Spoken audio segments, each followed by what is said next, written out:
It's another marvelous day here in Malta for Blast Slam, day number 3. And you want to know the best thing about day 3, Quinn?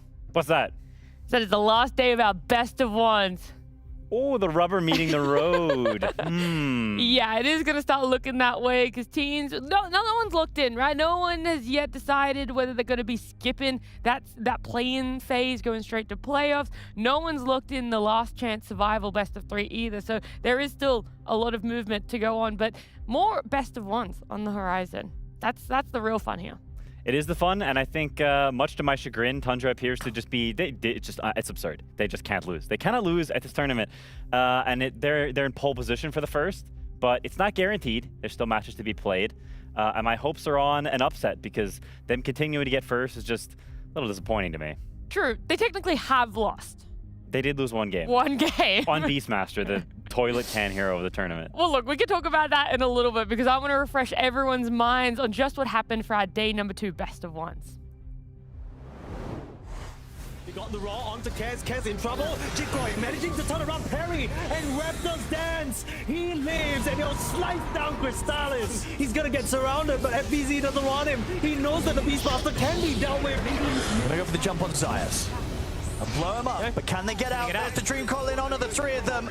They'll try for the Wukon's command in, but the Stack still follows there onto the 3 as well as the Supernova. They're not getting out alive from this one, MOUZ. They'll lose 3 of them. They might have one final fight in them. Yopaj is up in about 10. They do get a good call onto Yuma here, very close to the base. Nice blast.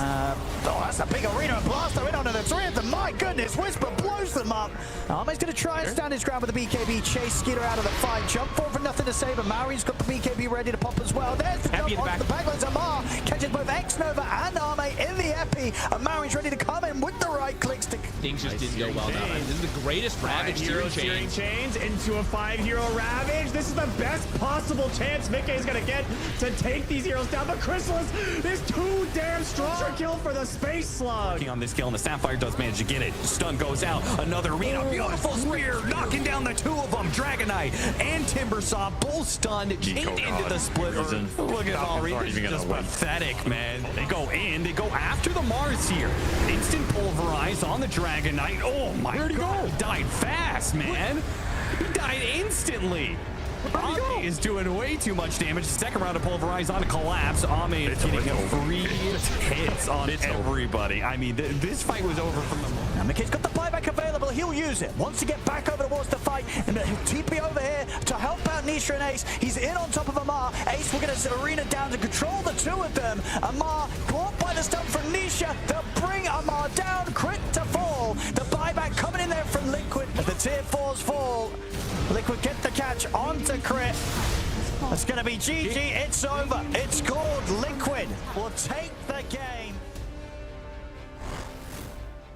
Well, now we can see exactly where our teams are shaping up after that day number 2. That means they've either played 7 best of ones or 8 best of ones for themselves, if my maths is quick there. Quick. That does look correct. It wasn't very quick, by the way. It was math. It was maths. I don't know about quick maths. But look, you're seeing that one blemish on Tundra's name right there. The one loss that they had for themselves, Beastmaster. And before we maybe dive into that, let's talk about all the other teams. Are there any teams you're like, wow, super surprised at that placement right now? I think Falcons, I didn't expect them to, I mean, I put them in first, but like that was kind of just bad. Not me. After day 1, I didn't expect them to be perfect anymore, but I didn't expect them to be this low. I think losing some of the games they lost a couple of games where they were ahead significantly and threw it away. That is very not typical Falcons fashion. Did you not watch Blast Slam 4 finals? I mean, I suppose. But I chalked it up more up to PTSD and Tundra being just like, they're just written in the stars. Yeah. So I'm honestly very surprised by that. And MOUZ as well have looked just straight cheeks. And at the past few months, they've been sort of on the rise, I think, generally. So a change in their trajectory that I didn't necessarily expect. Well, I think mine's actually more on the side of Liquid. That might be where my surprise is coming from. And it's not necessarily, again, that I thought that they would be bottom, but right now they're sitting in that like top 4 slot. They're really rivaling to even hit the first top 1 or 2 spots and bypass straight into the play-ins, the playoffs for themselves. But with the way that we saw their qualifiers go, as well as the previous online tournament, I think I am a little bit surprised that they're there. And also because of the length of their games, right? They have been enjoying their 60+, 70+ minute games, and that happened twice yesterday. The first one started off their day. It was the second series over on the B stream, where they came up against Na'Vi. 84.5 minutes is how they ended up concluding that game, and it was a whip. Yeah, these games are they're just such a mess. And you start to get like physical, like your physical person starts to affect the game. Like you can start feeling like you're kind of uncomfortable. Maybe you have to pee. There's like random stuff like that affects these games when they're that long. It's truly, like, it's just not Dota. It becomes something else. Like you start playing an Overwatch mini game, or not Overwatch. It is Overwatch. What's it called? The game, the demo game that everyone plays. Is it Overwatch? What? Overthrow. Sorry, gracious. What? Dude, I think you were on your own wave. I had no idea what you were referencing. It's the mini game. Everyone plays to warm up. But there's like a lot of arcade games in Dota. Yeah, that's true. I don't know why I was saying Overwatch. Anyway, late game is crazy, anyway, and Overthrow. I'm surprised. Like, I think it says something to Liquid's ideas and their strategy. They do play a lot of Overthrow. They do, and I think that honestly adds up, and I think it matters. The fact that they won both of these games, I think generally late games are kind of coin flippy, and so if you're winning them on a consistent basis, then I think that says something more than just, yeah, they happen to win. Like there's something there. There's some meat on those bones. The fight, by the way, that was one continuous fight that we were watching there. There were a lot of buybacks that happened. It was something like 6 different heroes ended up using their BKB twice. Like, you just do not get fights like that unless you are looking down the barrel of a 70, 80-minute game. So a lot of fun, and brings back to the conversation we were having of, when do you pull the trigger on a buyback? Are you playing a game of cat and mouse here? Is it a game of chicken even? Do you want to be the first person to do it? And do you miss a window almost on hitting the buyback button? Yeah, I think it comes a lot down to that clutch factor and having those nerves of steel.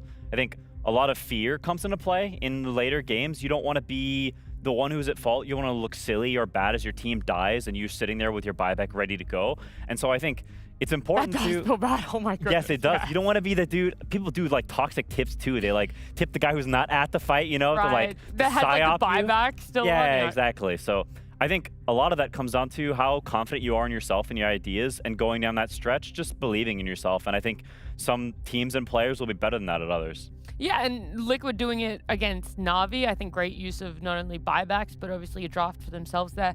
In their series up against Falcons, that went 63 minutes, so kind of only really just over the hour mark there. It was a weird and wacky sort of draft, but it was an incredibly close game, and it did factor into all of those things about positioning for team fights, execution, but also a couple of buybacks, and that's either like to the props of Liquid, or maybe even sometimes the downfall with how some of these fights went. Yeah, I think Tofu especially, Wyvern is a hero that he loves. He was always trying to make this hero work, and this patch is his happy place. He gets to play Mirana and Wyvern. He would play these heroes like his favorite heroes. And I think he was in his element this game, and it showed with a lot of key curses and key positioning, with Mallory hunting him the entire game, but he still managed to have amazing spellcasting in so many of these gazillion team fights. Yeah, one of my curiosities about the Wyvern is also the facet. We didn't actually really get to touch on it too much, despite it being like the one and only time we will get to see her, I feel, is that he went for the one that is you can heal buildings, and not the recursive ult. Yeah, I think the recursive, to be honest, when you're in a game like when everyone's a pro player, everyone's super good, like you just don't get ults on like cores hitting each other where everyone dies. Like, it just doesn't happen. Yeah. And like there was a moment where Falcons had won a fight, they're pushing base, and the building heal ones saved them from losing 2 sets of racks. Like, I think they would have lost 2 full sets, and instead they lose like half of 1 set because he just keeps spam healing. You're talking about. It was like literally only him alive, and then Boxy was like a couple of seconds on the Tiny to respawn, and it was the barracks, and then they had Fortify, and then back on the barracks he used it, and then they used their other. Yeah, that is. I didn't really think about that. It's I think more impactful for high ground than anything else. Yeah, it doesn't do much for most of the game, but when it does something, it does a lot. Whereas the other one just kind of never does anything. Well, that's the amazing thing on the side of Liquid, is just how much their support's had, because what we don't talk about much when it comes to leads that teams have is experience. It's almost always down to the gold lead, where like that's a team that is in a really good position to win right now. If you're 10, 20, 30k up, you would almost always have a massive win probability towards you. But we don't really talk about experience. And in the Liquid Falcons game, there was 10 levels difference between their supports. So Tofu was on level 18, Boxy 22, whereas Snake King and Crit were both on 25. And I'm still impressed at how team fights played out and the fact that Liquid won, but the fact that they had the win probability in their favor, despite the fact that both Gold and Experience were in favor of Falcons. Yeah, it just shows how complex Dota is and how sometimes items and levels at a certain point don't matter as much as execution does. And I think having stuff like you have Winter Wyvern against Sven, or you have Leshrac in a game where the enemy lacks damage, like Dota Plus it's not perfect, but it is pretty good at dictating these things to win chance. Oftentimes you look at it and you're like, yeah, that makes sense based on these heroes. And I think it was cooking in this game, right? Like Liquid, when it goes down the stretch, you look at Falcons heroes, they've got the triple stun bros. When you have that and it goes really, really late, you can run into damage problems. And we saw that in some of these fights with Ace staying alive for a really long time, getting 6, 7 spears off, or Tofu getting these, huge curses and heals off. Like the ability to save and stay alive, the more spells you get off in these chaotic fights, it goes a long way. It really does. We're going to have a look at our schedule today, though, to see when Liquid might be pulling out some more of their 60-plus minute games for themselves. And here on the A stream, it's going to, unfortunately, be a while before you get to see Liquid, because they're actually not playing here at all. Holy crap. Are they? I can't see their logo. No, they aren't. They are not. So if you want to catch any of the Liquid action over on the B stream there for yourself, but we get to have a little bit of fun starting off. There we go. There's the schedule. Now you get to see The horse is all over the place now. Yeah. I mean, they still have a fair few games. Like I said, either teams will be playing 4 best of ones for themselves or 3 best of ones today, and that is why there is still so much potential for movement in the standings. Like Tundra, yes, they've only lost 1, and in some crazy universe they end up losing like the 4 games that they have to play today. They're not going to be locked in for 1 or 2 and bypass to the playoffs. So that is why there is so much that can still happen. It's almost not worth talking about it and just jumping into our first matchup. OG Spirit here, who OG had a fantastic day number 1, went undefeated 4-0 for themselves. Yesterday, a lot more tumultuous. 1 win, 3 losses, and that brings them to the 5-3 scoreline. Yeah, honestly, their drafts have been very inconsistent. I think they've picked this Axe hero a couple of times and it's fallen really flat. We had the montage of Force, or what was Nico just feeding off the chain. And they also But that was also a Naga carry. You cannot 100% in on the Axe for that game. That's true. That is true. They did have Naga carry, but he also had another Axe game where he was feeding off the chain. So I have no excuses. Yeah, I'm trying to defend my SEA bros. OG, I think they're really creative and they're willing to branch out and pick some heroes that look really great in specific games. But I think they also that can bite you if you go a little too far. You pick stuff that's a little too crazy. And so for OG, I think keeping that consistent formula, we've seen them go back to the Mars first pick in some of their more recent games, which I think is great. Yopaj and Force both look amazing on this hero. And so I think if they have the heroes they're comfortable and they have drafts that work for them, then I think they're in a great spot. It's just such a funny round robin of a best of 1 to look at in a way, because Heroic beat OG, XG beat OG, but then OG beat Falcons, who in themselves had beat XG, and then OG lose to Na'Vi, and I'm just like, what is going on here? The best of 1s really truly do bring out so much more, whether that's in the way that you execute plays and lineups, and also the draft there, which maybe is a little bit to be considered for Team Spirit too, who are almost the complete inverse, only 2 wins for themselves and 5 losses. And I'm incredibly surprised on this, considering we just saw them in the finals of an online tournament 5 days ago. Yeah, I think they have not meshed well with Morel at all this tournament. I think there's been quite a big dissonance between them and their mid player. The heroes he's playing, he doesn't look particularly comfortable on.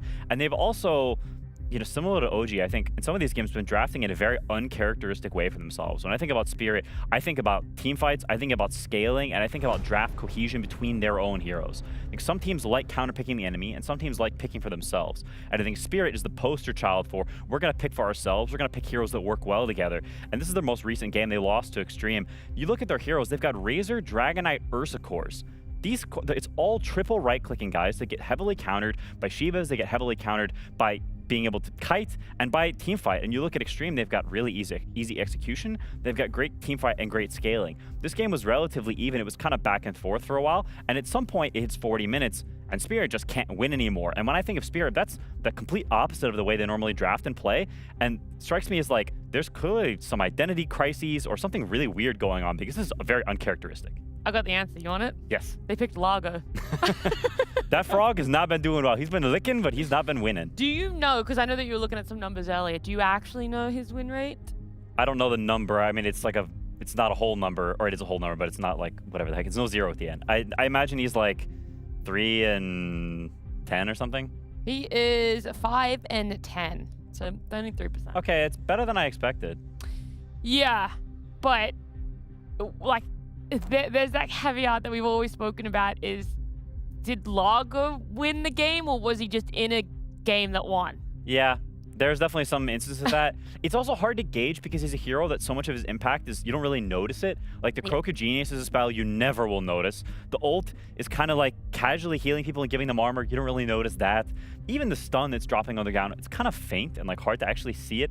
The lick, you see it perched. You don't really see it. I don't know. It's just a hero that is maybe doing stuff, but you don't actually know how much it's doing. I feel like when you're playing it, you notice it, especially the dispel. If you dispel yourself or an ally, you get the health regen, right? And it's equivalent to pretty much using a tango. Like, it's pretty impactful, especially early game. But when you observe a game, you're not going to sit there and be like, oh my gosh, look how much he's regenning. That's insane. Look at that lick. Whoa, he doesn't have to go back to he doesn't have to spend more money on like, it's really small things like that you don't notice. So we are being incredibly critical, but it's hard not to when you look at these numbers, when you're seeing it flexed into either 5, 4, or 3, and it still is only winning 5 games. Yeah, I mean, in his defense, he's also being... We're defending like a... Yes, me and Little Frog, bro. Your Honor, I object.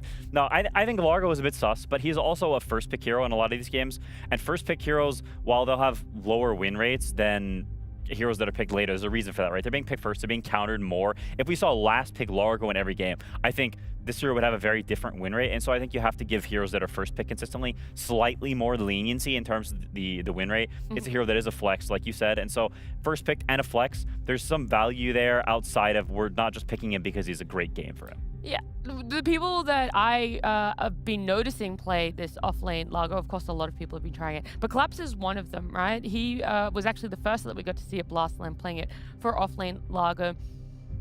Would you say it's a Collapse hero? No. Yeah, this is the other thing that I'm thinking about is people valuing the fact he's a flex, the fact that he's new, that he has a lot of these like passive aura things. Somebody just threw a blanket at him. You're like, wake up, little bro. Time to get sleepy. He's apparently a little cold. It is actually pretty cold. It is nippy. Chilly this morning. Anyway, that's so off topic. What was I saying? Oh yeah, is Largo a Collapse archetype? Or even any off-laner archetype? Like, is there a specific player you go, Largo would 100% fit that person's play style? I think it fits Force.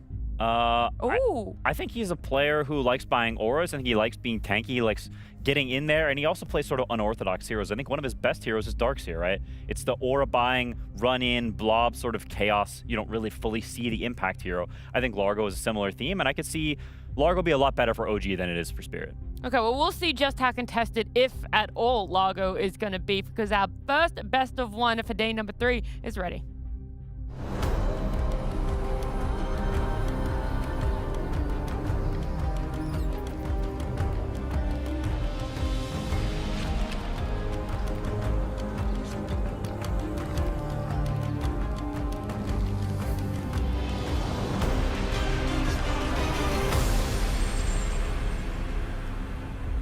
We'll see which frogs land on which lily pad, as right now I'm not seeing any form of Largo in our bans. So Darkseer, you did briefly, right at the end there, sneak that reference in there, and Team Spirit go, ooh, great reminder.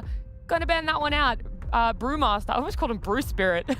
Brew Spirit. Brew Frog. Brew Frog. And Ursa with Viper and Batrider being the bans from the side of OG. So Team Spirit getting to have the first pick for themselves. Gonna see where they want to lean towards.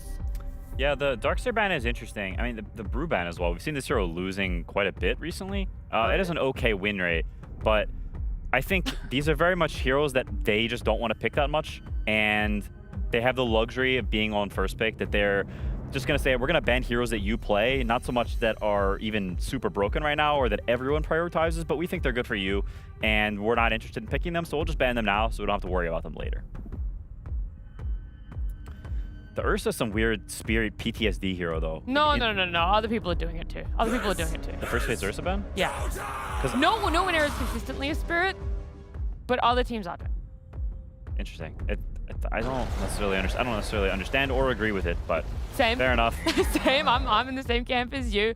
And yeah, so then our opening phase for both of these teams here, Spirit just go for the MOUZ. MOUZ stock rising right now. It's looking fantastic on a lot of different offlaners, and something Collapse loves for himself. And OG Primal, when we saw Falcons go up against OG yesterday, we were like, Primal ban, a little bit suspicious. Not so much now that we see it that they want to open their drafts with it. Clearly, this is something they really want to keep pulling out. Yeah, I think both of these heroes are good for their respective teams. OG has 2 great Primal players. I think Force is probably a better Primal than Yopaj, and will most likely be in the offlane because he's one of the best Primals in the world, I think. Force, super comfortable on that hero. And on the flip side, it's Collapse Mars. Like, he needs no introduction. He's won at least 1 TI playing this hero. The second one, he wasn't playing that much Mars. The second one, I can attest to that. But the hero is just incredibly powerful. And also, I think a great start for a draft because he gives you teamfight, he gives you stuns, he gives you a lot of things that every draft needs, and he gives you that right away. On top of that, he's a strong laner, so you won't really get punished or run over that easily. It's just, if it's a meta where Mars is decent at all, it's hard to be unhappy with this hero when it's first picked. Now, this is the phase we would normally be seeing Lago get picked up in the last, last few best of ones we've been watching, and so OG just take it out of the pool. Still that priority on him, despite a lot of results saying otherwise there. And now you got to look at what other meta supports are still in this pool. So Shadow Demon is one people are really enjoying for themselves. Shaman's somewhat there, hit and miss. Was OG the team that was playing Lion? No, that was XG. XG played Lion yesterday. Yeah, I'd like the Shadow Demon suggestion. I think it's very good with Primal. You get the stack combo where you stack all these camps and then Primal farms and you get to disseminate. And not to mention you're against Mars, so you have an extra save for that. It's a hero that plays behind Primal, so you get the tanky boy, and then you follow that up with sort of a save, follow-up helper hero. I think there's a lot of synergy there. Makes a lot of sense. Could also be something like a Willow or something along. Yeah, this is Shadow Demon. I think it makes a lot of sense. Great pick, and it's hard to really point anything wrong with it. I think OG off the bat, this is very solid. Nothing really wrong with it. That's good. It's only 2 picks, but that's good that the first 2 picks had nothing wrong with it. You'd be surprised how hard. No, I am not. I do not say I'd be surprised. I've witnessed many a competitive games and looked at many a competitive drafts, and I have heard a lot of analysts rant about the building blocks and foundations of an opening draft of some teams and how abysmal it is. That's right. But I think a MOUZ Warlock isn't too abysmal either. No, it's not. Warlock is not typically great against Shadow Demon because so much of your damage is around this Fatal Bonds. It's around these big team fights, and SD has the cleanse, so you can purge that Fatal Bonds off anybody. And it's also a hero that sort of stays in the back, is far away from the fight, so it's spread out. You're not getting this big clump where you're getting a lot of heroes in that Fatal Bonds. And on top of that, you can play for stacks and economy, so Warlock is a really dominant laner, a hero that just beating straight up is extremely difficult, and SD, with now Willow as well, it's already a great cleanse game, and that hero is picked before both of these heroes, but pretty good against both of them, so. Do you still take damage from Fatal Bonds when you get sent to the Shadow Realm? You do not. Okay. You cannot take damage in Disruption. I'm glad you knew what I meant. Yeah. You could have meant Willow's W. Exactly. But that wouldn't really make any sense because they're on the same team, so. Oh my Context goodness, clues, folks. Really good at this. Context clues. No, I think Spirit's heroes, I think, we showed the draft from their last game. They had no team fight, bad scaling. This game, the complete opposite. A buttload of team fight. Every hero they're picking just has a mass of team fight, and they have very good scaling. So I think much more in their wheelhouse. Now they have the 18 pick for Yutoro. Give him that hyper carry, best matchup in the game. They've got a strong lane with Warlock. It's very Team Spirit. Before we talk about this, I am a little bit surprised that they lost so much confidence in the Razor. It's in the pool, and I feel like the hero itself wasn't necessarily the ultimate undoing. But either way, I just bring that up is because it's been banned many, many times across these best of ones. But a Faceless Void has been picked up. People loving it in the support role, Quinn. Yeah, this hero is really weird. His ult kind of got put in the trash because it doesn't leash anymore. Whenever the hero was originally being tried as 4, maybe back a year or 2 ago, it was when time zone leashed you. Now it doesn't. And so the hero is much more about going in and out with the jumps and with the dilation. Dilation is just an absurdly broken spell. And I think the hero is almost being picked exclusively because dilation is just so stupid. And all 3 of these heroes do not like playing against that. They're very rounds of spells type heroes. Some heroes just sort of go one and done. They cast all their spells, whereas you look at a Mars, a Willow, these heroes in particular, you want to get multiple brambles, spears, slams off, and dilation impacts that a lot. And on top of that, Mars Arena is pretty bad against Void. He can kind of just jump out, whereas most supports, if they ever get Arena, they just insta-die, and Void does not. So there's merits to it, but it is hipstery and weird, and I think the actual integrity of it as a hero is up for debate. That's what I was thinking too. So I went back 3 games. It's won 2 out of those 3, which I would say, I mean, 3 is not a large number, so it's either, you know, one of the 2 ways. It was either going to be majority or not for it there. But I don't know how much of it relies on everything else doing well in the draft, and you kind of just get to be that person that outputs spells. Yeah, he's definitely not, like, he's not going to be the core of your draft, right? He's kind of some add-on guy you throw in whenever you feel like you've got other stuff, and your 4 play's like, yo, it's a really good Void game, let me play Void. And you're like, fine, and you pick the Void. I think it's a hero that the rest of the team generally doesn't like that much, and it's a hero that the guy playing Void feels like he's owning, and everyone else is like, where is my 5th hero? So we'll see if Tims can make himself known. He was one of the ones of those 3 games who has played it so far, and they won that game. I think it was against Yandex. Yeah. So clearly competent on the hero and able to make it work. See if he's able to do that here, as this Morphling is going to have a super free game. Void plus pretty much anything is not going to pressure. Morphling plus a Warlock with the Doom Band is the hardest Morphling counter in the game. So this Morph is off to the races. It is a pretty solid Morphling game, and Yatoro Morph is up there with the best of them, if not the best. All the final phase bans being mid lane is outside of that Doom. I mean, that's that hard counter that you just have to get rid of, as you talked about there. But yeah, Puck, Ember, and Storm Spirit are going to be those 3 mid laners taken out. And both teams really going to be looking for a mid laner. Actually, Primal doesn't have to be off lane. Yeah, it could definitely be mid, and they pick something else. Yeah. They could get cheeky, like with an Enigma or something, but it is against Warlock, so you've already got that Black Hole cancel. The late game is iffy, and you're playing more for the early game. The Eidolons against Morphling, that lane is very bad for him. So they could look for something like that. For Spirit, I like OG's bans a lot. Ember, Storm, Morel, pretty small hero pool generally, and he's much like a lot of a Spirit player.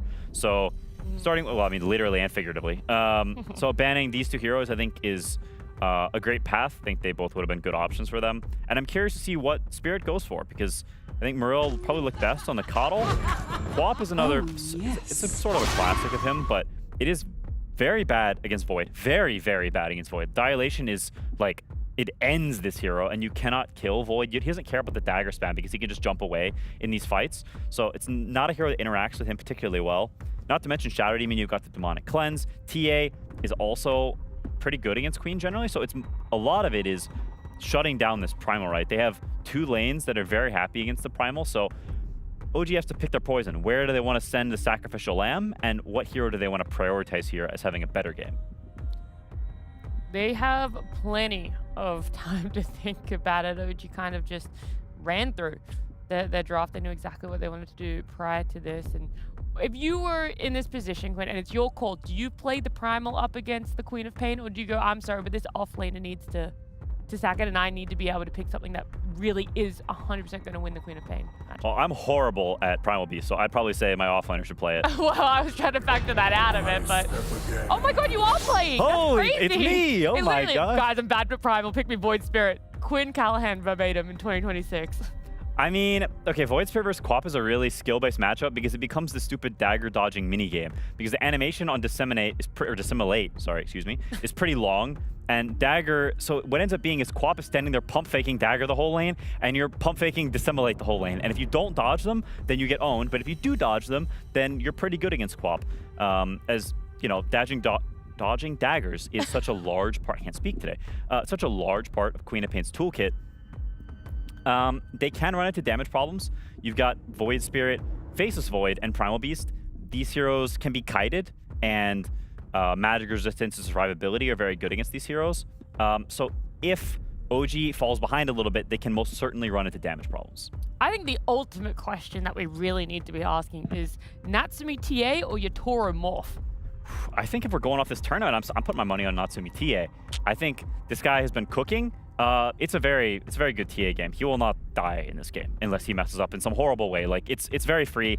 The only way he will only die if his team is getting ransacked. Like he'll have 0 deaths at whatever 30 minutes. If they lose a fight, maybe he dies there. But I think it's a great TA game. He has the ability to cook. And I think there's a lot that comes down to the skill of these lanes. And if Spirit, if they've woken up today, because they've been asleep for the last 2 days. They have been a little bit asleep at the wheel. That's predominantly been through the draft. We like what they've gotten for themselves in this best of 1. So all that comes down to now is execution. Yatoro on that morph having somewhat of a free game. No real counters on the side of OG, but we've seen what Natsumi's TA has been able to do before. So let's get on into it. OG up against Spirit.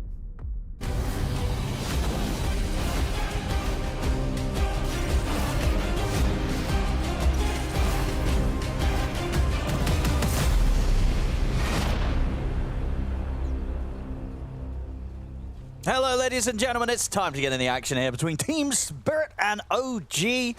Folk, very much looking forward to this one, right? We're getting some fun picks. Of course, OG bringing in this Void that we did have play through the other day. We didn't get to catch the game firsthand ourselves, me and you. So it's going to be good fun to see what Tim's is doing on this Faceless Void in this position.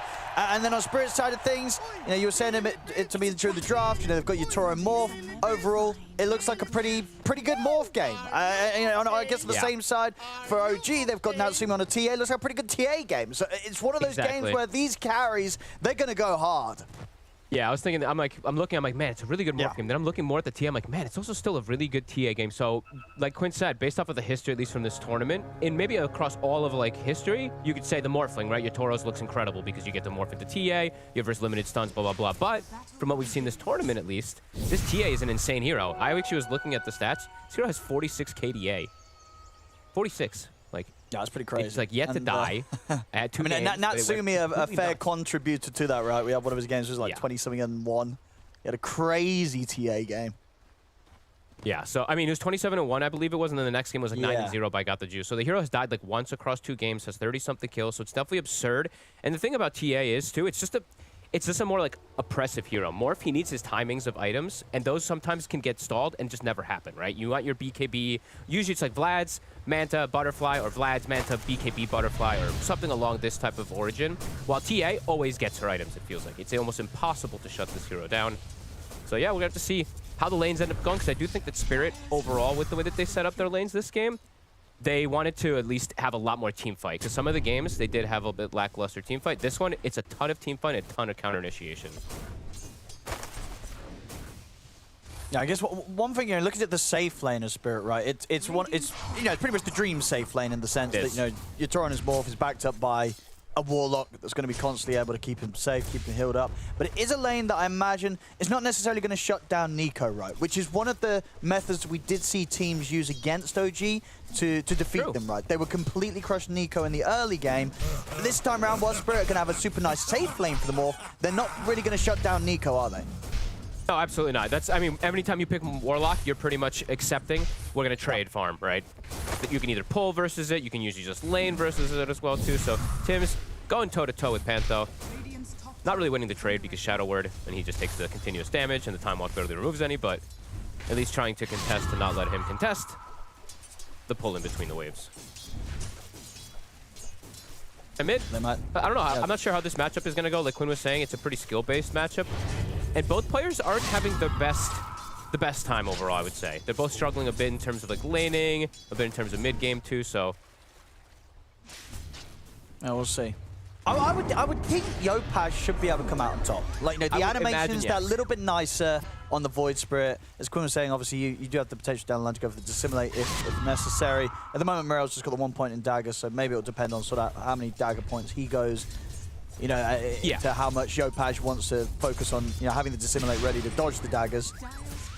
The other thing is, Wow, that's a second courier, by the way. Tim's has taken out your Toros twice, so that's actually impressive that he's been able to do that. The other thing is, too, is Yopaj, this is an SEA classic. If you ever watched SEA Dota, there was, I think, like thousands of these Void Spirit co-op games in all these qualifiers. So these guys are very well-versed in the matchup, like insanely well-versed. Yeah, so far, so good here from Yopaj, having that little bit of a slight lead in the matchup. And my only thing is it's Spirit. I like across the board Spirit's lanes, right? Like Morphling is free. Mars overall bottom should be pretty free to get this farm too. And I don't know how like Natsumi and Scam should not get a kill down here unless there's a big mistake that comes out from Spirit. And then mid, as you said, kind of a trade. So I feel like 2 lanes should be pretty successful for Spirit. It's just we're gonna have to see how that mid one ends up going. Tim's got another courier up there. He this did. time around it was Pantos. There were 3 couriers already in these 3 minutes. Tim's being an absolute nightmare for the courier service on the top lane. Panto's trying to get the connect, but he can't. I mean, it's the second time I've seen he tries to get the connect. So there's a couple different things you can do when people do pull like this. One other thing is you can actually catch, you see where the Morphling is? You can catch that wave and drag it. You have to play pretty aggressively as the support or the carry, but you walk in toward the tower, grab the wave, and you catch it in the river, and you play this weird laning phase in the river. But Panto misses it. They lose 3 couriers. It's a fair bit of gold. Yeah, talk to me anywhere about this Faceless Void support. Is this something we're seeing any other teams do, or is this just an OG thing with Tim's right now? Is it happening in pubs? You know, how much experimenting are we seeing? We're seeing Mirel. Should be fine. Another. But indeed, these couriers are suffering on Spirit. They lost a lot of money. 4 or 5 couriers here in the first few minutes. Yeah, OG just destroying the couriers. That's almost 1,000 golden couriers, isn't it? That's pretty crazy. Bottom. They'll get the first blood. Move on TA. Wow. Yeah, that's a nice kill for Spirit to find. A slow start on the kills, you know, 4.5 minutes in only until the first blood comes in. Just the couriers that were dying. They might be losing their courier Spirit, but they will make sure that they're the ones to get the first blood that matters. Look at bottom lane, dude. Oh, and Collapse is dominating. 26-8 to 13-2. That's crazy. He is focused. It's the Collapse Mars. You know, it's been some time. But it's the Natsumi TA. You know, we saw how good this guy was on the TA the other day. Turning up today in this lane, indeed, getting his CS doubled by Collapse on the Mars. Yeah, that's a big deal. That's really, pretty crazy. Top lane. Top lane. I'll find the chance to get him with the trample onto Panto. So you were asking, sorry, I got distracted for a second, and you know, it's morning, so I'm forgetting what you say every like 5 seconds. But yeah, the Void Spirit, right? The Faceless Void support. Yeah, talk to me about this. Is Tim's thing? Other teams doing this? Is it happening in pubs? What's going on? Pubs, 100%. It's like the ultimate hipster thing. If you're like a mid laner and someone takes your mid or your carry, you pick the 4-position Void and you go grief the game a bit. But people are like, all right, whatever. We're just gonna accept this Faceless 4 positions in the game. It's very specific which games it can be incredibly good. But there's a lot of games that it's just useful because dilation, like Quinn was saying, is a broken ability.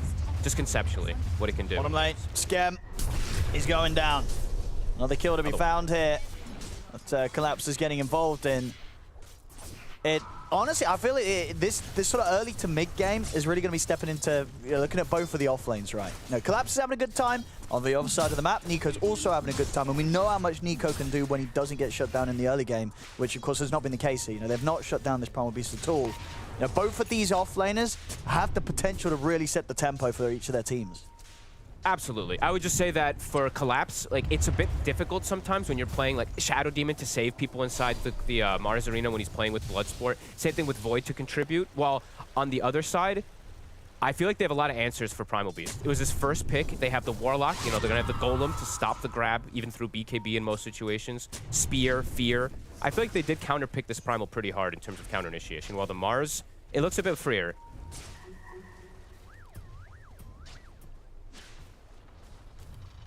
Toro. Also can't go for these type of plays. Can't get the kill, though. Nice try. He'll blame lag. Yeah, but he probably just missed his first CS, you know. Because at the moment, 43 last hits, I don't think he's barely missed a single one. So I don't blame him. You know, if Collapse, when he's in the zone, he misses a CS, it's not Collapse's fault. It's the lag. I was meaning Toro when he morphed, because I thought maybe he was trying to go for a kill. Maybe it didn't like go register as fast, but... Either way, Nico, great side steps. He's hit 6. Pulverize is online. Looks like it's going to be a 1-for-1 wisdom exchange. Tim's will be very happy about that. Since he's only level 2 right now on that Void. Collapse is 6. So both these offlaners do have that great levels. We just do, of course, see that farm difference.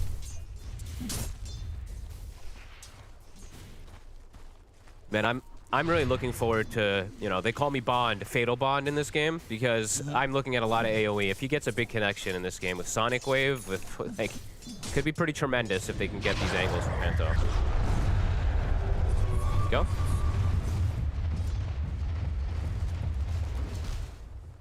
Gets a fair bit out of that.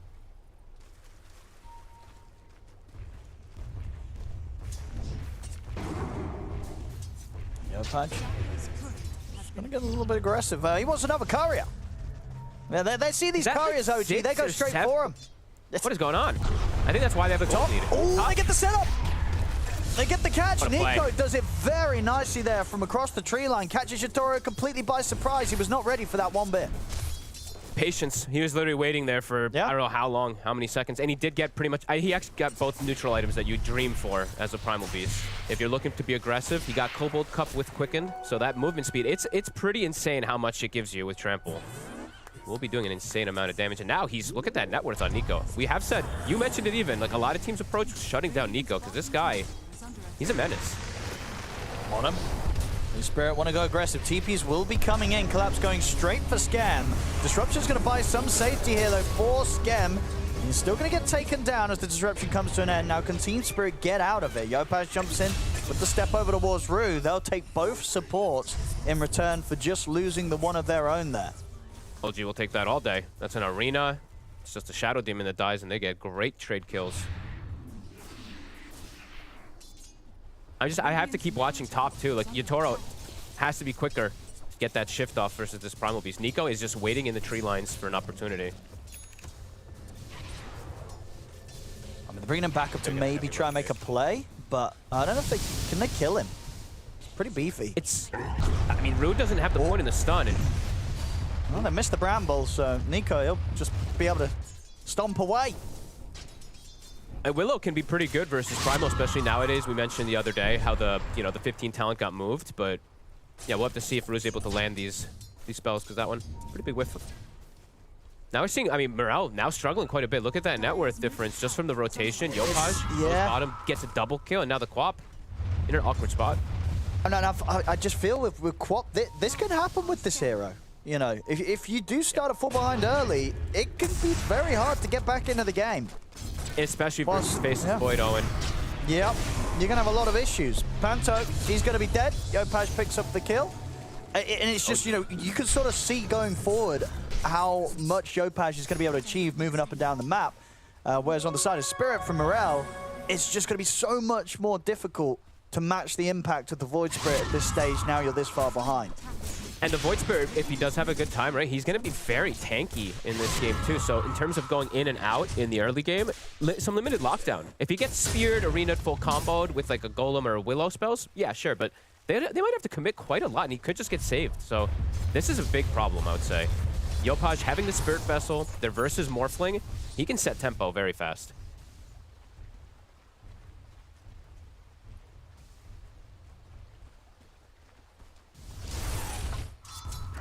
Yopaj really doesn't have much that he's fearful of right now. Level 9. This tower very good start. Taking a beating.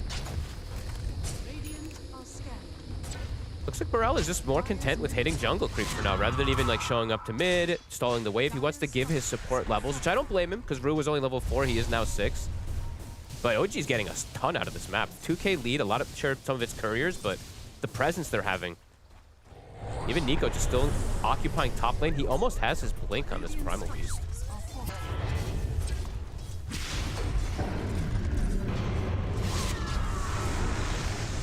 Actually, get the grab on the route.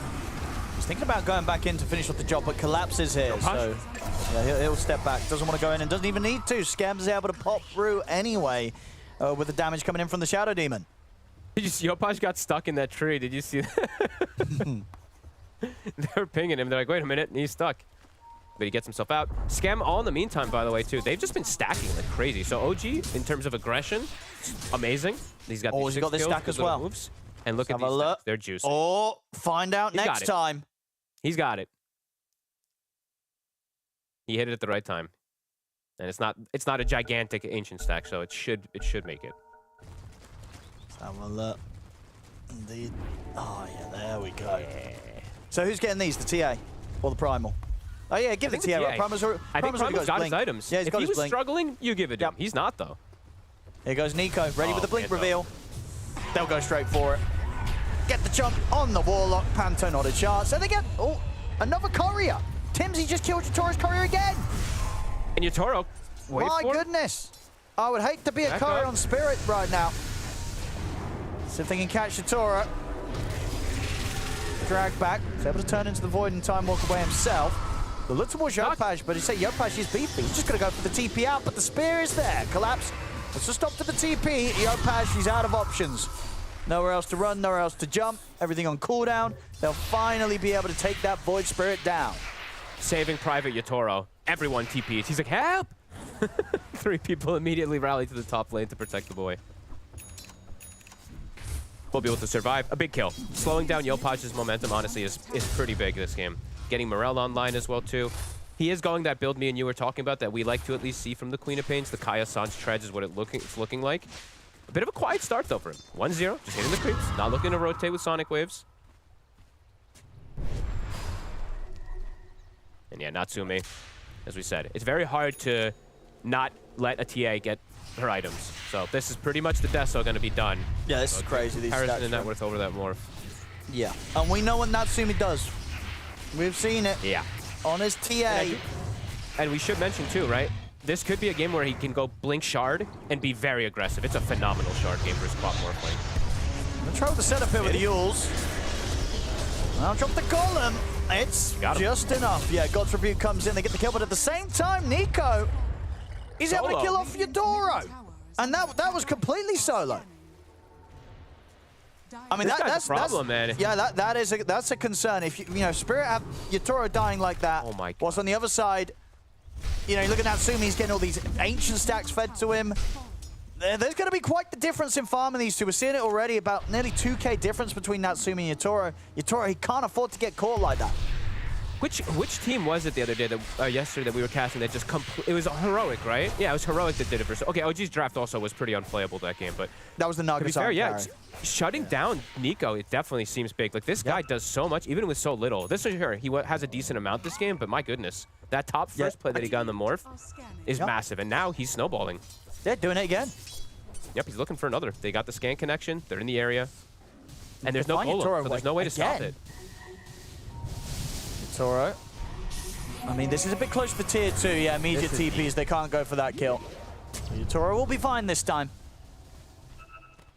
At the same time, they're seeing if they can look for Natsumi, because they know Natsumi's on his own top. Can they get their hands on him? He's already out into the trees.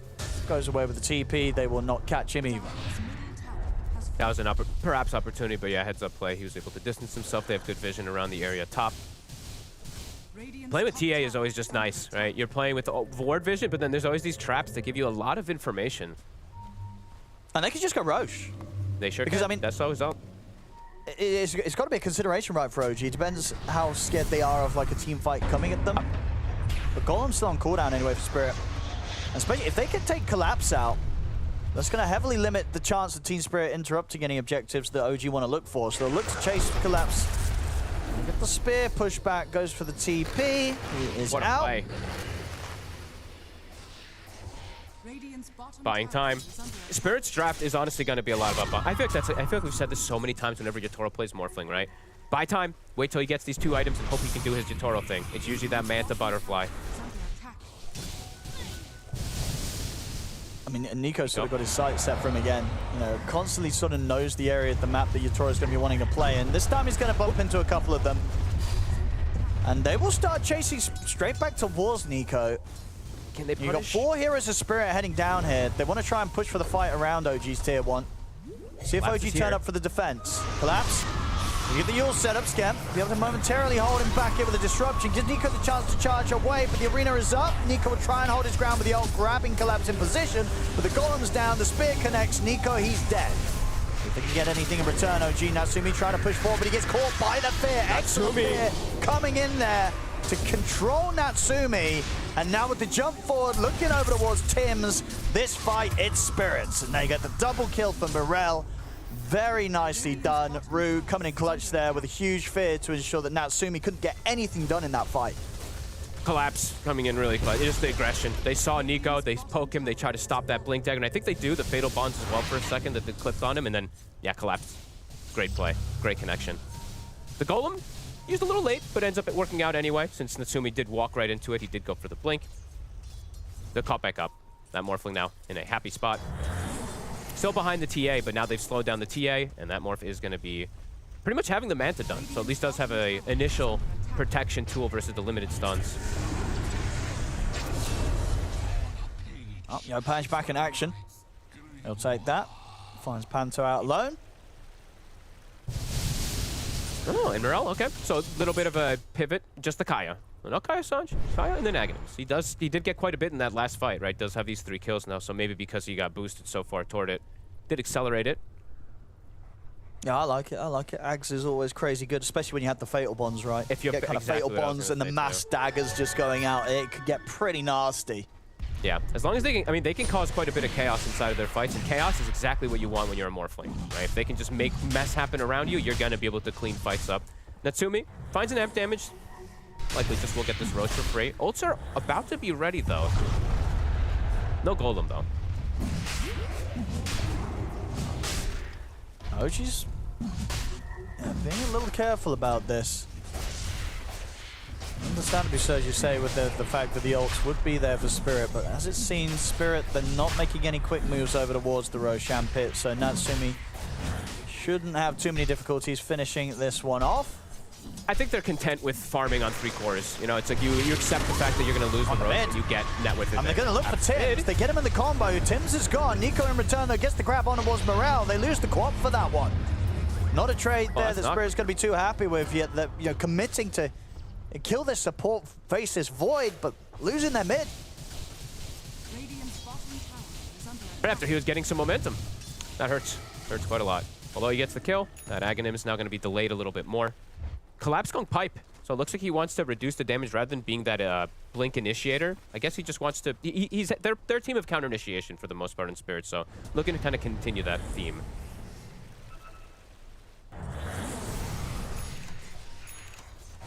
BKB is done for the Primal. Of course, this is not a BKB end-all. As we said, most games with BKB Primal, you BKB grab a target, you're good. You're playing versus Warlock. So now Panto has his job cut out for him where he has to just chaotic offering that grab if it's on the Morphling in particular. Natsumi trying for a bit of a chase down onto Yatoro, but a tricky one for him to catch. He's turning himself as the TA. He's got backup coming, Yatoro. You know, Collapse is ready at the side. With the arena. Oh, baby. Quap ult up in 20. This could be a massive fight. Keep eyes for those fatal bonds.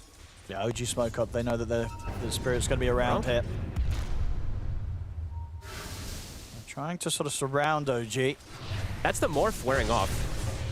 Okay, and they're going to open up onto Collapse. They'll look to try and take down the MOUZ first, see if they can burst him. The Golem will come out from Panto, but Collapse is already gone. Nico now chasing down the backlines with the BKB, trampling on top of Panto, kills off the Warlock. Yopaj able to jump in, take down Rue. As OG, they'll get 3 of them. Maybe see if they can even get something more. Morel's got the blink back up, so he'll get away. But OG lose nothing, and they take down 3 of them. Despite, you know, Spirit coming in, dropping the Golem, it didn't matter. Spirit couldn't get the full combo off. Great jump from Nico, really. Just focusing Collapse, locking down this MOUZ, making sure there's no arena to play with. I feel like I have to see that, like a replay. I thought he would just Golem instantly, right? As soon as you see that Primal Beast BKB grab, you Golem. Well, that's true, because he had it at the start of the fight, right? If he frees Collapse, Collapse gets the spells on. Like that's the whole kind of... Like, it sucks because it's a BKB Primal, right? But, like, where's Panto? He hesitated. Yeah, he could have got it on the and first, then he got and hit then by unfortunately, yeah, indeed, the pulses meant that kind of indecision on the first attempt with the cast animation meant that he couldn't actually get off the subsequent ones. So, I mean, this is a big deal. They now just got massive fight on OG, really, where perhaps Spirit maybe gets at least like a trader kill or 2 out of that. Maybe they still lose the fight, but holding the Golem there. Now it's 90 seconds. OG gets 5-6K gold on top of having an Aegis. That's a big problem. Nico. BKB cooldown, 1 second. He's back up. He can go for the BKB TP. Off he goes. I literally just came up.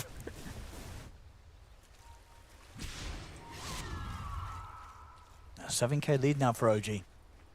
These fights can't go this scrappy for Spirit. Yeah, they got to get their act together, spellcasting in particular. Of course, the fights aren't super easy to approach by any means, but yeah, you They might need just to get these spells off. see what they can do about this. I mean, TPs are going to be coming in. They went pretty aggressive up and towards the tier 2, but they do have Tims and Yopaj with them. Get the stun on towards Natsumi, but Natsumi's fine. Yopaj jumps in, the supports of Spirit, they're in trouble. Panto's gone rude to fall.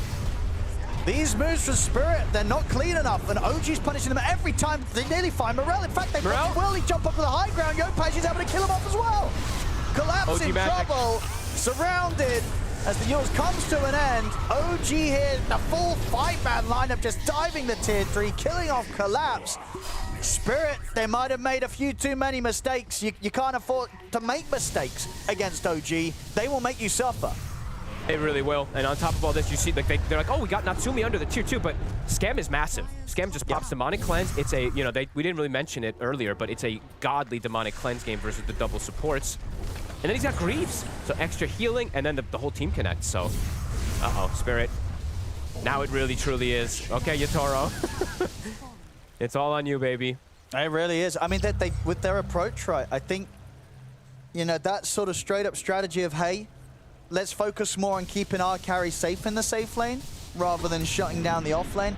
I don't know if that's the way to go against OG. I feel like from what we saw yesterday, you have to target Nico. If you don't shut Nico down in the early game, he'll destroy you. This Primal Beast, the plays he's made, the pickoffs that he's had, the jumps that he's executed, you know, you can't let this man get to the point where he's able to play with these items. You have to shut Nico down.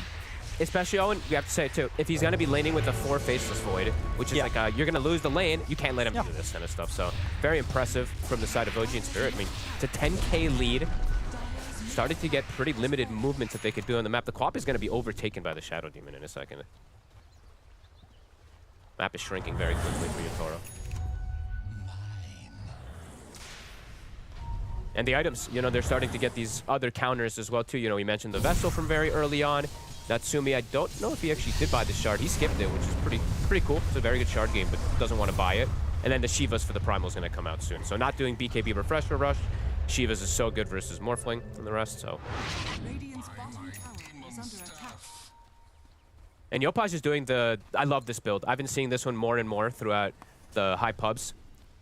You go for this like fun one-shot-esque build.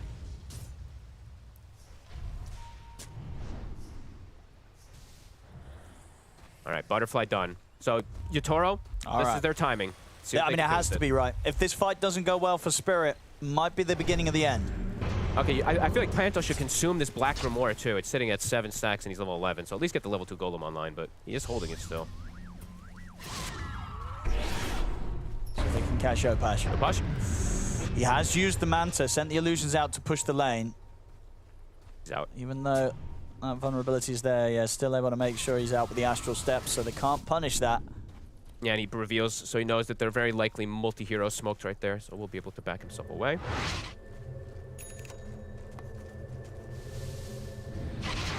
And rejoining immediately. Scam, a full Solar Crest now as well to buff up his score. So many buffs.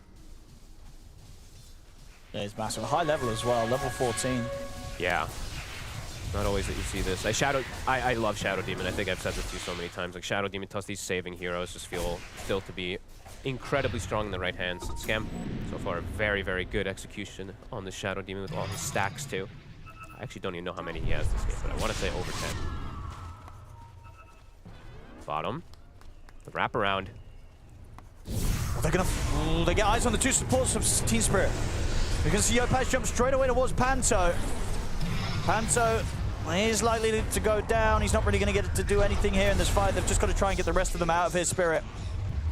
It looks like the rest will successfully split. Yatoro's able to TP out. Collapse will get away, so Spirit at least able to cut their losses there. Spirit can't, I mean, the 2 supports cannot be found, right? They have to have pretty much multiple rounds of spell casting. I mean, Warlock can't really multiple rounds, but Willow needs to have multiple rounds for sure in this type of game. How's your Toro's next choice? He's going Lincolns, so doesn't want to go for that BKB since he's playing versus those BKB piercing disables. Could just die though. Could just get caught by something and die.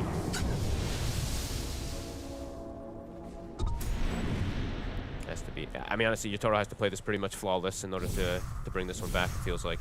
He does have good team fight cast around him. Ooh. Oh, you guys didn't see that, but I did. So Nico, he was just hiding in the lane up top, and Morel went to clear the wave, and then went for the TP back, and then Nico just went for a full distance rock throw to just cancel Morel's TP and make him navigate the walk of shame back to base. It was a beautiful throw. Beautiful throw. I was like, what the hell are you talking about? I thought you were talking about Natsumi taking greedy traded Shiv. No, he went for it. Yeah, he just casually just yeeted the rock into the trees and stopped his TP. Anyway, to the Roshan. Not easy to sneak this versus OG. I literally thought you did that because TA took greedy. What was TA doing? With okay. Ready to shift greedy. The minus 60 tack damage. Now that's that is kind of wild actually. Wait, well, hold up. Wait, what? Ooh, minus 60 damage. He needs that money. Wait, why? I don't know. I honestly don't know. That doesn't even sound good. With Daedalus. So he's just like, I'm going to make my Daedalus crit smaller. That's crazy. I get Natsumi. He just realizes he's that strong. He has to nerf himself. He's like, I feel bad, you know, dominating in this game. I got to get some nerf in. So he takes the minus 60 damage. That's respect there. Well, here we go. They get the jump in onto Collapse. So get the pipe off. See them get the root onto Natsumi. Natsumi surrounded him. The fear as well, pushing him back. Morel jumps forward with the Sonic Wave. Natsumi will... They got him. He's going to get taken down. After 75 seconds. See if they can go in for more here. Spirit, they're definitely going to want to try and find something else. Yatoro jumps forward. Nico and Yopaj, they're going to jump to try and burst him in response for the waveforms back up. Yatoro gets out. Spirit, they still want to chase. A little on the map. What a great fight. They punish this TA's over-aggression. He did go Daedalus also, not going for any BKB or any safer item. He goes straight for the big item and jumps high ground, gets caught. Yatoro is doing a fantastic job of just turning into the void. And he's like, okay, I have time dilation now. Good luck. Very nice fight. Here we go. I mean, they want to keep this fight going, Spirit. They've got 5 versus 3. They get the catch on towards Nico. A defensive disruption will come out. Yopaj trying to jump in to shake the fight up, but Nico's in trouble. Nico will fall. Yopaj has to run. Collapse is going to blink up in a second. See if he can go for the blink spear if he wants to. Doesn't look like they will. They'll settle with going back towards the Roche. Look to finish that off. Very impressive. Super nice fight, rallied around Collapse. Pretty much the perfect place for them to fight too, right? Like this clustered area where they can just toss every spell onto just the TA, because it really was just the TA up there. But dude, why does the TA have minus 60 damage? I don't know. I don't get it. I don't know. Am I missing something? We tried. It was an admirable attempt, and he'll get away with it. At least, you know, he's not going to... Well, I'll say that. Yatoro's going to try and chase forward. Another Astral steps up, so Yopaj will be fine. Collapse off the mark there with the spear, doesn't get the connection. Tim's jumping in. They will manage to kill off Rue. Can OG fight this anymore? Yatoro is looking towards Tim's. Skem will hold back Yatoro with disruption. Natsumi! Look at the arena, the spear, the Sonic Wave. Natsumi's dead! They're doing it. They really are. Spirit's got the Aegis. And... Gee, what's going on? This game's just sort of gone into like the Twilight Zone. This whole sequence, right? I mean, the sequence of taking the greedy serrated ship into jumping high ground, getting caught by everything. He's got minus 60 damage fogged. And then he dies immediately out of Yatoro. Owning. Dude, it must have been a misclick, right? It has to have been. Yeah. But either, I don't know, like these last 2 fights, he's just getting into the front lines, arenas up. They're just throwing everything onto him, and he does not have a protective tool. You see immediately he's queuing up BKB. He's like, I can't play like this. I can't play so aggressive. I mean, maybe that's the big brain. He's like, you know, the last few fights, Natsumi's not really been able to right-click anyone at all. So he's like, well, if I can't right-click anyone, I don't need 60 damage. Give me the 100 PPA. Not really the strat you want to hear from your carry, but no, it's happening. Spirit now. Yatoro, he's in even footing. He's in his prime element. This is those games that Yatoro can truly start to bring back and control. Especially it's back-to-back deaths. Like, he was, what, 4,000 or 5,000 ahead or more on the TA, He was crushing. Now he's behind the Morphling. These back-to-back deaths, and the Morph gets Aegis, gets cleanup, gets farm. That's wild. Yeah, Yatoro really is sort of taking charge of the game now on his Morphling. It feels like OG's on the back foot now. Honestly, by a good now it's they really are. The way they sort of got shaken up in those last few fights, you know, it's getting a bit spooky for OG, considering how much of a trajectory they were on moments ago. Spirit's taking that away from them. I think Natsumi needs the BKB. If he gets caught again pre-BKB, this game could continue to snowball out of control. So I think the OG needs to pedal, take a step back, get that BKB, and then perhaps look for the fight afterwards. But Spirit's forcing a bit here. So you see Yotaro kind of alone and just taking a T2.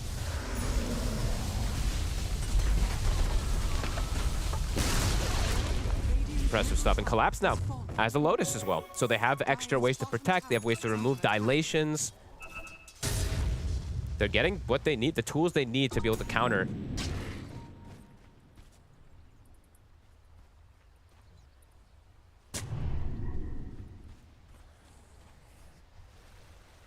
I think Spirit, you know, they're kind of chilling now. They're going to be like, They all are. right, well, let's see what OG want to do against us now. We're happy to farm during this Aegis and work towards that next time for Yotaro.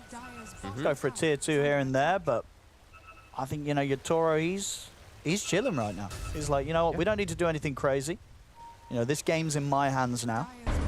And we mentioned, you know, the SD being big earlier. Now look at this Warlock, too. He's pretty much got the same type of inventory up these fights. Sure, he's 0 and 8, but he's getting the gold from the team fights. Okay, those are the 2 big pickups. So Shiva's is done, and I believe that's the BKB for the TA. So OG has hit timing to be able to look for another fight here, but let's see how they execute it here. Morel has totally caught back up, too. He had a little bit of a stint of a slip up there, then those last 2 fights, perfect Sonic Waves. I love that he just, who cares about hitting everybody else? Dropping them on the TA. Throw it on the damn, exactly. Yeah. So, No, very nice. And not easy to do, as I say. We've seen so many co-ops get behind and not be able to recover. So strong stuff here from Morel in those last few fights. A little off the mark there with the Spear. Disruption from Scam. Coming in to buy safety for Nico. Still Yotaro bringing in a lot of damage. Nico having to pop the BKB and try and run, but he'll just survive. Oh my goodness. He will live. Barely. Just though. So they want to go for the high ground push here. Another Yule setup. Look at the arena. They'll get the spear follow up on towards Yopaj. Can they burst through him? He's got the E-Blade to protect himself from the physical damage. Yopaj will be fine. Nico, seeing if he can find a grab. Didn't manage to quite get his hands on anyone this time. Tried to poke and prod while the Aegis was going down. About 30 seconds. Looks like Spirit a bit satisfied with their aggression there. And that BKB now for Yotaro. It's going to be, I mean, swear to God, he picked up two items pretty much since that Roshan. Right? He's picked up the Lincolns and he pretty much has that BKB since that whole sequence of fight that OG was having. OG smoking to perhaps look for a surprise catch as the Aegis goes down. 5 seconds. Can Nico find that jump? He was doing it perfectly earlier in the game. See if he can bring it back here. He's going to get the setup here on towards Collapse straight away. Looking for the Mars. They look to try and burst through him. Collapse is going to be able to get the Yules off. It's going to be fine for now, and he's able to get the blink away. He'll lose his courier, but his life is intact. Collapse will back off. Still, though, Yopaj continues with the chase, and Yopaj will manage to finish the job off. Chases Collapse down and ensures he does not get away. The rest of the Team Spirit will opt to get the TP out, but the supports won't succeed. Ruin Panto falling by the side of Collapse. That was the punchback that OG needed. And again, you know, looking at Nico, back on track with getting in, getting these sort of setups. It wasn't a clean kill at the start for Collapse, but they have great chase, of course, in the forms of Yopaj to make sure those sort of kills don't slip away from them. It's just great identification of timing, right? Aegis is expiring, you're punishing, and you're getting on. It was pretty much a 5-man, kind of like a 5-man pulverize in a way. Nice try there from Nico, where the pulverize is literally on top of the Warlock again. So Panto actually did get mini stunned again before the Golem could drop. So that was, pretty much picture perfect the way that OG could approach it. Around there, they're going to find Nico. He did not expect them to just come back down from the high ground and go for the attempt on him. They've got the burst right now to kill this Primal. I love when you see plays like that. It's when like a team has 2 or 3 dead and you're looking to like split up and then you get caught, right? It's maybe just being a bit over-aggressive on the side of OG, not respecting. The OG fans can sigh a sigh of relief, breathe a sigh of relief here. The minus 60 attack damage is going to be gone. There we go. There we go for the alert. Imagine that, going from minus 60 damage to alert. That's going to feel amazing for Natsumi. The shackles are off. He's ready to go now. He's back on track. Losing Shiv is a bit kind of crappy. Sure, that's one thing, but this item is also very good in a lot of situations. If you actually use it. I feel a lot of players never actually use it, but if you do use it versus Morphling, especially to this crossbow can be fantastic. Looks like they're trying to set up for something top. Collapse. He kind of reads it, it looks like. He's joining his team. I think they see him TPing over. I didn't see if the ward actually saw the TP because he was the one around the Ancients. I think he TP'd on the southern side, so I don't know if it actually clipped the vision. It's gonna be close. So they might not be aware that Spirit. I mean, they should be aware that they're all together actually. So.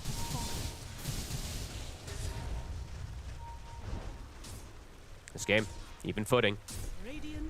High levels on the supports. We see level 20 now for the Shadow Demon. This is a big talent, the 15% disseminate. If it doesn't get dispelled, pretty absurd amount of damage it's going to be spreading out. Spirit. Long flank. Might run into Tims. They might find Tims. That TP out. Yep, they're going to get it. Freebie.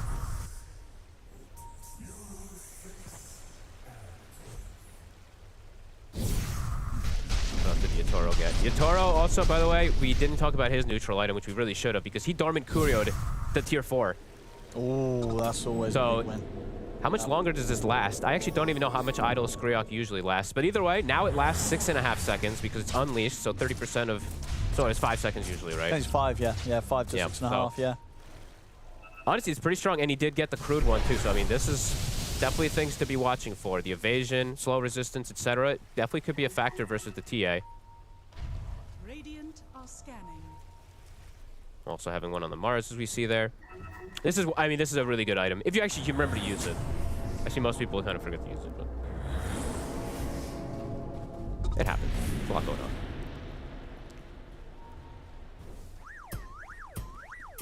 OG, I guess the question is, you know, OG back in position to try making smoke plays. You know, who's waiting for who now at this stage of the game to make the first step?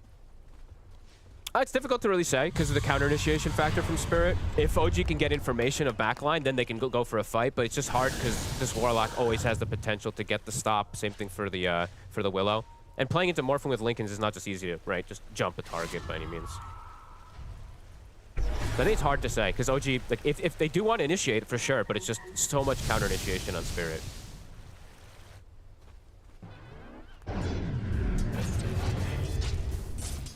How close to Scotty? I mean, Yatoro is very close to having this. I mean, he's going to be effectively 6-slotted. The TA also does have the Swift Blink, but the Scotty versus that TA can be super potent, especially on a hero like Morphling. Trying to get the setup here around the Roche, but he's about to move. Up. See what he can do here. It's pretty low. He wants to go for the arena setup on Awards Natsumi. Forces the BKB out from the TA. The BKB gone, Yatoro.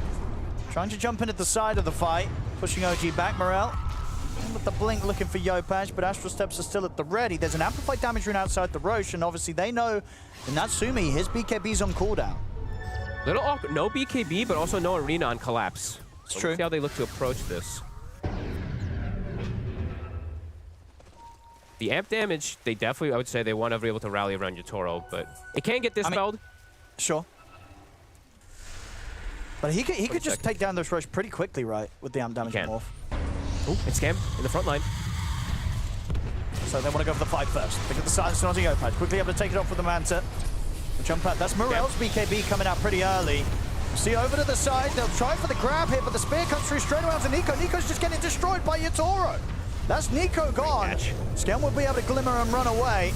Yatoro trying to deal with the illusions for now. Put the Lincolns, but he's out with the waveform. Yatoro's out. It's the Golem drop by Panto. So jump forward from Tims. Jump back out. Very smart. Super good disengage. As soon as the buyback comes out, they're all 5 going for a high ground positioning here, and they're going to pause. As well off of it. Great catch. Again, I don't think that he got the BKB off, right? Nico got chain stunned. Yeah, he did. Yeah, BKB is still good to go here. And so I will say, Scam has to be Scam has to be more careful with positioning. He actually used Disruption aggressively on the Morphling, so it doesn't have it for the potential save. So yeah, have to keep eyes on that. No, because I think that was the thing, right? With Nico, he went for the Pulverize without BKBing and just got interrupted straight away. True, good eye. Scam. OG. Spirit. Almost everything back up soon. Oh, Rue trying to get some info here, but he's going to get jumped. Rue will get taken out. Nico puts the BKB. He tries to get in on this. Collapse is going to start turning over towards him. We'll get clipped by the silence, though. Collapse falling pretty quickly here for the damage from Natsumi. Natsumi able to help take Collapse down. Page now jumps over towards Panto. OG, can they go for more? The buybacks come out from Rue. Collapse does have his buyback available as well, and that's the BKB from Natsumi. So now that the BKB is used from Natsumi, Collapse, he wants to try and keep this fight going. Yatoro makes the jump over towards Natsumi. Yatoro, he's just bashing Natsumi to bits. He's in on top of him again. That's Natsumi dead. Yatoro gets the job done. Collapse, he's got the arena control onto Nico. Sets up for Yatoro to take Nico down as well. See if they can get anything more. Here's Morel's trying to chase down Tim's. Another time walk away. But Yatoro and Morel are going to be hot on the chase. They get the jump forward into the spear pushback. Triple kill for Yatoro. I mean, it was always going to be a risky fight around this point, right? Especially when Rue and Collapse have these buybacks to come into play. And Collapse more than ready to come in with that buyback play to set up the fight, ensure that Yatoro can take it and take the Roshan. And they have to put a lot of focus. The damage split is actually fairly even. I think both teams did exactly like 15,000, but they have to put so much focus onto killing Collapse.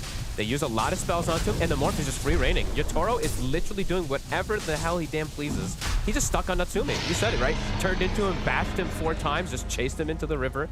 So these fights, you're seeing OG, it's difficult for them to approach them now at this point. This Morphling has completely hit the stride after these last like 3-4 fights, of course.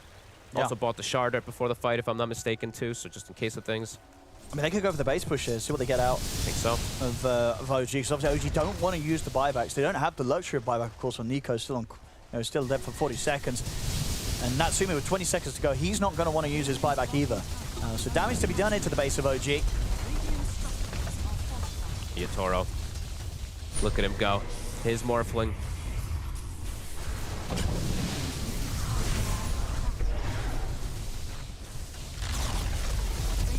Tier 3 gone. And that will be the Rex as well. Spirit still much more to play for here with 4 minutes on the Aegis. And they've got they have so much in the bank to be able to take this next fight too. Refresher shard and everything. OG. Perhaps last few moments for them. Next fight could be a pretty deadly one. I mean, eyes on Morel, how much damage he could potentially do. He did take the blink cooldown, which I was slightly disappointed with, but Refresher shard plus double sonic wave with fatal bonds could just evaporate everybody also. Item pickups, triple on the side of Spirit. Full satanic, my goodness. Please just rack out these items.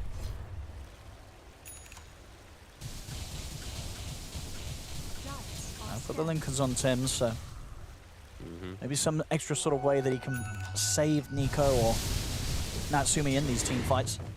You can really feel how much that momentum shifted, right? But honestly, pretty much since he took the greedy to raid. When he went greedy, it went downhill. Yeah. Not that Greed that was doesn't pay, kids. He's got MKB now, though, so Natsumi actually has a way to hit the Morphling. Because before I was watching him and he was doing literally nothing, so. But heavily shut down in their tracks. Nico, for all the praise that we did give him in this game, he is now a bit underfarmed, right? Ideally, he wants to be able to have that refresher on point pretty soon, but had the buyback, so stalled it out completely.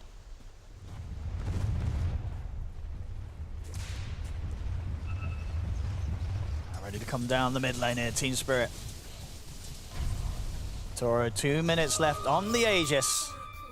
And these supports are always going to get their spells off on Spirit. Look at their items. Lotus plus Aeon Disc, Glimmer, Greaves. It's very difficult to get on that back line. Tim's is looking. Tim's. Barracks are in trouble. And they get the jump here, but that's Tim's gone, and he doesn't have buyback. He's dead for a minute. Yeah, he was looking to give information in backline, but just, yeah, they saw him. And these barracks look to be going down, whether OG like it or not. Apache trying to do something to slow down Yatoro. The push remains strong. The mid-racks are gone. Team Spirit needs to stick around for more.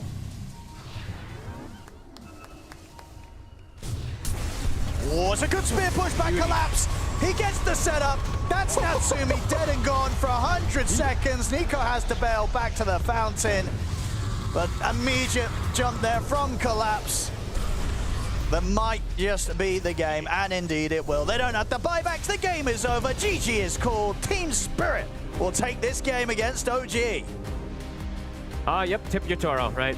It was literally kind of, it was a pretty classic Morphling game from him. Some of the times he doesn't get his items on. This one, literally as soon as he got it, right?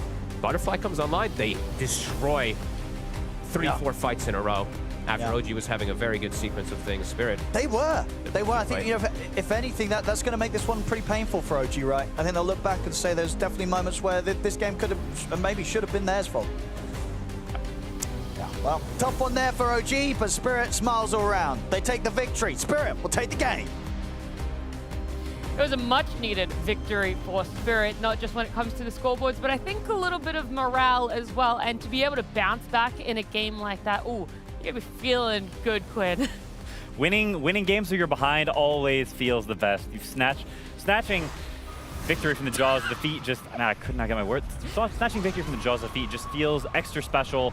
And I think that's Spirit. It's one of their biggest strengths as a team. And I like the way they drafted this game. I like the deviation they did from some of the ways they were drafting and picking yesterday. And I think it suits them much better because they are the kings of comeback. No matter how much you're ahead, no matter how easy the game feels, it's never over when you're against this team.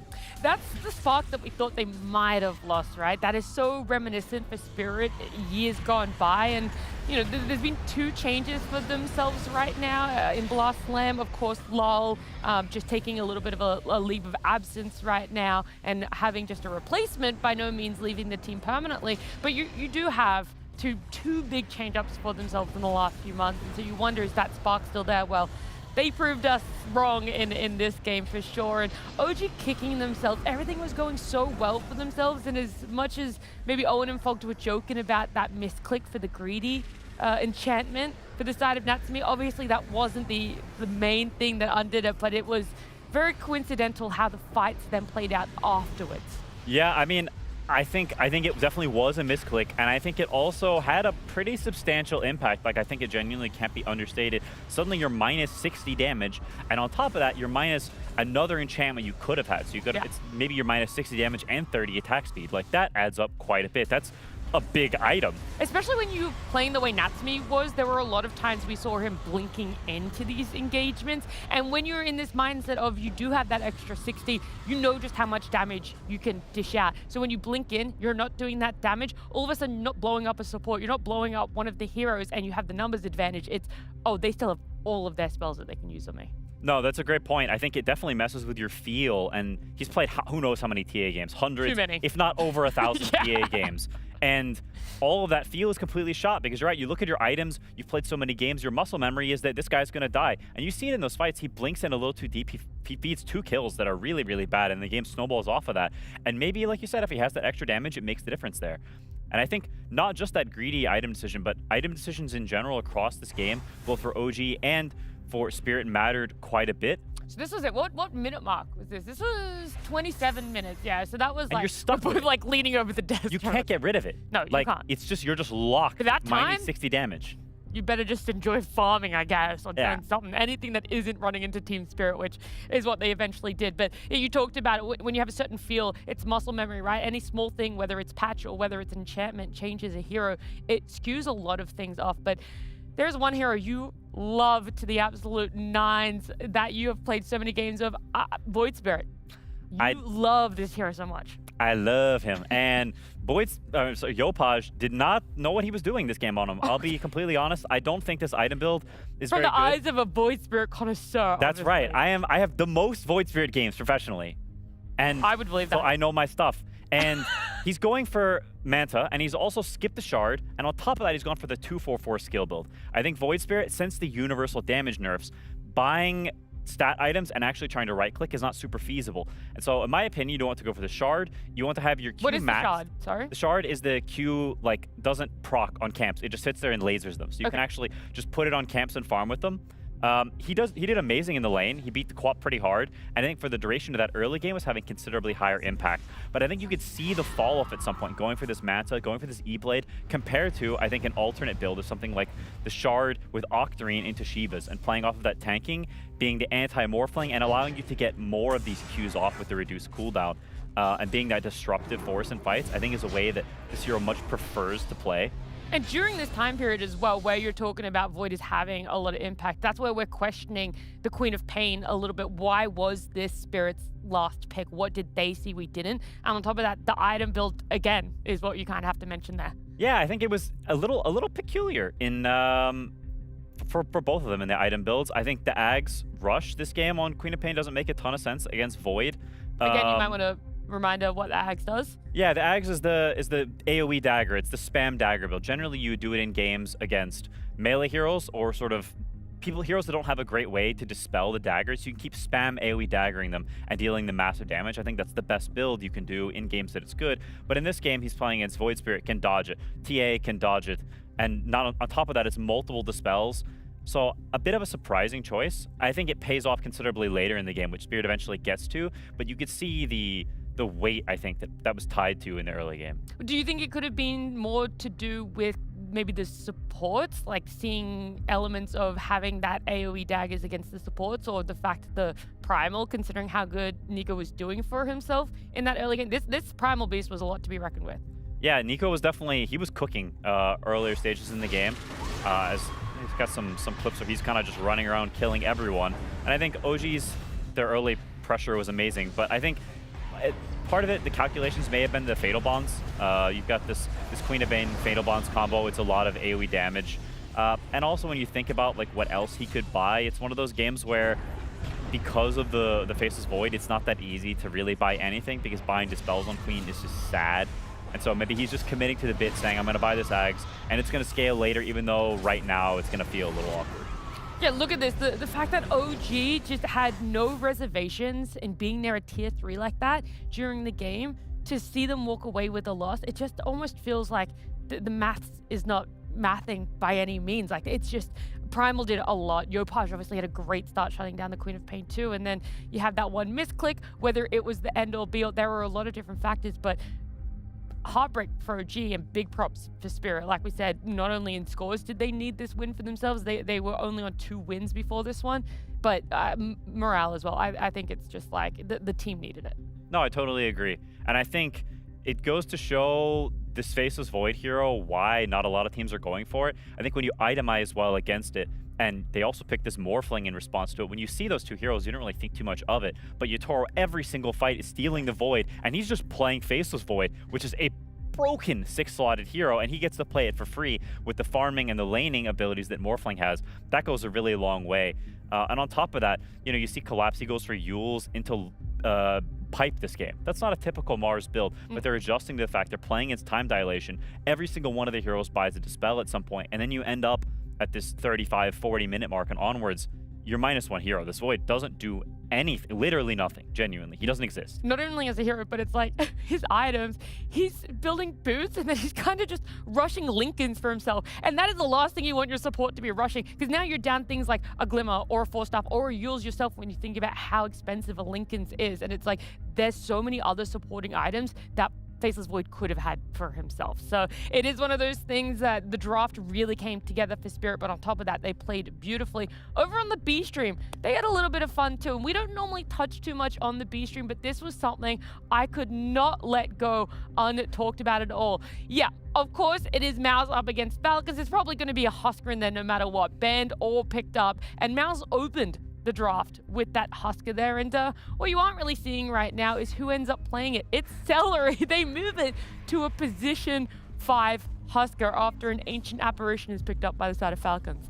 Yeah, flexing heroes like this is such an interesting conversation, because while part of it is like, we got you, we've got a better matchup somewhere else, what you do is you put someone who's, first of all, not comfortable on this hero, and it's also a role that it's very bad. He's 1-3-1 at the end of the game, did not really do very much, clearly. Okay, but only 3 deaths when Falcons had 37 kills? Yes, but he also is the lowest kill participation of any hero on 5. Whoa, relax, and that's relax, a problem. relax. That's a bit of a problem.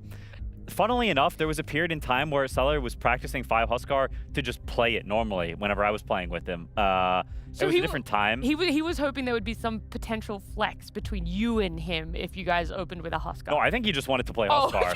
Like he just thought Huskar 5 was good. He just wanted to play it. So evidencing here, it's not great. And I think they got a little too big for their britches. Picking Huskar, the enemy responds A. You're like, oh, it's fine, guys. It's fine. No, We just put a support. It's not fine, guys. It's not fine. You needed to ban this hero or not first pick the Huskar. Something different going on. But yeah, this is a little silly. And MOUZ, they need to get their bearings because it's rough for them right now. What would you rather, position 4 Faceless Void or position 5 Huskar? Genuinely 4 Void, and I hate 4 Void. Well, that's the sort of realm we're in with Dota right now, but also the fact that it just does not stop here at Blastland. We have our next best of one, Xtreme Gaming up against Tundra. I don't really want to talk about Tundra right now. They're doing great in a Blastland. Schmeechma always happens for them, right? But Xtreme Gaming, this is the team where we're like, they were just playing in an online tournament, won that one for themselves. They come here, they got the ball rolling for themselves. Does it continue? Are there expectations now? And that's always been an issue for a couple of Chinese teams. Once expectations are placed, do they crumble? And I think this team is a team that can meet those expectations or even surpass them potentially. There's a lot of players, a lot of the best Chinese players, even historically, not just in recent history, but when you look at all time, Xnova, Ame, these players, it's hard to have a conversation about the best. I mean, you know, Xnova's Malaysian, but on Chinese teams, who have had the most success. I think they're great at performing under pressure. They've won many, many tournaments, and they've got the GOAT Chinese coach in Zhao 8. So I think if any Chinese team is going to, you know, live up to the region standards, I think it's these guys. Well, they're already doing it. 5-3 right now for Xtreme Gaming, but they're coming up against our first seed here at Blastland, Tundra. So let's see what's going to happen in our draft.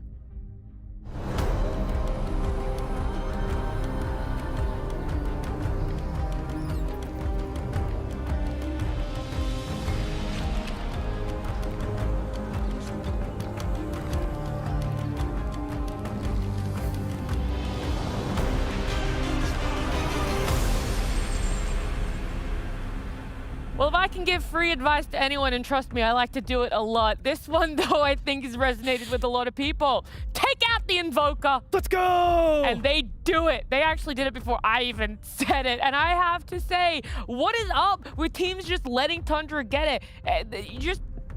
Words literally cannot explain my frustration when it feels like an ego trip some teams have to not ban out this Invoker against BZM, but it's taken out this time around. We don't have to dwell on it too much, along with the side of Treant Protector, which is hardly seeing the light of day right now in competitive, with Shadow Demon and Primal Beast 2. Two heroes that we saw just before in our best of one.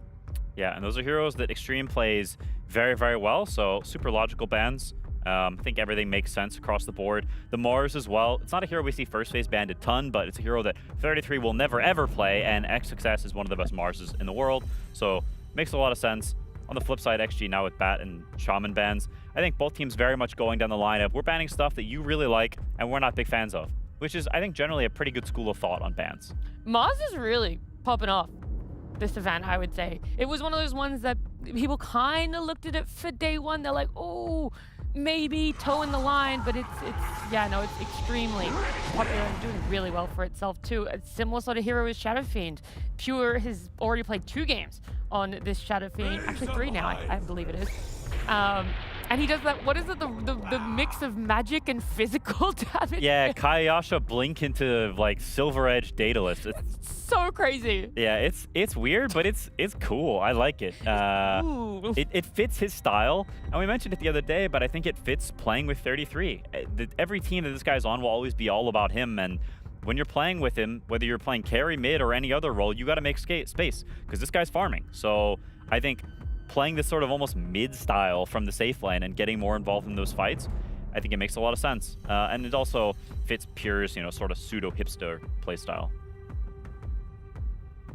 I'm curious to see though how Xtreme responds to the Shadow Fiend. I think Zhao 8 is one of historically the drafters that is the best at dealing with a hero on a conceptual level. So Shadow Fiend, they leave it in the pool. Tundra's had a lot of success with it, as you mentioned before. So what will their answer be to it? How can they deal with this hero that's felt sort of unbeatable for a lot of teams?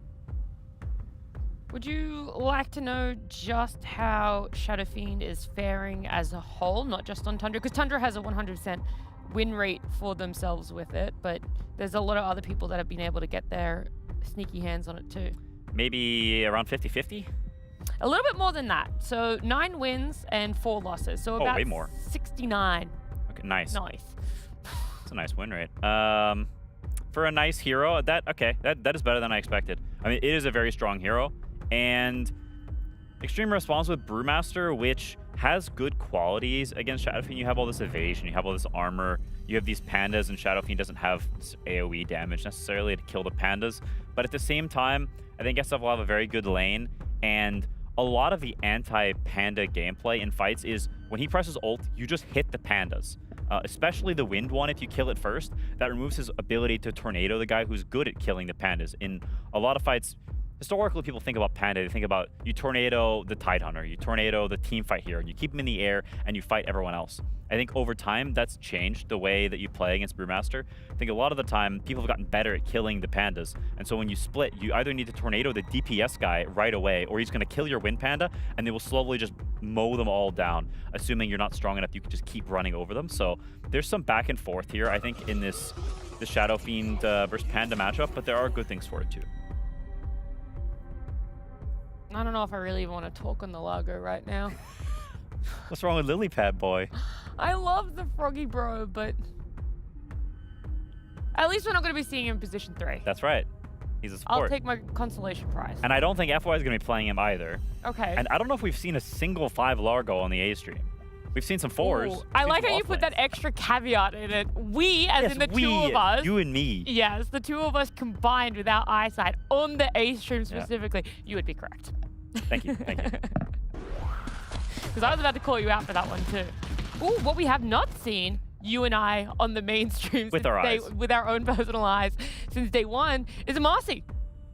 Yeah, we saw a couple losses from it on some of the first games of the tournament, and then everyone kind of was like, okay, we lost a few games, we're done with this hero for now, but it's back.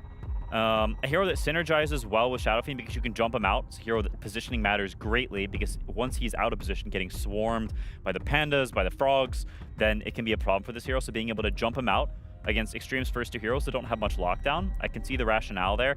Even though I'm a bit of a Marcy hater and I think the hero is a bit sus, actually, Tundra, the only game they lost, they had Marcy. So I was about to say, I was going to follow that up.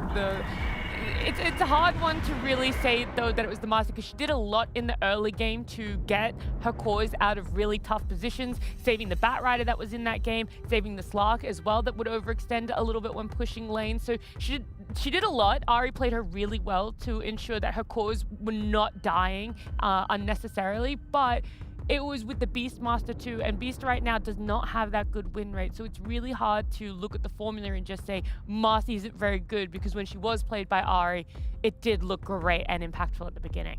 No, that's very true. And I think Ari is someone who's very competent on this hero and has played it a lot. Even if you look back to the time where he was on Na'Vi himself, they were playing a lot of Marcy and having a lot of success with it. It was a first phase ban for them back then.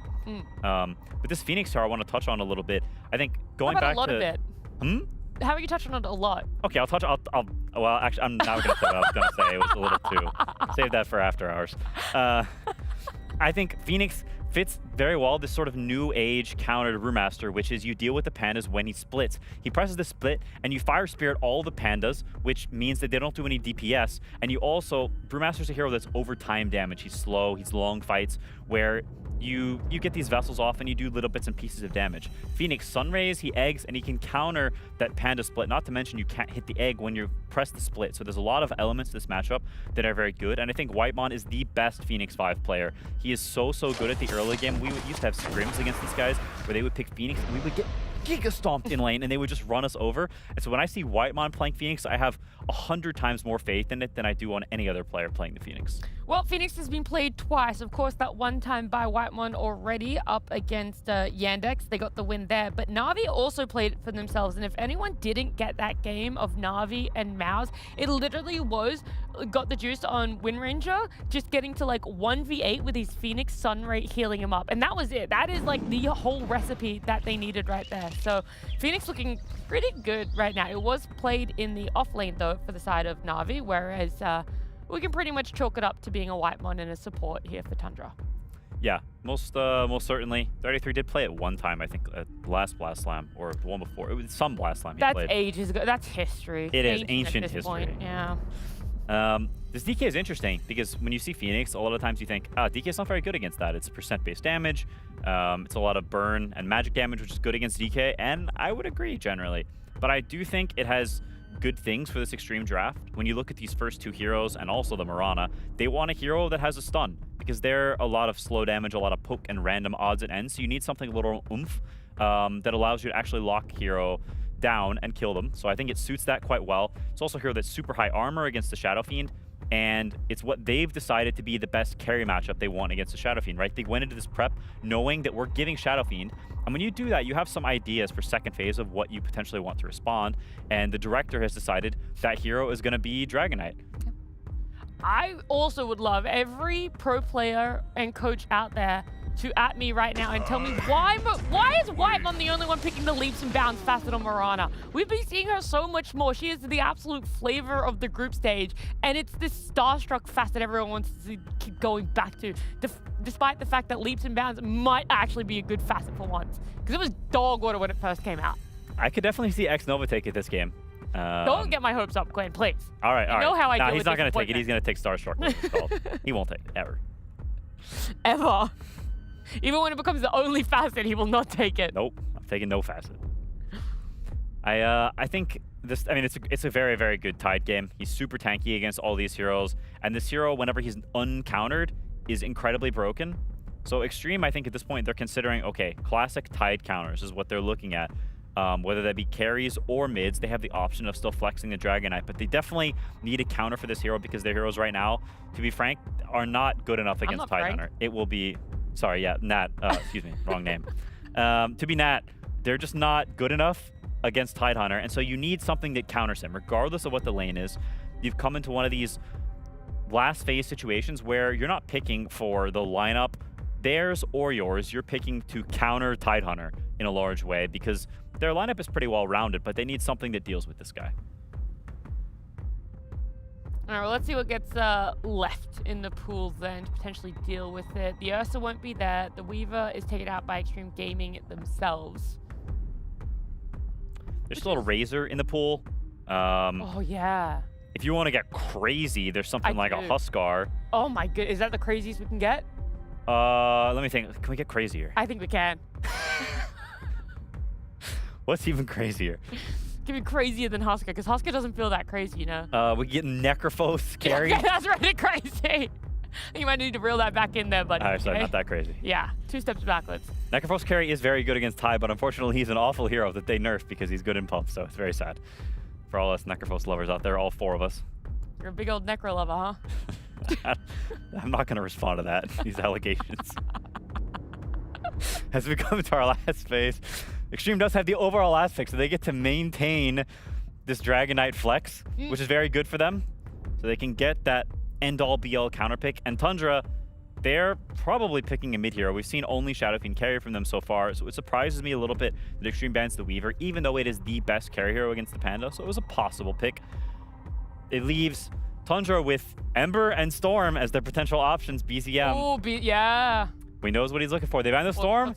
You know what that means. It's Ember time, It's Ember time.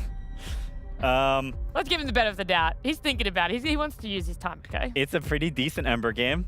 Solak, what the heck? Wow. Oh, mid-SS then. Okay, so Xtreme was right in their read that that could be the case. Yeah, they 50-50'd it with the Weaver and the Storm ban, right? Split the wickets. And one of you them came true. This Slark, I think, I have mixed feelings on. I think it pairs well with Phoenix in that you have a really strong, aggressive 5 who's going to get up in there and battle. But Panda against Slark is a 2-sided matchup. And this Lesh is sort of that classic counter against Tidehunter. It's overwhelming magic damage, and you have pure damage as well, which is especially good against Tide. He does have the Misanthropy clicked right now, which is the better facet against Tide. The other one, the Chronoptic Nourishment, is more about the magic damage, so if Tide buys that pipe, it can mitigate it to quite a big degree. So I don't necessarily mind him going for the Misanthropy in this case, but it is definitely not black and white. I think these drafts are actually relatively even. I think Xtreme have done a decent job of responding to what Tundra has, but it is not it's not black and white. So I think a lot of this will come down to play and if Tundra can keep up that blast excellence. I just want you to read that name, sorry, that's under Largo for me. FY. Okay, and if we were to roll back the tapes, what would you have said about FY and Largo? I think I said he would not play it. That is what you said. Yeah. But does it make more sense when the draft progressed a little bit more and you saw the Morana come out? You're like, I guess we kind of have to see just what he's got in the back pocket for Largo. Yeah, I mean, if they want Dragonite, then you don't want Dragonite Largo lane. I think it's a bit goobery. So sort of changing based on this Dragonite. For some reason, teams just prefer it 4 compared to 5. It keeps being the case. I'm not 100% sure what the rationale is, but that is definitely the case. This lane against Slark, it's a double melee lane. You've got a Phoenix in your team, which to me says that Slark will have a pretty good start, and it's a hero that needs a good start. So I think Pure, compared to the last time we saw him lose on the Slark, will have a better entrance to the game. Well, he's got a 50-50 on Slark, okay? He had that big old 80-something minute barn burner to start off their day 1. They played it again. They did ultimately lose that one. But yeah, I think there is a little bit more legs in what is happening here for the Tundra lineup. But is it going to be their second loss in a group stage at a Blast Lamb Queen? That's the ultimate question people are sitting on their edge of their seats to find the answer to. And the ultimate answer is yes! They have Slark, they have Marcy, they'll have lost with both of those heroes in their only loss early this tournament, and they will lose again. You heard it here first. That's it. Quinn's putting it all out there. He does not have faith in the Slark and Amasi back-to-back here for the side of Tundra. I'm sure a lot of people out there would love to see what happens with Xtreme Gaming getting their hands on the Largo, as well as picking up a Dragonite there. So let's get on into it. Let's continue our best of ones and see just how the action will unfold.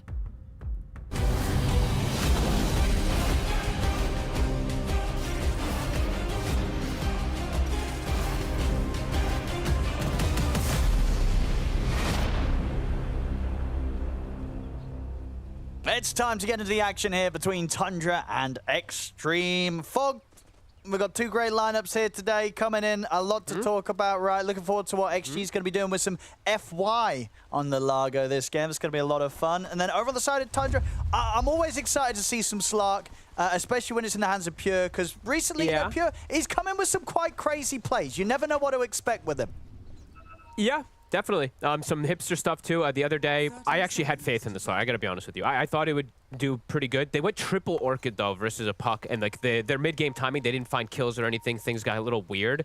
But I don't know. This hero is definitely better, but I'm still seeing a lot of weaknesses and a lot of problems, especially because a lot of times when I'm seeing it picked, there's still heroes like a Lesh available, right? And traditionally, Lesh has been one of these heroes that the damage is just going to be ripping through the Shadow Dance inside the team fights. He's got Largo as well to buff him up. So we'll see if it works. Tundra, they've made everything work pretty much, except for Marcy and Slark in this tournament, and they have both.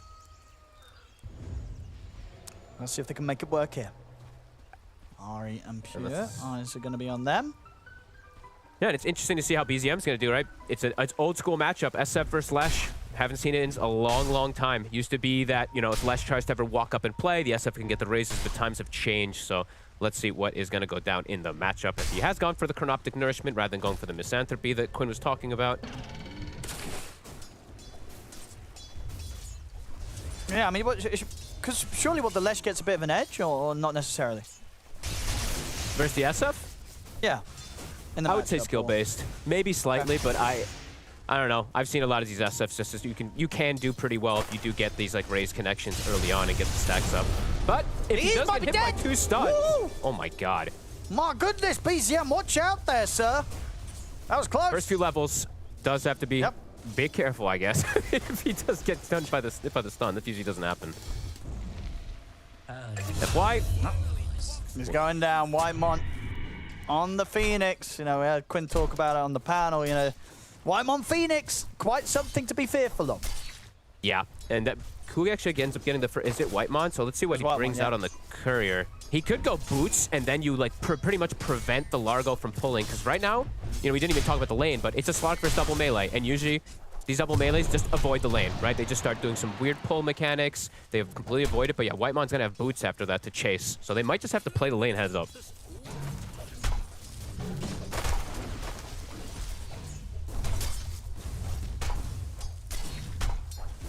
See top lane. Should be pretty free for 33. Yeah, I mean, for both, right? I mean, it would actually put pressure onto the DK on the early levels. Yeah, DK should be just fine up there, so it should be trade of farms. Maybe they can mess up some CS. Maybe Ari could potentially die if he's not careful, but he probably shouldn't. Because he's going to have that rebound in most situations to get away. And yeah, Whitemon doing what he does best. They've got the lick to dispel once, but fire spirits, there's plenty of them.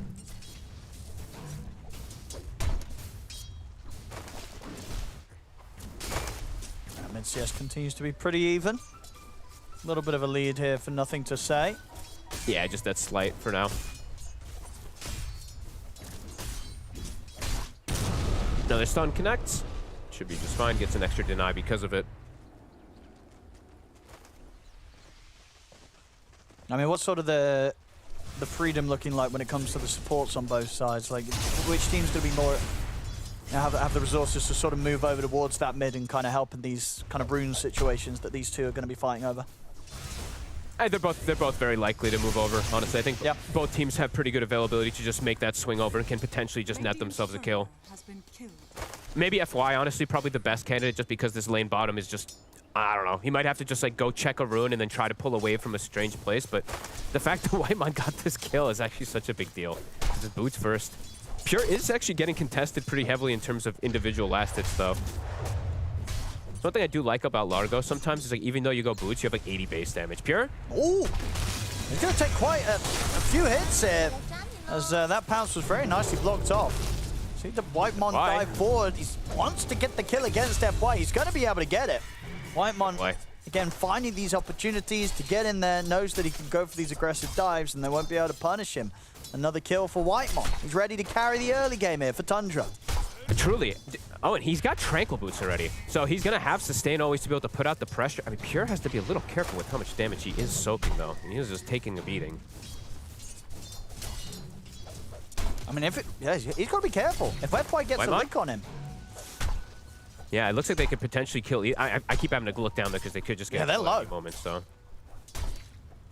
Top lane, I don't think anyone should die. So top lane's probably the one that we can avoid, but Ari is looking to make a move. So it looks like he is potentially looking to sandwich with BZM. If they can get a secondary raise with the slow, can't quite there. And Pure's pretty much out of regen. So as good as Whitemon has actually done in terms of bullying, Pure has no regen to be able to just trade. Oh, nothing to say. The slows. Yeah, they're going for the play here now. TP's going to be coming in. Ari, he's got the rebound. BZM's able to step up. It's not enough burst straight away. Finally, the extra raise comes through to get the kill, but they're taking a lot of damage here under the tower. Xnova might just get the cleanup on both of them effectively. BZM will drop the tree to try and block off the vision, but Xnova's still going to get him with the right clicks. So they get in, they get the kill, but they do lose 2 of their lives for it. And Xnova gets quite a nice little boost of XP there, getting that solo pick off on the SF at the end of it. These might be the happiest 5 positions of the tournament in the first 5 minutes. Whitemon has Tranquil Boots, and the Miranda is now about to be level 5 from a double kill. Has Boots as well finished up. The dream, really, for both of these 5s. Great rotations, good response. Or bottom. They're going to go straight in for XXS. Knowing that he's alone, Ari comes in with the rotation. They get the jump. XXS trying to run. He will fall. Whitemon, though, he's going to get licked up by FY there. Big pickup there for FY to take Whitemon down and put an end to that killing spree. I came with the net. The hill troll, it was against him as well. It did help out. Yeah, came with a setup. BZM, my goodness, he's lucky that stun didn't hit. He's going super aggressive there, trying to get the raises lined up onto nothing to say under the tower. Couldn't quite get away with the kill. Both playing around Power Rune and Catapult Wave because they still have it here at the ready. Everyone's rotating. Nova. Whitemon wants to go for this. He's going to chase on. He's got the blood grenade down on him.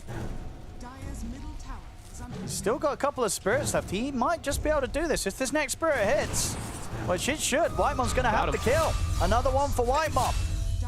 Mid lane. Same time, though, back over in the mid. BZM and Ari, they get in, and this time they will take down nothing to say. They won't lose their lives for it. BZM's even eyeing up the potential to go for FY, but under the tier 2 might be a bit too far for him to go for at this stage of the game. I quite like seeing the Marcy with the SF mid, actually. It's the little bit of slow that these raises gives up the time for the Marcy to get in, and then you have a repositioning tool with raises, so potentially you can get another set of raises off too. So this is actually a nice little duo. I've seen the Marcy SF a lot in the safe lane when you're not playing as much around the raises, right? But like around mid, you're definitely seeing the potential of the rotations. Oh, cool stuff here. And all because of this too. Look at 33. He's playing versus DK. And we know how 33 plays. He'll pull these creeps to neutrals. He'll maximize. He's doing exactly that. He is incredibly farmed up here. And a farm tide this game could really be problematic. A good Vlad's and a good pipe timing if he wants to go down that route could be pretty massive for his team.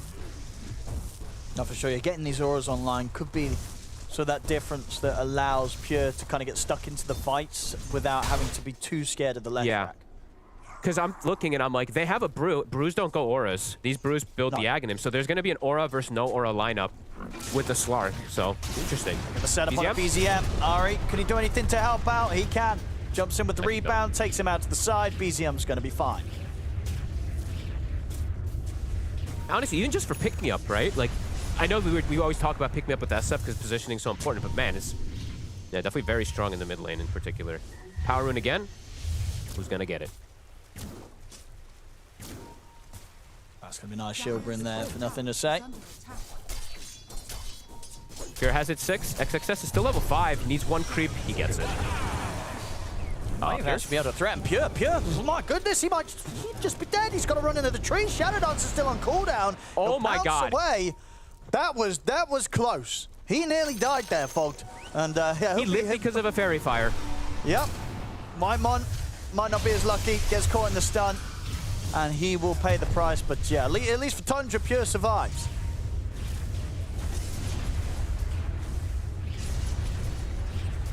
That was wild. I thought he was dead. I legitimately thought he was dead. And so is this always going to be the route then on the Slark for Pure? Always going for the Midas? It seems to be. It seems to be his way. It seems like there's like 2, 3 heroes that go the Midas now. It's the Brew, the Slark, and we had one other one, didn't we? We had someone else build it. I don't know if it's the way the heroes meant to go, but someone bought Midas, didn't they? Well, yeah, what was it? We had Pure buying it. Yeah, we had the Brew Midas. The Brew Midas worked out right. That was a win. I like the Brew Midas. I think you either go Brew Midas or Vessel. I think there's like, I don't know. I'm actually starting to see the Midas more, and I'm starting to. I can't believe I'm saying that. I'm starting to actually accept it. Acceptance, you know, it's the 7 stages of grief or whatever it is.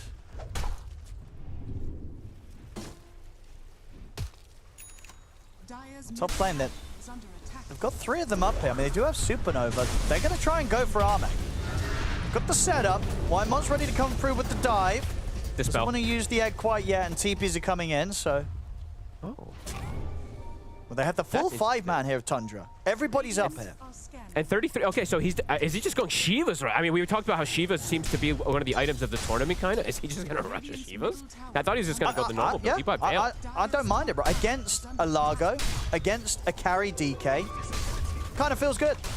It does. I mean, I wouldn't hate it. It would just be the weirdest. Like, look at FaZe, Winlace. If he does do that, it would look pretty interesting. That's for sure. So we'll see. What was the other hero that's doing Shiva's rush?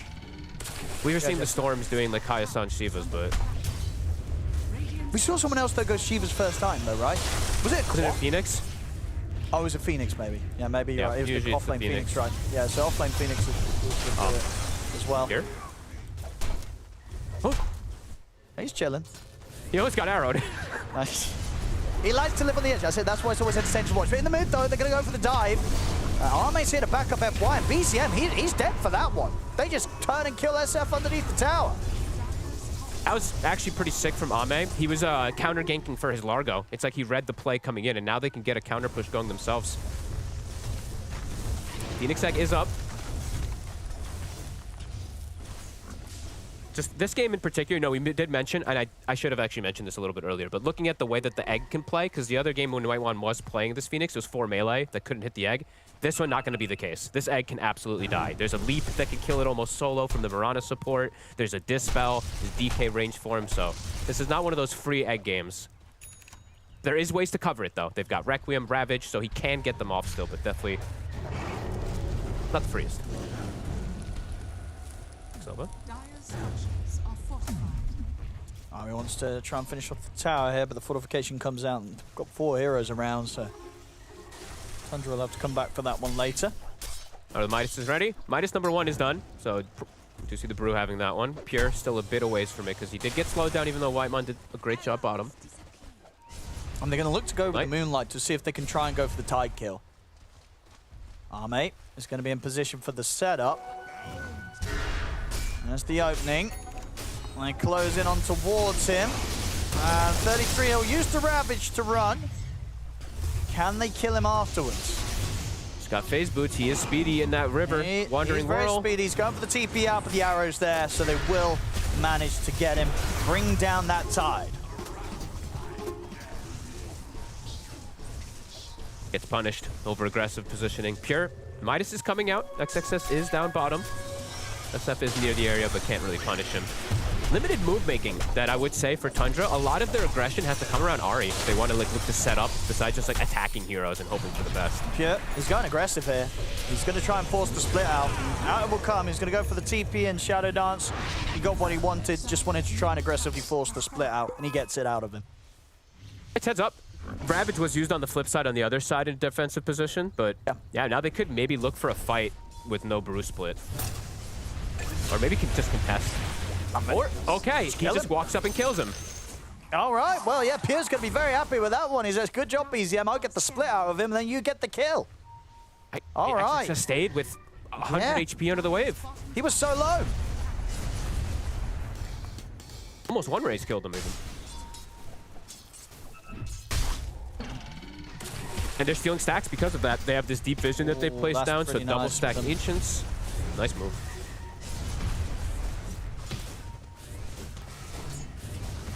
Big money going into the hands here, Tundra.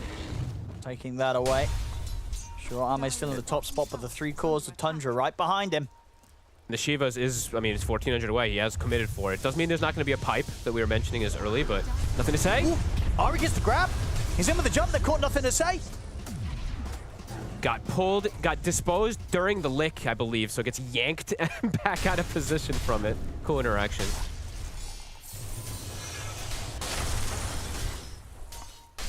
And this Lesh is definitely going to have some issues, I gotta say. He's cute. He went Kaya too. Super fragile. Not the Greaves build that we've seen a couple times on this Chronoptic Nourishment, not the Blink that we see on the Misanthropy Rush. He went Kaya. And walking in this game as a Lesh can be pretty dangerous. He's got DK and Brew to frontline for him, but there's a lot of damage on. Bit of concerns for nothing to say.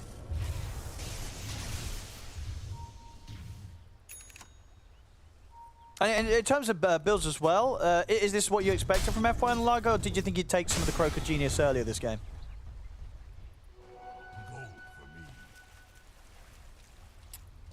I kind of thought that he would, but I guess the Dispel is very valuable versus the Phoenix, because sometimes you do see like 1-1-3 or 1-3-1. Yeah. But yeah, it's like determines based off how good of a lick game it is and how much he thinks he's going to be playing around his Lash with the Croak. So maybe he just doesn't think that he's going to be doing that as much just yet. I like seeing the variety of builds on Largo. I think Greaves tends to be the usual option, though, in terms of items that you want to get on the 4 position. But skill build has an immense amount of variety.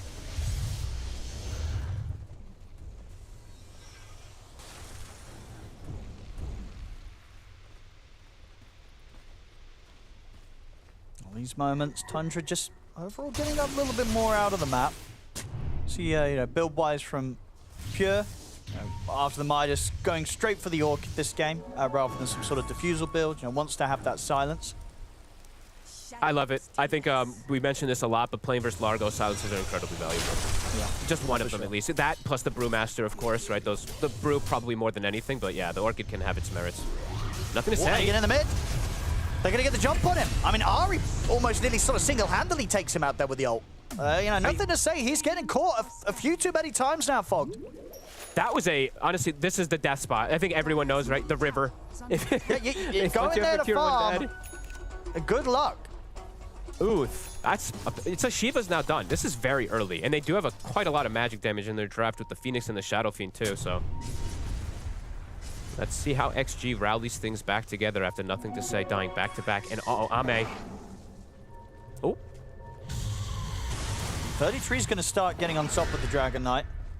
He's got him with the slow, with the Gush, and the Shivas. Buying time for Ahri, BZM, and Whitemon to swing in and blow Ame up with the Requiem. They're getting these kills. They're starting to make it look pretty easy at Tundra with these moves. XG looking a little bit lost in these last few moments. No, absolutely. I mean, nothing to say, right? They don't have a mid to rally around, really, and I'm really worried about how fragile he is. Even if he goes this Blink build, since he's Chronoptic Nourishment, you don't kill the heroes as fast, and they have the burst. So we'll see how he does start to fix his game, because this is really starting to get the ball rolling for Tundra, and their team fight, it is very terrifying on Tundra. They now have the Blink on the Shadow Fiend, too, so... 3 BKBs, these team fights look very complicated for XG. Dire's bottom tower is under attack. Yeah, no, for sure. And that's the thing, right? You mentioned, obviously, they do have measures to hit the egg, but between the Ravage and the Requiem, Tundra have got a lot of ways to make sure that those hits just can't come in. They've got the lockdown. 100%.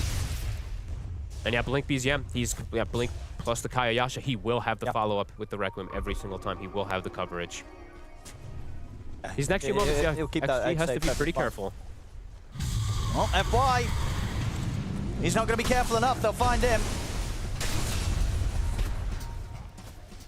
Success also. He's going to pop the split, but it's a split and sort of hit the jungle. It's a split and to give them the Roshan is what it is. I think so, yeah. Tundra straight over towards it.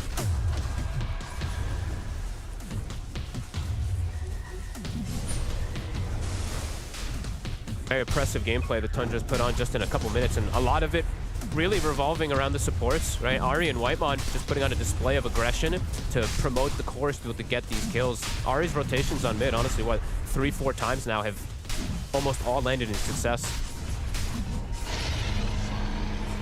The Aegis into the hands of BZM. Tundra, they can keep this aggression going. No need to slow down right now. Yeah, also ready, and as we said, I really do think it's going to be one of those games where XG has to get to these BKBs. BKB Lesh, BKB DK, and then they can maybe look for some type of fights. If they can win fights pre-BKB somehow, I would be incredibly impressed.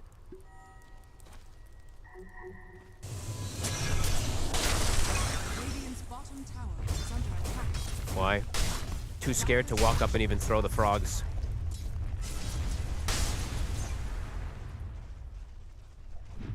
So yeah, XG, it's just buy some time, right? We see Ame, he does have the Blink, he has the Armlet, he's got the Mask of Madness.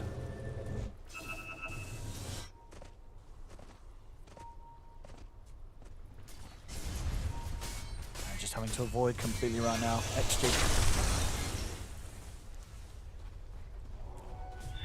They still can get pickoffs around the map because they do have these double Blinks plus Mirana with Moonlight Shadow. So if they can find heroes split up on Tundra, they still absolutely can kill them. It's just Tundra's idea of the game right now is looking for a team fight, right? So we'll see if they do get caught split off from each other.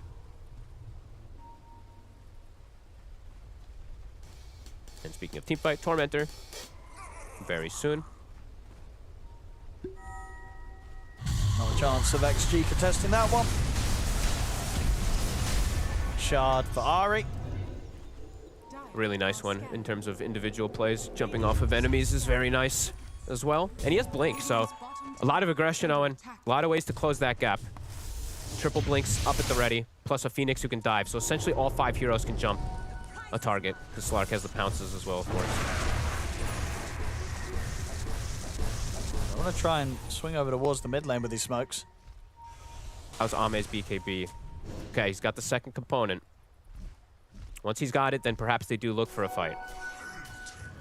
Ags on XXS. Okay, maybe they're going to look to try to mount a fight around this. They're going to go for it with the smoke, but it is into this Aegis. It's a risk that they're taking here, XG.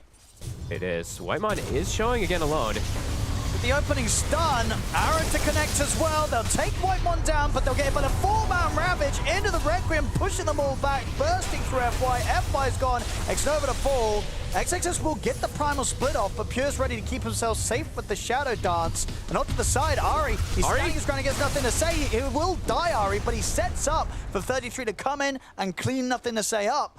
XXS, he's just got to run with the remainder of this primal split.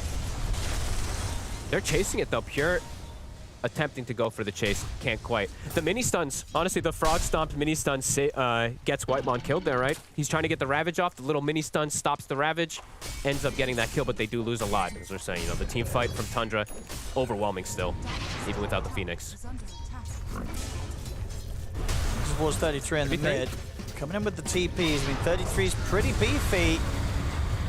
be able to back up here with the Kraken Shen. In fact, Pure's ready to go aggressive, turns in towards them with the silence. BCM here ready to lay down the razors. Pure, Shadow Dance soon to come to an end, and Arme trying with the chase. Dark Pack will be there to remove the Dragon Tail stun, so Pure's going to be back to safety. XG still seeing if they can find something else. They look towards BZM because BZM still with the Aegis in his hands. DSF getting healed up as well by Whitemon. 33 jumps back forward. The Supernova's ready to go. There's no one that can hit the egg. They can't focus it. They have to try and back off. They will take BZM down the once, but he's going to be back for round 2 with the Aegis. And FY's getting chased down by 33 and Pure. Jump for from Ari, looking for more. Arme will turn with the Dragon Tail into the arrow from Mirana to take out Ari, but now Arme's put himself in danger. 33 and Pure and BZM take him out as well. XG, they just can't take these fights.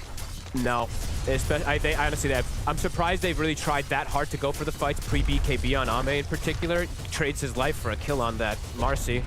Slark, this is where Pure, he kind of thrives. The long fights, he's getting these stacks built up. Sure, he's looking a little quiet because of how amazing the rest of his team looks, but those are the fights where he can start to do things. Oh, easy kill for Xnova.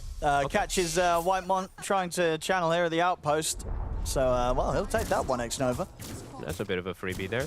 And yeah, Nothing to Say just continues to really struggle. He was in the front line this time, trying to get the stun, trying to get the combo on Whitemon, but Whitemon still had egg from earlier, so just pops it in the face of the Lesh. 11k lead now for Tundra, fully finding their footing this game. I like how aggressive Ari's being too. You saw how he actually, in this fight, he completely went on Nothing to Say and zoned him out of the fight.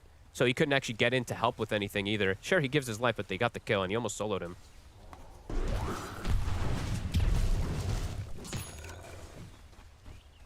You know that Ari, one of the few players that still plays this hero, so... I mean, because next, does he need to build a supporting item, or can he afford to like just go BKB? So he can just go BKB ult on top of the Lesh and be really annoying. I thought he would go BKB the other day too, where he went the Orchid. Yeah. So I think linking BKB is just usually the standard that you want to have on these Marcies. Sometimes you can go Solars, but if you're getting this type of game, sure. Yeah, we'll have to see. Aghanims, the 33. A very obnoxious build to play against. The Shivas, the Gush spam constantly. Their fight is very strong. They're looking for it. Here, Ag's done, has a gem as well.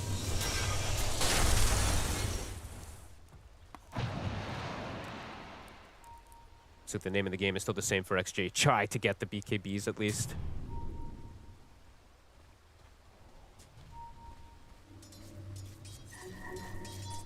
We'll see in trouble. They'll get to catch him, so FY will be very dead. Oh, Ari. Is, does Xnova get away? Doesn't clip him. Super close.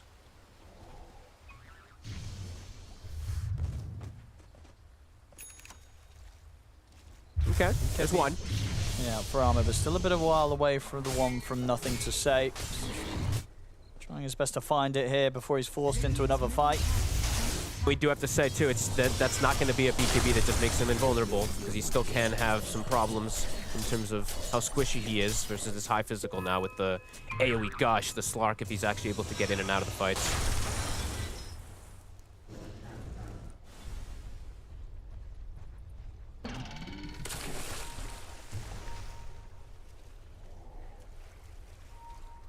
BZM.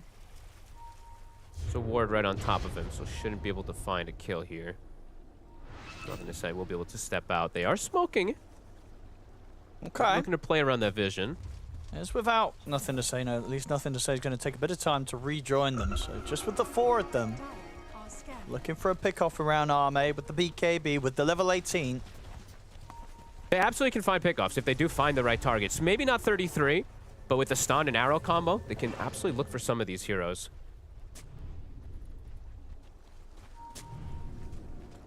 Okay, 33 is very deep, but he does have a shield rune. So if they're aware of his position. He has shield and blink, so... His team's surrounded by all 5 of XG. But they don't really find a chance to really do much about him. They'll see him now. He's gonna get licked. There goes the shield rune at least. But he's now got backup. The rest of Tundra have been able to connect with him. Jump in with the burst, looking for FY, but FY's able to get the heels off. Wrap around in from the side, they're going to look to make a jump onto Whitemon. They want to get rid of this Phoenix, but Ari takes Whitemon off to the side. The fear comes out into the Ravage. They blow up XXS before he can get the split off. They had the control between the Requiem and the Ravage to stop the brew, pressing that ult, and now they're ready to go for more. They've got the pounce into the Supernova stun. They've held Ame in position. He's now dead for a minute without buyback. They're ready to start diving up to the fountain. Chasing back FY, nothing to say in X-Nova. Fortification will come out. Tundra, they can back off, look towards the towers instead. It's just these team fights, they're too tough to take. And the jumps, the saves there, of course, Ari coming in again with big rebound plays, keeping Whitemon safe. Yeah, beautiful, really. From, honestly, Ari, a couple of these games, Ari really shines on some of his heroes. His Shaman the other day we saw was 33. He's got the anchor in. Wow. They might even have FY as well. Pounce from Pure into the silence, disposed from Ari. FY's dead. Could be 2 sets. Still some stacks on the Slark to be able to get this push going.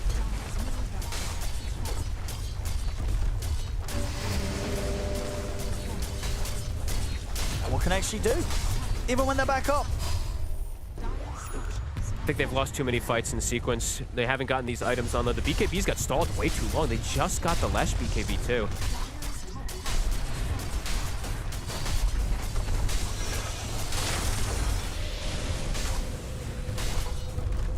Top set's gone. They cannot push and they're also them going off. to be back up very soon. That's the crazy thing. And looking at BZM, I love that he's done this little pivot. It's just going for the Silver Edge now versus the DK also. So they're going to have a break. Really good approach coming in from Tundra. And they can look for the fight. Ults are pretty much going to be back up. So for XG, question is, where do you want to actually go from here? It's kind of just, yeah, hug Ame and try to buff him up and hope.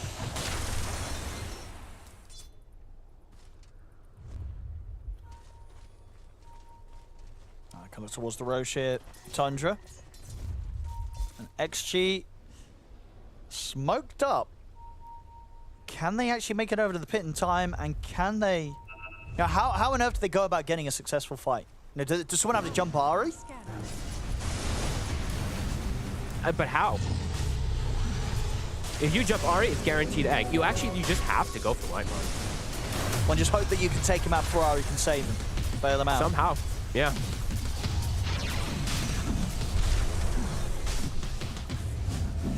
But there's a lot of issues in these fights at this point, of course. Radiant's middle tower. At 33, you know, he just feels unkillable. He's ready to just pretty much just walk at the 5 of them. He gets the catch on him, makes Nova. So we'll be able to remove the anchor. Goes for the TP out. He tried to headband it mid-leap to mess it up. That's actually pretty cute. Yeah. He's found FY, nothing to say. FY's going to get caught. I mean, maybe they can also catch nothing to say. Yeah, 33's in with the jump. And he's going to have to BKB TP here on the Lesh. Dude, actually, you know what? Honestly, Slark might be one of the most perfect heroes versus Largo. Because he's just healing, and you're just like, okay, one more Essence Shift. Heals again, one more Essence Shift. Heals again, one more Essence Shift. Actually looks quite nice, I gotta be honest with you, even though I'm not a huge fan of this Slark as, oh my goodness. BZM. All right, he wants to start showing off now, going for these plays. That's a dead Alme carry for 1 minute. Some of these mids be styling in this tournament. You know, we've talked about BZM in particular, right? Yeah, it was Invoker, what was it the other day? Storm as well, Storm. SF here. He's having a great time. He's looking in absolute top form. Like some of these games, you know, people always say it's like the BEZM or the B-LOLZ, like whatever. Like this is BEZM. He's playing super well. Very confident plays, very aggressive. And Ari's making it Nothing to say. Ari is enabling. BKB's still on cooldown, of course, after that escape on the bottom lane. He's dead. No buyback on him. Out for a minute. They can't mount the fight. And here it comes. That final Rex.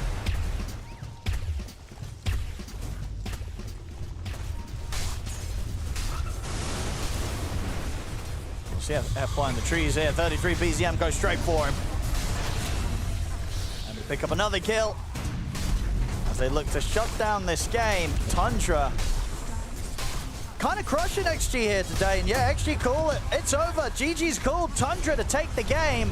Xtreme, they really couldn't get anything going in their way this game. This was through and through a Tundra show. And honestly, a pretty relaxed Tundra show. You know, they take a stretch, take a bit of a yawn. I think they would tell you that was an easy game there, folks. I think so. Honestly, I think this little thing that they did with the SF, putting it mid, it ends up being a last pick, but because... Oh. I think we lost Fogged. Anyway, but there we go. Tundra. They'll take the easy win there as XG, the strats don't work out here today. Fogged getting DDoS from Tundra there. They don't want him to reveal the strategies about how good that SF and the Slock and Delago was. That's it. They said absolutely no more insight from that analyst there. And we're going to get some insight from you, Quinn, my one and only analyst. That's right, that's me. Carrying the show right now. Look, XG, we thought maybe there was a little bit of something going on with their draft, that they could have had a better start for themselves, but ultimately there is that support diff when it comes to Extreme Gaming and Tundra. By the fact that Tundra didn't pick Largo. That they didn't pick Largo, and they also didn't pick Whitemon 3 years ago whenever he was still a fledgling. These guys are, Whitemon and Ari genuinely are actually too good. We'll see it in some clips later, but they are legitimately nuts. They're always making the moves in the right places, ganking the right heroes, and tearing the game apart. And I think you see it in almost every game they play against any team. The enemy team supports are just not on the same page on the tempo they bring, the moves they bring. It's always right place, right time. They are the best 2 supports in the world, and I don't think it's even close right now. As in individually, like Whitemon's the best 5, Ari's the best 4, or Yes. you're saying as a duo the best 5 and 4? Because people were saying that when it was Whitemon and Saksa.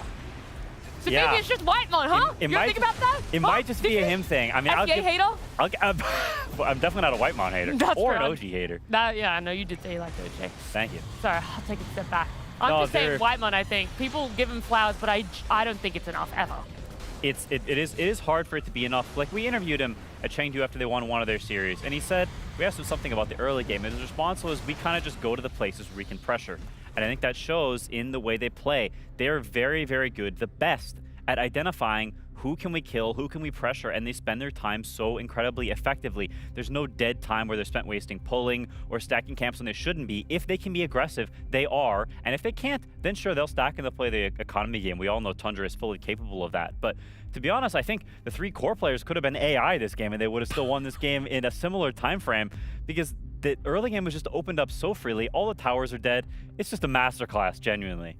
I feel like Ari and Pure needed to prove themselves. They said, we lost that one Marcy slot game, but we're going to win this one. My goodness, didn't they? Like the Marcy, we already talked about it when it came out in the draft. Ari had a previous great game on Marcy, really effective in the early games. This time around, though, they're just able to transition it a little bit further. They're able to get a lot more, and I loved the early SF pick coming out from Tundra and being like, we're just going to put it mid. Yeah, that is. It was a great alteration. The Slark did very well. He was able to just sort of chill and vibe in his lane. Slark's a hero that's very hard to kick out if he gets to that 6.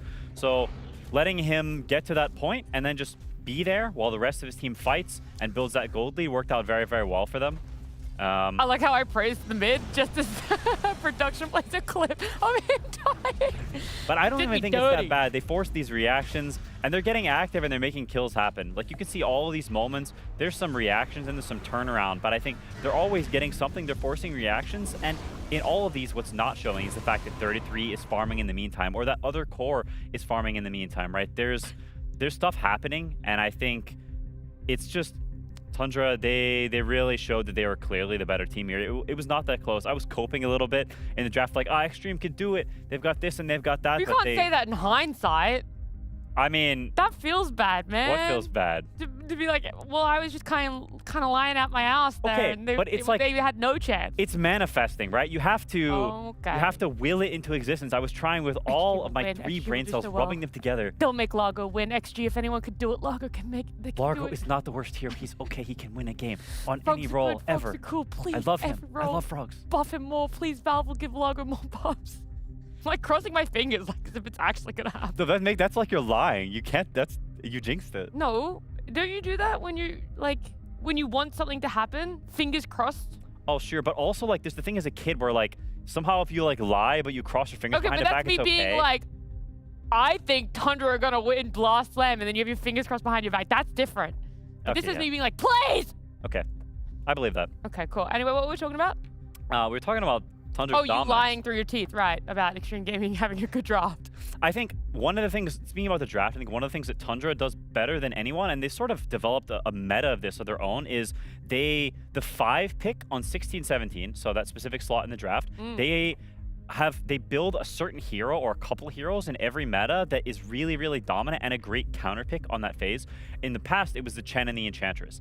They would have this Chen pick waiting in the back pocket, and if you ever showed a certain support there or a certain off lane, they would slam you with this 5 to where you now just can't win the lane anymore. And I think that's become the Phoenix for them in this patch, where when they see this what is it called, Brewmaster, or some of these heroes that Phoenix is good against, these melee dudes that he's allowed to burn down, suddenly the Phoenix drops down from the sky like a big gigantic hammer and closes that door that now you can't win the offlane against them anymore. They get that free lane for Pure, and he gets to be that aggressive psycho that he wants to be in the game. And I think that ability that Tundra has to find those openings in the draft, I think is very unique to them and something that other teams need to learn from.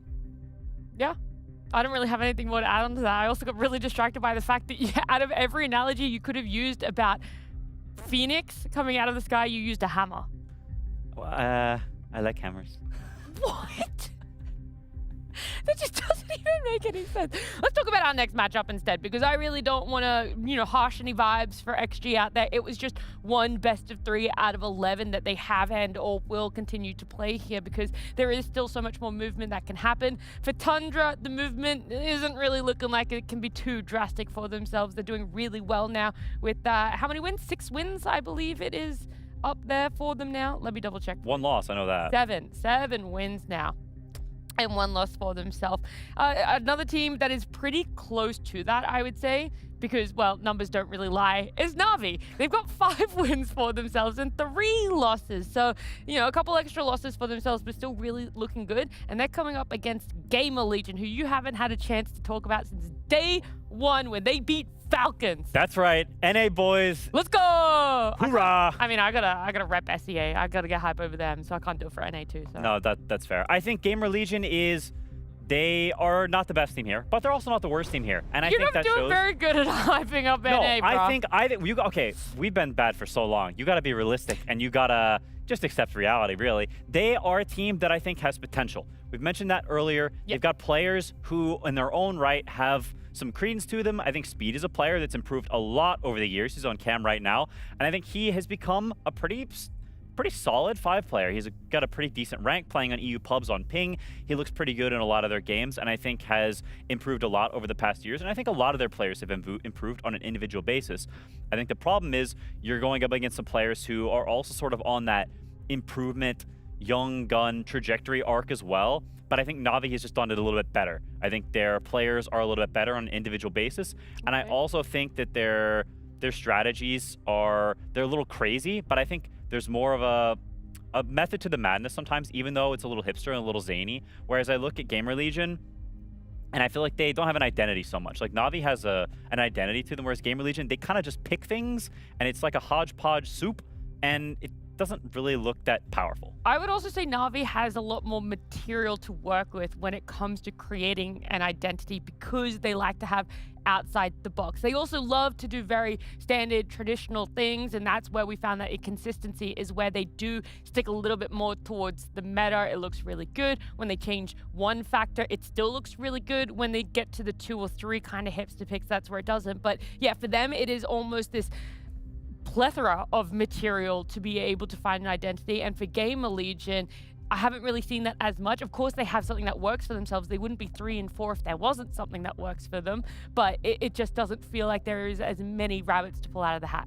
Yeah, and I think if I'm totally honest, I think the biggest differential in this series is the carry difference. I think Got the Juice has really been a standout, that he's looked really, really good in a lot of these past tournaments. I think he's been an amazing player and someone who's, sort of contesting that top tier of carry player. Whereas I look at Yamson and I think this team has had a hard time finding a hero pool that works for him. Sometimes he's playing the hard carries, sometimes he's playing the space makers, and I think that flipping back and forth between the two is not something that a lot of people can do successfully. And I think he's also someone that, to be honest, on an individual skill basis is not at the same level of Got the Juice. And so I think GamerLegion will need to have a great strategy here and going into this game as a team and abuse ideas on an overarching level and be cohesive to beat Na'Vi, because I think Na'Vi has the individual skill edge on them. See, I thought you were going to say mid, because that's normally what you like to be like, that's where the skill diff is. But I fully agree. The carry difference, everything that you said there. And I want to highlight it a little bit with the Na'Vi MOUZ series that happened yesterday, just how good Got the Juice really was, because I said it earlier, he kind of 1v8'd it, and I have to say that because his Phoenix really helped heal him up with the Sunray. But ultimately, he was at 31k net worth, and the next closest core towards him was the Falcons team at 27. So the enemy team literally had nothing. MOUZ had nothing going for him. He was playing on a whole nother level when it comes to a carry player, but also as that win ranger. It was just amazing, and that's something that GamerLegion are going to have to be aware of. What exactly is Na'Vi going to be able to get themselves for Got the Juice if that win ranger even stays as in the pool as a draft is already, and we're going to jump on into it.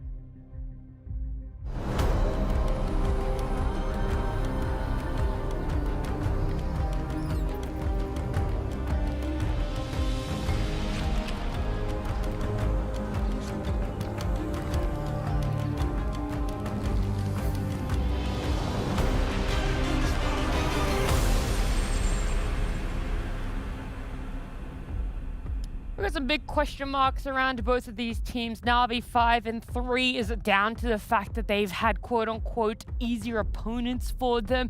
GamerLegion maybe coming up against some of the bigger dogs and getting the wins, leaving them on a 3-4. Either way, a lot of new upcomers when it comes to the Dota scene right now, playing in this best of one.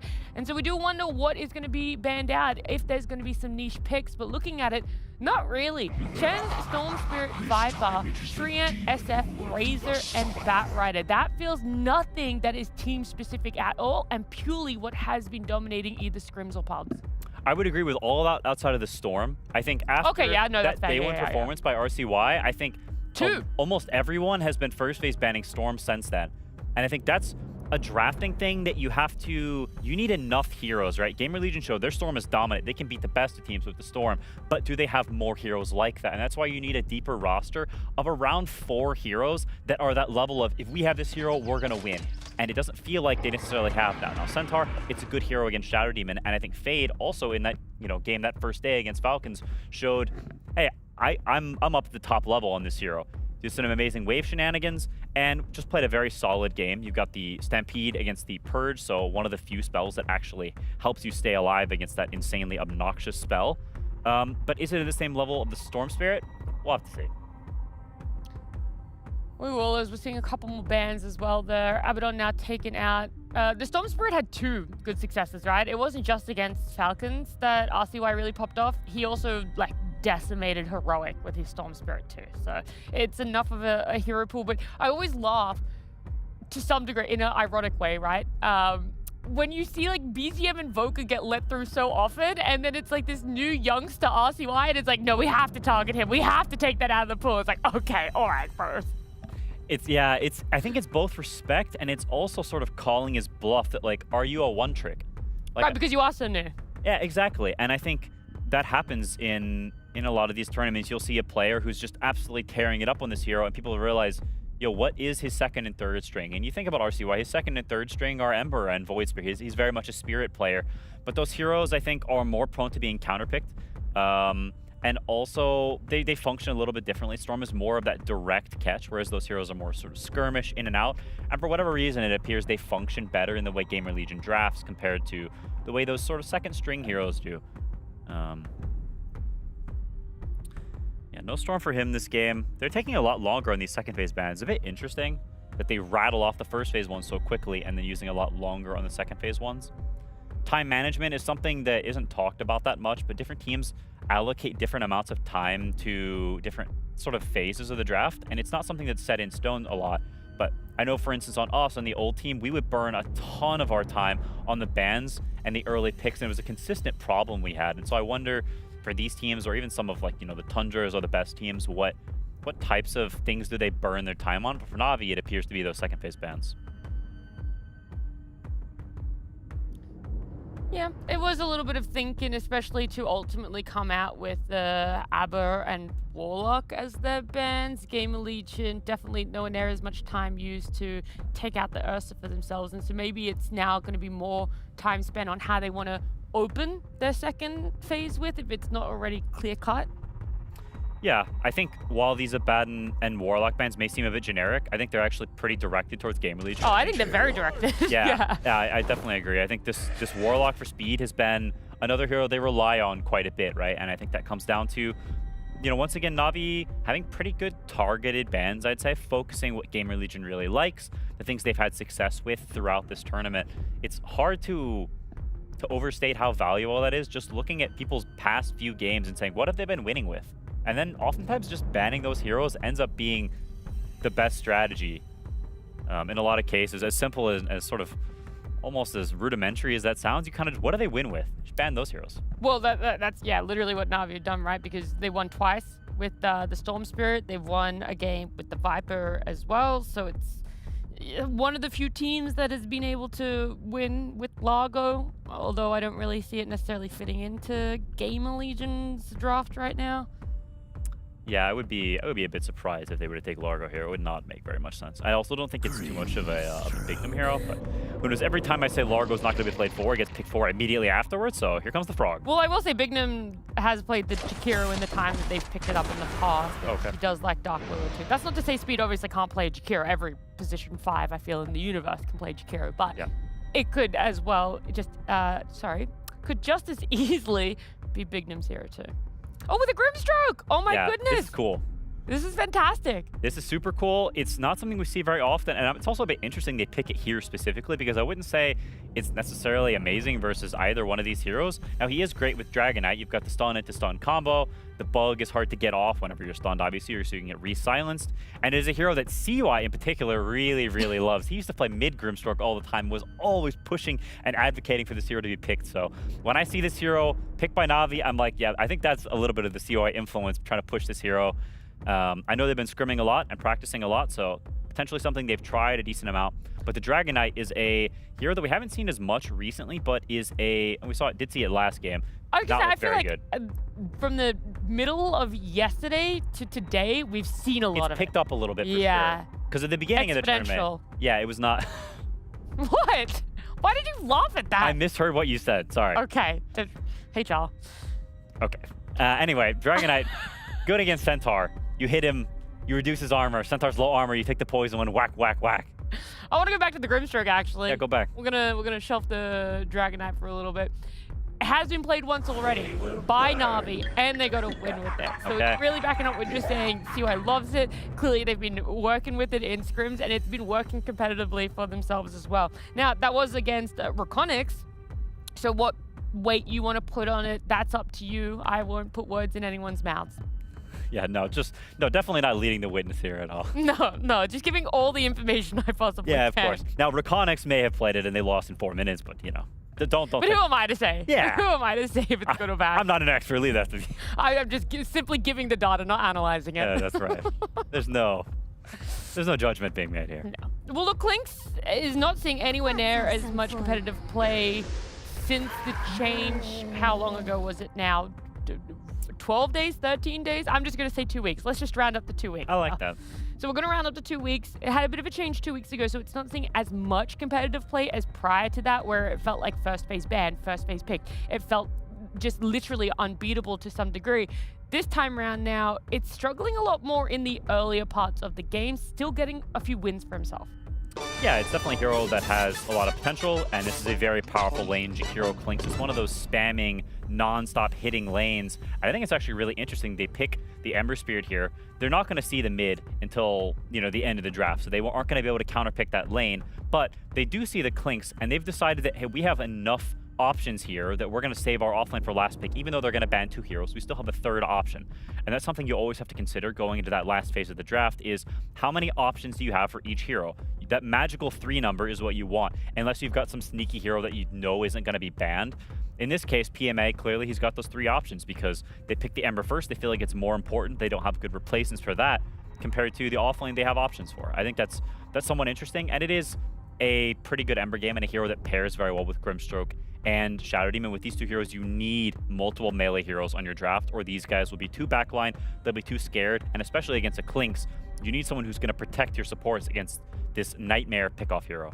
I think there's so many good off-laners left in the pool that you're trying to describe there. If it's just someone that really likes to sit in front, maybe Aura's not necessarily, but at least someone that likes to cause mayhem. There's still Underlord, which has been doing surprisingly well. Tide, we've obviously seen a little bit more today as well. That's still in the pool there. And yeah, I don't know. I think there's just a lot more to think about. I also do want to correct myself with the Clinks. I said he's been getting a few wins. He's 100% win rate right now. Really? So 6 out of 6 games, he's won. Huh. But that is, of course, at the caveat, he's being picked more situationally compared to that small nerf. Big nerf? How do you want to coin it? Medium? Medium. Medium to small.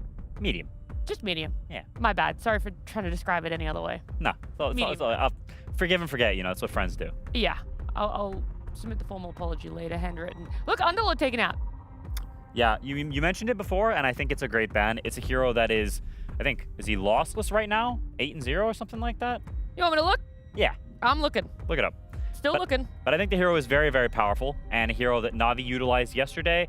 It's been winning on the B stream a little bit too. I think it's a great hero, and I think it's a good ban anytime you really go into those later phases. 7-1. 7-1, okay. 7-1?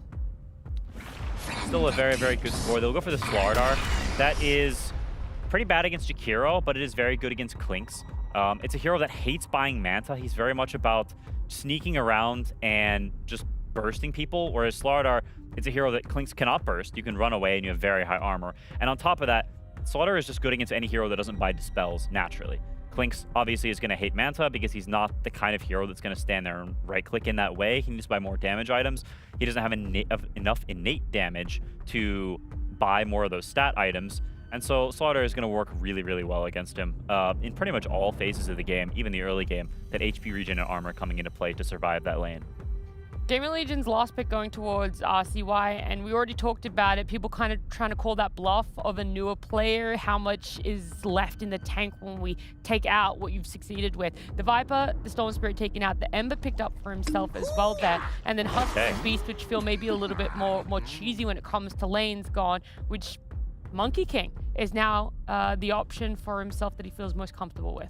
Yeah, this is a bold pick, but I like it. I think when you see an Ember Spirit, it's always been the dichotomy with this hero is, do you just pick something to survive in lane, and then Ember is a really strong force in the game, or do you pick something that is a little more volatile, a little more risky, like a Monkey King, and you try to stomp him in lane?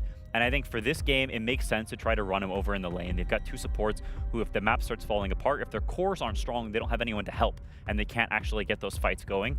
And so I think this Monkey King is a really cool choice, and it's a lane that can go extremely well for him, and he can dumpster this Ember. So there's a lot on, I think, RCY's shoulders to prove, hey, I can play this hero to a high level, because it is a very skill-dependent hero. I was going to say, I was waiting for that caveat, because you're like, this lane can go extremely well for him, and you normally follow it up with, but it can also go extremely bad for someone. No, it can't go bad. King. It can go middle, and that's the problem. Medium, yes, some would say. Medium.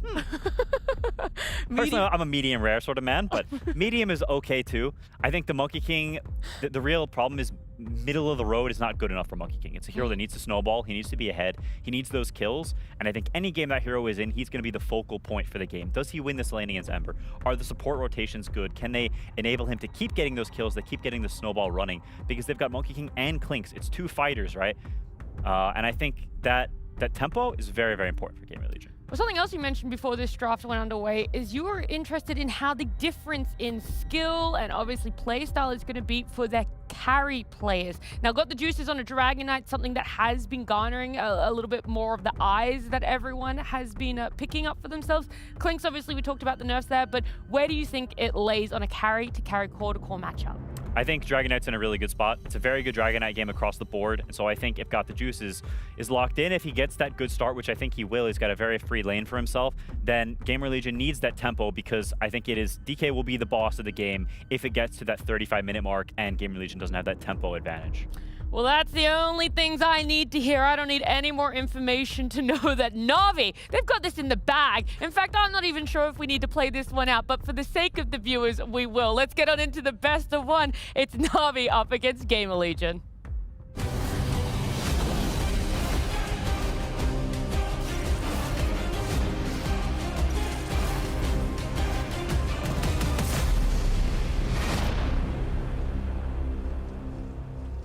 we go, ladies and gentlemen. Time to get into the action here between GamerLegion and Na'Vi. Fogged, what do you make of this one? That last pick coming through, we're getting this Monkey King matchup against the Ember in the mid. Is this Monkey King going to be able to dominate the lane and pop off? I feel like he has to be honest with you. I do really like the approach that Navi's got. I've actually been quite impressed with GamerLegion, especially RCY. We do have to give them big highlights as they were on the panel as well too. But I feel like Navi got a lot of what they wanted this game. It's these three heroes that can essentially jump onto a potentially squishy Clinks if he doesn't have a good game, and they're gonna have that corrosive haze, like Clune was mentioning. I'm really glad that he talked about the lack of dispel, because Clinks, you don't really deviate, right? You literally go Falcon Blade, Treads, Deso, almost every single time, especially nowadays. So yeah, this corrosive haze in particular, the chains, there's a lot of spells that can really trip him up. And then for the Monkey King, oh, wait a second. Get the setup on a big num. Get away with the Shadow Realm. Nobody will go down. Okay, so for the Monkey King also, the reason why I'm feeling a little worried, at least for the side of GamerLegion, why I really want to see him stop, is he's playing into Shadow Demon too. And Demonic Purge just kind of ruins Monkey King in a lot of situations. You can't build up your Jingus, keeps you locked in place. You have ways to work around it with your Wukong, change the guard, but I want to see RCY kind of stomp and set the pace of this game, or I'm a bit worried. Now let's see how much of an issue he can give Niku in this matchup. A Monkey King against the Ember. Looking at the side lanes. Phenomenal on the Centaur with Bignum on the Willow. I think this is their other best duo that they've had working together. The Stampede plus the Bedlam is actually pretty potent. It's a pretty cool combo. Yeah, that's very true. Yeah, a lot of damage. Yeah, great positioning for the Willow to get aggressive. And then, so obviously, with Na'Vi's side of things, this Grim coming out of the draft quite early. What do you think they were looking for with that? You know, now that the draft has been rounded up, do you sort of see what they were going for with the Grim pick this game? Not fully, no. I think it is what Quinn was talking about, how it's a lot of a CY factor, where he just really, really likes the hero, and perhaps they do want to try it in some of these situations. And they saw the Centaur, right? So I think that's probably, I guess, the other one. They just wanted to have this potential hard bound ability to leash them together, and then they do at least have a combo with it, right? They do at least have the Dragon Tail, so maybe they did have a little bit of preparation with the draft for it. I'm always happy to see Grim. I don't know. This hero can feel extremely weak in a lot of situations, but if it's in the right game, it can own. Some good damage here. Coming out for the two of them onto Fade. Fade getting brought very low. One more hit. He'll be fine. You're definitely seeing the potential there from the two of them. Riddies and got the juice on this DK Grim safe lane combo. Riddies was looking for the angle for the stroke, almost is able to land it there. Yeah, I'm always cool to see Grim. Yeah, there's some, Jakiro can double hit the Phantom. I was talking to you about that one. There's some things that can maybe, counter this hero, but super fun hero to watch. Always some cool potential.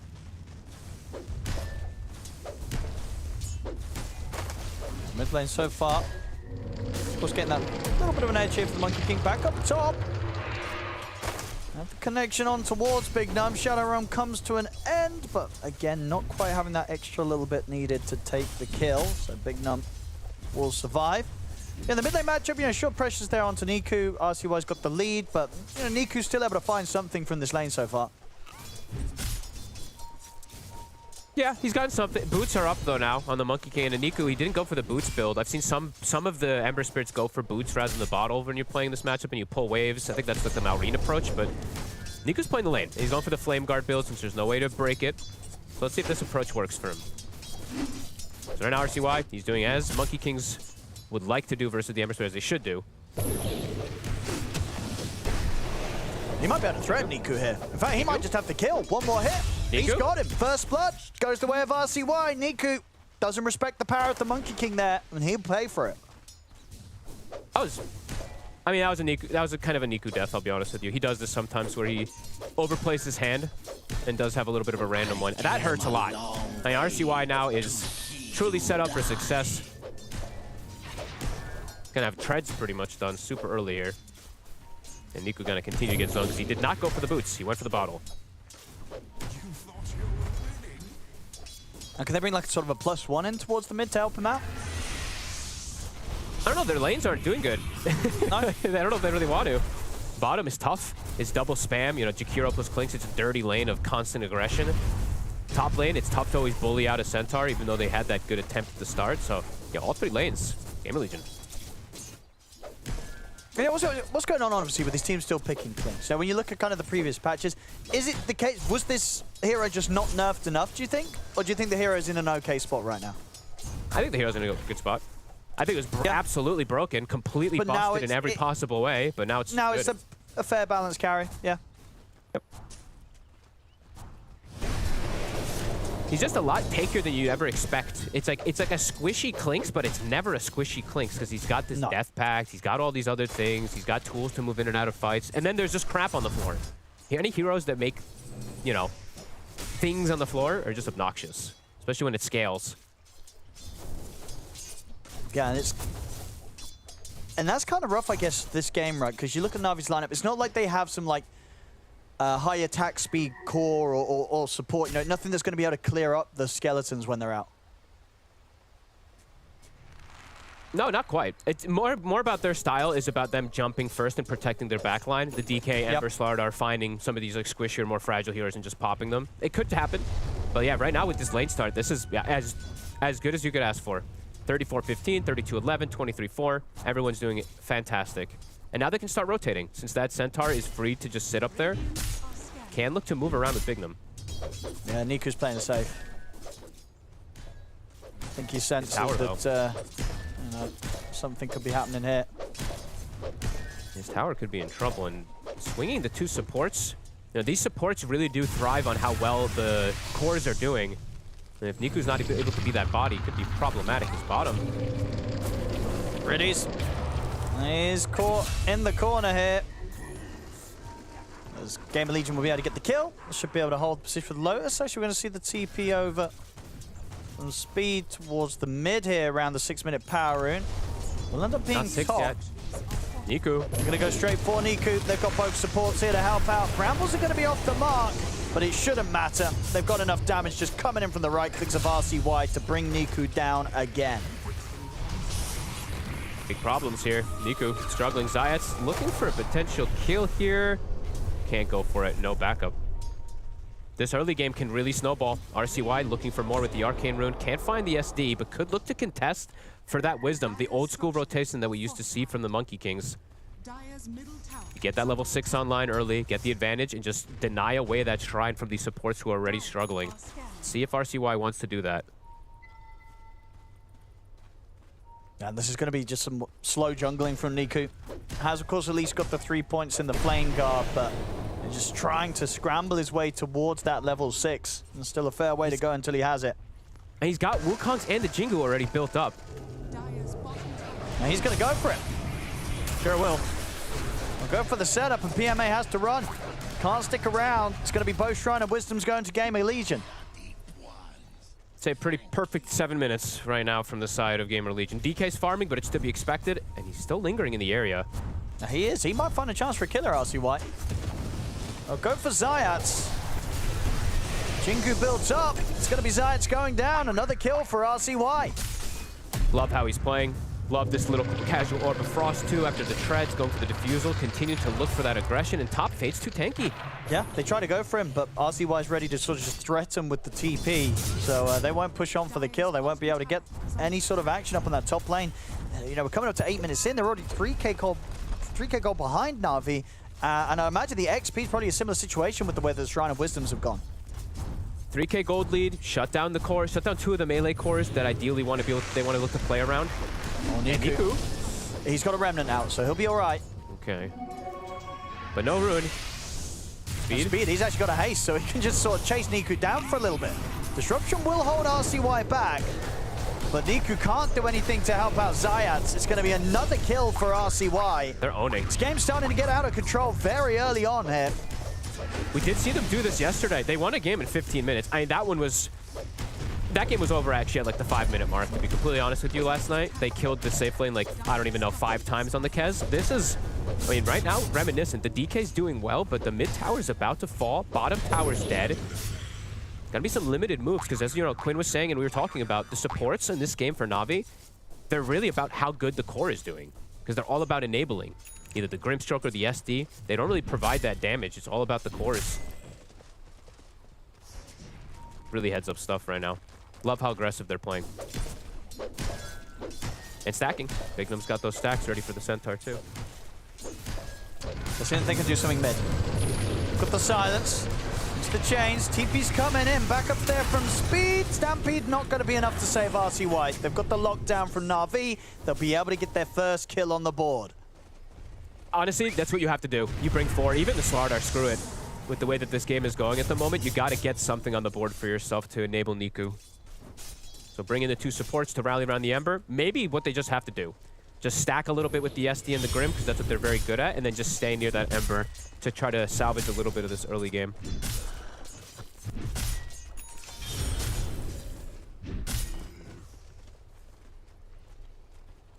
But these timings are going to be fast, Owen. Yamson's going to he's got complete free farm, complete freedom, no one to be able to get down to contest him. Centaur's got that Dominator. That's looking very good. 10-minute power in. It's going to be a nice one for Niku. We'll find an amplified damage.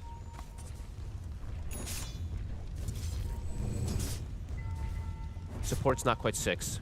Riddy's level 5. At least he's got decent levels. The Shadow Demon, though, still a good ways away from Demonic Purge, which is very good this game, as we were mentioning before, at least versus the Monkey King. Not versus Stampede, of course.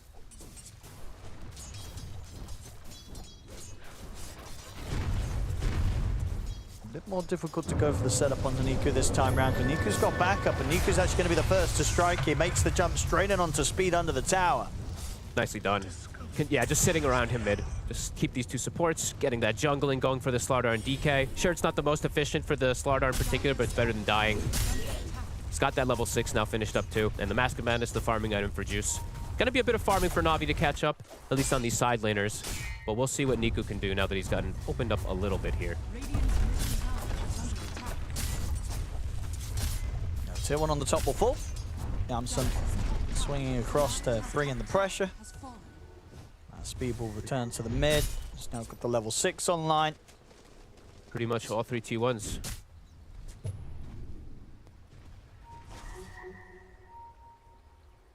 I'll see why Bignum were on a bit of a hunt there.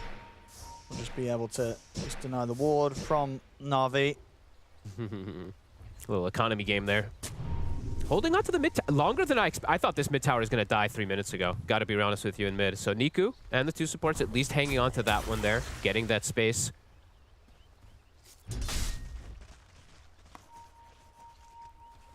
His timings are going to be very fast. You know, Yamson, Desolator's just about 400 or so gold off.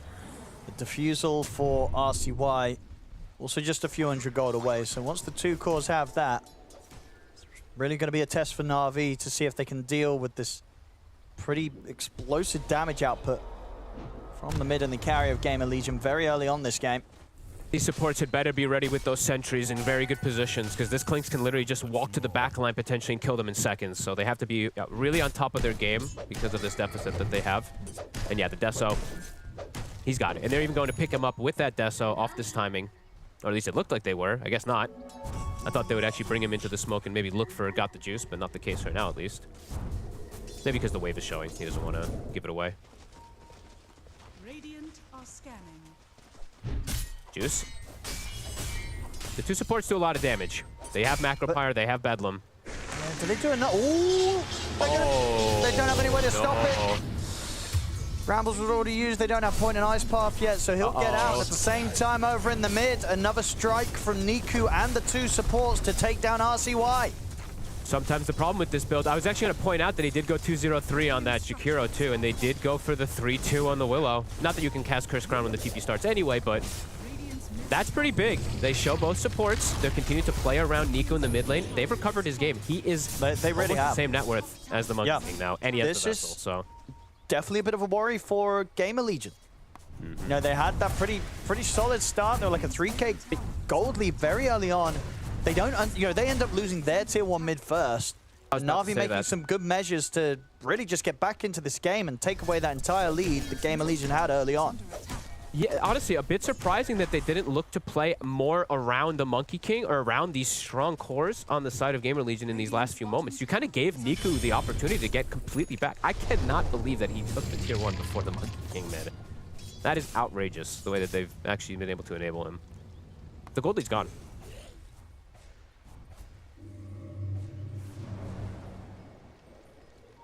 See, Bignum is considering if he can get away with a Wisdom Steal. Kind of hard for a Shadow Demon. He can just disrupt you, but he'll be zoned away. Riddies and Niku are making the move here with this Invis rune. Oh man, it looks like they know where Yamson might be. They're drawing the line right on top It'd of be a him. huge catch if they can find the Clinks and kill him. PMA. And he's chasing down PMA, but they've got the connection. The silence into the change. The fear will come in onto the three of them, giving a bit of safety for Yamson. And with the Stampede, it's enough to allow Yamson to live. They'll turn with the Hoostomp down onto PMA, bringing down the Slardar. Double kill for Bignum. RC Rai ready to chase down Niku. He's got a Remnant to play with him, but that was the last one. He'll have changed to momentarily hold back RCY, but Niku now out of mana, out of options. They'll chase him, finish him off with the Boundless. They turned that around nicely. They needed to do so as well there, because that looked very close to being Na'Vi finding the chance to burst Yamson, but they couldn't quite. Massive fear coming in from Bignum. Yeah, perfect. Honestly, all three of them, I believe he catches, right? Yep, he does. Yeah, perfect. And then the Stampede right afterwards. He's got the Fairy Fire, the Lotus, all the little things kicking in to keep Yamson up. That was really well executed to keep him alive. Juice, though, is the top of the net worth. So he's got that armlet, the Mask of Madness, the Blink, as we said. The power about this Na'Vi draft is the way that they can collapse on top of heroes. So still have to watch how they can protect the Clinks. As we saw there, great job doing so. Have to be able to do it again and again, because they are going to jump on top of him with potentially all three cores a lot of times. Is under attack.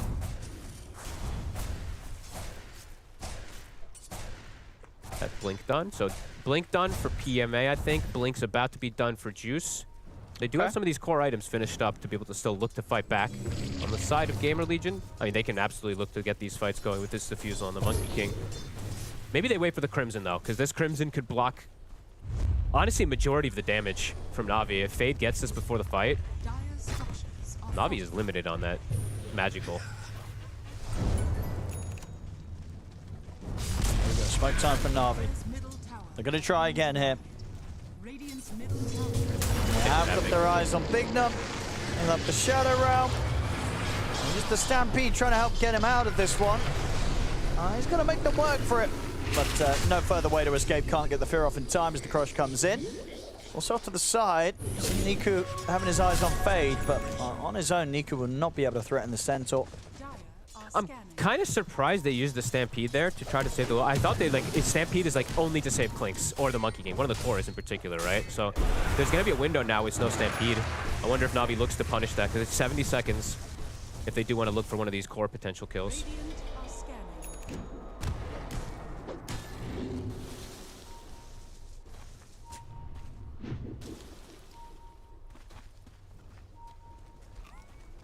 That's what they can do down here. I'll see why in the trees. Giving some pretty good info here around this ward as well. GamerLegion know the positioning of Na'Vi. Are Na'Vi going to be ready for this? GamerLegion ready with the setup. They're going to focus on the Juice first. Catching him in the middle of the Wukong's command into the field. The defensive disruption comes out from Science. With the soul bind on the two of them, Niku jumps forward trying to help Got the Juice out. Got the Juice will fall. The GamerLegion are taking a lot of damage in return for this. Both RCY and Speed are gone. Fade also to go down. PMA, he'll live. And now Yamson, he's got to run. Niku's ready to chase him down with the Remnants. Yamson, he's going to tick down. The Slider Fish for Niku comes in to finish him off. They sort of threw everything in to try and kill this Dragon Knight, but it cost them 4 lives. Radiant's bottom tower is under attack. A rough one there for GamerLegion. These last few fights been a little bit shaky for them. And Na'Vi and Niku continuing to make this recovery. Another rune for him. We'll grab the shield. Bryn's going to be looking for the Shiva's Guard next after the Vessel. GamerLegion back in action, seeing if they can catch anyone that's stuck around a little too long. As you look for the chase down onto Riddies, they should at least get the Grim. Oh, I say that though, he actually gets the stun off Riddies, and now he's got the back. We've got the Juice. They're jumping onto RCY. RCY's in trouble. He'll finish off the kill. Fade coming in just in time to provide him with the Crimson and keep him safe. But Bignum's going to lose his life for this. Fade might just go down again. RCY, he's just got to watch from the trees. He's going to get his tree cut. They cut his tree. They kill him off again. This area of the map proving to have pretty disastrous consequences here for GamerLegion. Another team fight, essentially, in which they're falling apart. And Na'Vi going from strength to strength. They'll take the tier 1 tower here on the bottom lane. Radiant's bottom tower. They've really got to be so careful with these moves, GamerLegions.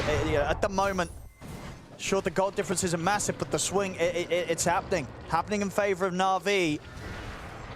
GamerLegion going for these sort of aggressive item builds, obviously the Deso into the Diffusal Dispersers. What Yamson's looking for, the Diffusal pick up first on RCY. They're not winning these sort of fights and continue to hemorrhage kills, and like this, they just lose speed again. This game's going to get very difficult for GamerLegion. I'm back. I'm now not sure if you finished guys on can hear Yamson. me, though. Sorry about I that. can. Live and well. We just saw... It's 2 more fights in which the Na'Vi, they're taking these team fight wins. GamerLegion are getting punished. Is it the same? They just got on top of the... I heard you saying... I was getting the radio cast, so very nice from there. The cut tree of RCY, but I guess they're just fighting around these bad areas that Na'Vi's getting the jumps on. But 2 times around that tier 1 bottom, really. And they lost both fights. So overall, like what we were saying, like imagine, like the beginning of the game, what we were like saying, right? It's the way that they can jump and collapse on these heroes on Na'Vi. We are starting to see about that. A lot of this game, as we were saying for RCY, is about the snowball, and it's really stopped. As you said, the last 2 fights in particular, but the one that I saw before too, with him getting caught. And yeah, we're seeing some of these items in order to try to fix things, right? The BKB pretty needed for RCY, and a pretty interesting pivot from Yamson, wanting some type of dispel, right, versus the Slardar. He still feels, jump on speed. I don't know, so fragile, though. But they're just getting so much. We've got the juice. He is starting to destroy them. His DK hero really can't take over if he starts to get his item timings, and he really got all of his timings. Didn't really get slowed down this game, even though the mid lane, sure, a long time ago was tough. Wasn't for DK. And the lineup, fantastic at taking roast. Shadow Demon, one of the best supports with the Menace, 62% more damage, plus Corrosive Phase. What's the plan going to be for GamerLegion now? You've gone for these 2 fights. They haven't gone well. Now Na'Vi's got an Aegis in their hands. Like, what are you looking towards? Yeah, it's got to be BKB from the Monkey King and fight around the Crimson Guard properly from Fade, because the Crimsons can still do quite a bit of work, what I was mentioning from earlier before those last 2 bad fights.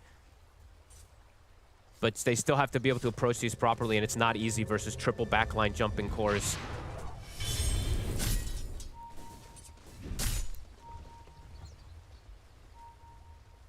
Avi. Looking for more. Is that the full Shiva? It's a full Shiva's. Niku incredibly tanky, and they run into the perfect hero. They really do.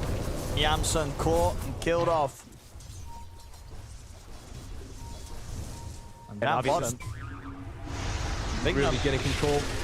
He's going to try for the setup here. RCY wants to go with the Wukong's command on towards Zayat. That's got the juice. He's just in with the BKB. He's looking for Bignum. They'll use the Stampede to get Bignum out of there. And even with the Wukong, you know, he could barely threaten Zayat. Zayat is perfectly fine. They just can't get these kills, GamerLegion. Dude, and look at the build. By God, 0 in Breathe Fire. Stats.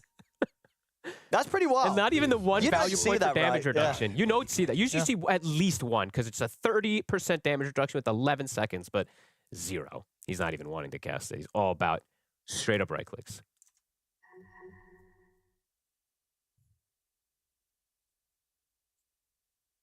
A little bit of a pause. We'll see. Problematic for sure for GamerLegion. I think Na'Vi really identified, you know, from early on.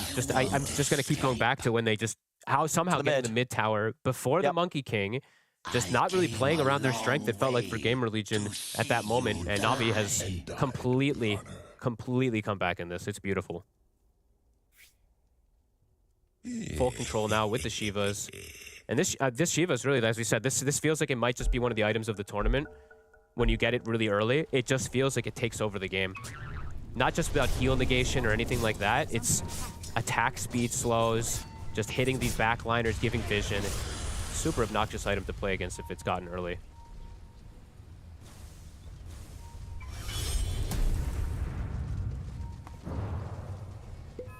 RCY.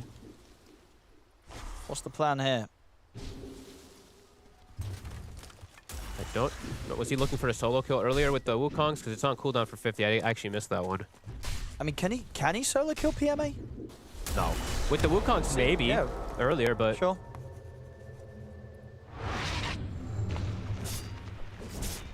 Unlikely, though. Maybe feeling a bit desperate. Just trying to give information, moving around the map without trying to get caught.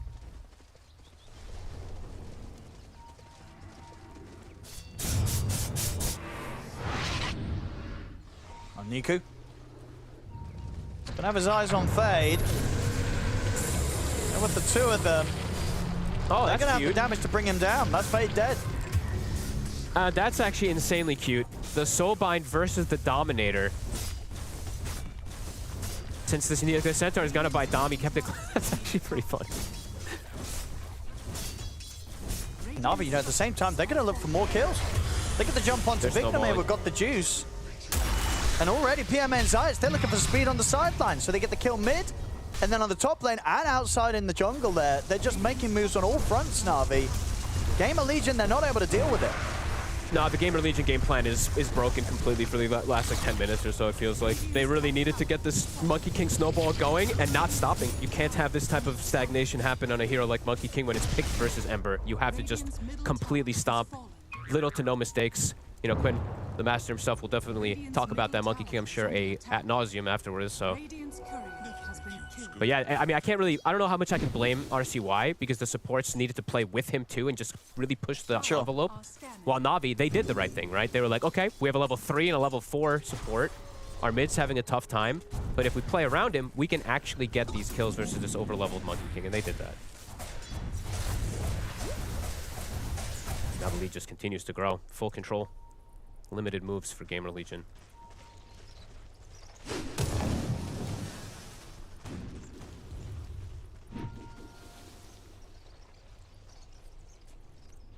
I mean, they could look to try and poke the high ground maybe. They've got a minute left on this Aegis. They could look to try and expend it pretty aggressively, Na'Vi. Yep, Daedalus is done. He's got a arcane rune on this Ember too, so can poke and prod. And they have a catapult, so yeah, can definitely at least force a little bit here. Base ward is placed too, so they could insta-jump. And Niku will get the slight chains. He's got the catch on RCY. RCY will get the BKB off, but got the juice. He's going to be able to kill him off through it easily. That's the Monkey King dead. They're ready to just continue the cleanup. Fade will fall. 3 dead on GamerLegion. Na'Vi, yeah, they really did. As soon as they recovered from that little bit of an early game hiccup with the lead that GamerLegion were getting against them in the laning stage, it has been all downhill for GamerLegion big time. Yeah, Yamson honestly not having a game somehow. Even though they did have like this really good time, he did get an okay time on Deso. They saved him. Yeah, he got super fast Deso. Yeah. Na'Vi.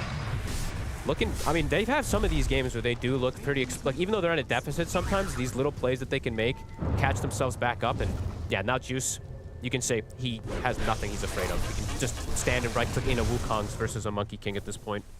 Yeah, he kills any of them. I mean, we're seeing, even Phage and on the Centaur, he just does not have that tankiness at this point. They kill the Centaur pretty easily. Yeah, he's got Crimson. You're blocking some damage. You've got immense amount of armor, but they still do have minus armor, immense physical damage that's just bypassing through all that plus armor that they do have.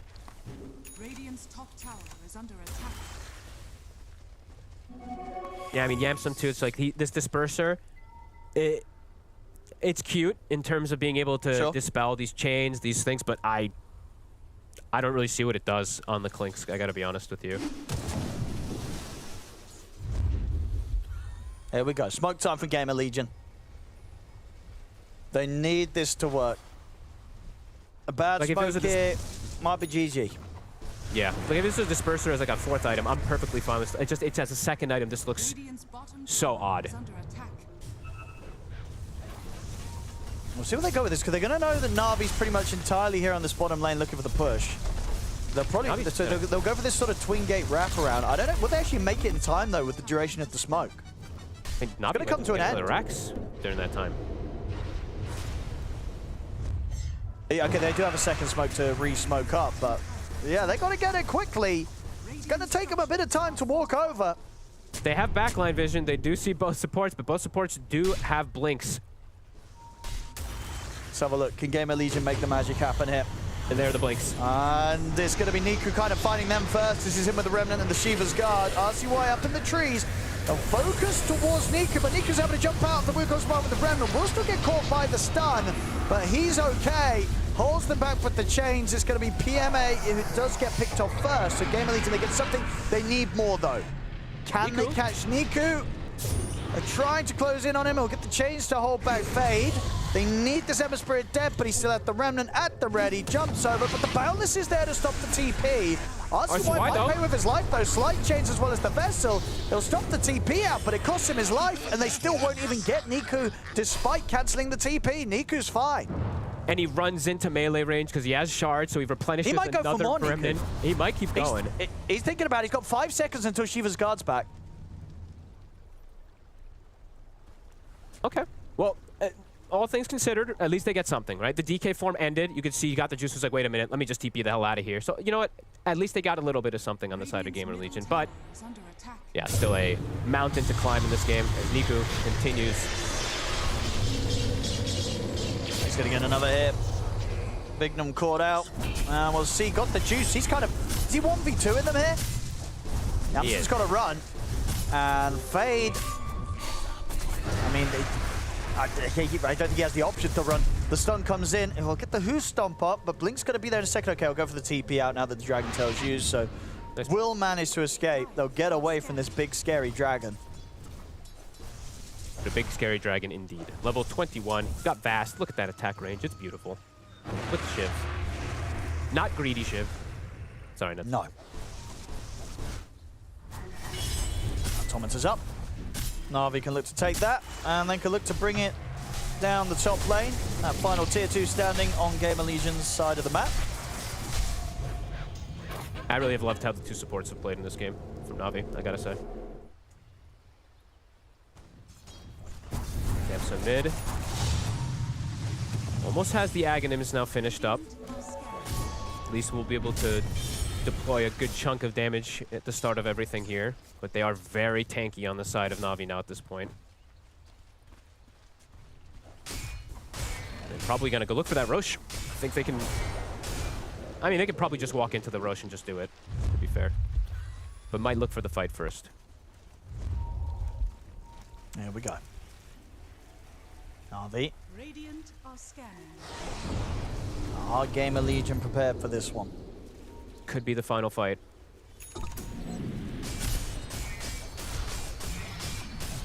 Yeah, now he's ready to go. Some of the jump on a Fade. Got the juice, brings in the damage. Fade's gone.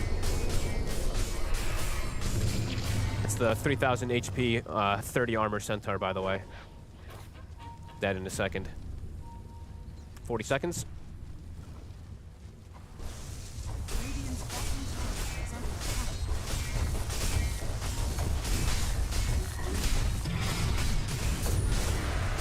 Taking another jump on a Bignum.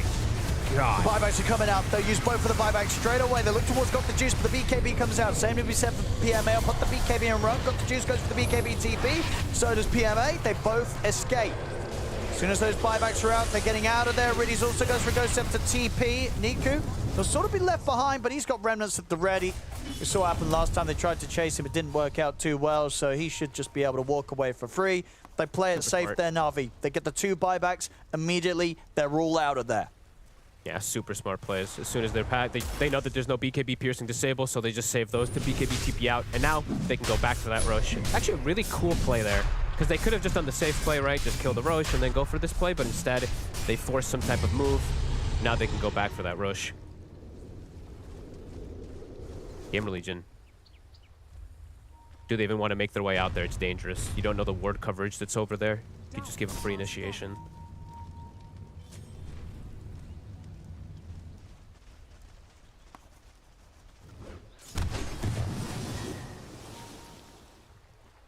There's Niku. They'll give him the level 20. He's got it after that creep wave mid. A Midas of Desperation for RCY. Uh-oh. So is there... What is a tough one? desperate as it feels. Yeah, well, that really is. It's not what you want to see at 33 minutes being picked up by a mid-Monkey King. No, I don't think you ever want to see Minus picked up by your Monkey King. That's probably a full stop, yeah. Not a good sign. Not a good sign for GamerLegion. It's a not a tough hero one. that really wants to sit back and farm, I would say, in most situations. He's a very aggressive-based hero. Likes to posture and push the limits, but this game, Navi was ready for those limits to be pushed. Aegis, they'll give it a Niku. I don't think Got the Juice feels like he's gonna be able to die. Now, honestly, I feel like there could have been a chance to give it a PMA, because last few fights, So Niku, too. it's not like he's been dying either. December Spirit seems pretty indestructible.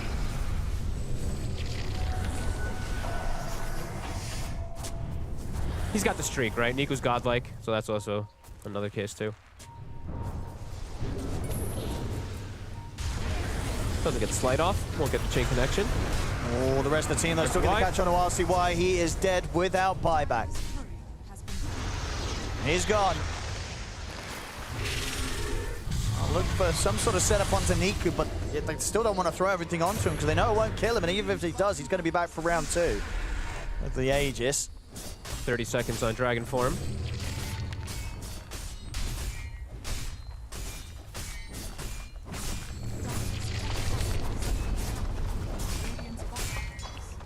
Is it just me that sees this? Oh yeah, it is, okay. My DK is completely naked, by the way. He's just purple. It's just purple hands floating on my screen. It looks super weird on mine. I'm like, I don't even see the model. Yeah. I came along. Set up. They're trying to take him down once, but Reminiscence already, he's just out of there.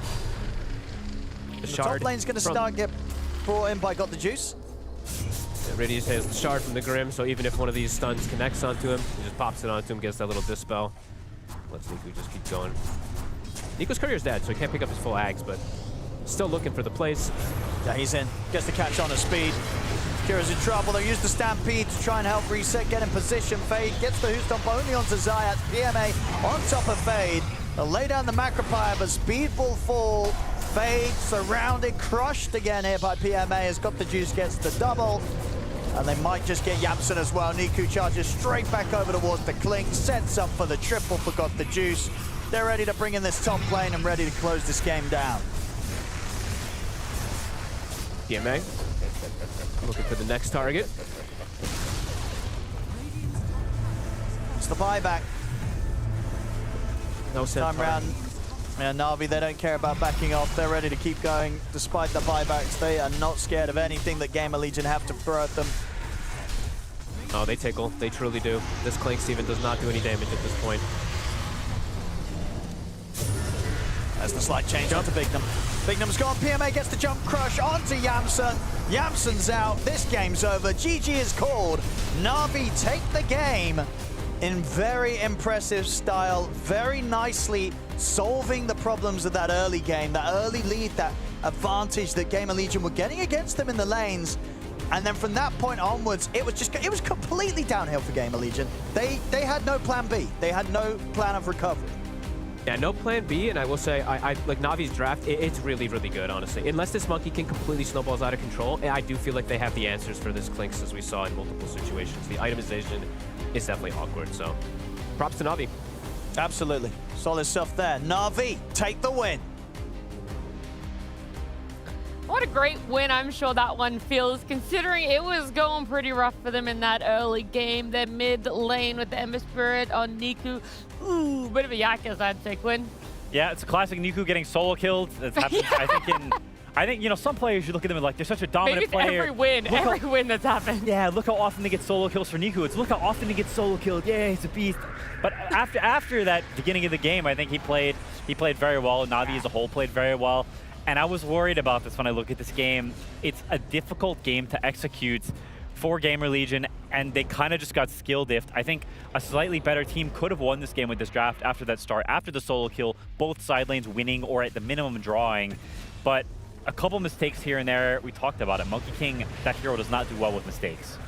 No, it really doesn't. Maybe one, if you have like a support system that allows for that, whereas you don't really. This Clinks, needs a lot of time for himself. Of course, previously at Blastland, 6 wins of 100%, but this time around getting its first loss at this event.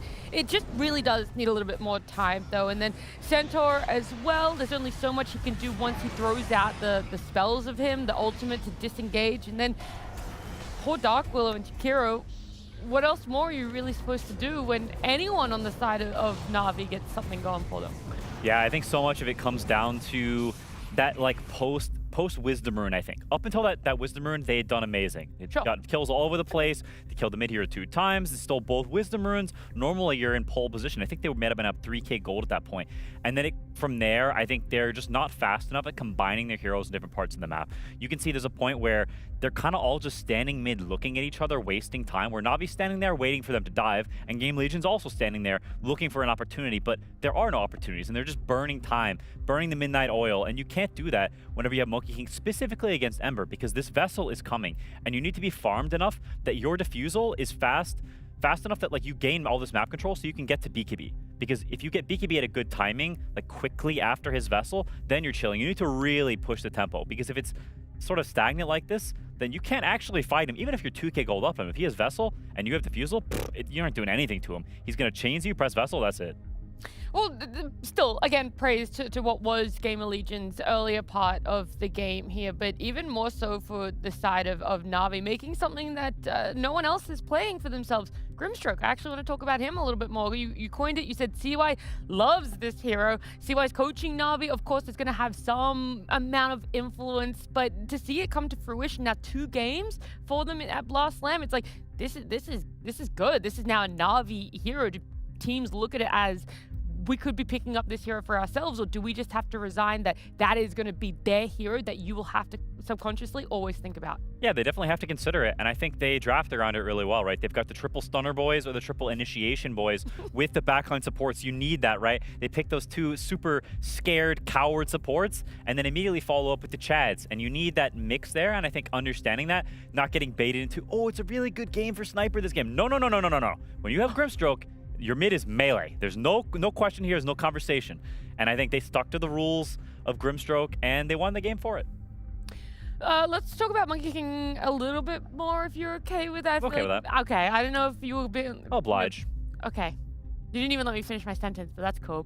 We're going to talk about Monkey King then, and how good his early game was, because you're like, any other team potentially could have made it work with this good start, but what exactly was so good about his start?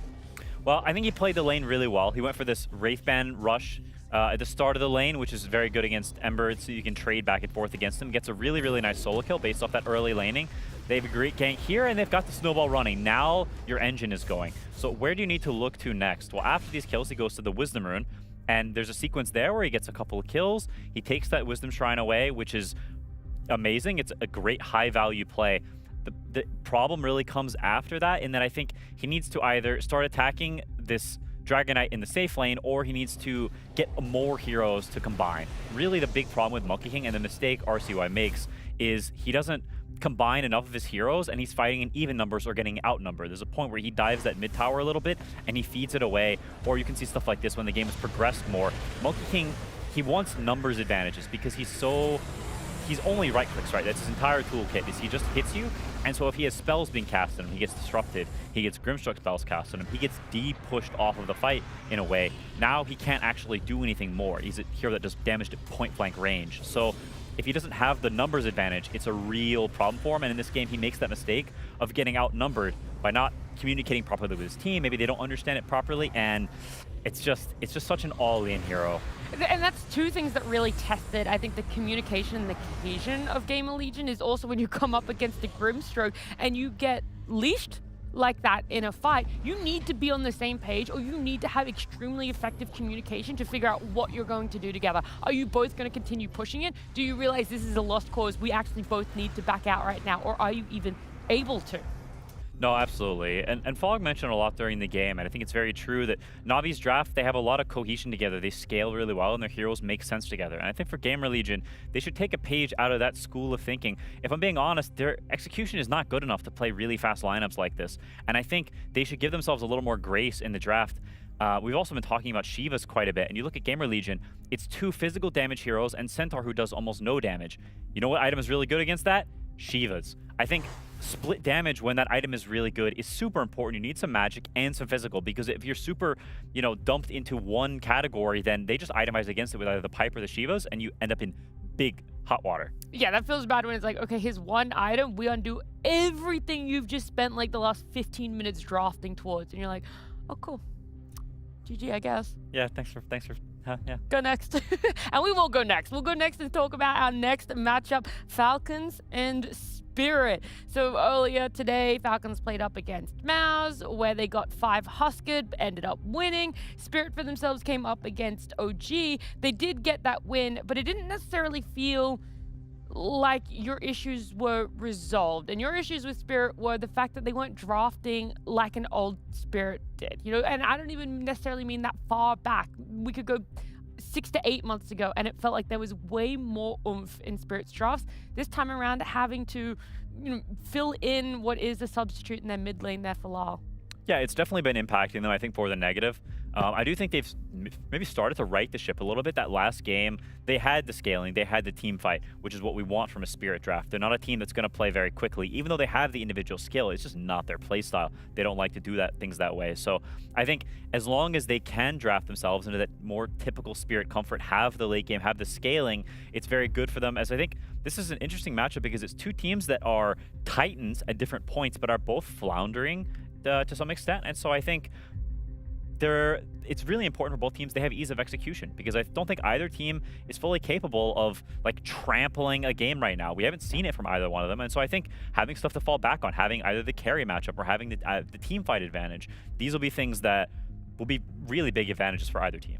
Yeah, it is really funny to think about that. Like, you literally go back to our most recent TI, and these guys went to a game 3 in a best of 3 that was like 70 minutes to just make it to the main stage. Like, that felt like the pinnacle of what we were witnessing for Dota, and now we're going to see them clash heads again. But Falcons 4-4 in record, Spirit 3-5, literally their 3rd win mere hours ago. It's just like, what is kind of crumbling right now? Spirit, those drafts, Falcons, you're saying they're struggling to get a lead or to close out a lead? What was it? Sorry.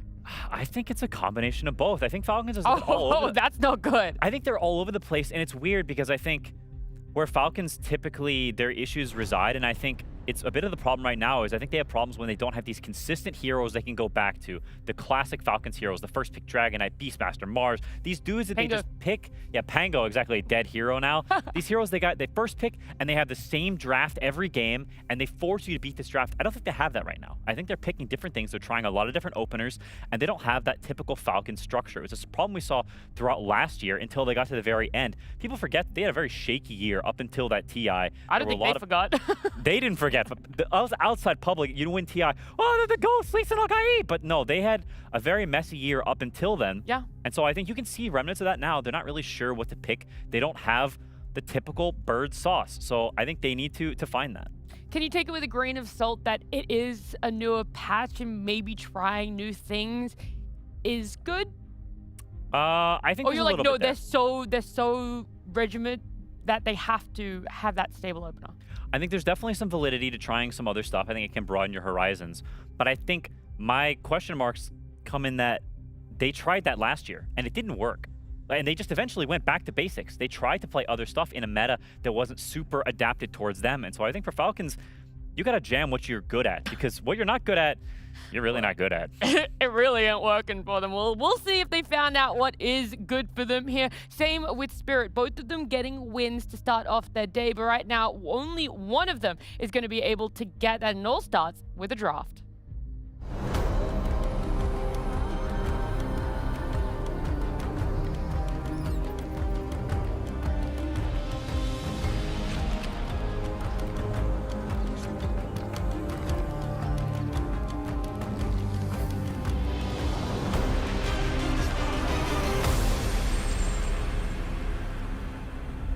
One thing that will never disappoint is the fact that a team will never let Falcons have Oscar in this day and age. We had a couple of blast slams where they were willing to pick it in first pick, open the draft with it, but Spirit aren't toying with that at all. So a Husker, a Chen, and a Viper taken out from their side of the bans. For Falcons, Treant Protector seems like a nasty hero they aren't comfortable coming up against. Shadow Fiend sits in that too, with Storm Spirit and now Shadow Demon taken out. Yeah, the Storm Shadow Fiend bans are so funny because it's just two heroes that Falcons don't really play very much. Like, Malrine can technically play Storm, but it's not a specialty of his by any stretch of the imagination. I feel like his 58% win rate competitively says otherwise. He's 58 on Storm. No, I don't actually think it's gone over 50%. Yeah, I think he's negative. Yeah, he is. I was Sure. just trying to give him benefit of the doubt. Nah, I ain't giving him a benefit of the doubt. He's goated on other heroes, but Storm ain't his hero.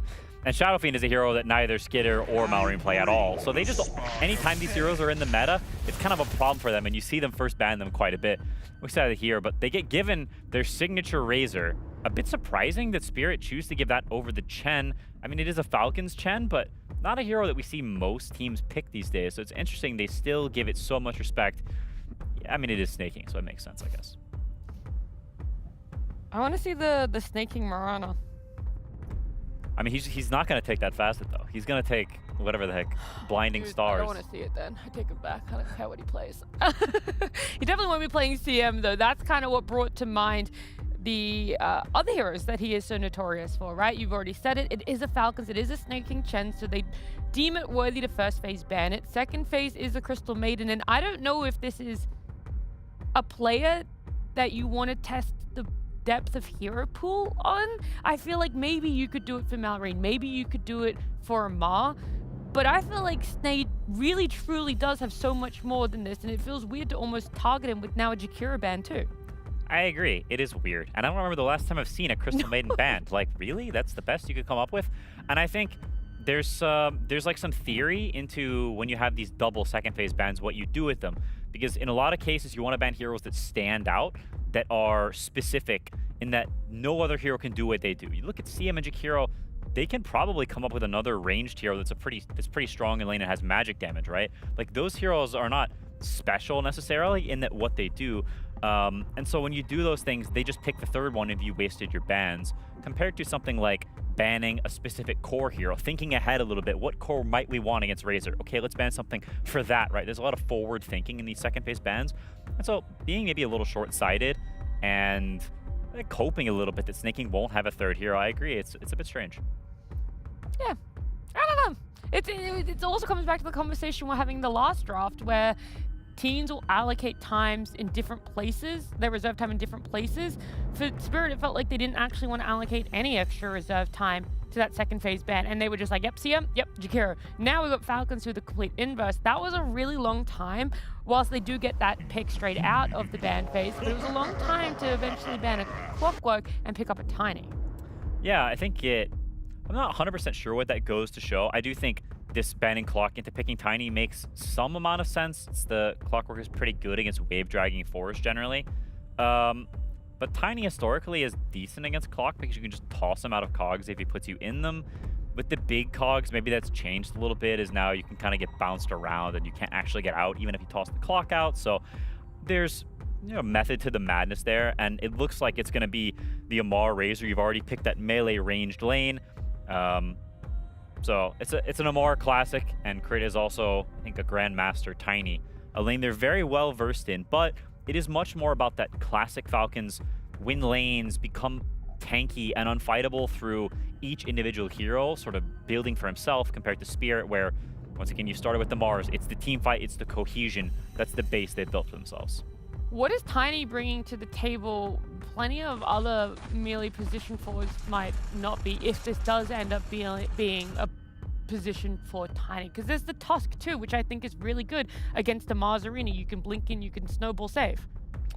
That is a good question. I think it's like more of a mix of damage. Tusk is a hero that is very much about the save and about the initiation, but his sort of poke and damage it's all physical, right? Razor, you've got another hero that's, he has some magic damage, but a big oomph is focusing one single target. So Tiny gives you slightly more AoE and a slightly different options. You have the toss back instead of just jumping a hero. Like, there's a little more diversity of how you can play it out. So I think a lot of the differences between heroes chosen, why Tusk compared to Tiny, comes down to a specific player's specific understanding of, like, almost feel. Like, you've seen Razor and you've played them so many times, like, I feel like a little more AoE is a little better. And so Avalanche feels slightly better than Snowball does.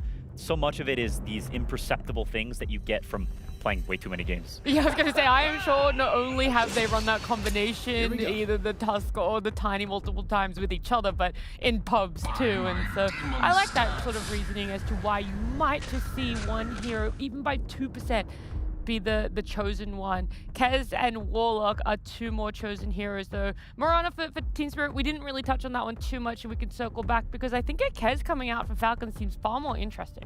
Yeah, this is crazy. I have not seen Skitter play this in an official. I did see him practicing a little bit in pubs, so it's not full blind, but it does not really strike me as a Skitter hero. Kez is kind of egoisto, I farm, I solo carry the game, and that's not really Skitter's MO at all. He's very much a team player, someone who does what's necessary to get the win. And while I think Kez Warlock is an amazing response to MOUZ, it's a great lane against him, and I think Kez is one of the better carries against that MOUZ. The lane is very good, and also if he ever presses arena, you just spin around in a circle, and you kind of chill, and you don't mind that arena being put down.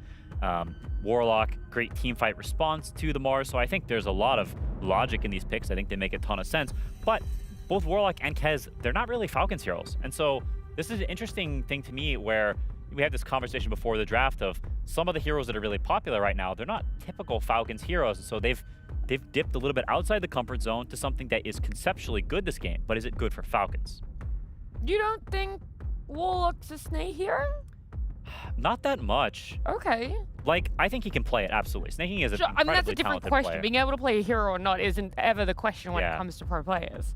No, when I think of snaking, I think of Naga Siren, I think of Chen, Enchantress, Mirana, CM. I think of these wave-pushing sort of rat heroes that can get a lot of farm. Snaking is a hero that almost...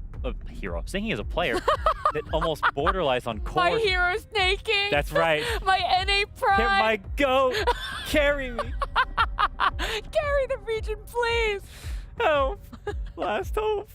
No, but I think he's a I almost said hero again. He's a player who gets a lot of farm and borders on a core. And Warlock is not, that's not really his strong suit. He's sort of a sit behind your core, blob around, press heal, press rock every 4 minutes. You know, that's his MO. And I think that doesn't really fit Snaking's sort of identity as a player.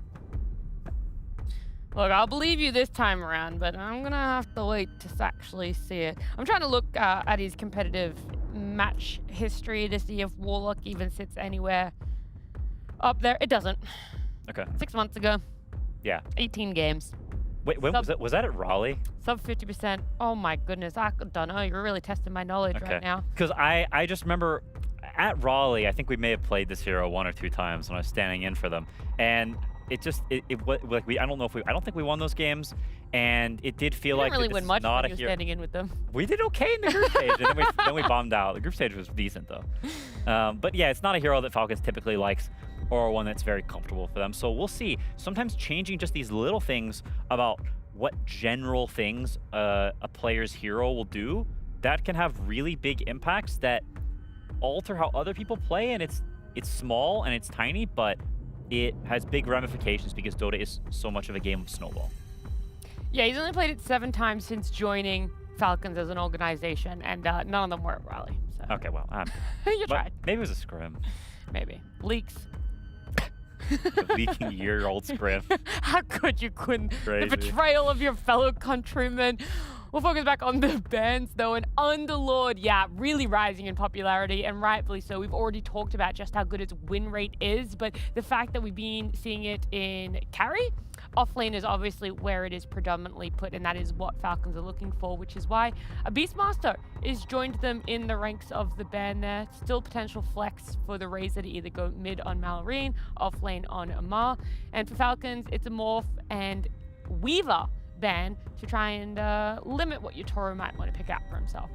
Yeah, very, very reasonable bans. Beastmaster is super good against Ember in lane. That lane is very, very hard, and you can get stomped by a competent Beastmaster player if you're not careful. So even though Beastmaster has had a pretty trash win rate this event so far, I think Falcons did win a game with him a little bit before, and it would have been a decent option this game. I think it's bold blind picking the Ember against Malrine, a player who's got a lot of sneaky, dirty counter picks, and Razor is also a hero that can do very well against the Ember in lane, so they've opened up that possibility that if Falcons want to, they can definitely put the Razor mid and pick a new off lane to counter whatever Yatoro picks here. But at the same time, it's a comfort hero for Morel. And when you've got a stand-in, you've got a new sort of upstart player, picking in what he's comfortable on, I think is a great philosophy. Yeah, that In defense. win earlier that Falcons had with the Beastmaster, by the way, is the only win in this tournament for Beastmaster. So it happens on day 3, just a little bit ago. And whilst they do try and limit what Yatoro could potentially pick up for himself in that final phase, he still gets his hands on a TA. Yeah, it's a good TA game. Outside of the lane, Razor vs TA is a funny matchup because historically everyone thought of Razor as being super good against TA, but as TA has gotten buffs and changed over time, once you get out of that laning phase, TA is pretty good against Razor because you can't break that blink, so you can always blink away and kite that link.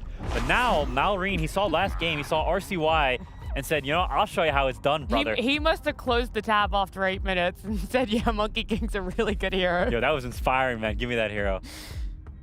Yeah. At the same time, I think Malrine is a better Monkey King, and Falcons is better at playing with this team. I think in so much as Monkey King is a player hero, it's also a team hero because, like we mentioned before, you need to combine your heroes properly and make sure you take those fights well. So if I look at Falcons heroes, you do have that overlap, though, if it's the triple right-clicking cores against an Ember who can buy a Shiva, as a Mars, who can, you know, has tools to kite you and block your attacks. So Falcons, I think their draft has potential. There's a lot there, great lanes to snowball, but are they in the state to actually execute it? I don't know, because it is a little unorthodox, especially this Kez Warlock. Yeah, well, we've already said it. Warlock really not that snake hero too much. Doesn't jump to mind. Obviously, Skeeter pulling out the Kez. Not for the first time, but it is still limited numbers that we've seen him play it competitively. And then, yeah, on the side of the Spirit, just a lot of comfort all round for everyone. I actually don't think I could put a single player to hero combo there that doesn't feel nice at all for them. I completely agree. They do have the Razor against the TA in the lane, so that lane matchup is very good. Before he gets to that blink, before he gets to those later items. Is it enough, though, to stall out a Yatoro TA? Like, this man finds farm. Yeah, I mean, Yatoro will be farmed. There's no question about that. That's what I mean. So it's like a lane matchup that's slightly favorable to Falcons enough to really stop what Spirit want and need? I think it'll never be enough to stop him from farming, but it can be enough to snowball the game, and maybe Yatoro's farm, but everyone else is poor. Morel has no items, or Collapse is only playing on a blink, and it can't get to the BKBs and later items. So I think for Falcons, they can snowball absolutely, but they need to really show up because this is not a draft they're comfortable on, and it's a high execution draft, whereas for Spirit, if they just chill and vibe and do their thing, they can collect a free dub. Well, the thing is, I don't know if this really leads in to help what you're saying or not, but Spirit is the 3rd shortest game length when it comes to winning their games. They normally win it at about the 35-minute mark, and I feel like that might not be enough time to allow Yatoro on this TA. Maybe that's more of a window that Falcons are going to try and aim for themselves, but it is a best of 1. It's going to be a much-needed win for either of those teams, so let's see exactly who's going to get it.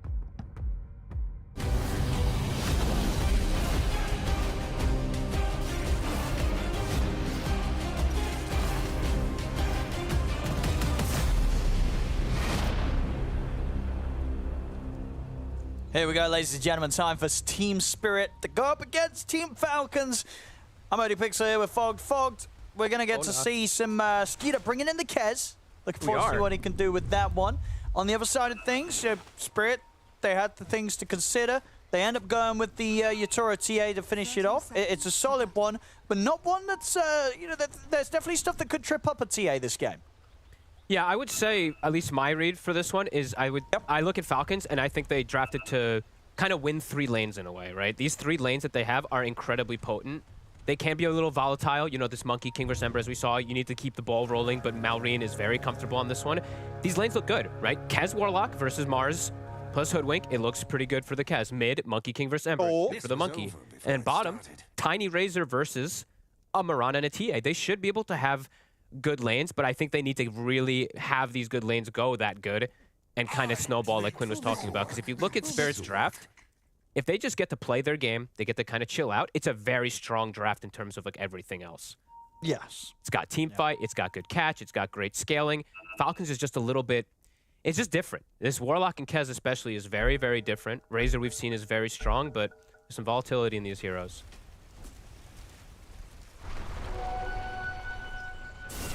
the opening onto Panto. He's going to have to leap away.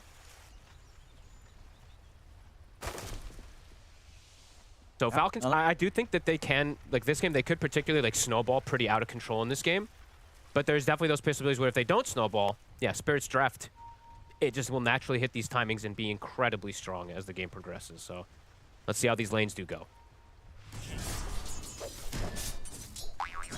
Let's see if Maori can get that sort of advantage against the Ember in the lane, as we saw in the matchup literally last game.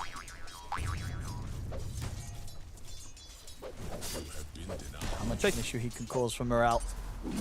Yeah, I would say this top lane is probably the one that can be a bit more like the volatility, right? Warlock, yes, he can keep the sustain going for the Kez, but this is a pretty aggressive lineup with the Hoodwink plus the Mars if they find the Warlock out of position, which can happen.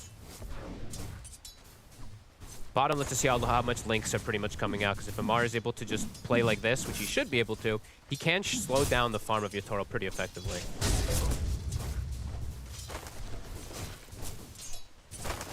So once the levels are there and they can look for those toss-back plays, get a bit spooky. Orin got the Jingu. Go for crit. He Very might cool just play. be going down here. Yeah, this is going to be crit. Getting taken out. And first blood into the hands of Yatoro. An incredibly unexpected kill, really. When you have these two down here, just really taking advantage of the low armor. He walked up a little bit too far, too many extra right clicks. Super well done there from Panto. With leap, when he was having to skill that one earlier. But he does have that leap and bound, so it has that nice little route. Not so bad to skill level 1.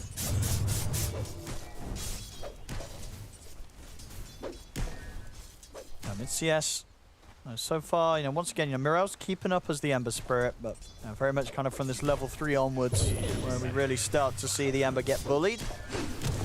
Yep. And I like to see the different approaches from some players, right? We did see RCY goes for the Wraith Band. Queen even mentioned he likes this Wraith Band to be able to bully. Malrine, just go for the Treads Rush. He's got the double circlet instead, so similar type of stat bonus that he gets to have that advantage.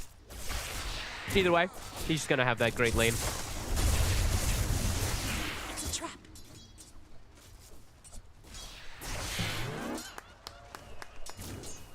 Crit's still not quite level 2. There we go, he's got it now. So they have to watch out for those toss-back plays. Radiant's middle tower is under attack. Mid. Keeping this pressure on. Contesting the CS under the tower here against Morale.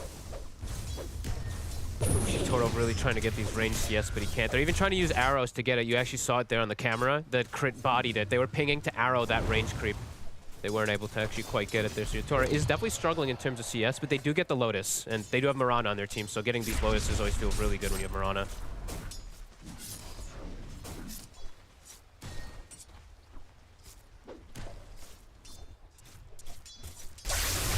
Mark goes for the link.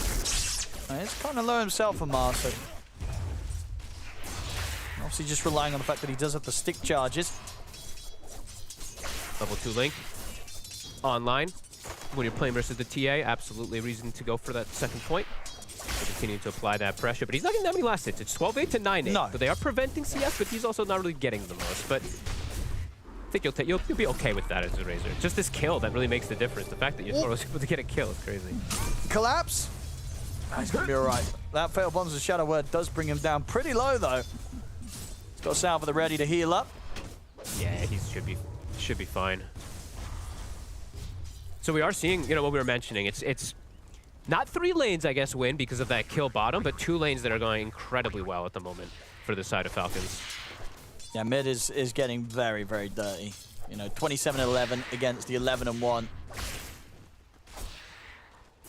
Not getting a lot of tool out of this matchup, Morel. It's not an easy one to play bottom. They'll get the setup on a Yatoro. There's the toss back, keeping the link going. Yatoro, he's got a few one charges, but out comes Amar with the plasma field, takes the kill, and Panto's got to be careful as well. Amar's got a lot of right click built up. So seeing the potential of that combo there with the tiny Razor. Yeah, that's how I felt that this lane was going to look a lot of the times. Top Skeeter, taking quite a beating. It's not enough damage to burst him though. Skeeter's going to be fine. Gets back under the tower. They don't quite have enough there between the Spear and the Bushwhack to kill him. He steps back up against an 8-ball shot to the face. Okay, well, He didn't account for getting an acorn shot in his face. He just steps back in range, and Roof takes the kill at the end of it all. Back down bottom. Another go onto Yatoro. TP's coming in, and he should be all right this time. Amar not quite ready to continue tanking that tower. But that RNG. Yeah, big snipe there from Roof to come in with those bounces. He did have the level 2, so he does have the extra bounce, but the fact that it bounced right back to Skeeter. I mean, a little unfortunate for Skeeter that didn't bounce the creep, but either way, Rue's skill build coming into play. Two points in that acorn, and he's sticking around bottom, so they're looking to help out Yatoro since he is struggling versus that Razor Link. The leap setup, but Rue wasn't quite in range there to offer up the bushwhack. And this should be able to secure the lane at least if they want to keep it like this. It's 6 minutes, so power runes are going to start getting contested. Warlock is looking to go toward top. This is an interesting move from Morel. This might catch them off guard here. This is a pretty early one. Yeah, he's not 6 yet, so. And they're bringing in Rue as well. Skeeter, no catching with the change. They've got the bushwhack. TP backup's coming in for Skeeter, but surely they can't save him. Yeah, the Shadow Word heal will not be enough to keep him alive, so they get away with the play there, Spirit. Morel's going to take a fair bit of damage. It's going to tick down pretty low there to the Fatal Bonds, but nothing else alive that's linked towards him, so he's okay now. It's a risky move, but they get away with it, right? And he's got to do something, because staying in that mid lane against Malrine right now is just not an option. I will say the plan at the moment for Falcons is working, but they're not really shutting down the TA that much. TA actually has the same net worth as the Razor because of these small little rotations, and absolutely because of that first kill that, you know, Yatoro was able to get. Shrine of Wisdom. Malrine gets caught. I mean, he was trying to go for a move, but they were ready and they saw them. That Snake King dead. Malrine left the Wukong's command. Arrow. I mean, does he actually have a way out of this? He's going to be jumping around, but he is surrounded. Nobody's coming to help him. That's Malrine dead. Oh, boy. I mean, surely dead. Is he actually getting out? Never mind. He actually jumped around with the changing of the guard. He's actually going to get away. What? He is not dead. Let's correct that. What the? What? He just got out of there. They couldn't kill him. Well, they'll get away with that play, Malrine. That was sick. There's four of them. That was pretty absurd. They couldn't stop getting him. that little change to guard, didn't get hit by any damage, so he has the jump up. I didn't see if did he skill it without taking. I actually was not really paying attention, to be honest. But either way, was able to survive. Heavy rotations, he wasn't able to deny away the wisdom, but he was rotating multiple heroes up there. Oh, he made but space. Spirit, they'll be happy. They did get the wisdom at least, so.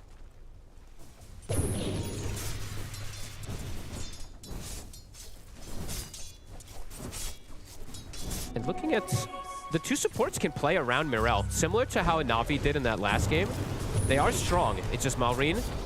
He's going to turn up and try and turn things here. Snake King's healing up. He's going to be okay here as Crit comes in with the Avalanche toss combo on towards Morel. Morel has to jump out. Oh, he actually comes back in. Oh, no.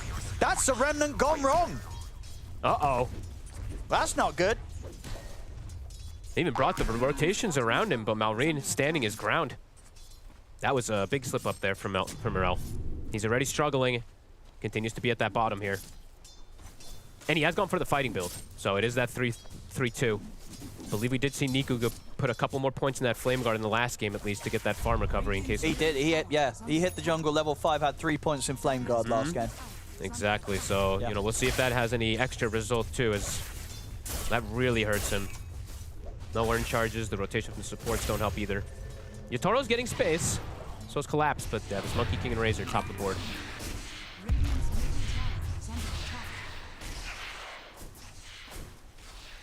Prepping for the move bottom. Golem at the ready. Didn't have to eat the Grimoire either. He has gotten quite a fair bit of levels without having to do so. Top looking for Skeeter. Can't catch him.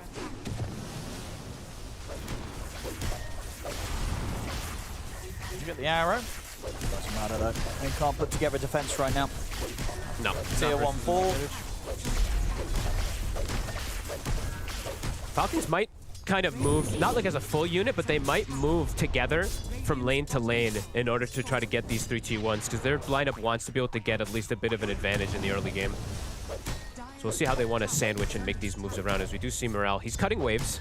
That's how he's going to get the extra farm. just going to take a lot of time. A lot of time before this Ember's going to be any sort of threat against Falcons. And that's really interesting for Mallory. If you did see it, what he's gone for, a triple Wraith Band. No corrosion, no small like Orb of Frost, just all about the stats early up to get the armor, attack speed, etc. Small little things that he wants to have. So interesting approaches. I love when we see the differences from players. And he's just queuing up a straight BKB. So versus the heavy team fight, versus the MOUZ, the Mirana, you can definitely see why a BKB early can have its merits.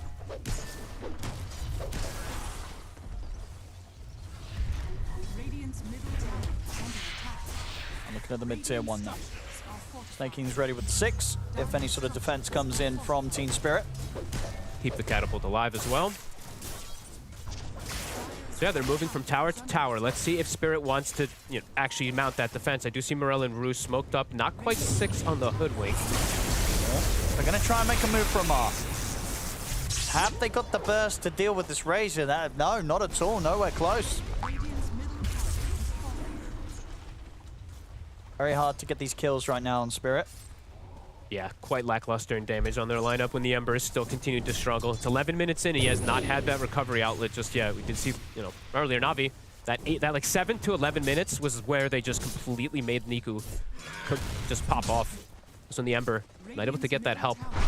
They're ready to go for collapse. They get the setup. Skeeter's ready with the Raptor dance to burst him down low. Spirit Arena, though, will give a bit of a chance for collapse to run.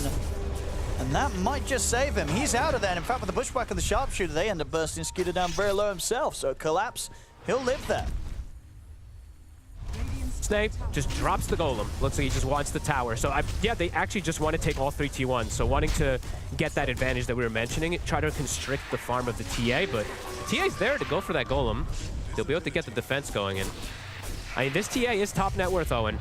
Yatoro has not been slowed down. He is. And sort of to go back to this as well in terms of the carry builds, is this something we're seeing from other carry Kezes going for the Vlads first? No, I want to say. No. Definitely not. Yes, I mean, because that's got to say to you, right, that they're really going all in on this, right, Falcons? If you're getting a Vlads first on your safe lane Kez, BKB first on your mid lane Monkey King, you're looking to fight. You don't want to hit the creeps. You don't want to farm it up. Well, I mean, that is very interesting. Team Spirit bringing the fight now to Falcons. Remnant in from Morel. This time will be a success. Gets in under the tower. Takes down Snakey. And now look over towards Crit. They've found him in the tree lines. TP backups coming in from Amar, but not before Crit's taken out. They'll turn over towards Morel. Morel trying to get away. In fact, he's going to end up ticking down still. There's the damage from Skeeter, so they'll get the kill. Marine will fall. Collapse has got the spear to push back Amar. Now give Collapse the safety to survive. And Falcons losing 3 heroes there, only getting Morel for it. And also Rune surviving at the end there. And now Yatoro is ready to try and go back in on towards him after the Shadow Word Heal's coming in. Skeeter tries with the Raptor dance, but the spear from Collapse pushes Skeeter back. Giving some room here for Yatoro to escape. Bushwhack holds him back. Arrow connects onto Skeeter. Spirit, they get away with that move. Super low on both Collapse and Rue, but they escape alive. Now they're getting these fights going their way now, Spirit. They're making moves, and it's working out. It's looking pretty beautiful for them, to be honest with you. Falcons, a team, especially with this lineup, that wants to be playing ahead. Got to be honest with you, and when they have Razor plus the Monkey King, if they do have Skeeter actually going for the Vlads, which he did commit for. Yeah, he's got it. He's got the Vlads, yeah. They want to be playing with an advantage. That was a really good chase forward from Spirit. Morel essentially has the Vessel done. It's a, strong Vessel game, just like last time. Into the Monkey King, into, honestly, all the cores can be pretty strong. And this is the thing, right? Overall, sure, the lane wasn't great for the Ember Spirit, but in terms of the overall game, kind of until the Tiny has the Blink online, which of course is going to be quite a while away, Morel, he's going to be pretty hard to catch. Yeah, he should be. It should be pretty difficult for them to fully combo up at least.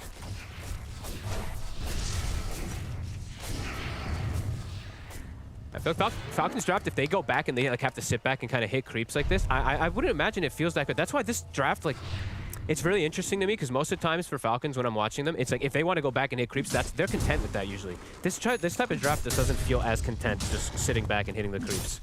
They have Snape playing the Warlock, not some greedy CM or something like that.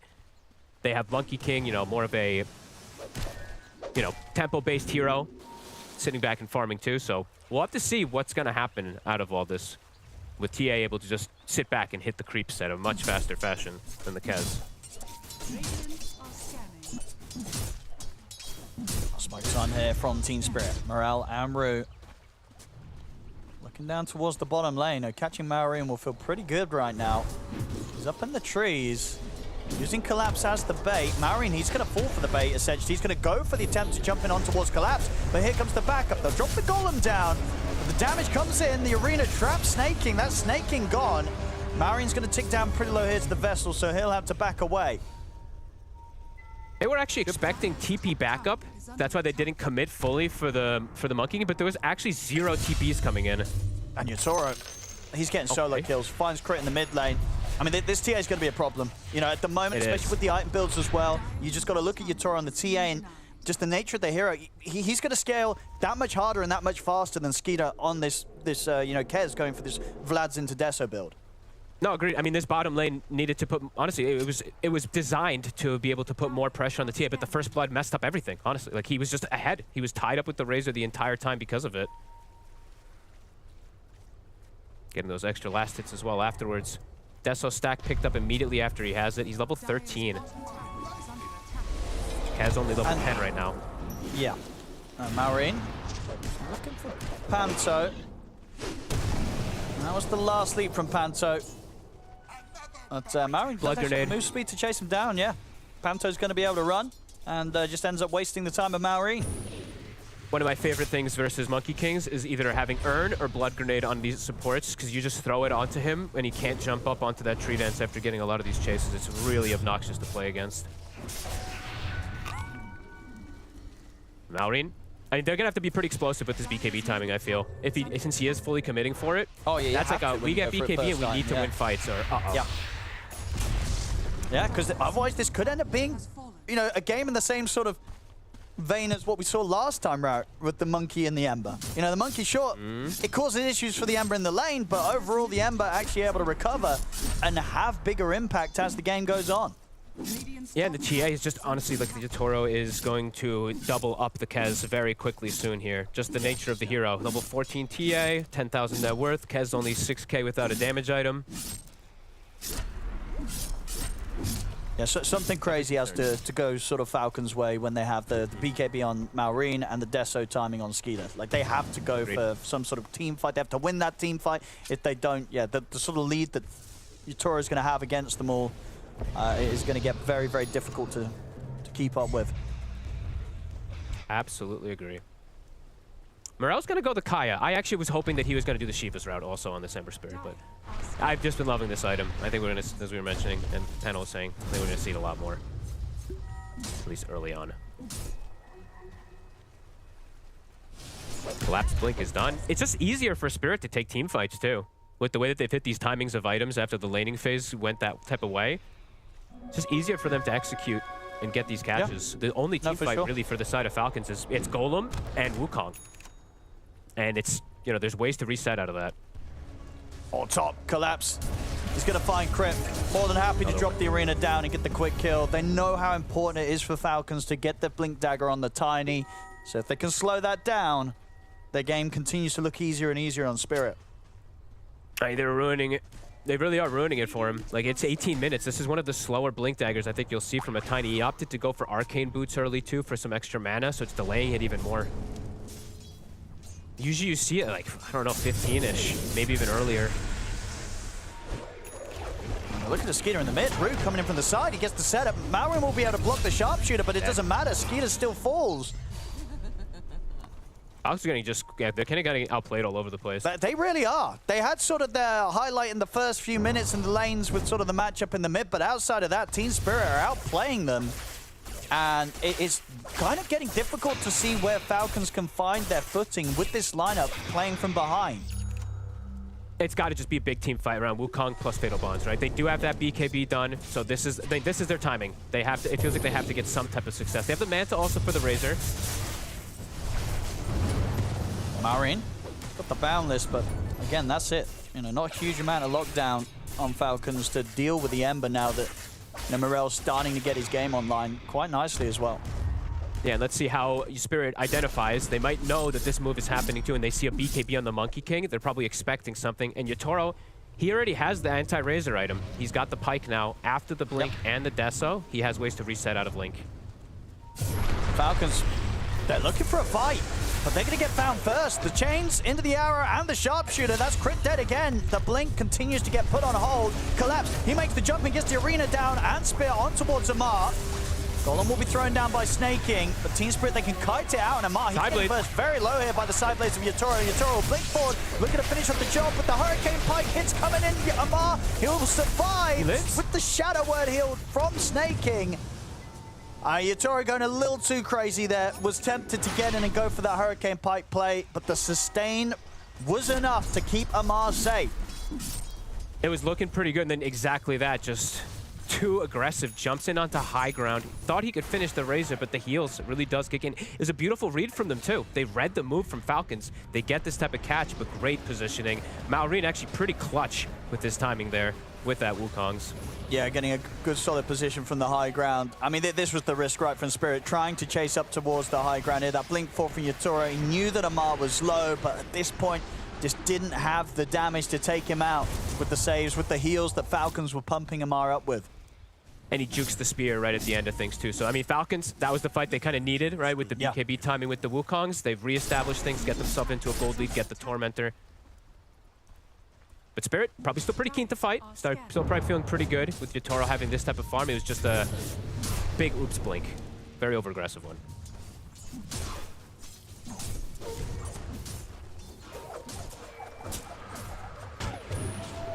Maureen will be okay. That's the BKB. How long on their ults? 70 seconds for the Golem. They're looking to start connecting Falcons. And Crit does have Blink. So they do have that initiation tool now. Yeah, they're going to want to do something with that straight away. Yeah, this is what they've been waiting for, Falcons to get on the aggressive themselves. Now perhaps could chain stun, you know, something like that Ember.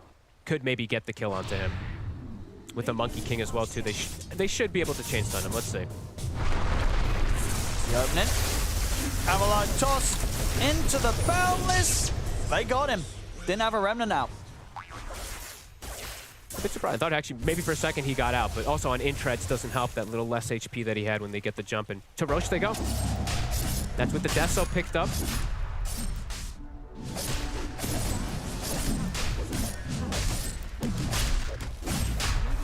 Do Spirit want to do anything about this? I don't know if they make it there in time. So Quinn mentioned something about the triple physical cores on Falcons, right? So maybe that's another reason why he went Vlad's. Vlad's Deso with triple melee hitters, right? Or Falcons, physical hitters. They want to look for the fight first. Look at the high ground. Amar's got a shield rune as well. Roshan at about half HP.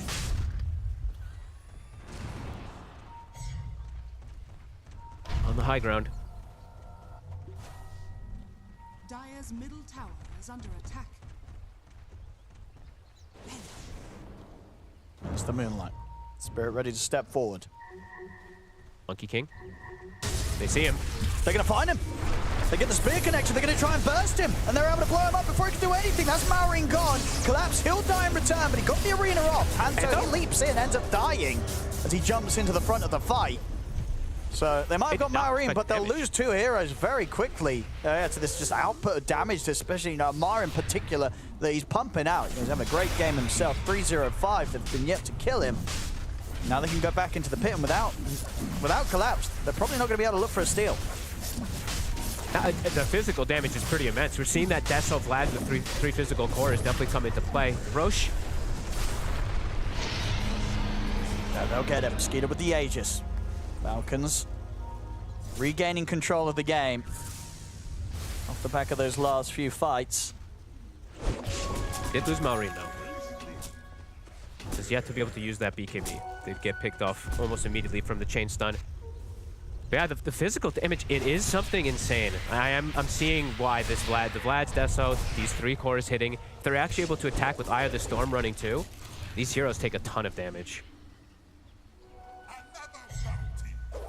Yatoro though, still having that clear separation. 5,000 net worth over the Kez. His crit is finished. So if he is left unaddressed in the fight, he still can run rampant. Just with Aegis coverage now, though, Skeeter is feeling quite happy. You know, denying TA in Aegis, getting yourself in Aegis for the Kez. Could look to be able to mount themselves another fight as well, too, around this Golem in 60 seconds.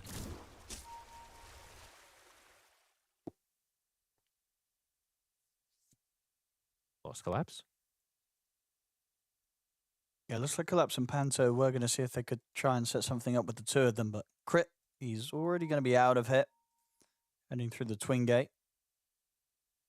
I mean, because I imagine what during this Aegis time, do you think that, you know, what's the call going to be from Spirit against Falcons in these moments?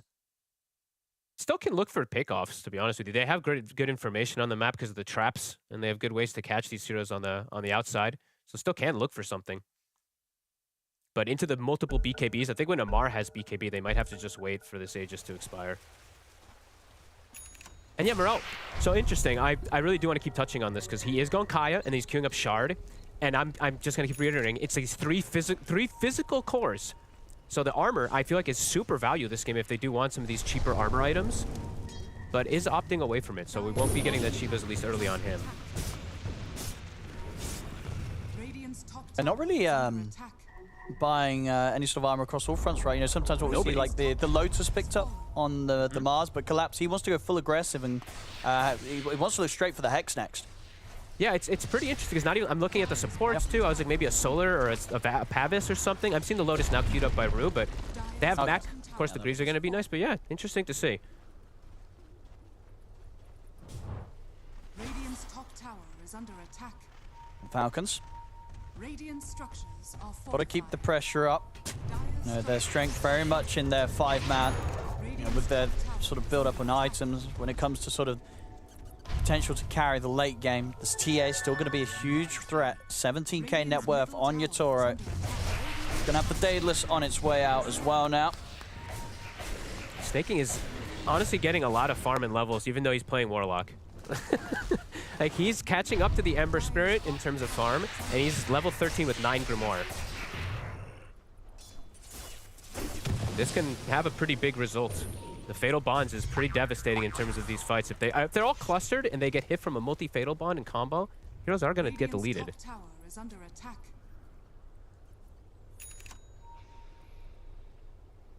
And he is building, yeah. Greaves, he's going for the Pavis, the Solar Crest next to buff up his cores. Yeah. They just want sort of all the auras, all the regular support items on Falcons to build towards this timing that, as we've seen in the last few fights, they're very strong out with these builds. All for this sort of mid-game domination.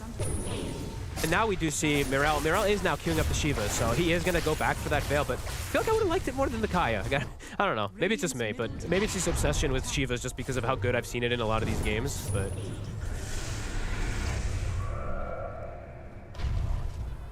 Falcons. Looking for an opportunity for a toss back. Still wanting to get a fight with this 90 seconds remaining of Aegis. Yeah, they're more than happy to go for the 5v5. I mean, what's sort of the best situation for Spirit in these team fights? You know, who's Collapse going to be looking to try and lock down with a quick spear and arena combo? I mean, if you can get the Kez or the Monkey King, it's fantastic. Sure. Or the Warlock, but you're never going to find... Like, ideally, if you can ever find a backline, sure, but like you're never going to find that. It's the Ember Spirit's job to jump that backline and disrupt the Warlock. You just want to get a multi-hero spear. I guess he doesn't have the shard, so just wants to get a good spear for the TA to be able to wail on any of the cores. They hit the scan, Falcons, so they know that Spirit's over here. Panto. They're going to find Panto. Falcons ready on the high ground. As Panto gone, definitely 4v5 is not going to be something that Spirit will have any interest in. They'll have to fall back.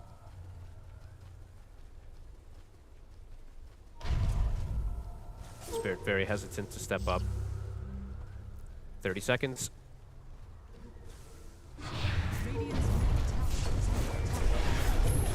Time for the opening. They'll get the chains. Still 20 seconds left on that Aegis, though, so they don't want to throw too much onto Skeeter. Keeping him at least a little scared. Get the lane out top. Collapse trying to get as much farm as possible. In the meantime, he still just has that Hex queued up.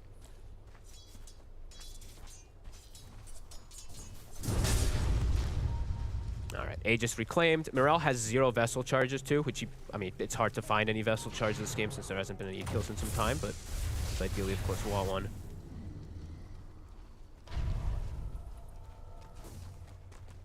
And Yatoro, next call is going to be that BKB, so. Radiant are scanning. Yeah, still definitely going to be that issue, as you say, of all the physical that Falcons have, and that they do have that, whereas obviously that static link that Yatoro is going to have to be cautious about. Yeah, he's got to just have at least something to break it, or maybe they wait. Maybe they do just try to farm this Lotus Orb. If Ru can get Lotus, Lotus is super effective this game, either reflecting or protecting. Yeah, there's just a lot of different functions that it can have in this game in terms of ensuring Yatoro's safety. So Spirit just looking to still get these creeps. Malrine lingering in the area, stalking Yatoro. Malrine is close to a big item too. He's pretty close to this nullifier. Radiant's middle tower is under attack.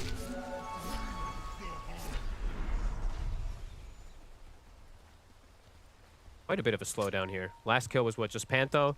And then the one before that was just Mars and Panto. So things have not, for the last like 10 minutes or so, not too many kills. Both teams content with getting that farm. Falcons itemizing from even more physical. See Amar, AC queued up. And this triple physical core, they're going to do a lot of damage with all these buffs. Especially if they're Fatal Bond on the Spirit heroes. Amar. Oh.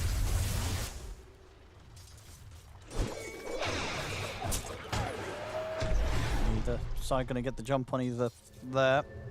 And just Spirit are pretty split up right now. Yatoro trying to push up on the top lane. Crit's got his eyes on him. They're connecting toward him. Everybody's coming. Bit of a dangerous spot for Yatoro. Ooh, but the avalanche actually off the mark there from Crit. Yatoro, he's going to be able to get the blink off to safety. He's fine. Tormentor time. Falcons smoked up, looking for the fight. They have a really good lane ward. They see Collapse. They want to fight this big time. Crit, he's going to get the jump on Collapse. He'll get the toss back. Collapse has been caught. They'll drop down the golem. They'll take Collapse out of the fight. And now Spirit, they just got a TP out of here. Without Collapse, they've got no place in this team fight. They got the Tormentor, though, so at the least, TA, the power of TA was able to just solo kill it really quickly, but Collapse, that lane ward, it saw him. Immediate jump, no hesitation on them dropping those ults. Chaotic Offering was used, though, so he's going to respawn, and there might be a window where they want to smoke and look for a fight without that Chaotic. I should just say Golem. I should not say Chaotic. Sounds stupid. Well, let's see if they do that. As you say, having that bit of a timing. I mean, let's see if they want to, right? Because he didn't even use BKB on... I don't even know if he had a chance to on Collapse to even pop it, so... Let's see what they want to do. Because they have information, too. That ward from Ru, the one that's about to expire on the cliff, it did see Crit in the vicinity on the far right side where the Warlock is right now, sorry. So they did see some information. But let's see if they do want to force it, because at the moment, it looks like they're content with just shoving the lanes out.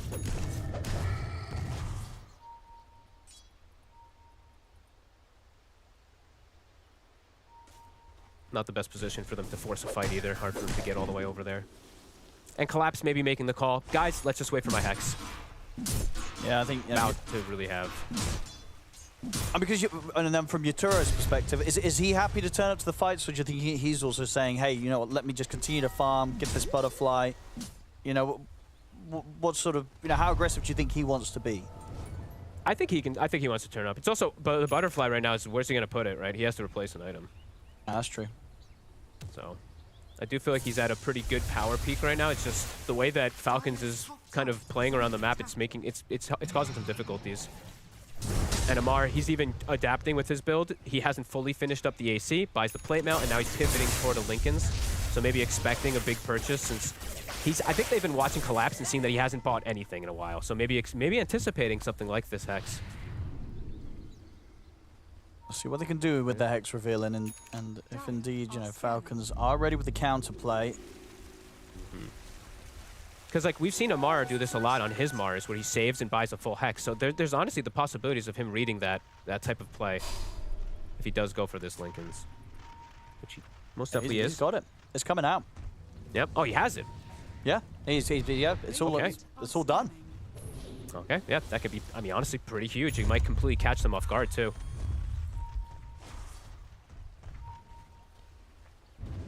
Collapse. Did they see the Lincolns? I think they might have. Yes, daytime, right? If they clicked him, they would have. If someone clicked him, they saw that Lincolns now. Yeah. So it might be, let's see how they approach the fight with that information. They're also, I mean, I'm looking at Mirel, and I'm like, maybe they just finished the Shivas. He's 30 gold from it. And it's a pretty huge item, but... Oh, they're going to find Collapse again. Crit. He's in with the jump. He's going to get the BKB off Collapse, and will actually manage to turn with the Arena and the Spear, but he is dead out of the fight. Morel's going to try and jump for the burst onto Crit. Yatoro steps forward, will finish Crit off, but now Falcons, they're ready to turn straight over towards Yatoro, run him out of the fight. He'll back off. It's just the 1-for-1. 1-for-1. Most things expended. I think some of these BKBs got held, though, right? Skeeter held his, Amar held his. So no full commit for the fight. I think Morel was probably saying it too. He's like, guys, I'm 30 gold from Shivas. Let me just finish it and maybe then we can take the fight. But Falcons, they do at least find the kill onto Collapse. Man, this game is neck and neck though. Continues to be less than 1K, even though this TA is super farmed. Oh, they see Monkey King. Ooh. We're not able to get the catch on him though. It's into the trees, Spirit. They're still chasing. Yatoro's got his eyes on snaking. I mean, Maureen at least will have the info to get completely out of here. Yatoro is terrifying. Still continues to be that scary. And Swift Blink is going to be the choice, since we were saying he didn't really have the slots to put that butterfly in. Let's maximize what he can do right now. And does get the nice one there as well, the alert crippling crossbow. He'll be happy with that, Yatoro. I like this crippling crossbow more lately. In the beginning, when it first was added, I swear it was like one of the worst neutral items because literally nobody ever used it. I even asked BZM at one of the tournaments and he thought it was passive. So now nobody likes an active neutral. No, there's already too many buttons to press in this video game. Yeah. I don't need Okay, so Yatoro, he takes the bash this game, which makes sense, right? He wants to just blow up a target right on the spot, get that extra lockdown through the BKBs, etc., right when they do get the connection. So I think Spirit might look for that catch again. Golem is cooldown, 50 seconds.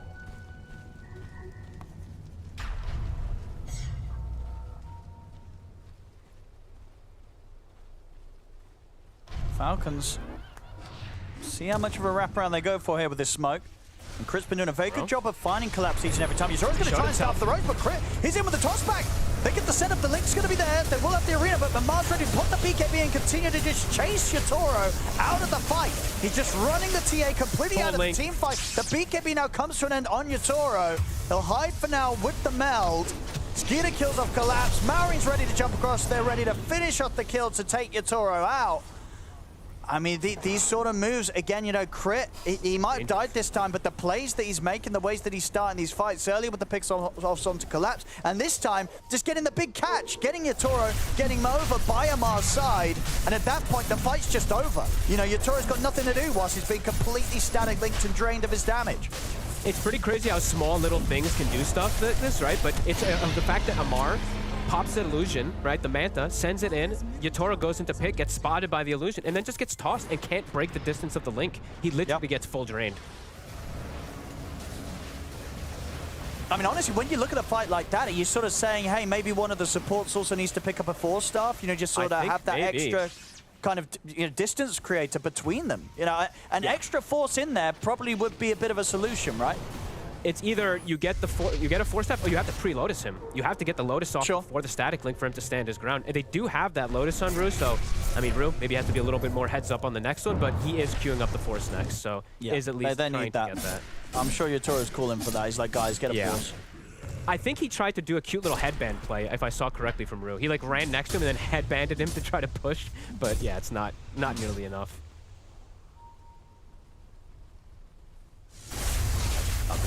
Opening up the game pretty massively there. We do see Amar. He's kind of being the carry, as he used to as Razor, to be fair. He is. I mean, that's sort of what works out when Falcons go for this sort of build and play style. It's definitely working, especially with the execution that they're coming with in these team fights. And I'm a big fan of how he does too. Maybe it is like The other thing I'm thinking about too is maybe this Linken's is to block the link of the Lotus Reflect, right? Like I think Amar is honestly big braining some stuff where he's not allowing Yatoro to really get protected. Because if he, right, like if he links and a Lotus goes, the Linkens will block the reflected link. Yes. And So then Yatoro Yatoro's is still still on top of Yatoro. Yeah, so losing the damage. Honestly, I think that's that's some pretty big brain stuff. That's why they need the forces. They need that extra force. Yep. I mean, how close is he? He's going to have it for the next fight on Rue. So at least with that, they should have a solid chance of getting him away between his own Hurricane Pike and then a support's 4 staff, so that the Link, you know, doesn't at least persist for a crazy time, and there is a chance that Yatoro can find a way to fight back. Because obviously, if he's not getting completely static Link, you know, Yatoro should still be a massive threat in these team fights. You know, he's massive on his TA, 28k net worth. It's just the way the last few have played out. They've had some great answers. They're going to be able to find Panto here. I mean, honestly, I say Crit is he's the one getting the jump. Zoning. You know, they have to be aware of where Crit is, because the last few fights, catching Collapse or catching Yatoro at the start, it destroys any chance of Spirit in these team fights. It's starting to get to a point where it really is quite a big, and it has been for some time, a big 4 protect 1 on the side of Spirit versus a Razor, which Razor's like, I love that. I can just drain the physical core, and then we have 3 physical cores versus you're essentially 0 in a way. So Yeah. these next few fights are going to be really complicated for Spirit. Also because Skeeter has a butterfly, so now Yatoro has inventory management issues. Yeah, I mean, what does he have to do to get this MKB in? What's he getting rid of? Was he just... Deso maybe, I think. I mean, we'll see top. Collapse. BKB comes to an end. He'll get off with the blink, but there's no TP, of course. It's on cooldown, but he is juking them through the tree line. They do. I mean, they're going to surely eventually find him. He's got very little places to run to. Blinks back up. But there he is. Amar's ready and waiting for him. Nowhere for the Collapse to go. So he is dead again. Amar unstoppable. On the Razor, he is having a great time. As we can see, they're ready to throw out the tips to Collapse. Something about seeing Amar playing the Razor too. It's bringing back to like the 2 years ago when they played Razor every game. It's all right. Got him. He's looking towards Marine, but Marine is going to have backup. And does he have the damage to kill this Monkey King? He does not. He tried to TP out, but the Golem's there. That's Yatoro dead for 100 seconds. Uh-oh. I mean, this game is looking way too hard for him to solo carry, honestly. There's too much. There's the Golem prevention. There's the Lynx. He keeps getting caught, even though he's so dead as well, maybe. Team can't help him. He's into the trees. He's kind of stuck in. Nullifies out onto him. He's got the Lotus on himself. Doesn't matter. Rue is gone. But yeah, I think that's what Yatoro would be telling you right now. He's like, I can't carry this. It's too much. No, in Falcons, I mean, their game plan is really clever. It's really interesting because it's quite different in a way from what we've seen sometimes from them with this Warlock, but it also is, it is giving that reminiscent vibes of the anti-carry on Amar, preventing the carry from really ever getting the job done, and then they just have this crazy scaling draft. Good team. Absolutely. Absolutely. I mean, you said it right. It just feels like you can't do the 4 protect 1 against Amar's Razor. No. And even though he's, honestly, I do have to keep saying it, like, Yatoro is insanely farmed this game too. Like, it was pretty crazy how big he is. The Falcons, definitely with their strategy, they were ready for that. And it's a Skeeter approach, right? I will say the Vlad's Deathso build with the double melee, double physical cores with him. Definitely see the idea. Absolutely, just a little bit more sacrificial with that slower build-up, or sort of that build-up that's going to sort of enable the other cores around you getting that Vlad's online early. And it's absolutely worked out with the team fight plays that Falcons have gone for. They take 2 sets of racks. They're up 16k gold. Spirit, they're going to have a right struggle to try and turn this one around. It truly is where do you go from here, because I don't know now for Yatoro what he can do. He has item issues, inventory issues, and they just have, scaling issues, truly, at this point with what they're up against. Yeah. Well, he'll sell up the treads to get the MKB in, so we'll at least have that for the next fight. Okay, now the question is Snaking gonna consume the Grimoire this game? He's got a lot of stacks on it, right? Just keep it.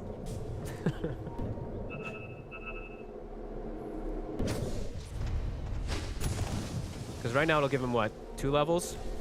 1.5? About 1.5, yeah.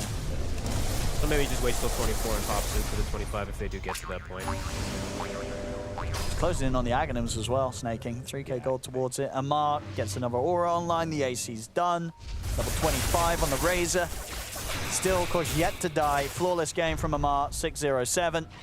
Hey, look at him. How do you kill him? Truly. He's got the metamorphic mandible, you know, the insect. What's the actual active called? Pupate? I didn't know that, actually. Pupate. Pupate? What does that mean? 47 armor, plus stealing attack speed and damage. I'm looking it up. I've never heard that word. Oh, it's when a wild silk moth hatches. So when it's a larva, becomes a pupa. Ah, cool. Makes sense. Very lore-friendly.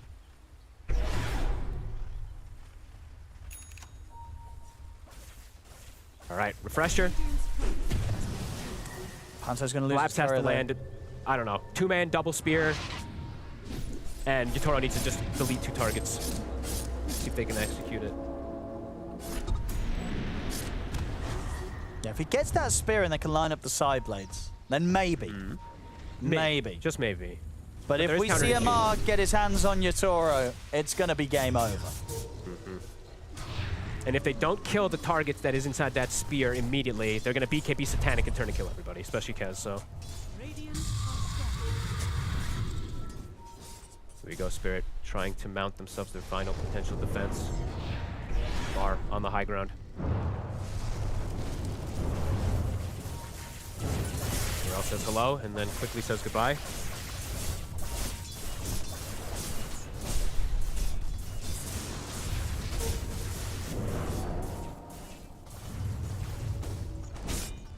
Such a hard angle. Yeah, they know they don't have to sort of do anything crazy here, Falcons. They can play it pretty chill with this comfortable advantage they've got. Yeah, just wait for the rush, pretty much. It's up. It's the moonlight. Spirit, can they catch anyone alone? Doesn't look like it. Maureen was separate from the team, but now he's back over and joining them. Damn, they were pinging him, too. They were kind of anticipating, but... Morel will deal with the creep wave. Got a remnant out on the map, so can join back with the rest of the team. So be careful how far he steps. I mean, that is, of course, if he doesn't get caught. Yeah. Whew. I was like, if he steps up even like past like a little bit further up that cobble walk right there, I could just get chain stunned.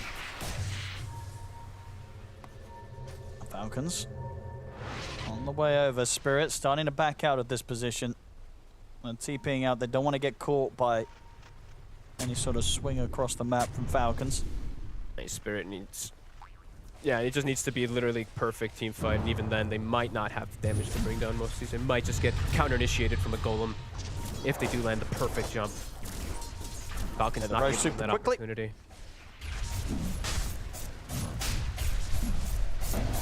And then it's a refresher and a cheese, so even more survivability.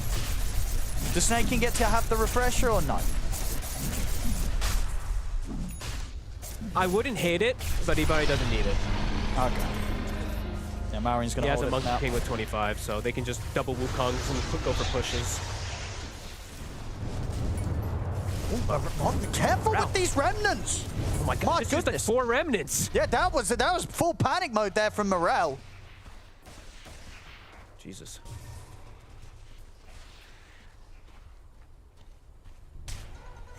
Yeah, like Snake doesn't, like I can argue for it if there's some type of like botched, you know, golem and something and he wants a secondary counter initiate, but there's no reason for him to have it in this type of game. He's even gonna sit back, farm a hard camp, get that Aghanims. Yep, he's pretty much got it. Yep. And this Aghanims nowadays, I will say, this level 20 talent, the 25 moving to 20, it makes this Aghanims pretty scary, I gotta be real. These golems become quite a bit more potent than before. Sure, you don't have your summon golem on death at 20, which was also nice to have on Warlock, but having your 20 timing is also really nice.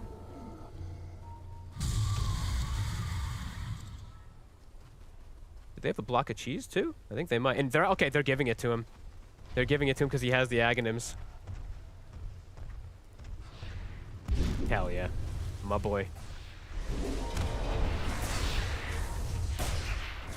Oh, this is hype. I haven't seen 4 golems in a pro game in a while. Oh. The jump? Torres tries to get something started. The side collapses in, but the BKB's out from Maureen. So the spear will not latch. Maureen's ready to run Collapse back out of the fight. Collapse has to back off. Awkward. BKB for a BKB there. Has Refresher, but they really kind of need everything on Spirit. Even not having double arena could be problematic for them to get any kills. Good arrow. The arrow onto Skeeter. Good side blade damage as well, honestly. Skeeter has to be sort of forced to the side. They're going to drop the golems out. Morel, he's caught. They've got him with the stun of the Hex. He's dead. He's got buyback. And he is out for 80 seconds. He was not careful. He did an insta-remnant, so he actually landed, and they can just get the instant stun onto him with the follow-up.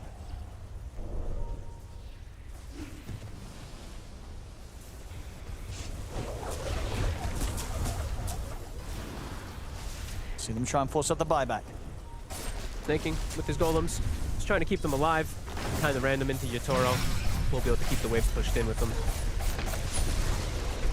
For Skeeter, but Top tower has fallen. look at the bushwhack. And we don't get 4 golems. He passed the shard over to Malrine. Crip. Gonna look for the toss back. They've caught Yatoro. Yatoro just gets destroyed immediately. The buyback will come out from Morel. I mean, Yatoro does have his buyback available as well. He's gonna almost certainly have to use it soon as Falcons start to dive in. He's holding back on the buyback for now. They've got the fortification to protect the racks. The Falcons sticking around. And there's the buyback. The Hex opening onto Skeeter, but they don't want to throw too much down onto him. He's still got the Sages for 2 minutes and into the side. Creative finds Yatoro with the Avalanche. Jump forward over towards him. Yatoro will pop the BKB. The Static Link's there, though. They're trying to get him out of the harm's way, but Yatoro, he's dead. They kill him off again. Amar just runs straight for him. Yatoro out for 2 minutes. Falcons ready to clean this one up, but they'll catch Collapse. Collapse is getting bullied here off to the side, and indeed Amar playing around with them into the fountain, killing off Root, godlike with the triple kill. GG is called. Falcons, fantastic fighting from them this game. As Spirit, they got shaken up pretty quickly, right? It looked like in that early to mid game, Spirit were going to have some sort of control on this one. Yatoro was getting the free farm, but then they could never really find some sort of fight to allow Yatoro to pop off. Falcons, they just had his number completely, and Amar, he ends the game not dying at all. Mar played this beautifully. His Razor looked like the thing that we used to see right 2 years ago into a dumpster with it, and he just the anti-carry, but also I think just great identification for Falcons. Collapse in a couple fights just gets completely comboed, and then Spirit can't take the fight because they don't have their arena, so really good identification from that to break that. And then Morel's game, it's pretty quiet on the Ember Spirit. Did struggle quite a lot. It really was, and yeah, crit. The initiations every single time on the Tiny, you can see why his Grandmaster tier, that Tiny really was quite something. Falcons, they take the win here against Spirit. It was a win that is going to give them much needed confidence. 4-4 coming into this best of 1 isn't necessarily the worst place to be for a team, but for Falcons, it's definitely not the place they expected to be. And the fact that they could keep composure after being down in the early game, that is true signs, because that was a bit of a worry for us, point about how is this roster right now shaping up for themselves with such a tumultuous start. 100%, especially with a draft that is not super comfort for them, right? They're playing heroes that are unorthodox in the Warlock and the Kez. We mentioned it in the draft, and they both played amazing. I think Skitter especially, on a hero as complicated and as what are you trying to say about him? Specific as Kez is, nothing about Skitter, but to just wing that hero, right? In a game that you aren't really a Kez specialist, but you're able to play it anyway, and did an amazing job. Casters were commenting on the Vlads, and I think it was a great pickup that pairs really well with the right-clicking cores of Falcons, and he did great work. I do love seeing Panther go the leaps and bounds facet on Morana, but we also saw the other side of the coin about picking up this facet is sometimes you can get a little bit over-eager, a bit zealous about jumping into the middle of your opponents. There was at one point we saw him kind of leap into 3 of them, thinking that that bound is going to be enough that Yatoro's TA would be able to do a bit more, but you kind of just end up feeding your life away a little bit, and that is also, I guess, a true testament to Snaking's Warlock with the Fatal Bonds. He goes, it's just a little too close together, and it's enough for me to be able to get something like a helping hand and a triple kill. Yeah, that blink in and feed from Yatoro there ended up being a pretty pivotal moment in this game. He overcommits, he forces a kill that is simply not his. Razor has tools still in the arsenal that his team is there to help him, and he feeds that kill away, and both supports die, like you said, due to the Fatal Bonds afterward. And which was really cool. Sorry, just quickly jump in. Because of the Bloodsport facet of MOUZ, he can't see Yatoro inside the arena, so he drops his Golem first to give him vision, and then drops Bonds to get it on both Yatoro and 2 supports. Yeah, it was a very nice job from Falcons in their entirety, and a big whoopsie from Yatoro, who've been put in a position to, hey, I'm going to take over this game, I'm going to carry, and he honestly fumbled the bag. Not something we could say very often about Yatoro, but I think him in peak form, or Spirit in peak form, given that 4K gold advantage after a laning phase that Falcons, the heroes want to win, right? That mid-game phase, it's supposed to be Spirit favored, and it is Spirit favored, but they make these mistakes, Falcons capitalize, and they come back into a game that, to be honest, I don't think they had any business coming back into. Well, that was going to be my question. Because we saw them really kill Tiny over and over and over again, delay his Blink Dagger, does it feel like inevitable Tiny will eventually get a Blink Dagger, and that is also a turning point in the game? Or was it at no point should Spirit even be worried about that one item on a support? Yeah, I mean, he's going to get it at some point, but ideally you reach a point where if he ever blinks and Avid tosses, he dies in a millisecond. And then, like, sure, you pressed your 2 spells and you died for it, right? Tiny is like the big weakness of that hero is that you eventually become a suicide bomber if the game is not going really well for you. You can never actually get out. It was going well and he was still doing that. Yeah, exactly. So if it's going poorly, you might die even before you get the toss off, right? Like you will just boom, just disappear. You may be a rock, but even rocks can break. So I think they didn't get to that point, right? He did die in a couple of these fights. That was critical mass. But he got his spells off, and then off of these fights that they win, he gets a Force Step and a Yules and these other tools. I don't actually know if he had those items. I think he had Force. But anyway, he had Force. He just threw out support. He got a Glimmer Cave, a Solar Crest, a Greaves, maybe even a drum. He had a Holy Luck. Did you see that? It was crazy.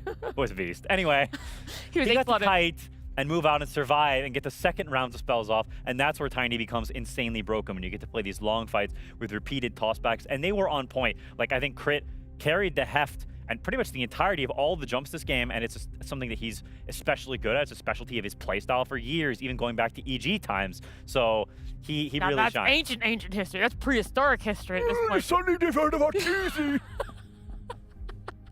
That's actually what you sounded like, referencing EG and Dota in this day and age. I remember when we invented the wheel.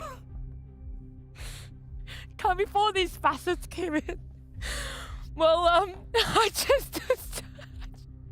have like things going on in my ear as well right now. But look, let's focus on the Monkey King and Ember Spirit matchup, because not too long ago, it was about 50 minutes ago, we saw the complete inverse of this, where Monkey King fell apart, kind of torn to shreds, which was the Na'Vi and GamerLegion matchup there. So to now see it played on that, I don't want to differentiate teams here, but a tier 1 mid laner here on Malrina up against, you know, obviously the standard mid laner here for Spirit, there was, I think, a big discrepancy in when it falls short and how you're able to come back. I think so too. Malrine, he didn't really have those feeds, right? He wasn't absolutely dominating the game. They were losing some fights, but it wasn't he was dying over and over again. I think he may have had one death, but he goes for an unorthodox build. I don't even necessarily know if this is the best build, but it is what Malrine does in this matchup. He goes for the triple Wraith Band into BKB. He's done it many, many times. It's just his build against that hero, and it pays off. But I think really what sort of stings them in this game is the build that Ember goes for. I think compared to what Niku went for in the last game, he went for the Phase Vessel into the Shiva's Guard. Morel this game goes for Treads Vessel into the Kaya, and obviously there's a little bit of a goal difference between the Kaya and the Shivas, but I think you look at Falcons heroes, it's a lot of physical damage, right? Skitter bought the Vlads for that, and you're not really building any armor. You're not gearing your lineup towards the enemies. Whereas I think Falcons, they built in a way to help each other a lot more. Crit buying, helping items, the Warlock buying the Greaves and the Solar, and the Vlads on top of that, the AC eventually from Amar. There's a lot of physical damage amplification from those heroes. The Nullifier on Malrine, there's a lot of cohesion. And on the flip side, Morel, I think, showing some of that inexperience once again with an item build that is just not suited to the game. And you can't make these mistakes in these closer games against, like you said, these tier 1 teams. It will come back to bite you, and it's hard to see the impact whenever the items weren't there, right? But I can very easily imagine a game where that Shivas is there instead, one fight goes differently, suddenly Yatoro's top net worth instead of getting sucked down by the Razor. I mean, he was top net worth for most of this game, though, so... Not the end. I'm sorry, right in the last 5 minutes, bro, wasn't topping the network. Actually, he was not the whole game. You know, if we rolling back in the game, sure, whatever, bro, shut up. Let's just talk about the next matchup instead. OG Tundra! Who do you want to talk about? Because we've seen a lot of action from both these teams. We have. I feel like beating a dead horse here, but I think, to be honest, I want to see, like, Tundra is the favorites, right? Going into any Tundra matchup, they are so good at building their strategies and their heroes. We're going to do the same thing every game. You have to break us. And they're starting to build that again in this new meta. And to me, it's up to OG saying, okay, are you going to go in this game trying to break what Tundra's doing, or are you going to give them their heroes and do something of your own, right? And say, you got your strategy, we got ours, let's put them head to head. They're going to have to make a decision on how they approach this best of three. Or so this best of one, excuse me, wrong number. And I think it's an important one, and I think OG is a team that has the skill to play against Tundra compared to some of the other games where people just get outskilled in the early game. I think OG has great supports, so I think the draft is really important. Do you think OG are a little broken at the moment? They had that phenomenal day one that everyone references going undefeated 4-0, and it's just been really hit and miss, whether that's down to draft or slight miss executions. If I'm honest, I do think their vibes are a little down. If you saw after the last win, like hushed vibes. Yeah, you saw Yopaji, like he looked pretty sad. And at the end of the day, you get over it, right? Time heals all wounds. But I do think that on a vibe level, Tundra is probably going into this a little more confident, a little more sturdy. They are, they're the fan favorites. It's a blast. Tundra is Lee Sin Al-Gaib, and OG, they know that, and so I think they need to steel themselves, believe in themselves, and give this a fair shake. Yeah, it feels like at this point there's what's the 3 inevitabilities? Death, taxes, and Tundra winning a blast slam. Amen. Hey, look, at any point things can shape up and change up for sure, because we've seen weird round robins of OG beating Falcons and Falcons beating Spirit and then Spirit beating OG, and honestly a whole new 3-way tie could happen. I don't know where I'm going with this. I'm just doling out because we have a draft between OG and Tundra.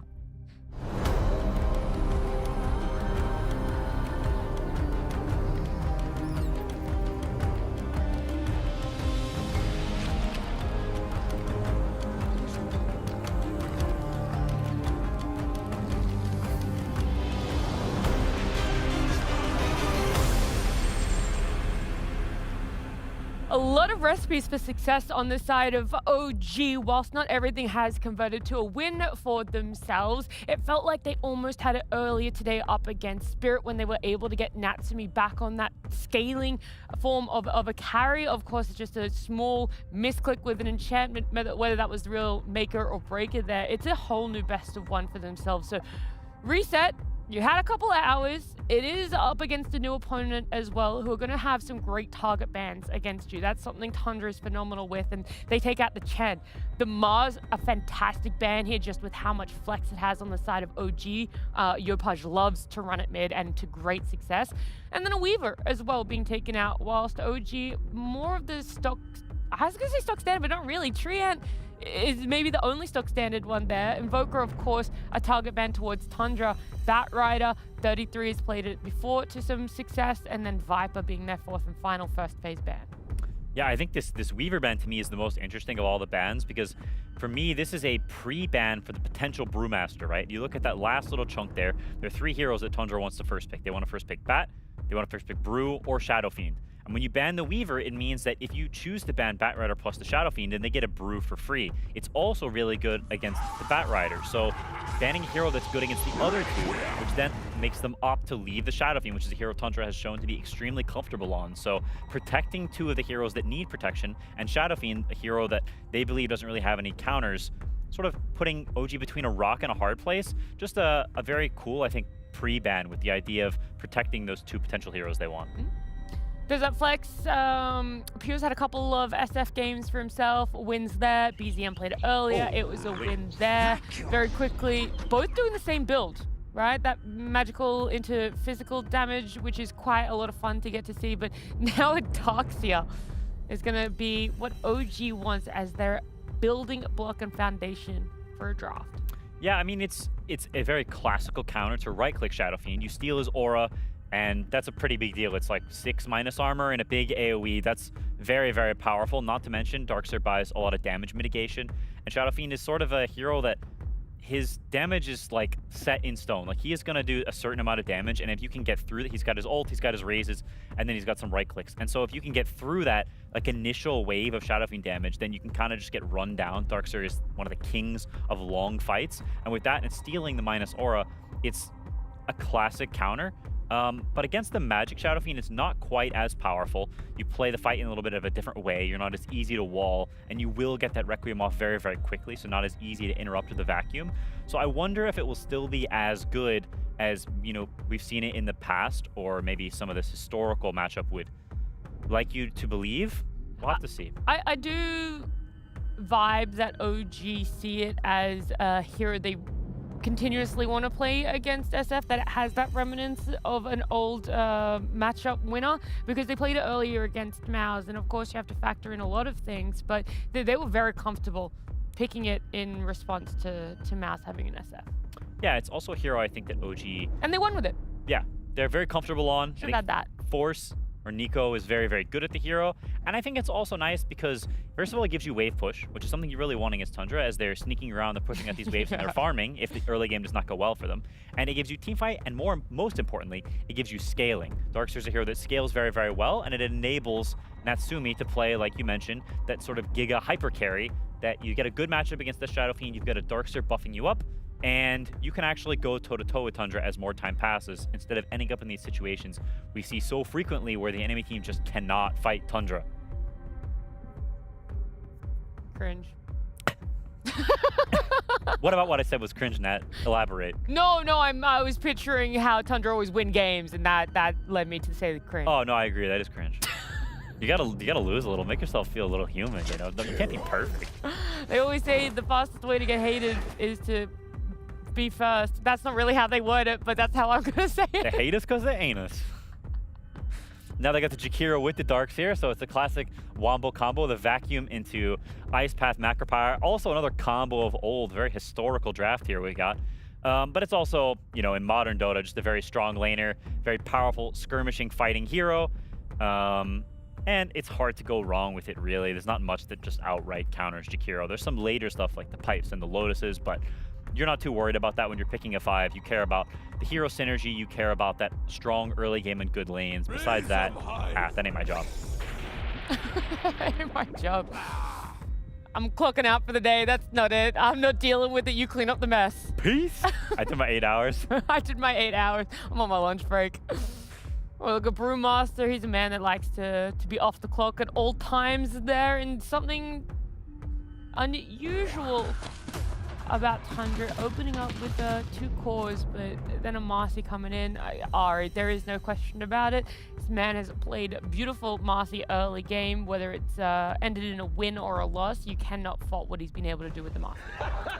Definitely not. And you're right, it is a little unusual for them to opt for the cores like that. I think Brewmaster picking it right there, it sort of is important enough that picking it there is good because it's super good against Darkseer. Purging all of his auras, I mean, not Crimson anymore because they buffed it for no reason, but purging the Surge and also killing the wall illusions, insta-killing him with that Storm Burn is very, very big and helps your Shadow Fiend out in that matchup, right? We talked about stealing the Minus Aura. Well, if you just poof, disappear the illusion, suddenly that's gone, and you've turned that matchup back the other way. So a great response.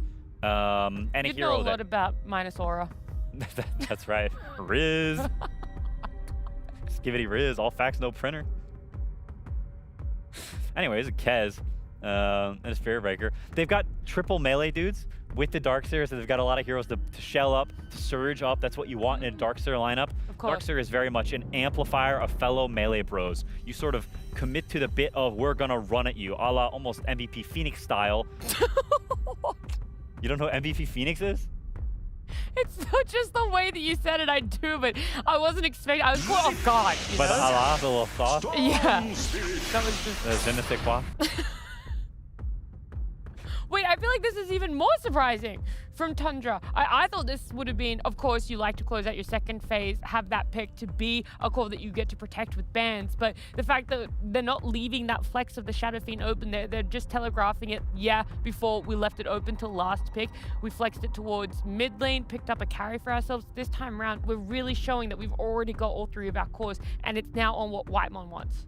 It is somewhat surprising. And I think the reason for that is probably that, well, BZM only has 2 heroes left, and if they were to leave it till last pick, then they would have both got banned, and Invoker, Storm, Ember would have all been banned, and then, you know, what can we do from there? So he snatches up the Storm, he feels it's better than the Ember, and now he's got one of his 3 heroes.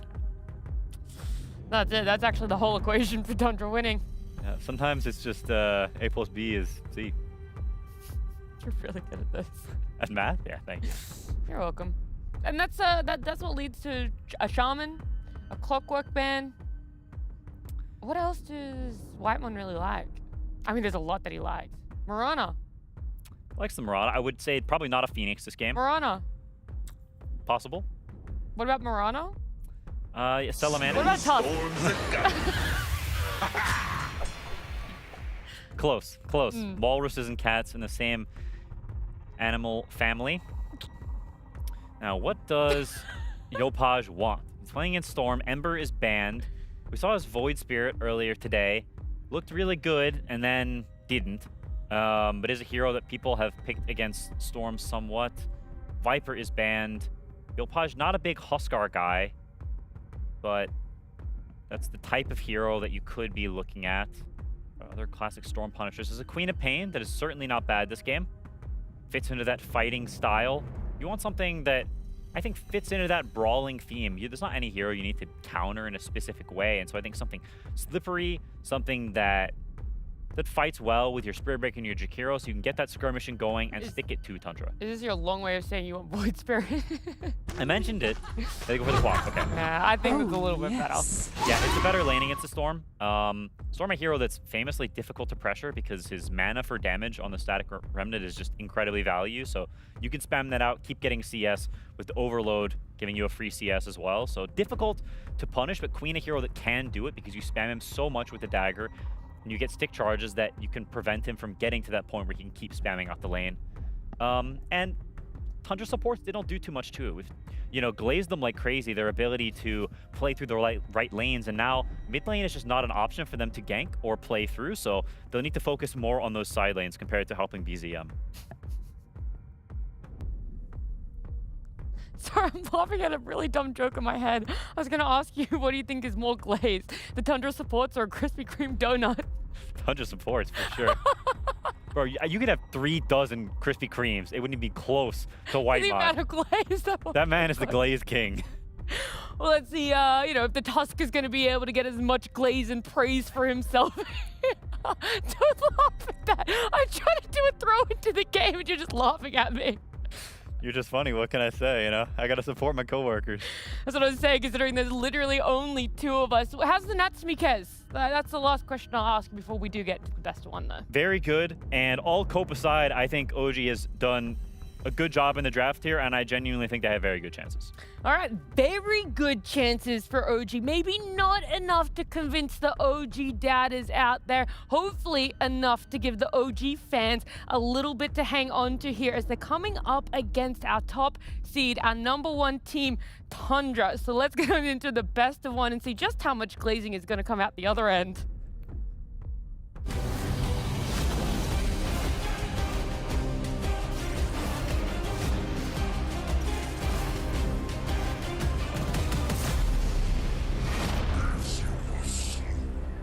There we go, ladies and gentlemen. Time to get into the action of OG versus Tundra. Looking forward to this one, Fogs. Of course, as the panel said, we've got Tundra at the moment up there at the top. OG coming in with that super hot start, but they haven't had a few losses since. Are they going to be able to take this game against Tundra? What do you make of both teams' approaches? They're pretty cool. Like, OG is going along their style. This one's just, it's going to be constant, relentless fighting, it feels like, after the laning phase. Just, yeah, running with the Darks here, running with the, once he gets the timing of one of the auras, and looking to just play really fast, because they have Vacuum plus Ice Path, one of my favorite Dignitas throwback combos that we throw back to Owie as he's maybe listening, bottom, blah, blah, blah. We love this. But yeah, it's strong, lanes are strong. Tundra, though, it's a comfort draft. Extremely comfort across the board. Everybody on, like, Grandmasters. And yeah, people are just having difficulty beating the Shadow Fiend a lot of times too. So let's see if the Spirit Breaker and Darkseer can do it, because it's been one of the duos that has been fantastic versus it. Spirit Breaker in early game has always been a nuisance for SF. So let's see what we get going. The battle begins. We'll see if the bounties, neither team are going to be able to get stuck in on the action. And let's see what build we get from Natsumi, right? Because I actually was, we were talking a little bit about the Vlad's build. It seems like a very skitter thing. in terms of like with his physical cores as well too. Looks like it's going to be the standard, I guess we could say, from the Kez's. Treads, Falcon Blade, maybe not a Battle Fury this game, maybe just a Deso. We'll have to see what route he wants to go. Yeah, I imagine the Deso should still fit the fighting style that OG want to go for this game. And just in this lanes. We absolutely have to talk about, you know, the BZM Storm, right? Yeah. BZM has completely gone insane in a lot of these games, and he has been giving a Storm in this game where the lane can be, yeah, you know, Co-op can sometimes get some pressure onto you. It's gotten better, of course, for Storm with the static slide, but there's not that much disable, Owen. There's really not that much like target stun or, you know, things to really trip up BZM that much. It's kind of sort of what charge play around into an ice path maybe, but yeah, you're right. Well, top lane, we're gonna get Nico getting run down by Whitemon. Can Whitemon get the job done? He's got the move speed, under the tower, it's a little too much, yeah, but still, you know, Nico not going to be too happy. He's going to get zoned out of that lane. I guess, yeah, actually, he's going to be pretty happy. Tims was actually able to grab the wave, bring that round. So even though Nico's super low, he's still going to get this wave behind the tower. Well, look what Pure is doing too, though. So Pure is actually doing it appropriate. He brought the wave, didn't drag it at all through the tower. He dragged it behind, but also through like the neutral path. So it's going to deny a whole wave and perhaps make it meet back up in terms of that type of positioning. So, okay. And let's see, bottom. It's just going to be creep pulling, right? It's double melee versus Jakiro Kez. You don't want to play the lane versus the Jakiro Kez. Kez should free farm. I've seen 33 get quite a lot out of these type of lanes when he's played his Brewmaster, and he's done some pretty cool stuff. I don't know if this is going to be one of those games with the Blink Orchid that he dominated with the other day, but definitely a game for the Brewmaster that has a lot of interesting mechanics. I know Quinn talked about them, probably one of the main ones, of course, where you're just, you know, very good versus Darks here. You either dispel the Surge, the Ion Shell, and you also wipe the illusions with that Storm Panda.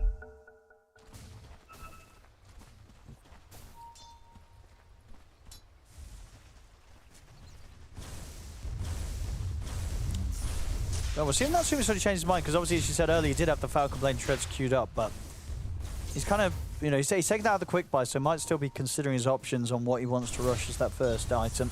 But for now, we'll get the Blightstone sent out on top of finishing the wand. Yeah, maybe if he's like, I'm laning versus nobody, maybe it will. Yeah. You know, Battle Fury, even though I don't think the Battle Fury fits their idea of their game. I think their idea of the game is like really snowball and run at them. So. BZM. Mid. Gonna get caught by the charge from Tims, coming in with a rotation. Ari's gonna come over to try and help out. Won't be able to do anything to stop Yopaj from getting that first blood, taking BZM down. Almost got the deny, to be honest. Really close, Ari getting that punch. Good charge from Tims. He's done this a lot on his Spirit Breaker in these games. Just unexpected. Most people are, you know, most people aren't playing in it or playing versus it, so it catches you off guard. Nice play.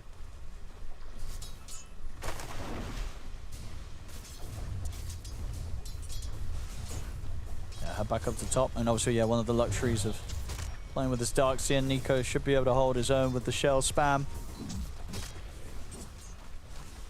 This is great aggressive duo, especially once this Iron Shell gets a few levels in it and he's able to put that onto Tims. Tims can go for these sort of ganks. They're going to be pretty brutal at the pre-level 6 moments for BZM. And Tundra have to be very prepared for those sort of plays coming in. Yeah, level 2 Iron Shell can be very good. Killing Pure, I think, is going to be... I think this is going to be much more complicated this game in terms of the going aggressive top because the Tusk is there. But yeah, looking for kills on the other lanes to charge Iron Shell, definitely a capability, especially mid. If they could get this type of level advantage for Yopaj, it could be pretty huge. So probably an idea that they wanted to have the co-op plus Spirit Breaker. It's not going to be sort of a super fun early game for BZM. So far, other than the death, he's handling it well. He's getting good farm against the co-op in the matchup.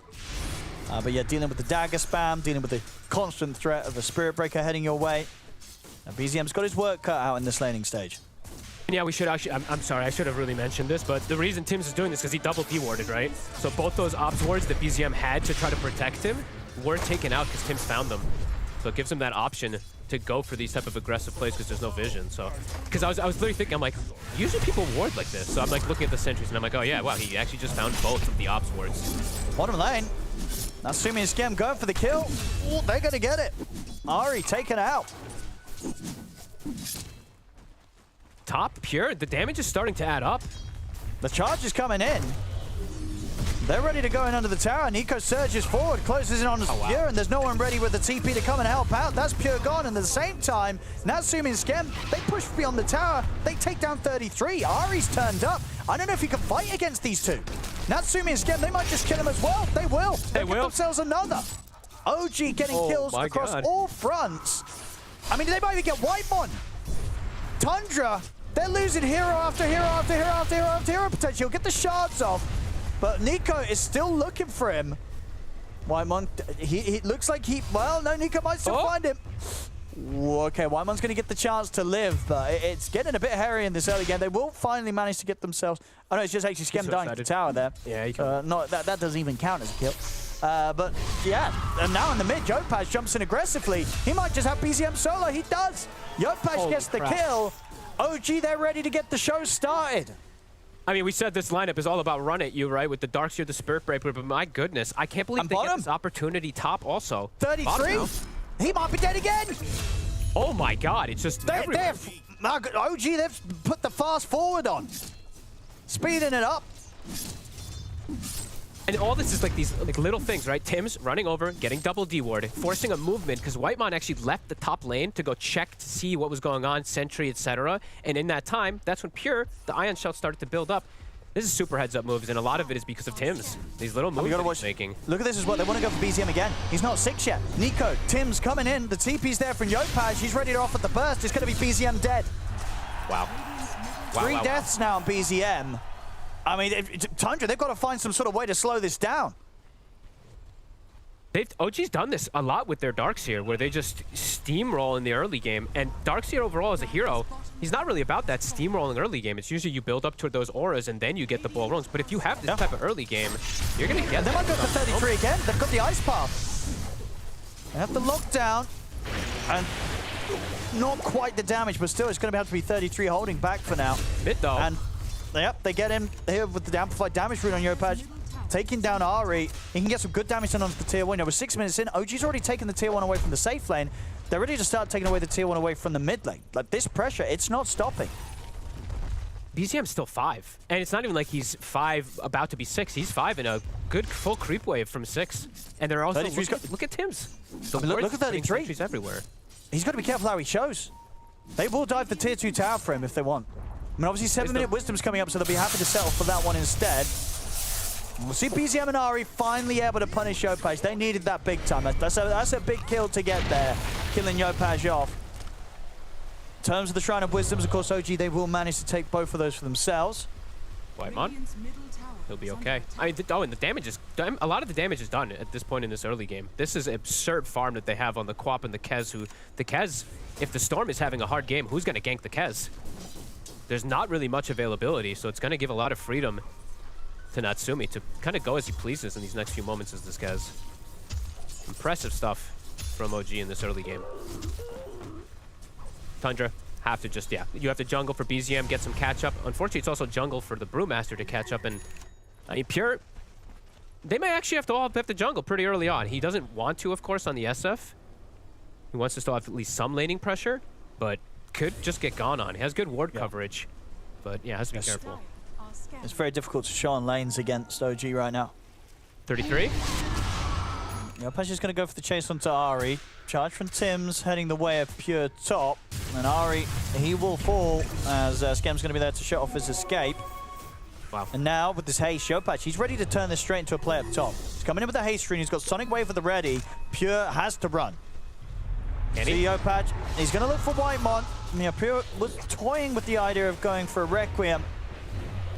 But he cannot do anything to save the Tusk. As Whitemon out the snowball he comes, they quickly take him down.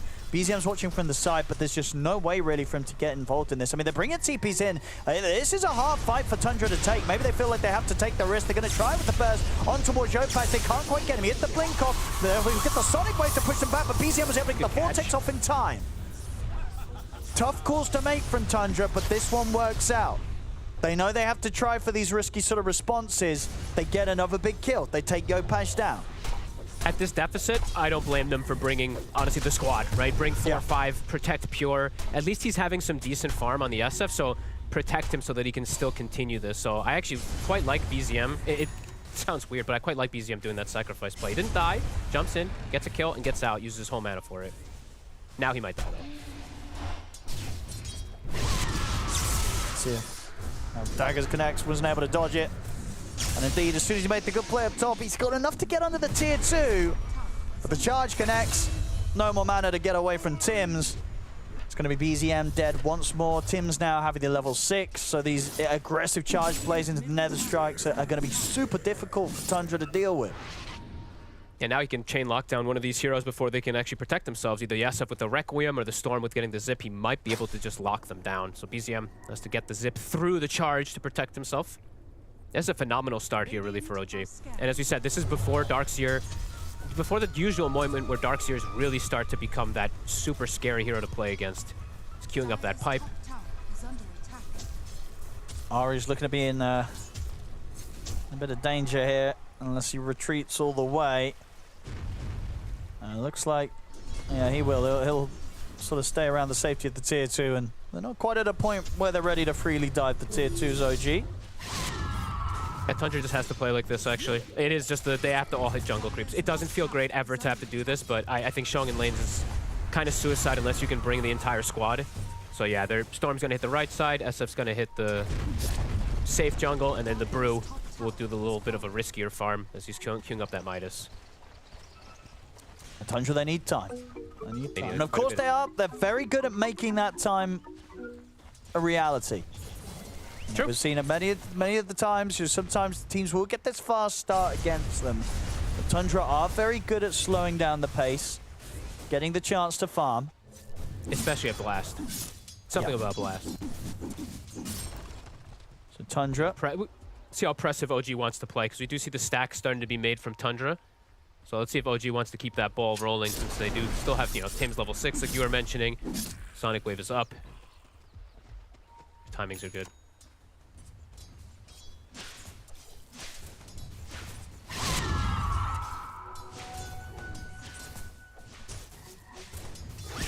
That's only about 600 off having the Deso. See the charge coming in onto Whitemon. There's the Tims and Natsumi want to try and make the play. Indeed, well, give us some safety, and it's enough. Yeah, Tims doesn't want to commit with the Nether Strike. Knows there's a high chance that backup would be behind Whitemon. Nice reaction from Whitemon. He only had like a split second to be able to click it there with the window that he had. So, but more and more stacks being made. So Tundra preparing themselves for that. But the gold lead actually continues to grow for OG for now, at least, with the pace that they can get that farm. Tims. He's looked at 33, but yeah, just trying to tease out a reaction. No serious follow-up with him for now.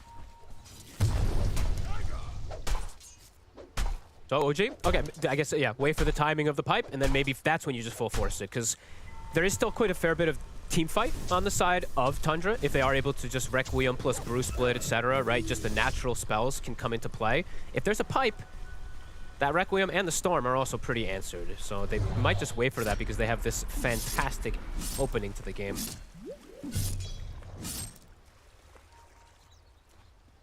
I think that's the Deso done, so Natsumi, completely standard build that we have seen.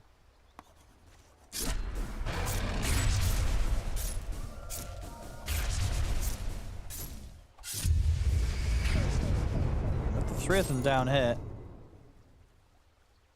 They're looking towards Tims, but I mean, they could try for something with the 2 of them. Yeah, BZM's going to go for the setup. Tims caught by the punch. BZM bringing in the burst. It's enough to get the kill. BZM had to use a lot of mana for this. Should have enough to get out. As he'll get away and just out of range of potential Sonic, where they're still looking to see if they can chase on forwards. But BZM should be fine. Gets away with going for that sort of play, getting out of there. I mean, Tundra, they are doing a real good job of just finding these sort of chances to sort of punch back just a little bit and make sure that OG, you know, that sort of initial burst out of the gate that we have from OG, getting these kills across the map, it has been slowed down. Small gains, right? Now the Wisdom, though. Shrine, Nico is here. Doesn't have the full pipe. They've got their ults. BZM just trying to start the fight. Macapire's laid down. They get the 3-man vacuum wall here. Into the Sonic Wave from Yopaj. That's 2-3 of them dead. Beautiful. It's a straight-up team wipe. Oh, I love Jakiro. I mean, that's the classic combo coming in there. And my goodness, they just melted. Absolutely we'll see it again. Oh, what a beauty. Macropire laid down nicely in advance. The vacuum gets them back in on it. Wall on the 3 of them. Sonic Wave onto the 3. Oh, and you know, that was our old, you know, the old Dignitas classic, the meme, but it is one of the most potent team fight combos in the game, and it has been for a very, very long time, and it perfectly executed. He's got 4 points in the vacuum too. This was before their pipe. Yeah, taking a team fight is not going to get... It's not going to be easy for Tundra anytime soon. No. Against this Wombo from OG. It really is just hit the creeps. I mean, Tundra, sometimes it does happen. As you said, they've been able to recover a lot of games like this, but this one feels like it's like a level up almost, because there's this Darkseer versus the SF, who's the carry SF. So you're going to be able to throw that wall on. Even though Pure does the hybrid build, it's crazy how strong it is. He tried to go for Natsumi there, but Natsumi, he pressed all the buttons. He like did some little parrying, some silence. It completely caught BZM off guard. Oof. Very nice reactions from Natsumi.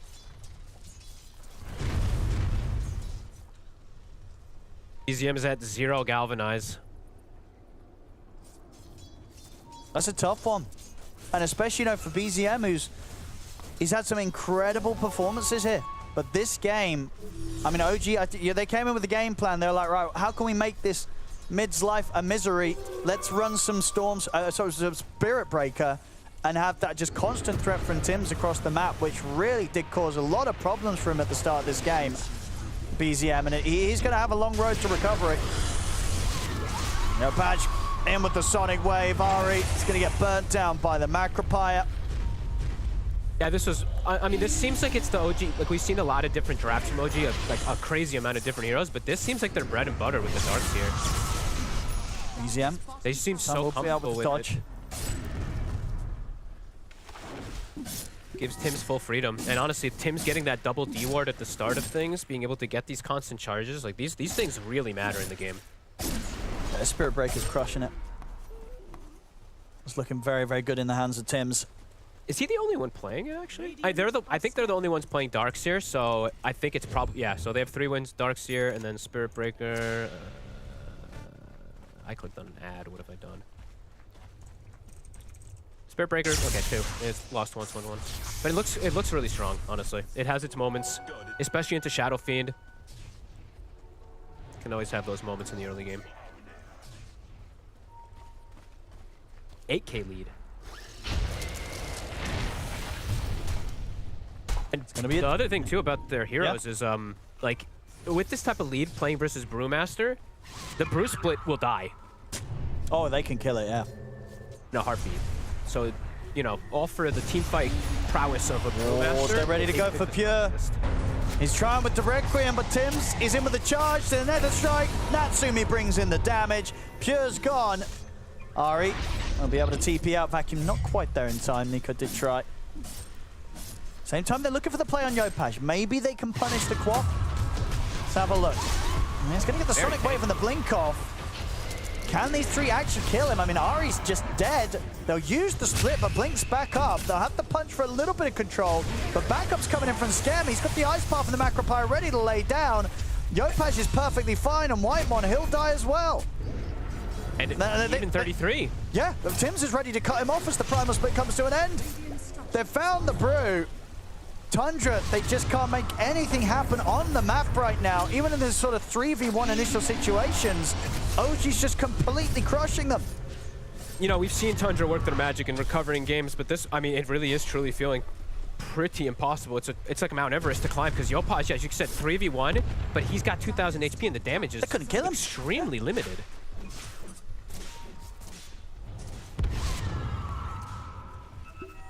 Very nice moves from Yopaj. Uh-oh, and next, what do we got? BZM's queued up the Locket, the TI Locket. Locket? Okay. I mean, what, so as you said, well, there was sort of a period where we saw people do this and then it kind of fell out of favor, or what was going on? Only BZM. I don't know. Okay. The mana regen equates to... I did the math on it before. Oh, yeah, when the charges build up. Yeah. Yeah. Well, Tims. He's gonna look for action here. BZM's gonna try and help out in response. Does get the grab onto Tims. He'll get a kill. BZM able to take Tims down. But at the same time, 33 destroyed once more by Natsumi. Really getting the Deso charges up now, up to 12 stacks on it. And BZM still has to be careful top. He does have the shield, but there's so much explosive damage. Has to back away. Okay, blink on Pure.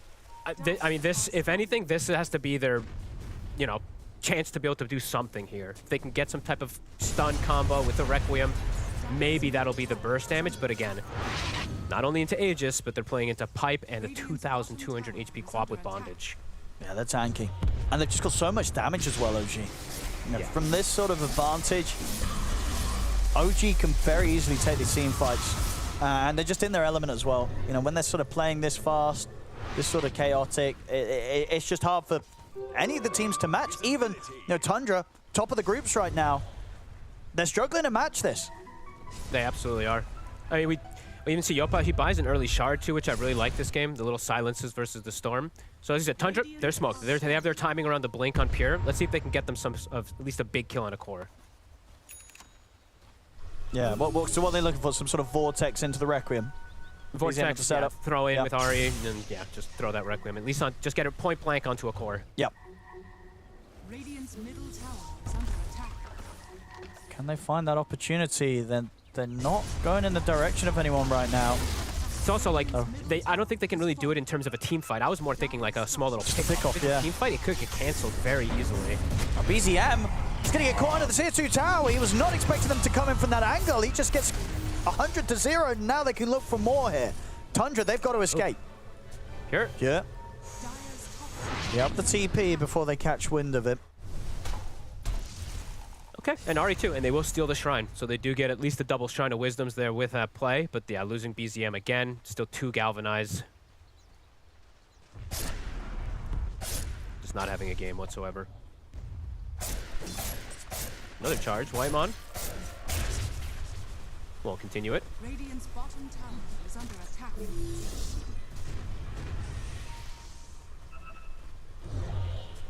33. They've got their eyes on him mid. Nope. Natsumi ready to go from him again. Immediately has to come out with the primal split. And of course, the primal split is indeed stunning to take a lot of damage. He'll get the Wind Panda out, and in fact, the Earth Panda also will survive, so he'll be fine. But just being forced to use these splits defensively in a lot of these situations. Anyone chosen, they're ran at instantly. Look at top, Kez can't quite close the gap, but yeah, it's literally a split second they show on the wave, and I just see a Spirit Breaker charge, a Kez surge to start immediately running at them. So yeah, limited space for Tundra. Another one, Ari shows bottom for a quick second under a ward. Instant charge. They'll have him in. Another one for Tims and Nico. Is that the second aura? It is. So now they have Crimson, they have Pipe, both of them undispellable now. As Quinn said, no idea why Crimson is now undispellable, but Brewmaster can't do his thing, where he primal splits and gets the dispel on any of them. So yeah, very effective this game that it's going to have that coverage versus the limited damage already of Tundra. His middle tower is under attack.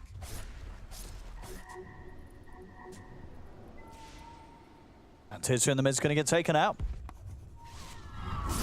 And with that, Natsumi's going to be pretty close to working on the BKB. In fact, does he have the other components? I think he does, right? Yeah, that's a full BKB. Full BKB for Natsumi, full BKB. Relatively close for Tims. You know, he's well on the way towards his. They're going to have triple BKB. One of them is not a core, and then they have double auras, and then they have Greaves plus on Scam. So I literally have everything. Well, on Tundra, it's like 0 auras. They're going for the Shivas, but it's going to come late. BZM, of course, did do his Locket build that he likes to have. That extra heal, I'm not sure. Like I said, I'm not going to go too into it, but right now, OG, they're at absolute peak strength. Why, Mom? Tims is coming for him. He can start solo killing with an iron shell like this. Why am I not able to block him off with the shard? Radiant's top tower is under attack.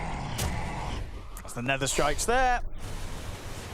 We'll get some time here in the snowball, but Yopash is around to make sure the job's an easy one.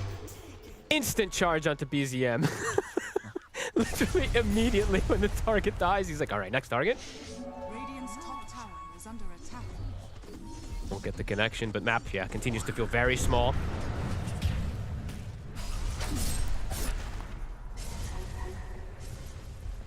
I mean, Tundra, what have they got any sort of next big item around the corner? Pure has his BKB. It's that, and plus the Shivas on BZM. But again, it'll make the fights a little bit easier for them. But with what they're playing against, it does feel like the Pipe and Crimson cover the bases, and then just the high physical damage that they have to clear the Brewlings is enough. I mean, 33 does have the Ag, so he does have the level 3 split now early on. So let's see if it can do something.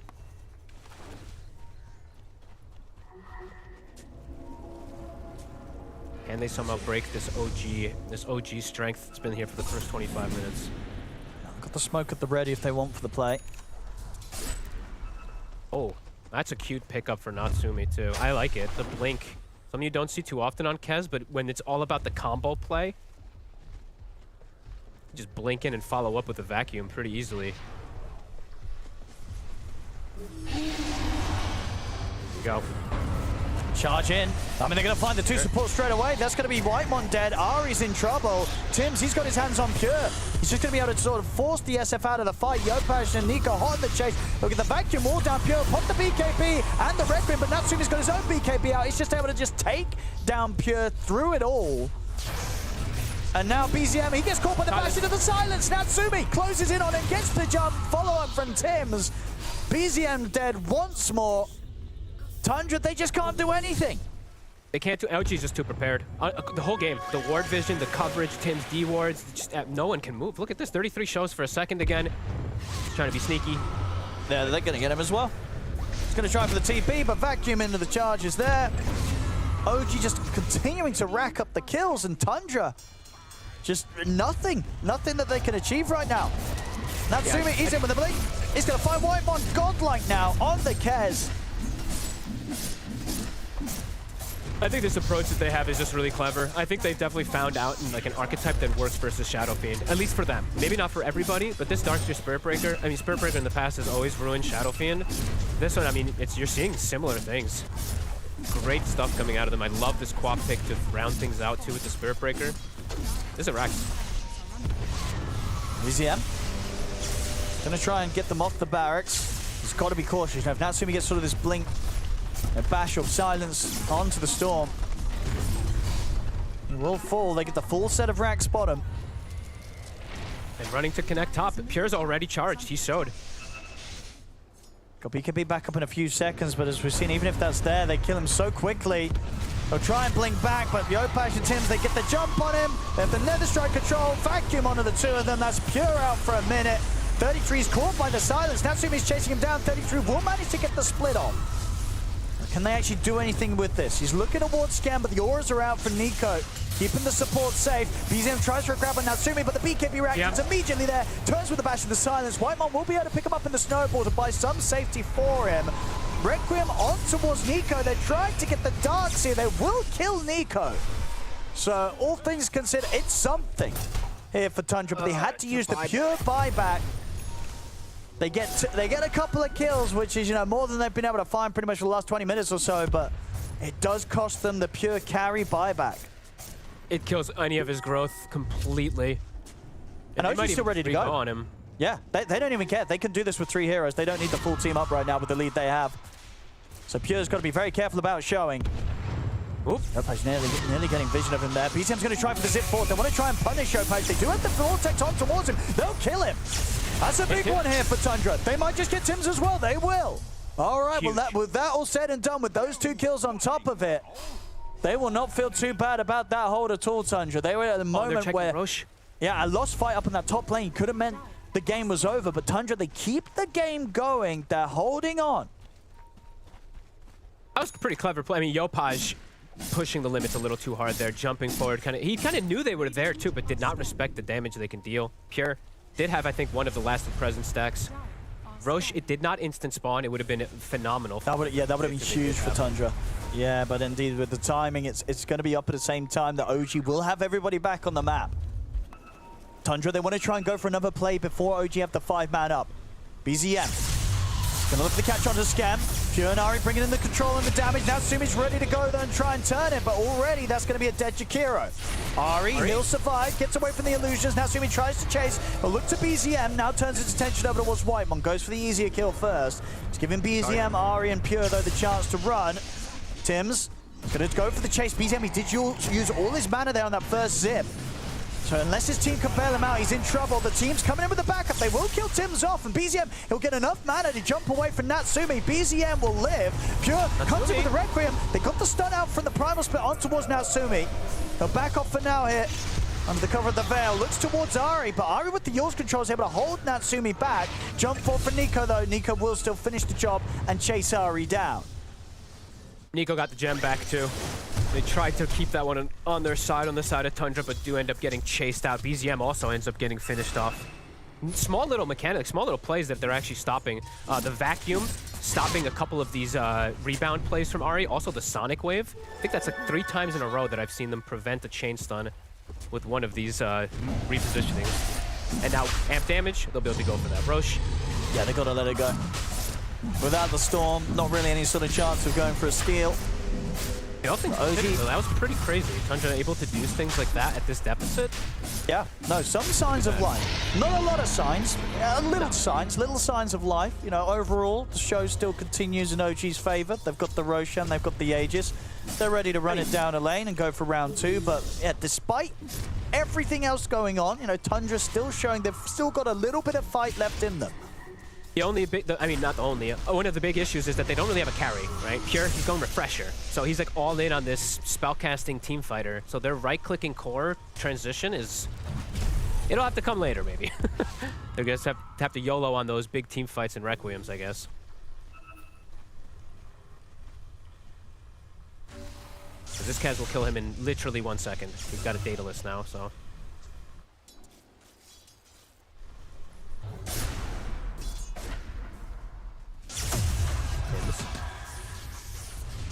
Set up around top. Looking for Pure a and Whitemon. Yeah, they get out just in time before he might have found them. Natsumi even looking to try to catch them off guard in case they were running back. Won't be the case though.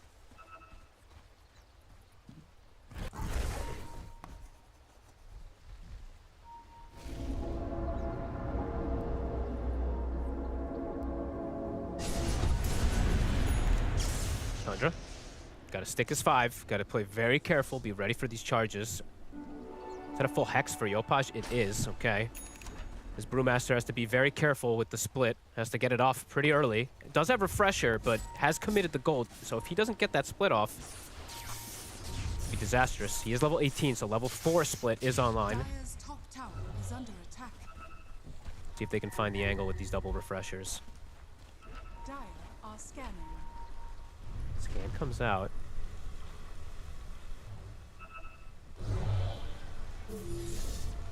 And they find Nico. They're gonna go for the jump. They're gonna look towards Yopaj, pick up a chip to BKB off. Straight away they take down the Jakiro, but Skem's gonna immediately respond with the buyback. Split from 33, sort of pushing back Yopaj. Natsumi, he's still fine to go. Still has the Aegis, still has the BKB. They'll play it careful for now here, OG. Buyback on Skem. Nico? Gonna try and get the catch onto Nico here once more. They're bringing him down very low. They'll kill him. But now Natsumi's ready to get in. Goes in with the BKB. He's looking straight towards Pure. Wants to try and stay on top of the SF. Pure trying to get away from this Kez, and he'll manage to do so. They'll hold back Natsumi. Natsumi now turns attention over with BZM, but BZM's able to get the TP off. He's out of there. Pure into the tree line. He'll get the Requiem off. Pushes them back. They've killed Yopaj. Oh my God. They've got the control on the Tims. They take Tims down as well. Tundra. They're doing it. They really are. And they might just find the Kez on top of it all. Natsumi is going to get interrupted here by the Sun 33. That's the Aegis gone. They're ready to look for round 2 as well. He'll get the blink off. He's going to try and get away here with the Raptor dance. Some crossover. They've got the gap closed. And with his BKB on cooldown, he's got the Manta, but he might not get the chance to even press that. The Vortex controls there. It's a team wipe. Despite everything, this is crazy stuff. Tundra making these fights work despite the whole game, everything being in OG's hands. These last few fights, it's just, I mean, when you look at what's going on, what's been going wrong for OG in this sort of fight, Were mistakes being made? Was it just straight up outplay? It did seem rather split, right? You know, Natsumi, he was really trying to chase Pure out to the fight, whilst the rest sort of got left behind. They're getting the wraparounds, truly is what it is. They're stopping the combo, right? The combo from OG is the vacuum into Ice Path. They killed Schem, reset, Schem buys back, and then the Darkseer's low HP. They continue chasing. Honestly, it's just god tier spellcasting from Tundra, but they're also breaking positioning of OG. This gold lead is, it's completely gone. It's pretty much gone. Yeah, considering the situation that the game was in earlier, it was getting up to what's sort of like a 20k lead, but then now.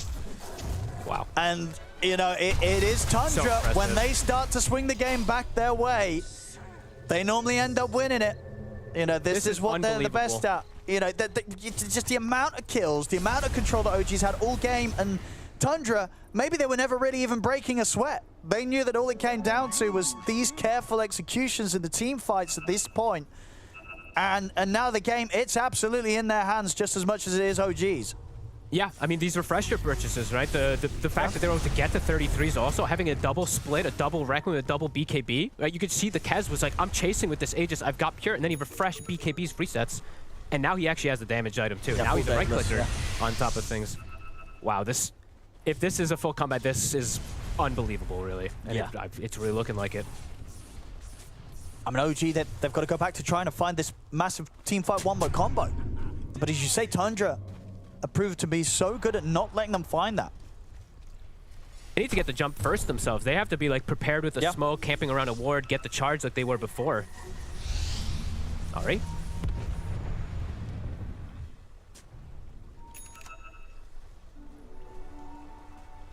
And BZM too, look at the recovery he's made. Parasma's done, the Shivas of course from earlier. Looking to meet up with him. They've got ward vision. He is charged. Pure is not super close right now. He'll reset away.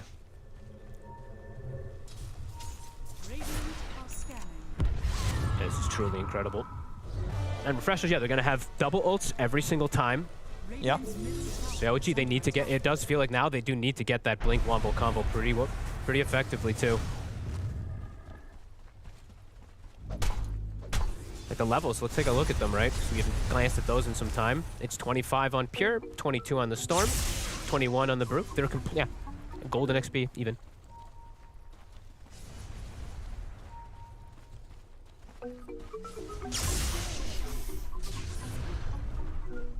Now Tundra, I mean, at this point, they can kind of just sort of chill and wait for OG to come to them if they want as well. I mean, they're not in any rush to close this game up, Tundra.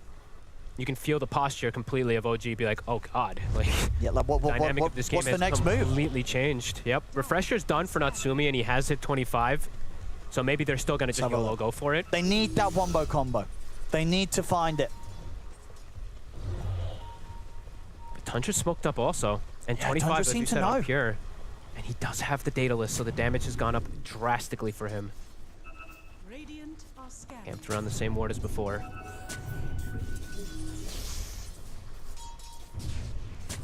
Waimon. Vision down.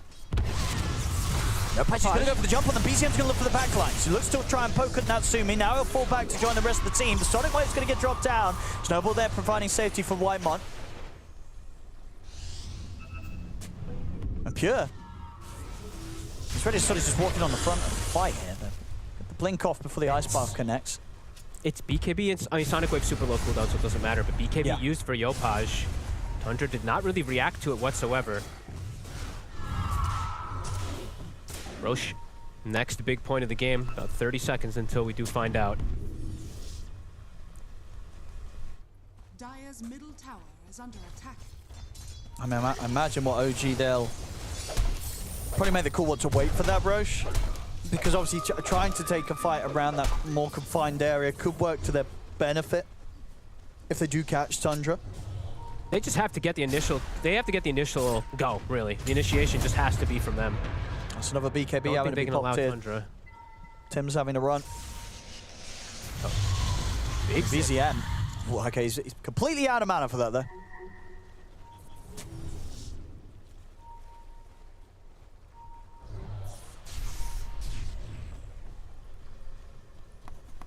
Yeah, I actually like this from Force, or Nico. He's going BKB next. I think he does need it. I was thinking maybe even Aeon Disc. I just want them to have something that prevents them from getting just one-shot comboed, because that's what Tundra's looking for, is just deleting one of these with the Requiem. So either BKB or Aeon to protect the Darkseer, because him and the Jakiro are so important. BZM. They've got their eyes on him. Tim's with the Shadow Blade setup, gets the Nether Strike opening. Natsumi brings in the damage, but the Snowball saves there. Whitemon comes in with the Snowball. He's going to give him a bit of a chance to lift BZM's out of there. Whitemon will pay the price, but he bails BZM out. Yopaj mistimed there with the Sonic Wave too. Unsure if it would even get the kill there on BZM with the extra heals, but misses that timing there. So Tim's is now approaching it differently. Did you see what he did there? So he charges, gets in close enough, but he knows he can't just go straight for the charge. He has to do the ult play to get the catch, because there's vision. So changing the dynamic in terms of how they're looking for the catches, but still doesn't work.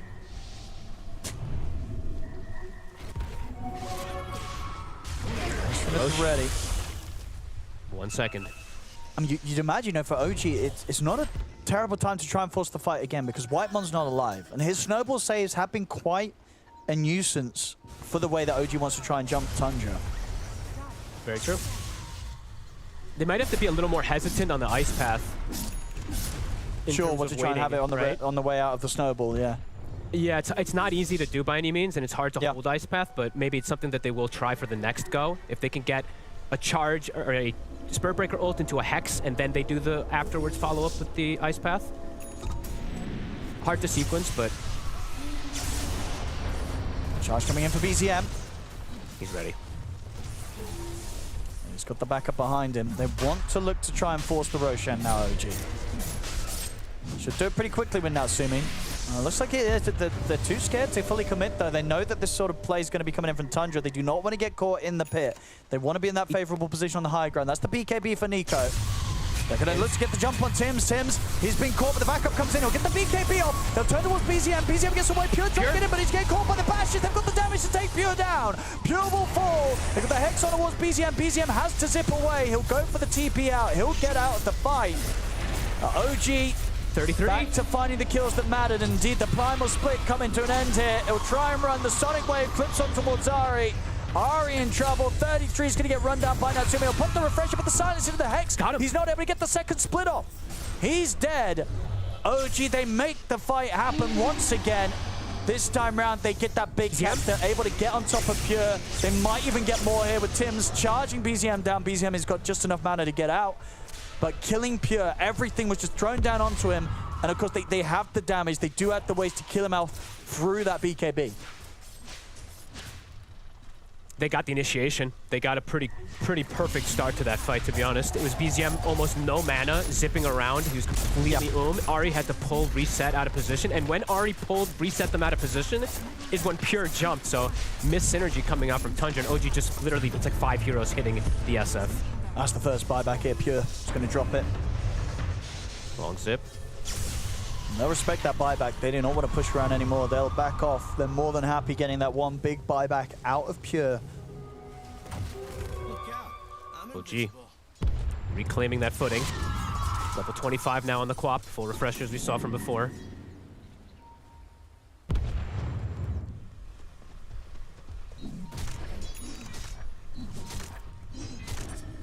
They can get those connections, can still see, OG still incredibly powerful. Just Tundra.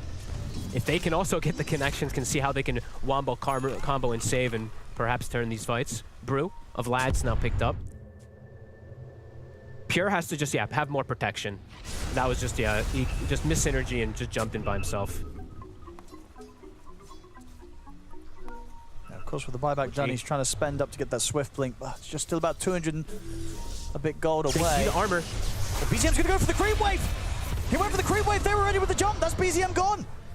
I mean, Owen, I'm pretty sure that they see the presence. I'm pretty sure, at least, on the creep wave, because they were pinging it. If you see right now, look at the Radiant creeps, like the SF's aura was on them. Now into the Roche pit. Do they want to try something 4v5, Tundra? Storm is pretty important for information. OG continue to be very careful about this. They don't really have lifesteal, so they can't actually full commit into that rush. He's gonna go back in now. Can they get a steal play, Tundra? There's the buyback from BZM. They don't want to let OG get this Roshan. It is very low. And there's the BKB play. Pure's just going to go straight for it. Jumps in with the Requiem, wants to try and force them back and go for this. But Nico, he's in. They're going to make the jump forward. Pure will be able to pick up the Aegis, but that's BZM dieback. He's out for 2 minutes for that move. No Storm. So OG, they can continue to clean this up and likely look for Pure a second time round. The Bash comes in. No TP out for Pure as Pure will fall. His buyback still on cooldown. OG, they'll take the Roche fight. And with both of the big cores dead, without buyback, it's going to be a tough hold for Tundra. And indeed, a hold that they cannot do. GG is called. This game goes to OG. Tundra, they put up a good fight towards the end. But OG overall getting things going back their way after steamrolling the early and mid game. They'll take the win here, Fogged. I have to give so much credit to Tundra. Maybe we can, you know, if we go back and look at what happened entirely with OG's positioning, maybe we could have some more critiques toward them, but I have to give highlights to Tundra to at least bring that swing around. It was, what, 20-something thousand lead, I think, down to like a 6 or 5K. Remarkable stuff, but we did see toward the end there, the power, the OG team fight coming in together, especially around the pit. I think that was like a 5-man vacuum wall. Yeah, absolutely. You know, a huge win for OG to take it against Tundra in the top of the groups. They're going to feel over the moon about that one. Of course, there's some hiccups along the way, but the plays, the combos, they came out today from OG when it mattered the most. They get the win. They'll take the game against Tundra. What a beautiful win from OG here. Everything at the start, it was just this phenomenal bloodbath, I think, of enjoyment for a lot of viewers. Yeah, hiccup, a massive one. I would say that stalled it out a lot. I was pretty nervous for OG. I'm sure the players were for themselves as well. But ultimately, really calm in what felt like the face of adversity there of a game that really could have gone their way. And were able to take it out against Tundra. Yeah, I think that's the most impressive part of this game from OG is that they fumbled a little bit, but they didn't fumble it all the way and totally lose the game. They were able to reel it back, calm themselves down, talk about, communicate, how do we want to take these fights? What went wrong here? Why is it going bad? And to fix it for future fights, because it really felt like after that big, massive fumble, that if they wasn't really, it was like actually relatively clean from then on out, once they like talked about it and fixed their issues. This is also what you were saying. You were like, okay, Darkseer has been in that first phase ban every now and then against OG. OG have liked to pick it up for themselves, but getting to see it played this way, Nico was on another level. We're seeing it in the highlights, just how much he really added to this team fight. Everyone's spellcasting on the side of OG, I have to say, was fantastic until they pushed that envelope a little bit too far, but otherwise, it was so spot on. 100%, and I think it was really refreshing to see them play this super fast tempo against Tundra, who's a team that's been so early game dominant. It's been the game decider for them in a lot of these best of ones, and OG to say, you know what? We're going to take it to you. We're going to beat you at your own game, and they thrashed them in this early game. Like, they actually beat the snot out of them. It was the hardest I think any team has won the early game this tournament so far, and I think that's really what you want to do against Tundra. This greedy team who picks so many farming cores, 33 is going to farm it up. We talked about it as nauseum, and they say, we're going to stick it to you. And even when you get into the later parts, see fights like this, which, by the way, so ballsy from Pure to be like, I'm just going to BKB blink in Requiem. Obviously, they pick up the Aegis there, and let's say the fight goes slightly different. We'd be singing the praise of making such a ballsy move, but unfortunately, that was the downfall. That was the nail in the coffin of this best of one here. So there is give and take on both sides when you come to praising and, of course, criticizing too. Yeah, I mean, Fogg mentioned it in the game. Like, it was honestly really impressive from them to be able to pull it back from the Abyss. But, man, we can see here what put them in the Abyss in the first place. I think great moves from this Spirit Breaker, Darkseer. They were all over the place, constantly pressuring this top lane. I think something that a lot of teams mess up is they got pressure in a place and then they leave that pressure. Once they've got the kills, they feel like, okay, we job done here. Now we back up and we chill for a little bit. But OG said, no, this is all gas, no brakes. And they just kept attacking these places over and over and over. Yopaj with a cheeky solo kill here. Really nicely played. A matchup we've seen other people draw, but he took it to the limits. And man, they just ransacked them. Yeah, admittedly, it feels bad if you're the Spirit Breaker player and people want to take their foot off of the gas pedal. You're like, guys, please, literally my hero is to run in and just keep putting pressure on am the gas pedal. Yeah, press me, please. Press me. Step on me. I mean, what? Spirit Breaker looks good in this game. We didn't actually talk about it much in the draft. So now that we get the added benefit of hindsight, what is he adding to a game like this? And why isn't he just a little bit more flavor of the month?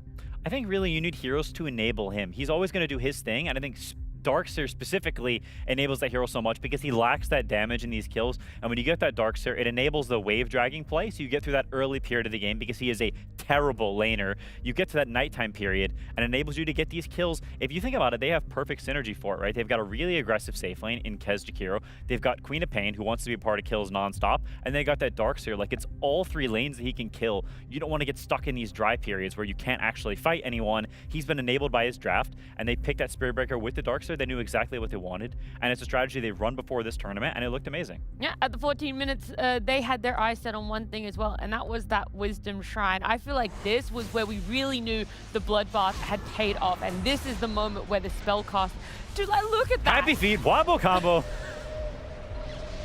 It's just watching it is like amazing. The Tusk Snowball save comes in and you're like, maybe, just maybe that White Monglaze is going to pay off and like that Snowball is going to turn it. But there was no amount of turning it with what they were able to do on OG. No, it's super impressive, and it's not that often you see a team wipe across the map. 33 wasn't even there, but at the same time, I think that shows sort of that OG is like they're confident in what they're doing. They're not getting baited into, we need to all be here, or like worrying about what they should do, or instead just what is good for me to do, right? 2 of them TP back, they kill 33 in the other Wisdom Room, while the 3 of them stay there and fight it. They're split up, but it's split with, like, it's a conscious choice. It's not of worry. Who's going where. Yeah, exactly. It's not like there's no worry or fear there, or you know, these things that creep in. They're confident in what they want to do, and I think that's huge for them. And I think one of the things that is best about this team is they feel very sure of themselves in their decisions. I mean, maybe the worries crept in a little bit when we got to, what was it, like the late 20s, early 30s. Yeah, there was a little trace those here and there. Well, let's have a look at it exactly, because this was a buyback from Pure's SF, and it feels like this is the make or break, right? There were so many moments for that for Tundra, and this was a make. They made more space for themselves off of that buyback, and Yopaj being so aggressive, they're just blinking in, not showing any respect. Yeah, it's one of those moments where you've been ahead the entire game, and you have to kind of pay the enemies some respect and realize, yo, we're dead a couple of heroes. We lost these fights to reassess the situation, and what do we need to do right? They honestly, they got a little cocky here, and I think it's something that's very easy to happen whenever you're in that dominant ahead position. And we saw Tundra win fight after fight after fight back to back with some amazing execution. To honestly give them props, they really pulled it back in an impressive way. Yeah, I also think this was, I was going to say, around the time that Brew had gotten that Ags for himself to be able to have double split, and as well, just this small sliver of health Pure gets to live on, hit his refresher, another Requiem and BKB. You're just like, I wasn't really expecting that. We knew that they had got some gold from the amount of kills that they were able to get to end a lot of the kill streaks that the OG players were on, but to see that come out, you're like, this feels bad. Yeah, it's honestly so many of the micro plays, even just from Pure there at the very end, like the fact that he pops Refresher and then doesn't immediately BKB. He's waiting for like a little bit longer to see if he needs it for something, and then purges the Kez Katana stacks at the very end that he knows from muscle memory where this tree nook is that he ducks into, just sort of like through muscle memory. Just like he presses 2 raises and then blinks back. He doesn't blink back before the raises. Yeah. Just like, it's like real individual excellence. Like you can see why this team is top of the leaderboard. Like they're so incredibly good, which honestly goes even more to OG, the fact that they were able to take them down, and you know, it got a little shaky at some points, but the first 20 minutes were very dominant. Yeah, to have a dominant 20 minutes like that looks phenomenal. And for Tundra, getting that second loss, they're still in that first place, but only by 1 win now. They're closely followed behind by OG, who now have 6 wins for themselves, but another team, Na'Vi, they're 6-3, and they're going to be playing up next against HEROIC. So HEROIC, shaky, that is the nicest way I want to say this, because I think there is almost too much ways that you can describe HEROIC right now. Yeah, they have a lot going on, and not a lot of it is good. I think they've swapped players. They've got a play style that was all about this aggression, and I think when you have that aggressive attack the enemy playstyle, there's a lot of room for mistakes when you're not super on the same page and not a super well-oiled machine, which they are not right now. Whisper also, I think you can't take away from this. He swapped roles and then swapped back. I think while there's some amount of comfort into going back into the role that I think is his true role, he was a little not the greatest mid player, but he hasn't been practicing it for a while, right? So there's a little bit of rust to be shaken off there. And Tai Lung, we've talked about it a little bit. He's playing on a bigger stage against some better players compared to playing just in qualifiers in SA and playing, sure, EU pubs, but playing it on ping and not under the highest stakes. And so I think him as a player, he's been impressing a lot, but he's now going up against Navi, who is also some young upstart players, but they have been around the block a little bit more, I think, than him, been to a few more tournaments. They've attended a TI, whereas Tai Lung is still yet to be on that biggest stage.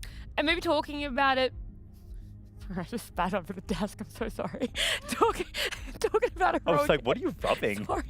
It was so gross. Talking about Heroic in this matter, you might think they're like really far down on the leaderboard. They're more in that middle of the pack. They're 4-4 with the 8 series that they've played here for themselves, the 8 best of ones. I just think that this could have been more wins for them. There was a game that they had a 26k lead for themselves and threw it away against Xtreme Gaming. Obviously, albeit Xtreme Gaming taking advantage of that, but there are at least 2 wins off the top of my head. Oh, sorry, 2 games that should have been wins for them, and that's where we're talking about a little shaky. This mid laner, beautiful starts for himself in every single game. I really don't think I could ever fault what has happened early game for him, but it's the closing out and the support of the rest of Heroic that needs to be there, and something that helps support both of these teams, of course, is going to be a draft.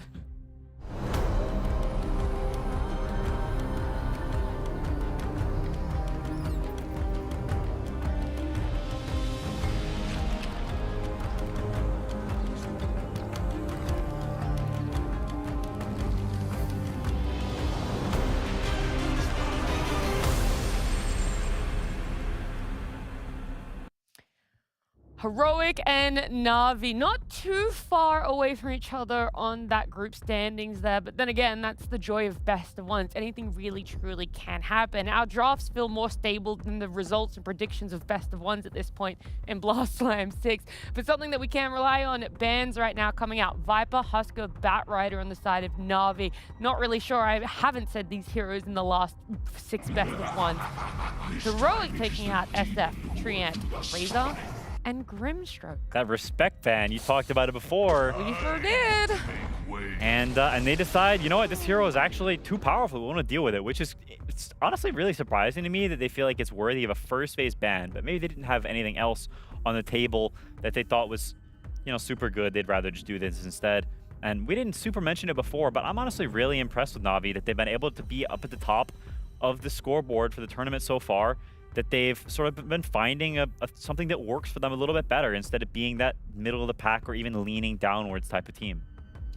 It's something that you just love to see, right? Their first Blast Slam post-TI, they just miss out on making it to a LAN. We see them the next Blast Slam, they make it to the LAN. They're not able to convert that into a best of 3 win, but they get that experience. Now we're seeing them in their 3rd Blast Slam, and they're sitting at the top. Near the top, in the top 3 when it comes to our group standings. Like, this is the trajectory a new team loves to have. New players, I really should say. Definitely. They're moving in the right direction. And Heroic is doing their classic thing of they pick all their cores first. This one I think is considerably worse than the one they did the other day with the Razor plus the Mars. These heroes definitely have overlapping counters. They're both vulnerable to being kited to heroes. I mean, they're not going to pick this because it's a bad hero, but things like Drow Ranger or Razor is banned. These sort of ranged kiting dudes that are going to hit you and space you.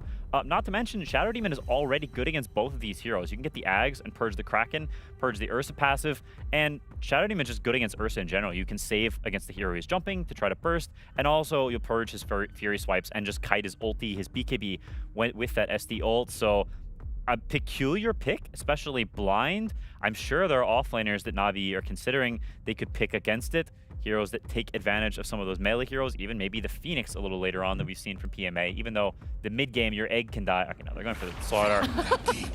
Scratch that. Sorry. Nah. Screw me. Hey, man, we like what you're saying, but if you could just shut up and just talk about the slaughter. Nah, it's fine. It's all good. I like Fish. He's got armor. Stuns people. It's cool. Couple of scales here and there. Trident. That's pretty cool. We love tridents. I guess. Big Poseidon fan in the house right now. That's me. No, but we mentioned it in the other game where there was a slaughter. against these carriers that don't naturally buy dispels, not big Manta buyers, disperser buyers, or illusion heroes, Slardar is just very, very powerful, and Ursa fits in that category. Sure, you have the BKB and the ulti, but you don't want to be pressing these big, long cooldowns for a spell that he can just reapply on you instantly. You want something that is a little bit lower cooldown to sort of match that. So Slardar, very, very good against the Ursa. Not to mention that movement speed and the armor, being able to kite the Ursa, a difficult hero for Ursa to actually burst. It's a very sensible pick.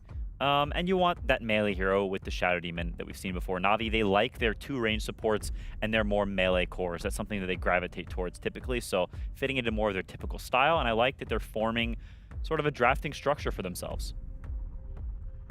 Seeing Disruptor again, his day 1 attendance was like, I don't know, off the chart for what we expected. And then his day 2 was like, he just did not bother clocking in for work at all. And now he's just like, showing his face, and that's it for day number 3. Yo, what's up, guys? I'm still here. Yeah, I'm still around if you want to think about me. Y'all have a good one. It's like Such a weird hero in my eyes. it's okay here. It's nothing special. I think it's really just a hero that Na'Vi likes. If I'm Na'Vi here, I'm not picking Disruptor.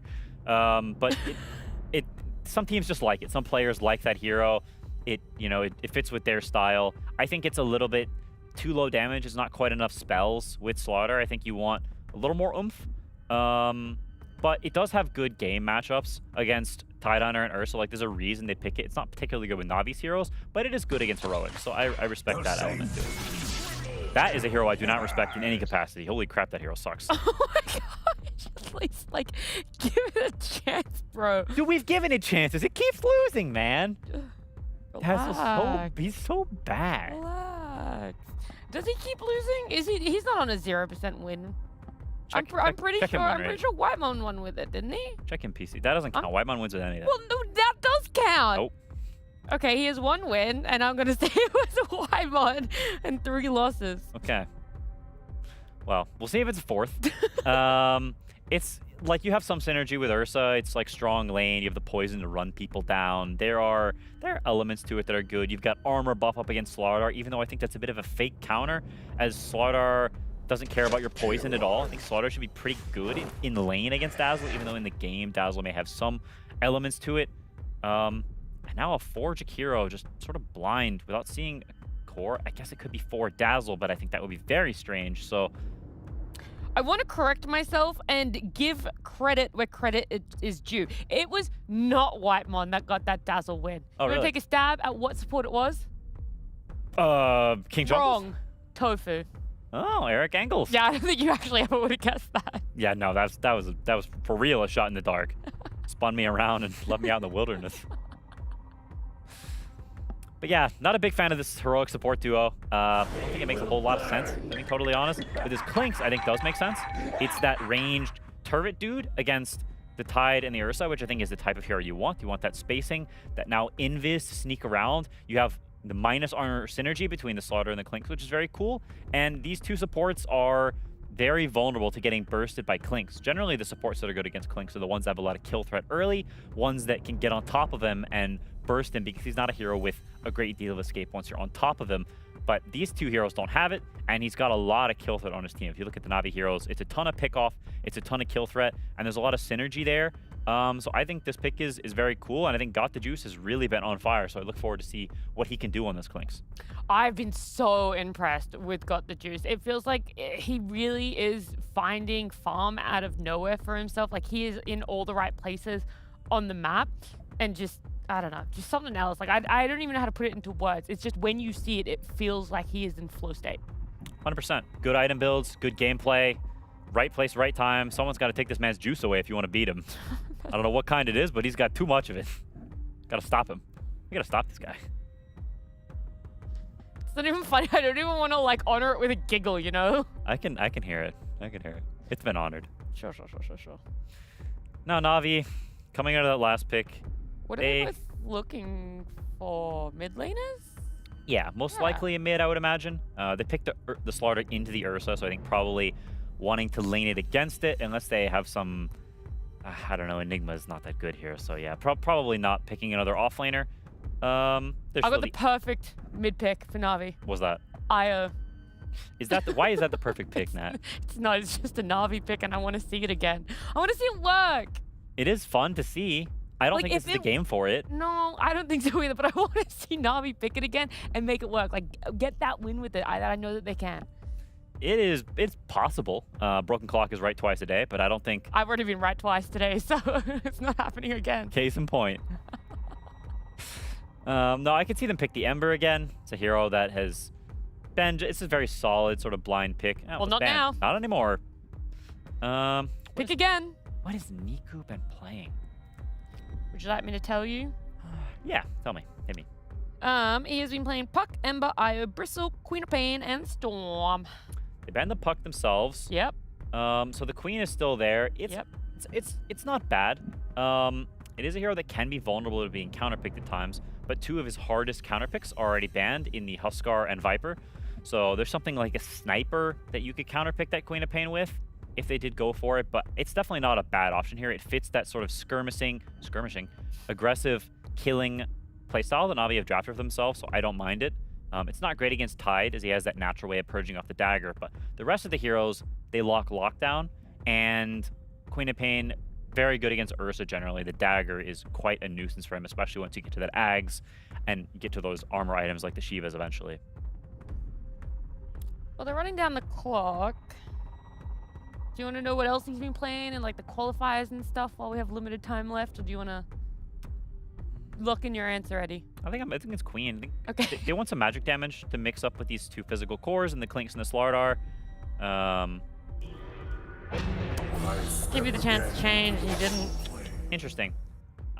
It's not a bad Void Spirit game by any means. It is bad against Tidehunter, and so you have to believe in your Clinks that he's going to be enough damage for this Tide, because you suck against Tide. You're not going to kill him. But I do trust Niku to have a better Void Spirit build than we saw before. I think Shivas, this Octarine, these items could be very, very good this game. Shivas especially. A lot of physical damage on Heroic. And the Shard. Yeah, the Shard for sure. The Shard, please. Please pick up the Shard on For Void. the love of whatever Void Spirit's name is, his real name, buy the Shard. You get to make it up right now. You get to give him a name. Methuselah. I regret giving you that power. Too late. Now Tai Lung, the world's his oyster. But a lot, like we said before, a lot of the heroes that counter Void Spirit are banned. Not seeing that, I mean, we've seen the Monkey King a few times. That's a hero that's classic against Void Spirit, but it just keeps losing. I mean, it falls off is what teams have. But do you think that the rest of, you know, an Ursa, Tide, Dazzle, Jakira lineup can fill in for when that MK struggles a little? I think so. Like, you've got a lot to help them between the Dazzle and then the Vlads from Tide, so you've got a lot of that buff up. It's definitely an option. They could pick it in Snowball here. What are they going to go for? Tiny. Oh. I don't like that. It's very, like, it draws with Void Spirit. It doesn't pressure him at all. So Void Spirit, a hero, traditionally, when you see it, you want to take advantage of him in lane. And early game, that's one of his weakest points. Tiny's pretty weak against the Vessel, which Void Spirit will happily rush. And you've already got a Tidehunter and a Dazzle, which are relatively low damage heroes. You want a little oomph, I think. This Tiny doesn't give you that much of an oomph. Not to mention, you've got some tanky heroes on the other side in the Slardar, the Clinks, and you can't burst the Void Spirit either. So to me, this doesn't really give Heroic what they need, and I definitely like what Na'Vi has going here. I feel like you're just finding excuses to hate on the Dazzle without directly hating on the Dazzle.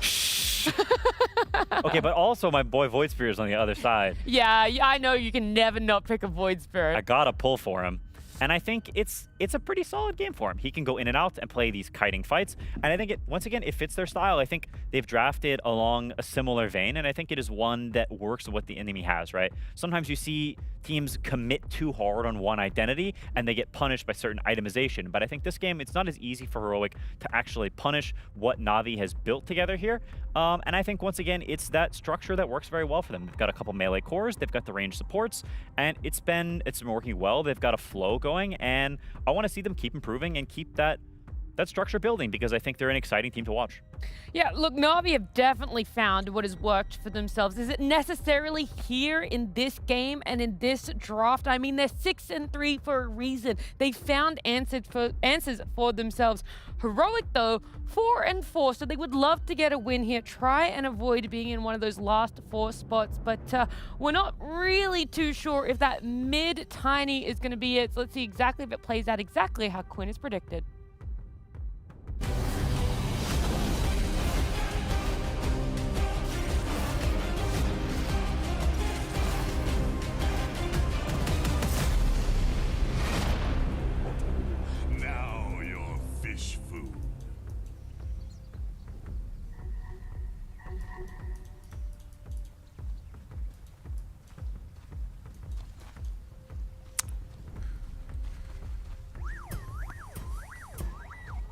Whoa, what? Wait, how am I a Navi hater? Also, unmute yourself, Cap. I believe you are muted. I have no other way to communicate that to you, so I will just say it as this game commences. But that was a great intro, my friend. It was a fantastic intro, 10 out of 10.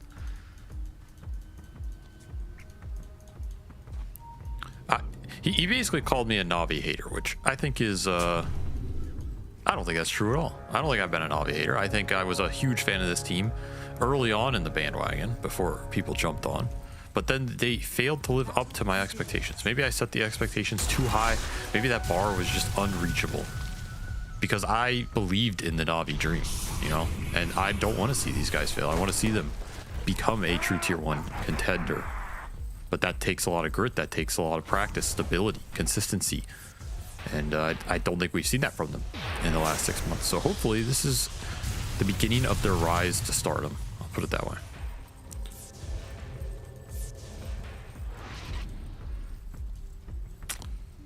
Yeah, that's part of it, yeah. I like to play devil's advocate every now and then. This event, they're doing quite well. And I think, as Quinn put it, they pick towards their style. They're not afraid to pick, you know, a little off meta if it fits what they want to do better. Particularly their kind of unique hero pools, I think, on the 1 and 2. You really got to put Niku and Got the Juice in a position where they can play aggressive, they can roll across the map, they can play off low cooldown. And so I think that is the situation they put themselves in this game. I think they look pretty well set up to do that. They have the aggressive disruptor to support to play that kind of style. And it is PMA getting beat on first. He is gone. Quick first blood for Yuma. Easy pickup for the bear. Little dubious of the blind pick. Effectively first pick Ursa. They saw one hero and it was Shadow Demon, which Ursa's not even good against. So this is just Yuma saying, I am the big boss bear and I do not care what I play against, which I kind of respect. I always like carry players who do that, but he has a tall task ahead of him, playing into Shadow Demon and Disruptor and a bunch of core counter picks that Navi had their choice of. I wish him the best of luck. So first blood goes a long way for this early pick bear, and we have a pause. Look at that. Nice little pause here. Can think about reflections of the Dota 2 world. I will say some lore. Quinn did not know Void Spirit's name. That is incredibly disappointing and depressing to me, because that is Quinn's favorite hero, probably his most played hero of all time, and he doesn't even know his name. There we go. Which he should know, because it's in AI, and we are in the AI bubble right now. So perhaps the Void Spirit bubble is also rising. Stocks are on the move. Wait, what's in a bubble now? It's the AI bubble, Austin. Okay. And Void Spirit's name is in AI. Okay, all right. So we see where you got that. Very good. Yeah. So Void Spirit stocks to the moon. Though I think all the stocks are down today. So maybe Void Spirit stock is also down. He's not doing too well. The bubble is popping. Yeah, but maybe he's trending above the market, you know? That's true. He could be, you know, an anti-correlation hero right now. That's what we must hope for. All right, where did we end up? Did you like the draft for Heroic? Because our panel seemed very sus on it, as Theo is going to go down. Trading out 1 for 1? No, I didn't really understand what they were proposing. I mentioned like they just blind picked this Ursa because Yuma just is a level 30 Ursa and he believes in it, but I don't think this is a hero you can just pick completely blind, and I don't think it's not the type of hero that works completely blind because it doesn't assert anything strong enough, I believe. So I think Navi got the better of them here, and I think maybe Heroic are, dare I say, a little just tilted from all of their mega throws this event, because they've had some mega throws, let's be honest. Yeah, they would actually be in prime position if you took away 2 different throws, put them on the win category, and then the rest of their matches today are not the most difficult. Like, they're possible to win, so maybe Yuma's like, we gotta stop throwing games, just give me Ursa. This is a hero I know I can close the game out with. So maybe there's some like backlash from that. I don't know, because I don't usually see them just draft like this. It's very brazen, almost as if it's, we believe these heroes are just broken no matter what, and so we're just picking them. We don't care what you take. Sometimes it works out if it's comfortable enough.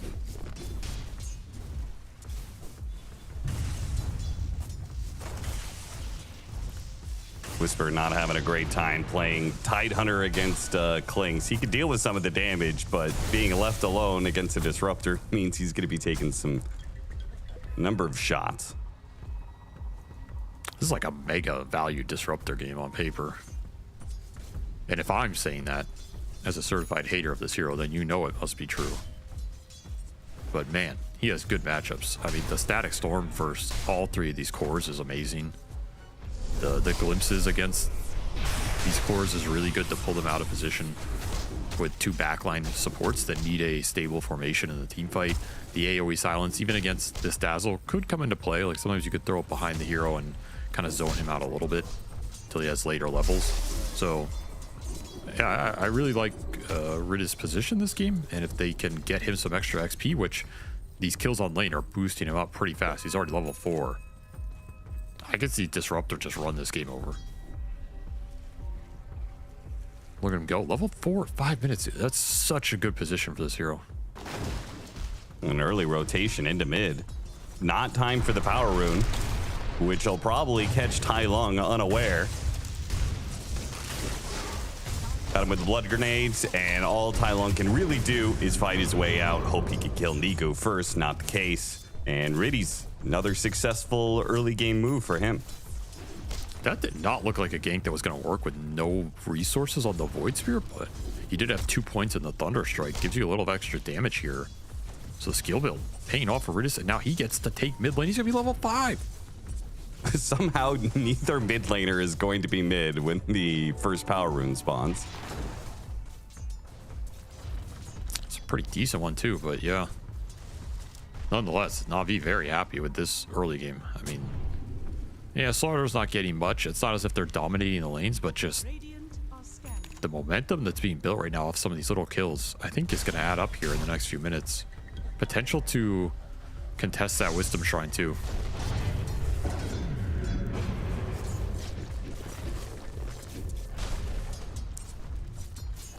That's an expensive TP cancel by Riddas. You trying to put a little pressure on that mid tower. 7-minute Wisdom Shrine is going to be spawning. See if anybody's in position. The only one to really be Yuma, and he's not going for it. Nah, I think maybe you could have contested with Disruptor Clinks up top, but that kind of requires just abandoning the lane for a bit. Lung pulled out of position. Niku had some more spells to throw out, but felt like it wasn't going to be enough, especially with KJ sitting behind him. KJ does not have a level of Shallow Grave yet, but the heal's more than enough.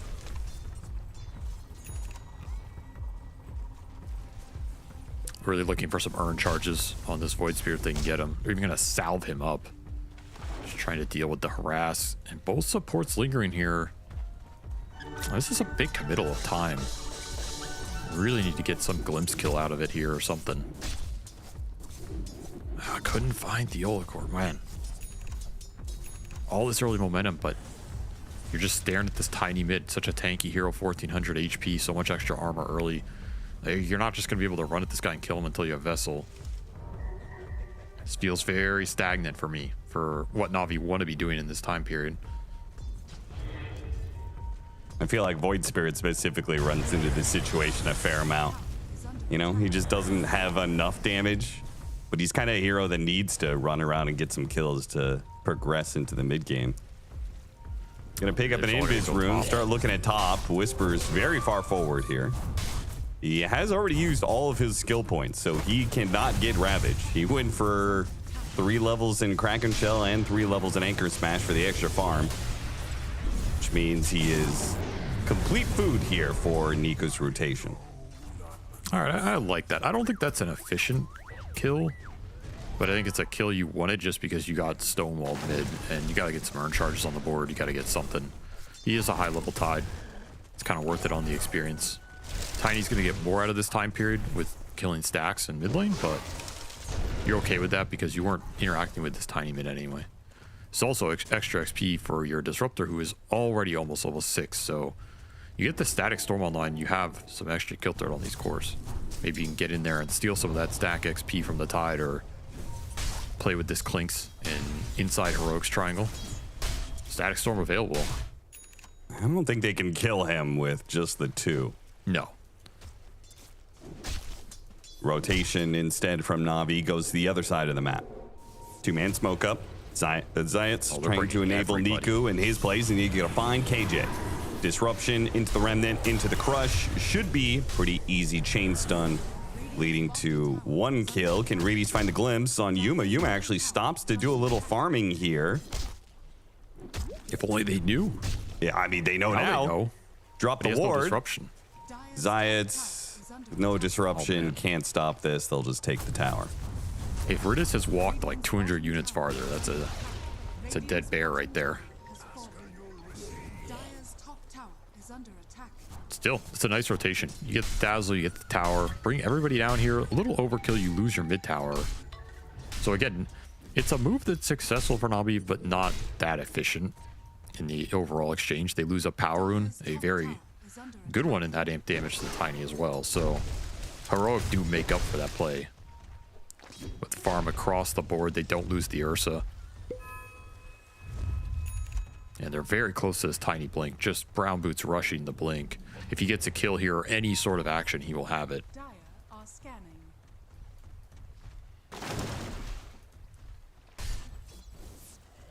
Kind of a tough lane to gank into here.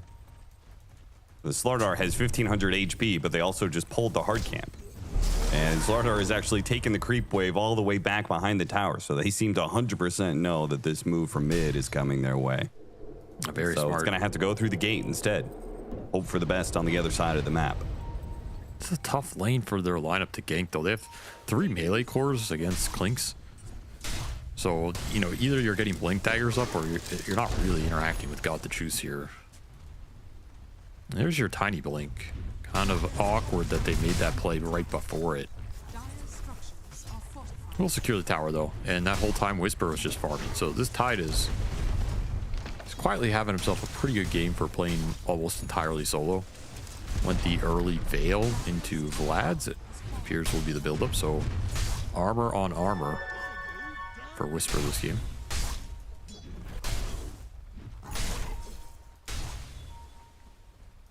Got the Juice leading the way for Riddies. Spot the Tide Hunter. They want none of that. Go back to farming. This static style game is not great for Na'Vi, though. Again, they had Static Storm up so early, they haven't been able to use it. The Void Spirit just got Vessel, but his mid tower is dead. And he can't get any of these power runes. That's a hasted amp damage Tiny right now. At the same time, do you feel like Na'Vi is... I think they're okay with scaling. You know, maybe this could have been a faster game for them, but I don't think a slow game is necessarily bad.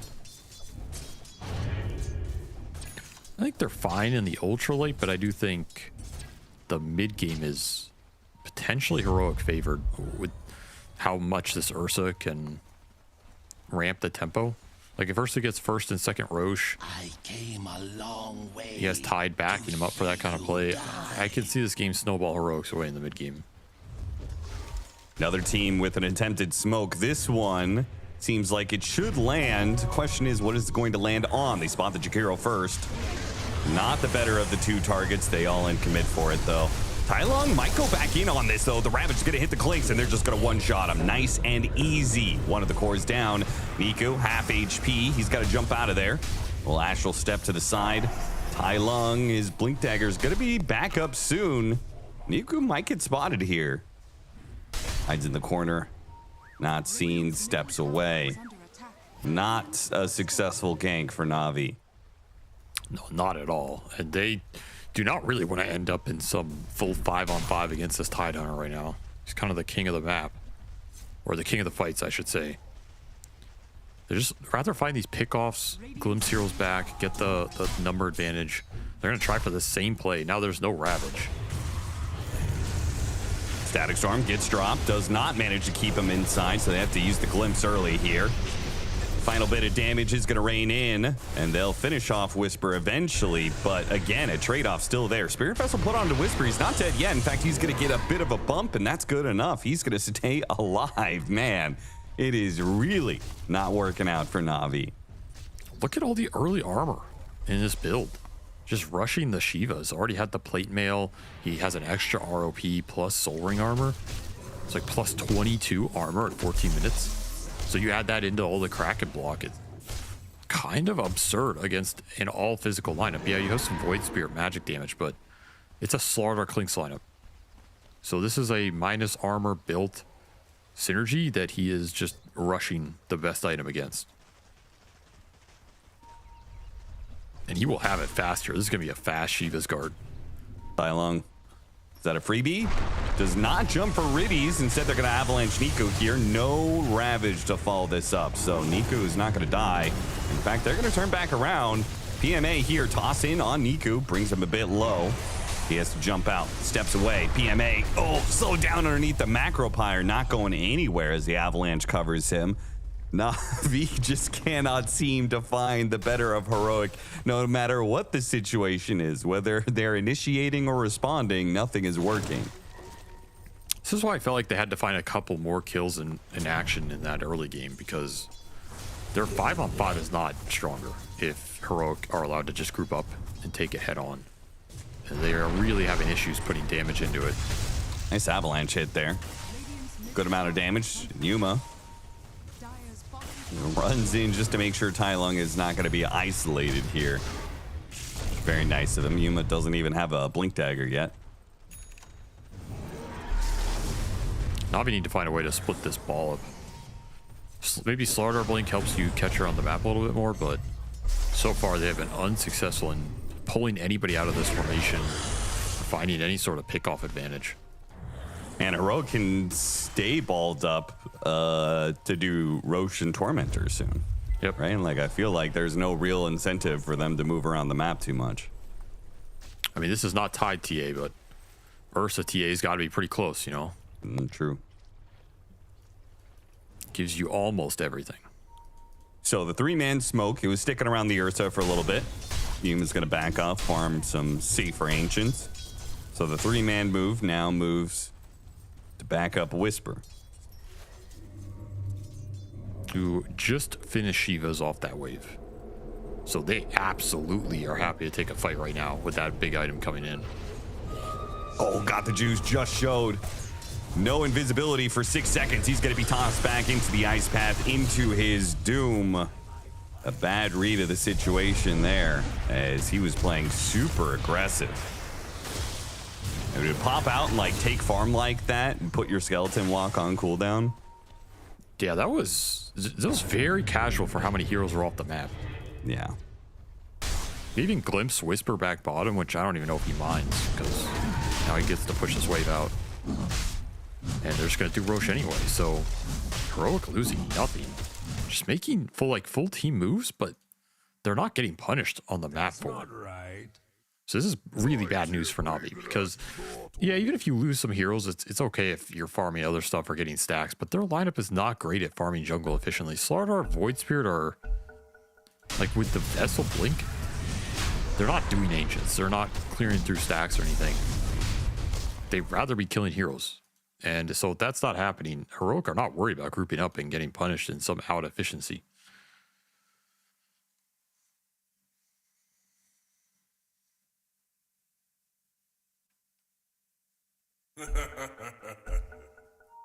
Xtreme right now is playing the moment where Whisper, they used the Static Storm to try and gank him, and he walked away with the Spirit Vessel on him with like 50 HP.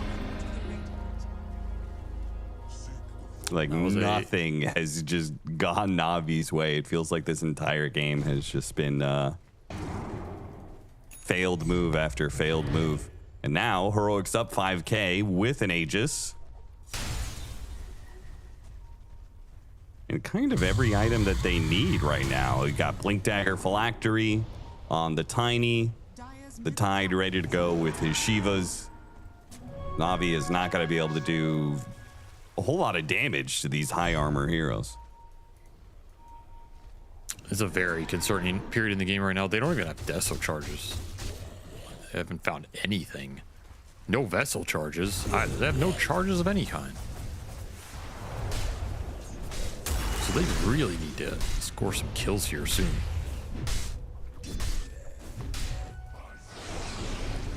Well, for now, they're just going to have to dance away from the Heroic 5-man. Which Heroic, now that they've got the Aegis, I almost expected them to stop 5-manning so aggressively, you know, and try and play a bit more efficiency having that extra life, but not the case. They continue to either 3-man stack behind the Tidehunter or the Ursa. Though they split it up a little bit here as they go hunting for Niku on the other side of the map, lead off with the Avalanche. The Remnant gets a grab. Niku actually already used up all of his steps, so he's just dead here. Zayats can't even get to him in time. In fact, he's just going to be another victim to this gank, it looks like, or not. There's a little step out there from the Tumbler toy. They're thinking about turning here, but the fact they've already jumped the Clinks is just terrible for Na'Vi. Their damage dealer is not able to turn around and do a whole lot here. He's just got to head for the hills. And ultimately, Na'Vi will end up losing the Shadow Demon anyway, it seems, as they'll hunt him down. Na'Vi just seem lost. Like they can't take a fight even with numbers. Their lineup is pretty weak if they just get run at. Heroic are just taking it to them. They're balling the whole game. It almost feels premeditated. Like, we're just going to pick a 5-man lineup because we don't think you can play against it as a team. And so far, they have been correct. Yeah, they've been 100% on the mark about that. Bye-bye, Riddies. They just seem completely discombobulated in terms of what to do strategically against a continual 5-man with this type of lineup. Okay, well, let's start with what should they be doing that they're not doing right now? So your two options were, one, like, to play way more aggressive in that early portion to snowball the game more. If that doesn't happen, then you have to force the split up somehow, which is basically getting lanes in without dying very aggressively, or creating these like 2-man hit squads that can kill the isolated farming heroes on the map. I don't think they've really been playing the supports behind the Void Spirit too much, which I think is limiting his ability to like kill this Tide on the side lane or something like that. And now you're just getting Clinks, but could not get off the disruption. And now they're just going to lose to the team fight power of Heroic. A simple Ravage is enough to break Na'Vi. They kill the Clinks, kill the Slardar, now run down whatever extra heroes they can. First is going to be Riddies. Now Zayats gets hit by the Gush as well. One simple Ravage leads to 4 kills rather easily for Heroic. Man, from bad to worse. I think PMA blinked into that Ravage stun. That's what it looked like. Kind of unlucky timing for him, but I don't think you're winning that fight anyway.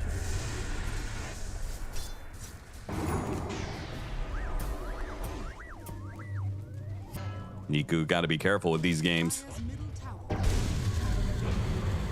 Hailung is not alone. Astral Step, but now he gets tossed back in. 3 more seconds till another Astral Step is up. Let's see if he can hide away here.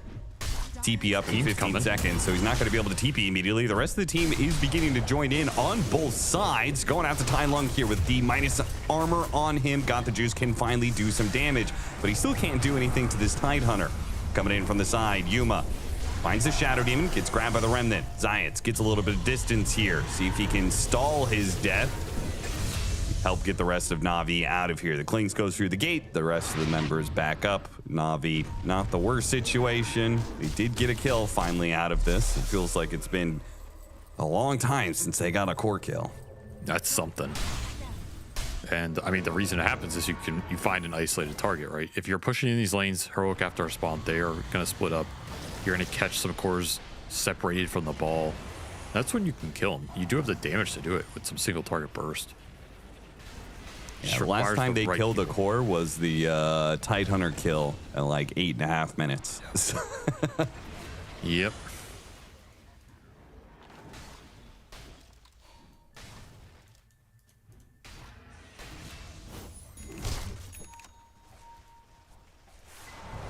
Let's see if they try and just force something more, because this game isn't necessarily getting better for you if nothing's happening. And yeah, they're just gonna 5-man smoke. This is a tough smoke to land. Yeah, nobody's showing on any of the waves right now. They do have a lot of aggressive vision to smoke 2 off this bottom lane, 2-3 different lane wards. Unfortunately, they are just going to be a tad bit too late to get there before Jakiro and Tidehunter go through the gate and group up with the rest of the team. Again, tough smoke to land. Like, the position from which you smoked on, it just takes so much time to run from behind your tier 2 mid to bottom lane. It's just a massive signal to Heroic to get the hell out. Not a difficult play to read, so your chances of landing that are pretty low.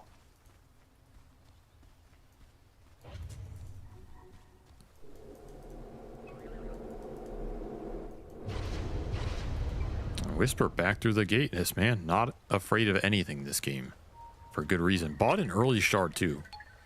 Some extra lockdown here against the Void Spirit. Very nice this game. Clink spotted there for a second, so he'll be okay. And a Clink's with the Deso, and they have only taken 1 tower. And he's only been a part of 1 kill with it. Yeah. I'm still convinced that the only Clinks I believe in is the Natsumi Clinks at this point. I don't believe in this hero in anybody else's hands. Why do you think Natsumi makes it work so much better than anybody else? I think OG's laning with it is better on average, and it boosts him up faster. And I think the way that he farms on the map, he almost never gives up those 1 or 2 bad deaths that just set you back so far on this hero. Right, yeah. And I think that's a big component. Like, I think he knows where to farm and at what points and when to play aggressive, and his itemization's on point. And I think the little things make a big difference on how fast this hero ramps up. Because you want to be the highest net worth hero in the game. Yeah. In that mid game. Like, early game isn't as important, but the mid game is really important. And so when you fall behind, watching Got the Juice in a game where they're behind like this, you compare this to Yotaro, Ame, Natsumi. Like, I feel like they're cutting creeps way more often with Burning Barrage, and they're doing it really deep where they don't get caught. Here, these situations, you're kind of setting up right into the Tiny's hands. They will catch the Clinks, just a question of whether or not Tylung dies for it, and he does not. Plenty of heals. And he's certainly not going to die easy to the skeletons when he's got this much bonus armor. That's an example. Like, that's a death that you just can't have on this hero. It's not an easy map to read, but that's where those little reads make a massive difference.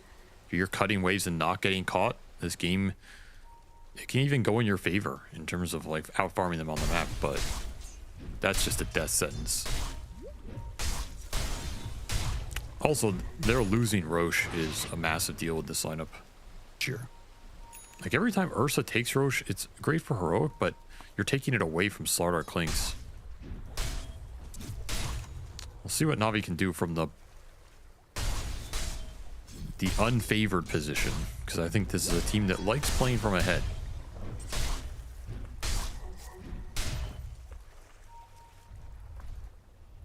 Do have that shield as well, Niku. That's nice. I doubt they're contesting this next Roshan. Nah. I don't think you can really take a head-on 5-on-5 until you have some more survivability here on the Clink/Slardar.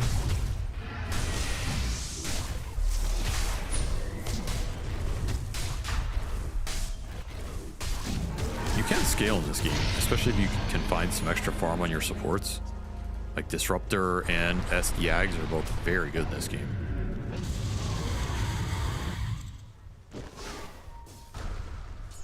Nice little glimpse back.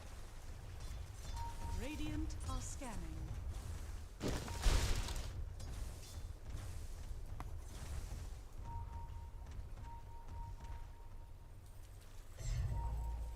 They just don't have deep vision.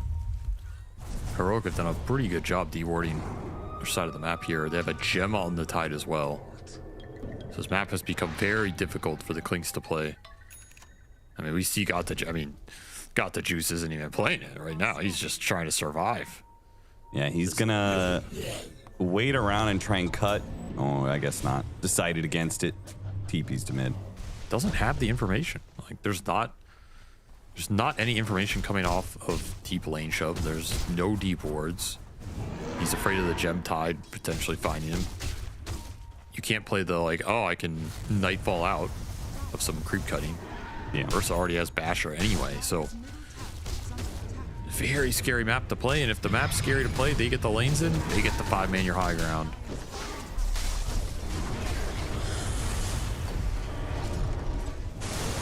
It's going down fast.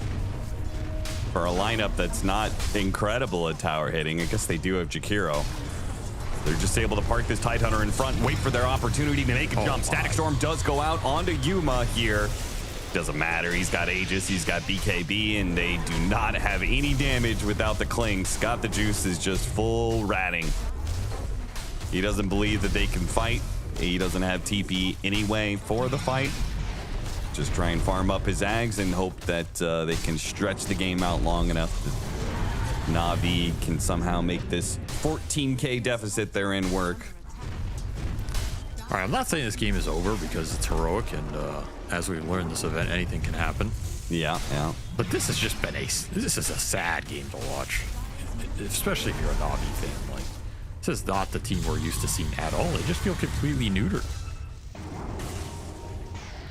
Man, the Klings comes back, not even finishing his Aghanim Scepter. He still doesn't have it. Despite giving up a full lane of barracks. Nice toss back into the Ravage. Beautiful stuff there as Tai Lung hits the opening fight. And just crumples Na'Vi's chance of being able to have a successful high ground defense here. It's just so hard to bring these heroes down. The BKB already done for Whisper, so he doesn't have to deal with Static Storm or some of this magic damage. Can just walk it off. His HP totals are out of control. And then you have a Dazzle behind you.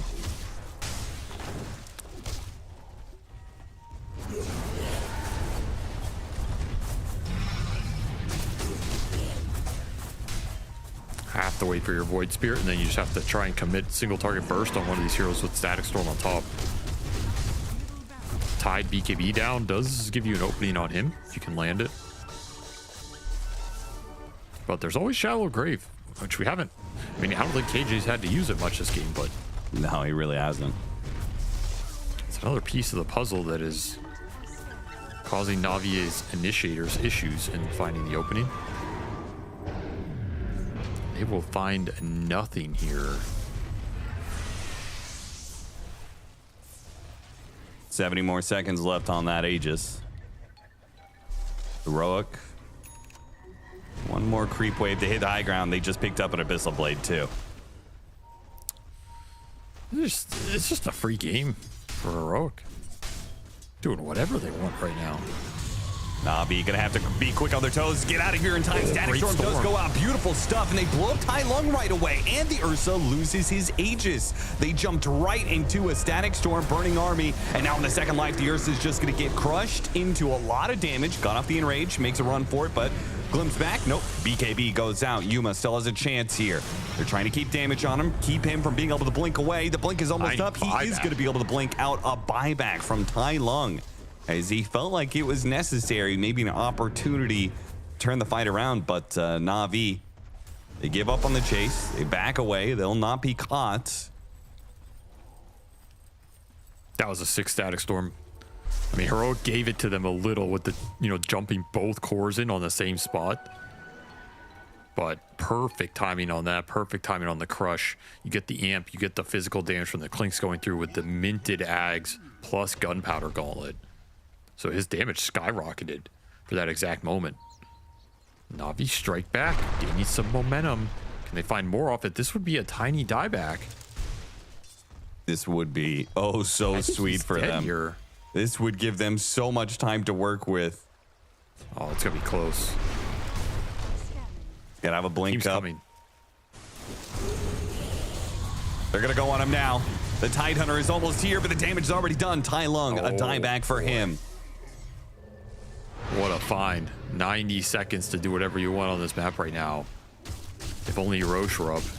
Yeah, seriously. They got the juice already pinged mid. He was like, oh, we can finally take his mid tier 1 tower, guys. I don't think he can. If this Tidehunter's off the map, you're worried about getting blink ravaged in this game. I mean, surely you can push out the side lanes a little bit and then as a team address it, right? Definitely get the map out. You can get some wards. And then I think you do make a play for it. I mean, you still have 60 seconds, no Tiny in this game. You should not be afraid right now. Yeah, in order to complete a comeback, you kind of have to contest for Roshan. And these mid towers, the mid tower being up is a really big pain in the ass when it comes to that. You definitely want to try and hunt something here. Now there's only 40 seconds left. I mean, you're kind of wasting this interval, so get to it. There's the smoke. Bottom lane pushing in. Definitely be a red flag for Heroic. They start backing away, start playing defensively. Got to glimpse back onto the Dazzle, though. Got to pick. Now they've extended that window. Another 30 seconds where they have the numbers advantage. They'll take that mid tower. You know, I can't help but feel, since I said this game's not over yet because it's Heroic, that it is turned the other way quite quickly. This has been a trend for this team. Yeah, they really gotta get their shit together, man. Like, this is not good. It is not okay. good. Got the juice. He's going to get ravaged. I don't know about him showing on waves when he doesn't have BKB. I mean, he's so close to it too. His read of the map has just been off. I think if we brought him on as an interview, he would say, like, yeah, my feel for this was just off this game. Because the way he's dying on these waves is just, you have to avoid it. Like, that's your game sense as a carry. Yeah, you don't have the most information or vision to play off of, but there's going to be games where you don't have it, and you just can't get caught. It's such a nail in the coffin. So Heroic have had his number. They're punching it. Na'Vi gains some momentum, but they throw it right back. It's going to be a fast Roche spawn under 20 seconds here. So Heroic, you can either go check Roche, or you can just push with a refresher done for Whisper. He is too big to lose this game. That's how I feel, man. 20 seconds till the Clinks is back up. Heroic will respect that timing. Going up against a Disruptor with a glimpse back, no reason to get caught here, especially when there is a Roshan to be taken. You also do not want to lose a fight in this game because both of these Na'Vi supports are very close to Ags. And both of these Ags upgrades are very pivotal in this game. Getting double purge with break is huge against the Ursa Tide, and I mean, Ag Static Storm is always nice, but especially in this game when you're against, you know, a Tidehunter who bought BKB against an Ursa with BKB. If you can land it on them before those items go off, that's just a team fight win. So Na'Vi they have some breath of life here. They can continue to farm up these two support Ags, but they are a ways away still. They probably need a team fight win or a Roche to get there. Well, Got the Juice will at least get to his BKB. Now he's queued up a Divine Rapier, which does kind of feel like that is the correct item choice. Roche is going to be taken. Na'Vi really not in a position to contest it here. Nah, that's a death sentence to contest that with no vision there. Just got to give it up. Will be a refresher shard. Of course, the Tide already bought his, so maybe losing a little value there. If you were guaranteed, or, you know, very confident you were going to secure it here, because they don't really have a great refresher user. And you're just like stick it on the Ursa or something. Yeah, looks like Na'Vi have made a call to go for a smoke. I can only assume since they mass TP'd back, or maybe not. I don't see any smokes available. They just don't want to die and lose the game right here. Yes.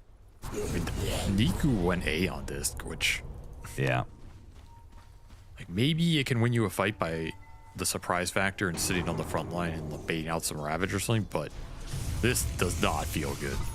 You do not want your Void Spirit building 3rd and a half, 4th item A on disc. Oh, BKB popped off of an illusion. Shadow Demon illusion running around. got him. They really did. Whisper is stockpiling the healing lotuses for his refresher. Gotta do what you gotta do out here.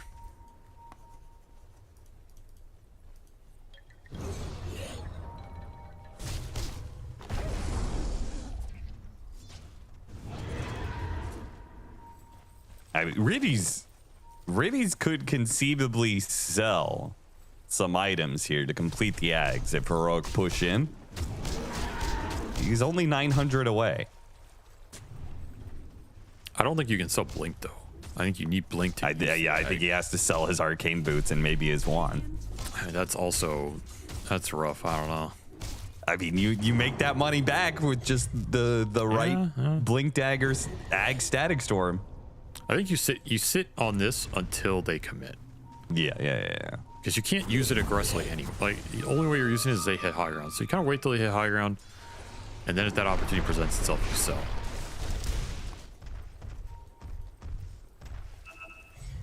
But right now, Heroic, they're not hitting high ground. They're chilling. I guess waiting for Whisper's BKB to come back up, which can't blame them. It's pretty valuable, and they have triple BKB across the cores, so if they can just jump Navi's heroes and pop those instantly, the Static Storm is irrelevant anyway. They're going to attack whoever hits this bottom wave. Might be Riddy's. Blink Ravage. Riddy's going to sneak into the jungle here, see if he can just farm that last little bit. Get some more down immediately to jump the Ravage. They go for the Void Spirit, who has that Aeon Disc. The Aeon Disc is going to pay off for now. Try to get the toss back onto Got the Juice. Not quite good enough. Ravage goes out. Niku, he is almost dead. Got him assimilate. He's going to get back to the fountain. He survives through it all. Heroic's initiation. It's a whiff here. They do not get a pick off. That was awful. Dude, this team they just do not know how to go high ground or something. I don't understand. Like, yeah. You know, they jump this guy. He's like the 1 Aeon Disc baiter. They go on him. I think it's the only way that item gets value is you Ravage him. And they've had plenty of opportunity to see that Aeon Disc, I believe. Yeah, he was sitting there for a couple seconds. And then, like, they want to Ravage chain kill him. Okay, he can still die there, but the Ursa's not hitting him. And then the Tidehunter, who was going to Ravage again, got tossed onto the dude, which stalled the second Ravage. It's just a mess. I don't know how you kill nobody there. Like, you have like 10 seconds of guaranteed stun. All right, Riddy sold out his magic wand. Didn't have to use Static Storm in that last fight. Farmed 2 more neutral camps. Sold his magic wand, and off of Tick Gold, he now has the Aghanim Scepter. That's big. It's big in this game for sure. Especially with Aegis expired in 30. Like, are Heroic gonna go high ground and potentially throw another game that is firmly in their grasp? No, they were gonna back up, but I don't know if this is much better. You're giving more time for these heroes to get out on the map and farm their way back in the game. Yeah, if anything, this makes me think that those previous throws are living in their head and they've lost a bit of confidence. That's what I'm saying. These guys got to go to like high ground high school or something because they need some classes. This shit, it's not going well, this event. Yeah, what's high ground high school 101? I don't know. You show up day one, it's like Professor Eternal Envy walks in the room. You know, drop your pencil. Pop quiz. That's high ground. Drop your pencil is really good. Time's up. Drop your pencil. Drop your pencil. Drop your pencil. I said drop your. That's a good meme. Someone should make that meme. That's a good one. Let's see if Navi can drop the hammer in this comeback with this Ag Static Storm. They're still committing for Divine on Clinks. He bought out the relic. Yeah. I'm close. Why not? Radiant's I think they're honestly almost favored if he finishes Divine here. Yeah. I mean, their initiation is just so strong. Oh, like they have a save on Heroic, it's Shallow Grave, but if you get more than one person inside that Static Storm. Like they're almost SD Ags as well. They have an Ags on Slaughter. Like they're 20k behind, but it does not feel like it at all. No. This also Tiny being able does to not keep look people that in an useful. area is kind of OP against when you have a Clinks, right? With the Burning Army. Oh, 100%. I think if Navi gets jump on cores with Static Storm, the fight's kind of over. Like, you're going to be able to grave somebody, but I don't think you can really counterplay that. Do they still have cheese, or did they use cheese? I don't remember seeing... I guess Whisper used it? Whisper was the one who had the cheese previously, so... I don't remember him having to use it.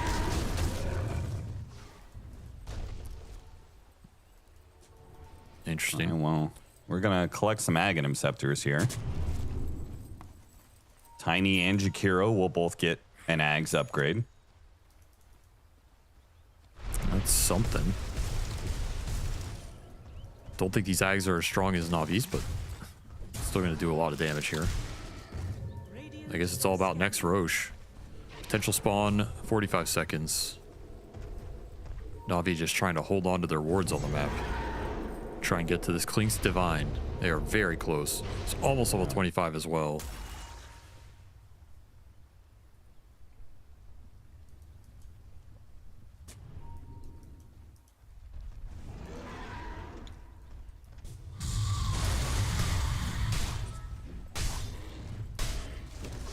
Yeah, Zions gets to his Ags too. You're gonna have so many options against the Tidehunter. Also, just demonic purging Ursa's super value. Yeah, these late game fights, like I don't know if Yuma can actually deal that much damage if he just gets demonic purged when he jumps in. If he tries to go on someone and abyssals them, and then that guy gets disrupted, the Ursa gets purged. His fight kind of looks shot, and that Divine is available. Got the juice. Dude, it makes me so nervous when Got the Juice just shows on a way. He doesn't even do it quickly. You know, he doesn't like Burning Barrage and then, you know, Skeleton walk away. He like actually sits there and continues to right click the remaining creeps. This guy is he's a gangster, man. Just doesn't I guess care. so. He's holding off on combining the Divine Rapier right now. He's got it locked. So in case he does get jumped, he won't lose the Divine Rapier, but he also doesn't have buyback. So if he gets jumped, the game might be over regardless.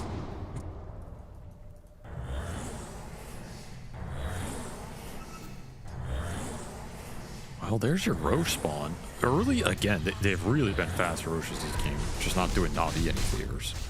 Ocean Roars again, goes off. This is the hardest thing to contest for them.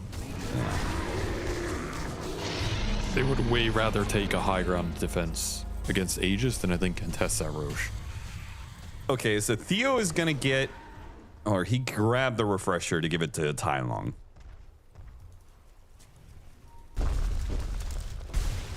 She's going to be on the Dazzle and the Aegis.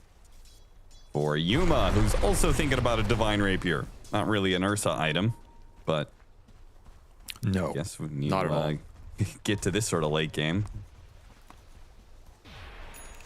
Okay, I mean, it's another Aegis, another window for Heroic to end the game, but they just can't seem to end games, so we're stuck in the same position. What is the we game? are. I just can't help him. Like, I almost feel like this is a loss for Heroic no matter what, man. They're so scared of throwing games at this point. I don't know if they're ever going to recover from this, at least when it comes to this tournament anyway. It is not great. But they still have a very solid chance of winning this game, you know. Still up 20k. They've got some tanky boys, double Ravage to play with. What can go wrong, Austin? You know, what can go wrong when you have such overwhelming firepower? Apparently, if you've been watching Heroic games, a lot can go wrong. If you're in this kind of position, jump in, trying to deal with the high ground wards. Niku, dissimulate away. loss of vision. Na'Vi are not jumping for that. Back up to their base. It's got to be a perfect initiation, a perfect opportunity for Riddies. They're going to go.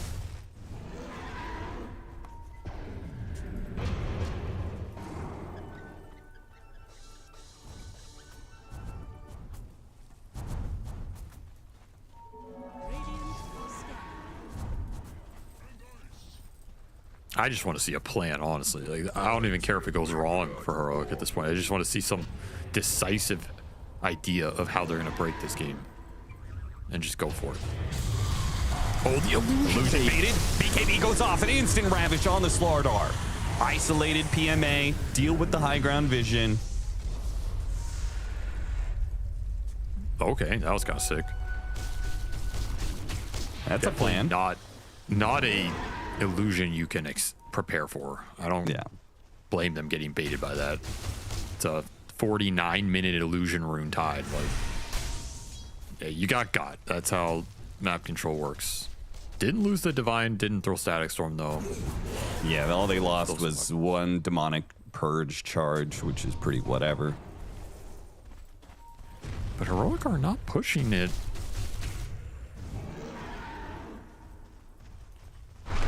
Well, in order to get that buyback out, it means they got to put themselves in static storm reach, and that does not seem particularly appealing to Heroic.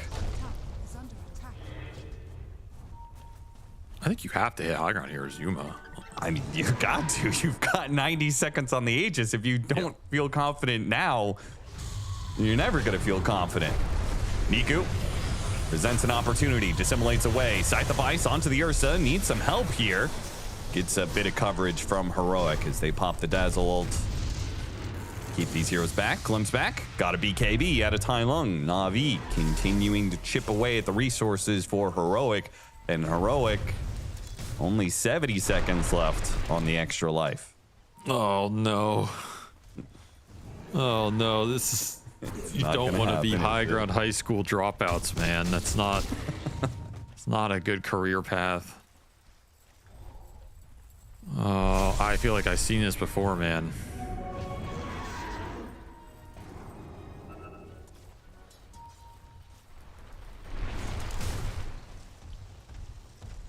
Level 25 Divine Rapier clinks. It did show bottom, so should prompt Heroic to hit here. Yeah, they're gonna go high ground real quick. They got the siege wagon. They toss in the creeps, drop the banner, which it's a massive banner. There's a big AoE. He tossed his catapult out of the banner. What? Well, he was looking for the crash landing damage. Yeah, but those things, they go hard, dude.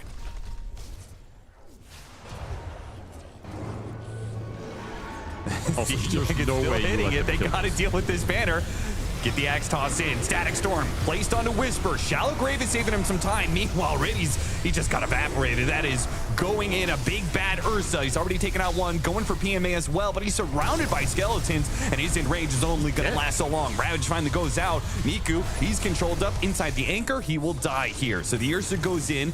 He gets some buybacks out of them, but ultimately he does fall. They deal with the banner. Na'Vi are going to be able to hold for now.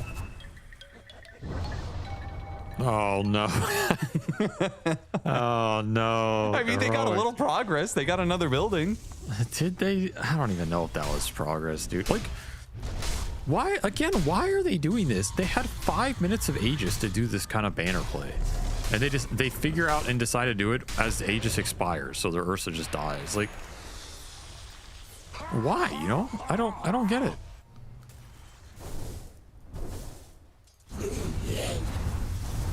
Well, now he has room for the Divine Rapier if he wants to buy it out. It doesn't even change anything. I think you'd rather have Refresher than Rapier here, so you can double BKB, double Abyssal, double ult with all the extra Earth Shocks and, like, you know, just stick in the fight longer. You don't need a Divine on this hero.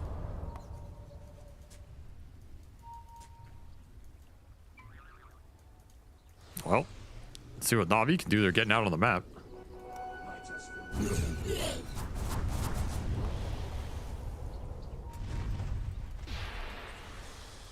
And they can do nothing, apparently. So, Yeah.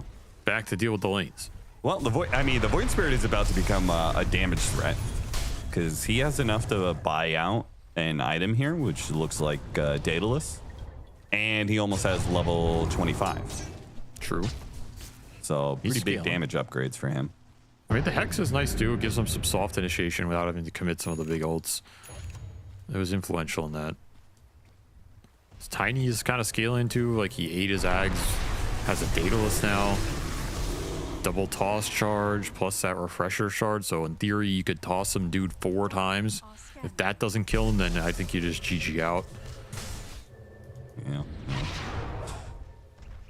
You have Hex on Whisper too. So you have double Ravage, double Hex. You have Shallow Grave for anybody who gets Static Stormed. You have this Ags Daedalus quad toss Tiny. I mean, again, like, I think if you just jump Na'Vi and you just use everything, they're dead. I don't think it does look like it should be easy. It's Aeon Disc Clinks just to try and survive the jump.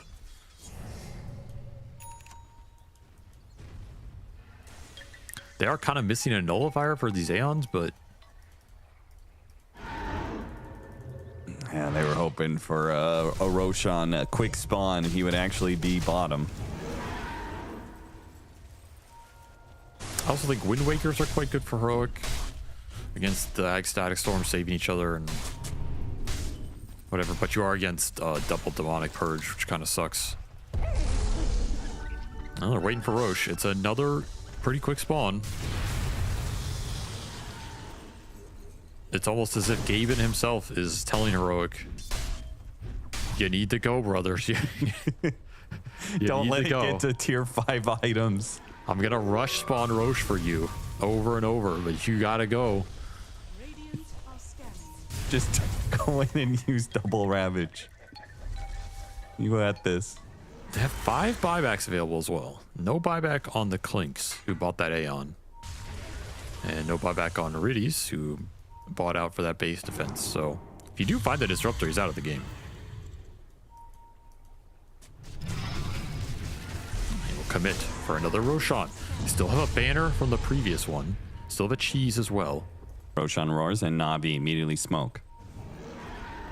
Looking for their opening. KJ, he's going to break the smoke here. Oh, high ground ward. They go straight for the Disruptor and they got him. A Ravage immediately got the juice. His Aeon Disc isn't going to last long enough to even try and refresh. It's not going to work.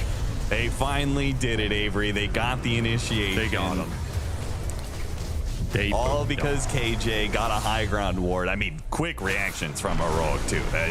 The second the Disruptor was shown in vision, they mass jump. Way better position for Heroic. Na'Vi just didn't see nearly as much when they were like in that river up against the cliff line. Beautiful ward from KJ. I mean, that's a very risky move, going in and warding aggressively with Dazzle. Not really what you're supposed to be doing, but it absolutely pays off. Somebody had to be the hero in this game. They get the jump, and that is what the team fight is supposed to look like. Yeah, they have Aeon Disc, but so what? You have a second Ravage, you have second Hex, you have all these tosses. If their Aeon pops, they're not doing any damage. You shouldn't care to be in there. And now here comes Big Bad Whisper with the Divine Rapier.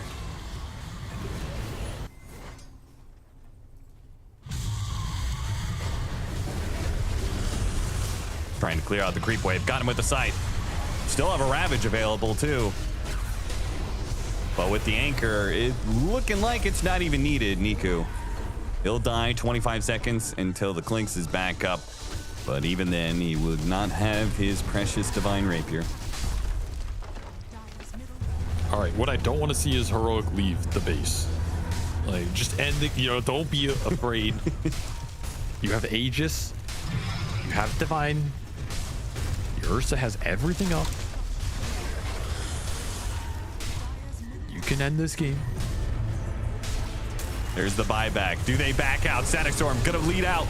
Go all in for the Tidehunter. See if they can get that Divine Rapier back, but the Clinks is still gonna die. Yuma jumps him, kills the Clinks. It's up to Niku to carry out the damage now with his fresh Divine Rapier stolen away, but no, it's just too much. They know it's too much. Right. They're gonna call it before they even complete out the fight here. We got there. We got there in the end. That's what's important. Heroic, they save their self-inflicted mental damage. Na'Vi are stunned in that game.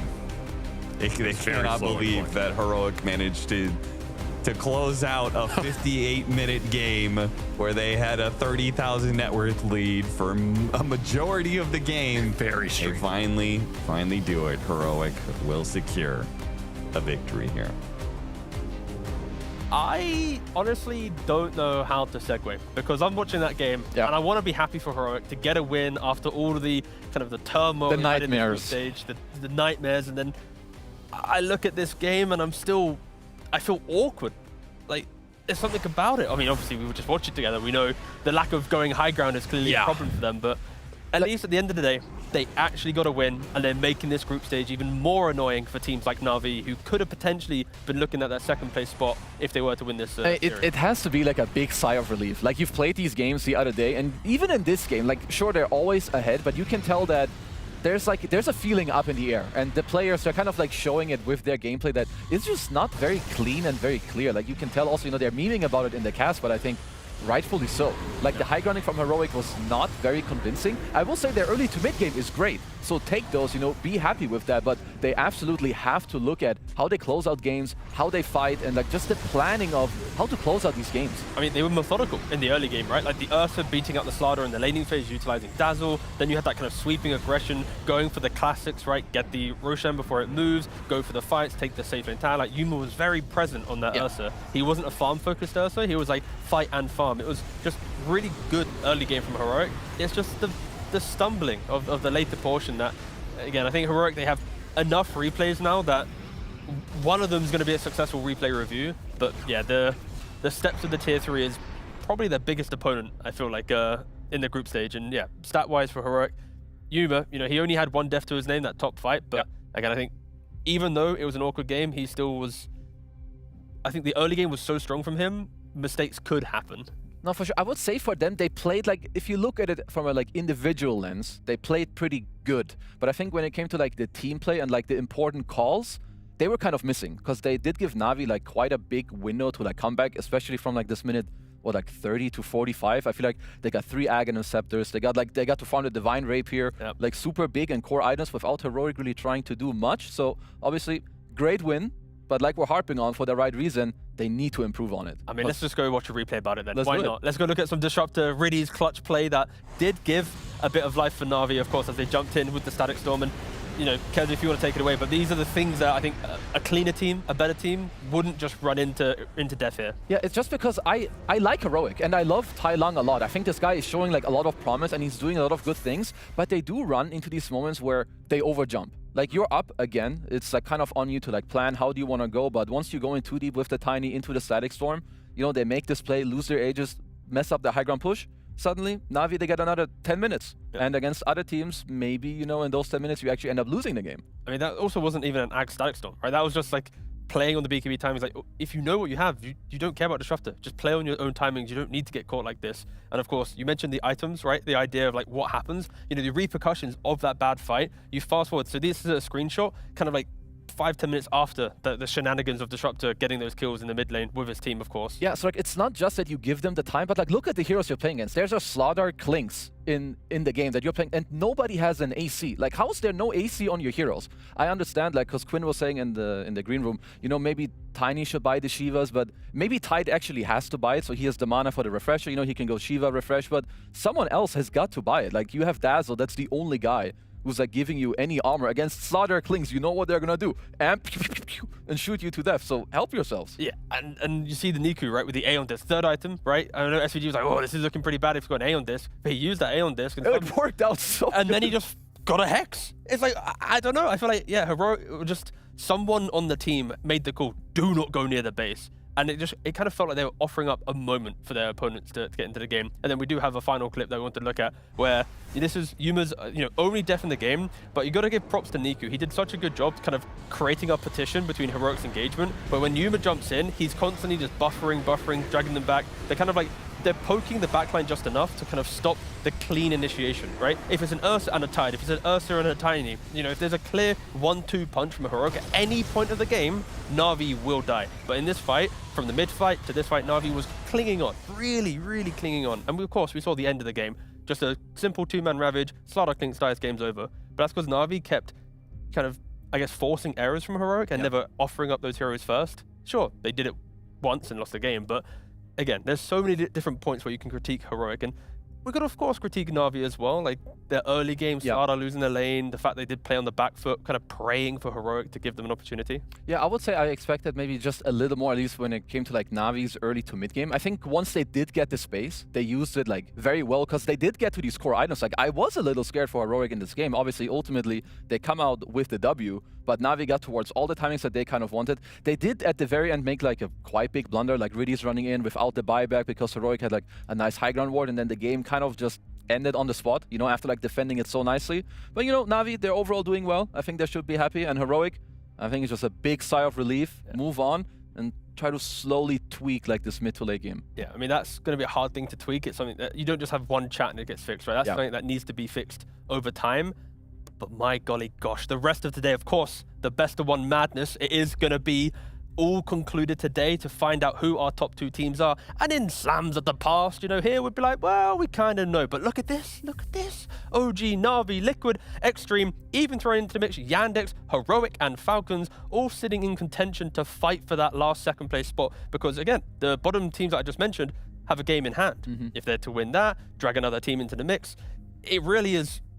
Every single team I just mentioned could potentially get that second place. No, it's super open, and it's honestly nice to see, because also I think what Nat told me is that Tundra haven't lost more than like I think 2 games in a group stage. Actually, this time around they could. They're already like on 7 in a 2 scoreline, and no one is like, you know, cruising away. You know that all these games, like even for the middle of the pack or even like the lower of the pack, like they can also cruise to like, you know, the top 8, and you have the middle of the pack that can kind of cruise to like the top 2. It's super exciting. Yeah, and of course, Falcons, Yandex, we mentioned they're on the 5-4 side of the scoreline. They are playing up against each other now, and that is going to be winner goes to 6-4, knocking the other person probably out of that second place contention. So this upcoming best of one is so critical for either team to be able to, again, just kind of keep their hopes alive, because second place in the slam format, it's so big. Semi-final, it's so chill. You just stop playing, you just watch everyone else play, and then you just rock up. Of course, best of 5 at least, but yeah, semi-final feels OP, at least in the format. It must feel nice, because you don't really have this at like other tournaments where you just like, you giga skip. It's like a ultra card that you just play and you're like, well, I'm out for like a couple days, I'm, you know, just secure. But I will say that both these teams they're getting more hot, like per day. I think especially for me, Yandex, they keep improving, and like they keep kind of impressing as well, because teams, I would say they don't always rate them fairly. Like they keep underrating them, which is good for them. You know, if teams like give you too little credit, that's good for you. Are you speaking based on your initial seeding of the bracket? Are you speaking from a personal position here, or are you projecting? Like, what's the... This is goldfish brain again, where I don't even know where. I think I rank them like 6. I'm gonna do this 6, 7. I don't know where exactly they are. They're close there, but you know, enough of that. I want to show you some stuff that they do that makes them good, because I've got a couple of drafts. You know, did a little bit of digging and homework. So this team, when they pick Underlord, who, in my mind, he is one of the best offlaners. I mean, it shows in their win rate, right? 4 wins, just 1 loss, which happened, I believe, in their last series. But it's not just this hero, it's how they pair it together. They always pick Underlord together with Ursa. They did it once on a 16-17, so like, it's the double pick, because if Razor is banned, Ursa would be one of your next go-tos. And in the other draft, they closed the first phase with Underlord, then opened the second phase with the Ursa. So just, you know, it goes to show that they love both these heroes, and they also understand that this is what we need to do to like protect him. You lane with Saxa, he gives you some stacks, gives you a good lane, chill game. I mean, but conceptually as well, for how Saxa wants to play, he is one of the more map-playing 4 positions, right? For sure. He looks to set up, get information, provide things. When you have an Underlord, you're going to always have that. He's just going to sit there and farm, do his job, play solo. So yeah, I think independent offlaners are probably a theme into that success. Brewmaster can do it as well. Enigma from Natus can do it.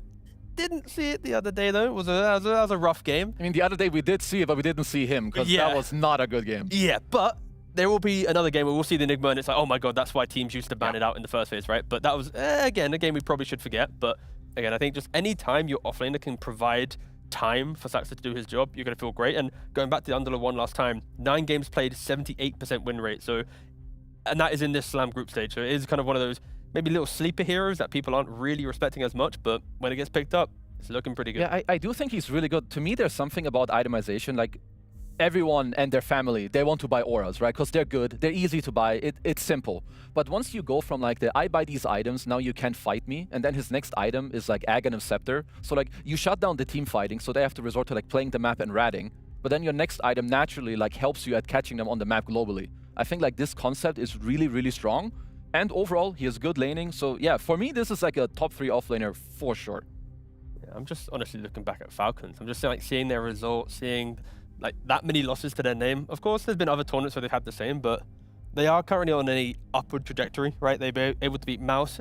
Sure, there was a +5 Huskar in the game, so yeah, we don't talk about maybe that there was like a donation or something. I don't know, maybe some payment received. Yeah, payment received, and then of course they were able to beat out Spirit as well. So Falcons, after a shaky loss to OG and Liquid, are at least kind of returning to some form. But again, let us see what the draft has between Yandex and Falcons.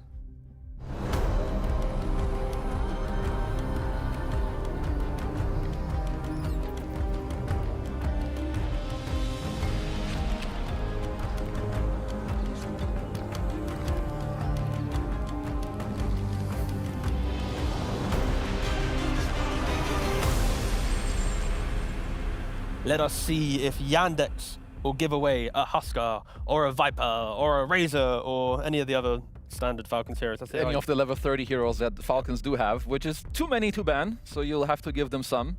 And then, well, play into the others. But for now, no, silly business with the Huskar, no Razor either. So nothing too special, really. At least some of the heroes that are open, the Frogman, but Falcons don't really play it. I was going to mention the Viper, but most teams that have first pick don't really get to touch this hero. Would you like a fun fact, Kezu? You can't say no. I love fun facts. Oh, thank you. Falcons are yet to win a game on first pick at the Blast Slam group stage. Really? How many games is that? They've been second pick in every single game bar one, in which they lost the one game they were first pick. So they are looking to be a second pick favoring team. I mean, I understand, but I'm a bit torn because they should be a good first pick team because I think they just want like their stuff. They have their solid heroes, they play them well. Even if you like outmatch them in lanes a bit, they know how to play. Maybe second pick is just easier because people always say you have Amar and Malrine who like share heroes. One thing to note is they are also majority on Dire side, so potentially they're taking a side and then other team takes first pick, forcing them to second. But either way, between Dire or second pick, that's the majority of their games. Interesting. Yeah, kind of strange like that they just haven't won a single game on first pick because it doesn't really strike me like a team that should struggle with this. And here, sure, you ban out a couple of the heroes, they get their Joke hero. Yandex, a hero we haven't seen too much with the Axe. Of course, is a hero that in some matchups you can leave him alone if you help him early on. You just kind of need to make sure he doesn't really run into like some Ursa matchups, which is absolutely the worst for him to play into. Axe simply is a forgotten hero, right? 2 games played so far in the tournament in regards to bans, not banned at all during the group stage. So yeah, 2 games, 2 losses. The hero hasn't really changed in its philosophy. You are still going to be the aura buying annoying offlaner. There's still an argument, I think, in some games where the Blink Blade Mail will still be prevalent, but majority is just the kind of the 33-esque aura. Let me just buff up people and go crazy. Yeah, I think so too. I mean, I'm not surprised we don't see this hero much. I think this hero is a little bit of a Froge concern. Like there's a lot of like heroes you don't really like to play into, and I think there's quite a few carries that also don't hate you that much. Just to go back to the Ursa, I think that should be a pick or ban for a Yandex here. The easier one would just, it would be to ban it. No, yeah, it's the easiest option. But what we've seen from, the thing I showed, they do it with Underlord, where they do like okay, we pick him, we need to cover him, we can pick the Ursa ourselves if we want to. Because it is also a very prominent hero for the Skid God. Okay, they take out Abaddon. Again, Axe, it's like Abaddon, Ursa. There are at least a couple heroes that come to mind, but yeah, I think Ursa will be the hero to keep thinking about, at least while Yandex takes their time. I thought also like when I haven't seen this matchup yet, but it should just like if I was a Largo player and I see offlane Axe, I would just want to play position 5 Largo. He pops some battle hunger, I go. Sure. Yeah, when I see Largo added to captain's mode, my head went to later second phase hero pick, where it's like you see any dispel in lane, that's what you want to pick it for. You see Darkseer, you see Phoenix, Axe, lock in the Lick God and go crazy. Because it's also like against Axe hates playing against Hero. I mean, first of all, he's a good laner, so obviously he wants to play off of that. But then later, he doesn't want to jump into like this hellhole of teamfight spells, right? Like Jakiro can be, he's kind of whatever in the lane, but later there's like some ice paths, there's some eggs, there's tombstones and random carries like requiems you jump into. Not really what you want. Do not fear me. I come for you all. So Malta is a hero they at least, I believe, haven't played so far in the group stage, but it easily can be carry or 4 position for them. I know that Saxa definitely had a long, stint of playing this hero, and same with Watson. I think he was actually one of like the earlier guys to bust it out as a carry. I'm a big believer of Muerta as a carry. But are they preemptively going, we think you might Ursa, so we're taking our Muerta, we're going to have a good lane because potential 4 position Muerta, and even if we need it to go carry, we have the kind of the anti-physical damage tiles carry. I do definitely think there's a like an aspect to this. I mean, at least so much reserve time that there had to be some like bigger picture behind it, because they're not just spending this much time to pick a Muerta. Like they are moving some steps ahead. And I do like the Ringmaster. I feel like it gives you like a little bit of both. You have the save against the Axe, your long range, but you also have like the counter team fight where you can either annoy him from not getting out by like throwing the wheel behind him, or if they overjump, same story. So I like this a lot. There's not that many teams that play Ringmaster, but Falcons are very good with it, both snaking and crit. But they are setting up the need for having the front line, right? Like Falcons, historically, you always talk about multiple heroes being able to just cushion the start of the fight, do some annoying stuff. They are still yet to get a single hero to do that, right? Jakiro, Ringmaster, even Klinks, they want to play on someone else initiating, someone else kind of providing information to then thrive. So both Amar and Maureen will need to find the Tide Hunters, the Primal Beast, the kind of the Chaos heroes to try and tie this draft together. Yeah, I want to see where Yandex take this, because like you're saying, I mean, Falcons, and like if you're Yandex, you know that they need these heroes you just talked about. These are like 3 range bros that want to play behind someone that actually goes in for you and does give you the information. And now for Yandex, at least with itemization from Axe, are you looking towards Blink Blade Mail just to try and kill Klinks like a classic? Or are you still looking towards the auras and hoping that you can just buff your team up enough that when Klinks only has a Deso, you have 1 aura and your team feels good and you can try and break the map before Klinks gets to his 2, 3, 4, 5 items where he truly obliterates people. I mean, definitely the one thing I'm looking for is that we still take like 1 guy that goes in with me, so it's not just me, because I think then you kind of like get this freedom of like choosing like after the draft is over and when the game does start, because either could be good, so they will still go back to the Ursa. I mean, why not? Yeah, no, I like that again, because Muerta was one of the few heroes that they can flex from support to carry. And then we already mentioned how important Ursa was within the draft. It takes away some of the aspects of the melee offlaners, right? Again, like it kind of always ties back to what Falcons want. Yandex just picks Ursa. I mean, let's see. So, because something I could see, like when you're playing 1 guy that goes in, they play on a save with the Ringmaster. Maybe you give up some laning, but I would have said there's a chance that SD could have come out. It's like, okay, we purged the guy, you can save. But this is like a similar vein. You jump the guy, he gets saved, Warlock gets to chill a bit, wait for your fight, let them respond, then drop your stuff. I like the Mars pick. Of course, Amar, it's, very simple combination there, but being able to buy Yules on any hero if you feel good into Axe and Ursa, Mars, you can buy it first item if you really need to, or you can buy it as a later item, but still, yeah, Yules, very powerful. And, Warlock Ursa, it's not that scary of a lane. Warlock wants heroes that can kill with you, and because there's a Ringmaster and you have a spear from the Mars, Ursa's never going to really lock onto a single hero. You're going to get pushed back or slowed or something, so yeah. Mars will farm, Ursa will farm. Yeah, very fine pick. Yeah, I do like in terms of if you just look at both drafts, they do have a lot of playability, but I feel like Yandex are a little more like single target. They rely on like this jump either by the Axe or when Ursa has like 2, 3 items and you give some follow-up spells. Whereas I feel like Falcons, they have a bit more like sneaky stuff that can happen. A good Ice Path, you have a Wheel of Wonder somewhere, an arena that Klinks can chip in, that Jakiro can chip in. Obviously Yandex still have last pick, so they have a bit of room to like still change the tide. Yeah. I think my concern, at least for Yandex, is their supports can feel sometimes lost in the game. Like you want levels, Muerta wants items, and then outside of that, Falcons, like Jakiro, Ringmaster, even in a bad game, it just takes 1 escape act or 1 ice path, and you can turn around a fight quick enough to open up for someone else to have success. Yeah, for sure. I think if you're Yandex, you're looking at like a playmaking mid that gives life to your bros on the supports. I think like Storm, Ember. Both teams want it pretty much. Yeah, absolutely. I mean, it depends a bit on like what Falcons will end up going for here, but I think Storm, Ember just are great. Especially when you play Muerta sub, you need a setup like for your W. I mean, you can be a godlike Muerta and set up some stuff yourself, but Axe is gonna want time, Ursa needs time. And you have last pick mid, choose your matchup, go for the hero that sets up your supports and you'll be chilling. Whereas Mr. Malrine, what will he want? I'm leaning towards Beastmaster myself. It's one of the few kind of mid heroes that can play any matchup. You're just chilling, you just farm, and then you don't really care about Warlock Muerta support throughout the game. Axe jumps you, again, you don't really care. Like, sure, Roaring and Ursa will never feel good, but I just think it's enough of a body that once you get to like Axe BKB Shivas, even before that with just Axe Blink, you are kind of like a conductor of the game that will then give life to other heroes to do well. No, it's not as quick on the map as maybe some of the other heroes you were mentioning. I definitely do kind of like that. I think that's up in his arsenal. Has he played it much lately? And he was one of like the earlier ones to bust it out. I do remember that. Yeah, he's had a couple games. At least in Slam, he's finished 10-3-14 against MOUZ in one of his games. Let me refresh my memory on Mr. Malrine.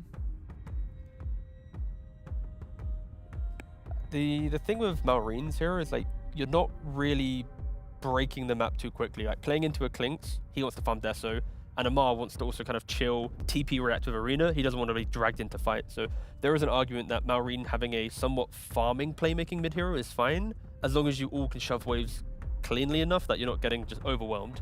But Ursa doesn't really break open the game. Yeah, right? not really. He farms lane into Fury. I would assume also here, like with the Slaughter ban, they're more aiming for like a melee hero, which I would like a little bit more as well. Like someone else that connects your supports together. You already have the Klinks, who does want to play in the backline. But I think there's a lot of minions that are at least a little bit susceptible. Like Malrine Ember is not that high up on my rating. I think Monkey King Blind also is a little bit sus. I mean, Pango did get some nerfs, but for some reason some players are still playing it. But they keep it simple, keep it tasteful, go for the tiny. Okay, seems like very normal, very chill. I think if you're Yandex, there's nothing wrong with just jamming like an Ember into the slot. Unless you feel like you have someone similar that like shuts down the tiny a little bit more in the game. But I think there's like no natural like Orchid buyer. You've got the Flame Guard, you have to set up for the Muerta. I want mid-Earth Spirit for Jiro Jr. That's kind of cool too. Like you utilize Fatal Bonds really nicely on the Warlock. You're chaotic, you can quickly get around the fight, but they just go for the Ember. I mean, I think they both like offer similar things that they were looking for, right? I think whatever he feels more, he'll go for it. For the Ember, good lane, makes a super easy setup for your sub, so I do like that quite a lot. I think also with Warlock, you just want to like follow some dude and like kind of heal him and get some small skirmishes going. Like Warlock's going to want to pretty much twin gate quite early on, walk into the Muerta Axe lane, you know, soak up a Grimoire charge or two, walk towards mid on a rune contest. You know, whilst Muerta Ember's getting the kills, like, oh, thank you very much for another Grimoire. Then you get your level 6 at the 7-minute mark, eating it, take a tower. So yeah, I think for Malady, it's just wherever there's aggression, just go poke your head in it. Like it is to come through the Ember and the Muerta, but yeah, Ember. A lot of focus is on him. Both Axe and Ursa are, of course, a little bit more greedy in nature.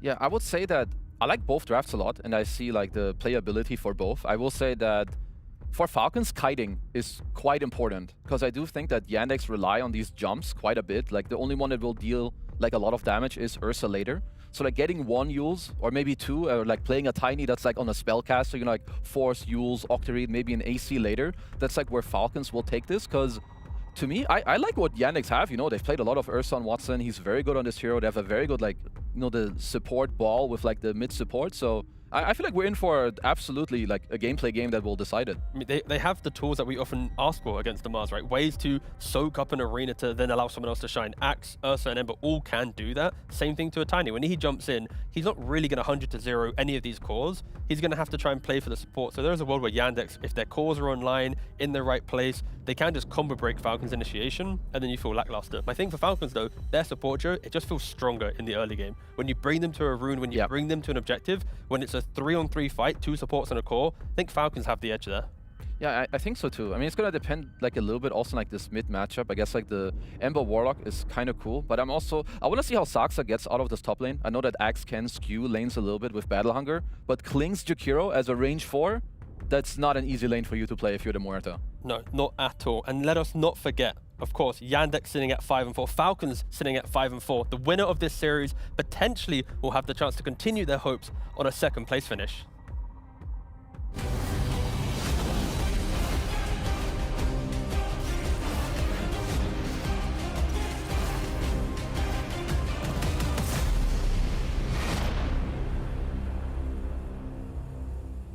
A rematch from the Chengdu semifinals, Falcons versus Yandex. The last time these two teams matched up against each other was in that semifinal best of 3, and then before that was the Chengdu groups. Falcons walked away with a victory in the groups, but it was Yandex who managed to get the upset in the semifinals and got themselves into the grand finals where, well, that didn't go so well. But hey, their matchup against Falcons, it seems like they've got some at least recent history in their favor, Avery. I think Yandex prefer a very methodical game. You know, they have Soxa, they have that old Tundra tech. They kind of want to play the map, get farms, scale. And I think Falcons are not a team that's going to run you over unless you give them one of ATF's lane dominators, which, if you saw in the draft, the first 4 bans were Razor, Viper, Timber, and Huskar. So that tells you everything you need to know about this matchup. Yandex just don't want to get lane dominated by those like cheesy ATF picks and the Huskar, of course. So as long as they can survive, get Watson farm, get Soxa farm, I do kind of like them in this matchup. I think it can be a tough team for Falcons to crack because they just kind of want to play the same style and play the map efficiently, and you're not going to be able to outfarm them. So it might come down to some lane skill or some Falcons specialty in terms of that team fighting synergy, which can always just beat you with how good it is, especially with some of Crit's playmaking. I kind of like that they are still the one team running this Ringmaster. I think this hero still has some decent value in the meta. He's one of the few saves that also has aggressive potential, so it's kind of cool to see them still running it. Yeah, and I think it's important to have good synergy with this hero. It's a hero whose kit by itself can be a little awkward, but here you have something like you have two melee initiators that are going to go in and stun for you to set up the wheel, to set up the whip. That's really helpful. The arena is quite good at being able to just keep heroes in the Wheel of Wonder AoE. So even if they don't look at it, the wheel still explodes and does the damage if they're stuck inside the arena. The battle begins. And the laning phase is going to be very strong because Ringmaster is pretty damn good at winning lanes off of the impalement arts. And MOUZ is a hero that really takes advantage of that. See what Falcons can put together in this early game. They trade out runes and are going for their classic just max as many stat items as you can get into early CS domination. A lot of branches on Maureen. Kind of interesting penta branch build for this Tiny. And just as much stats as he can get and rush the bottle against the Ember Spirit. The early first blood setup there from Yandex doesn't work out. Snake King, he managed to dodge the Warlock sitting at the top lane. So first blood not going to be taken off of the bounty runes or any early rotations. They really got this top lane back fast though. This is super nice for Natus. No pulls available. This Axe is just chilling up here, whereas ATF is going to have to play this lane a little farther up against what is a Warlock lane, so this lane will kind of inevitably that is beautiful shove. fear back straight into the Blood Grenade and Battle Hunger. That's a deadly combination. And this is all a product of where that lane is. Like, they just got it back so fast that the Clinks has to play up super far. You get a really nice position with this Mortha and easy little rundown. They also make you go before level 2 on Clinks, where he can get Death Pack to easily remove Battle Hunger and just make himself a lot harder to kill. Might even try and kill him again here. Yeah, I think they should. Land something. Get aggressive one way or another. That's why Snake King is just going up and nuking. Like, he does not want to let them get aggressive on his Clinks again. So he's just kind of trading out his regen to run interference, remove the hunger, and trying to fight for these camps. See if he can get the D-ward before the spawn. It's going to be close. Yeah, he gets it. Value for him. Crit is dead. Not who I expected to see die in this lane. But was it a calculated death, Austin? Okay. Because he does get a strongman tonic. Yeah. You can also get that by killing the enemy instead of dying. That's true. But now he has a strongman tonic, so ATF's probably like, yo, bro, go die, give me solo XP, come back, have strongman tonic. and then we're invincible. It's true. I mean, he's got his patented double bracer build already, so he's going to be giga strong.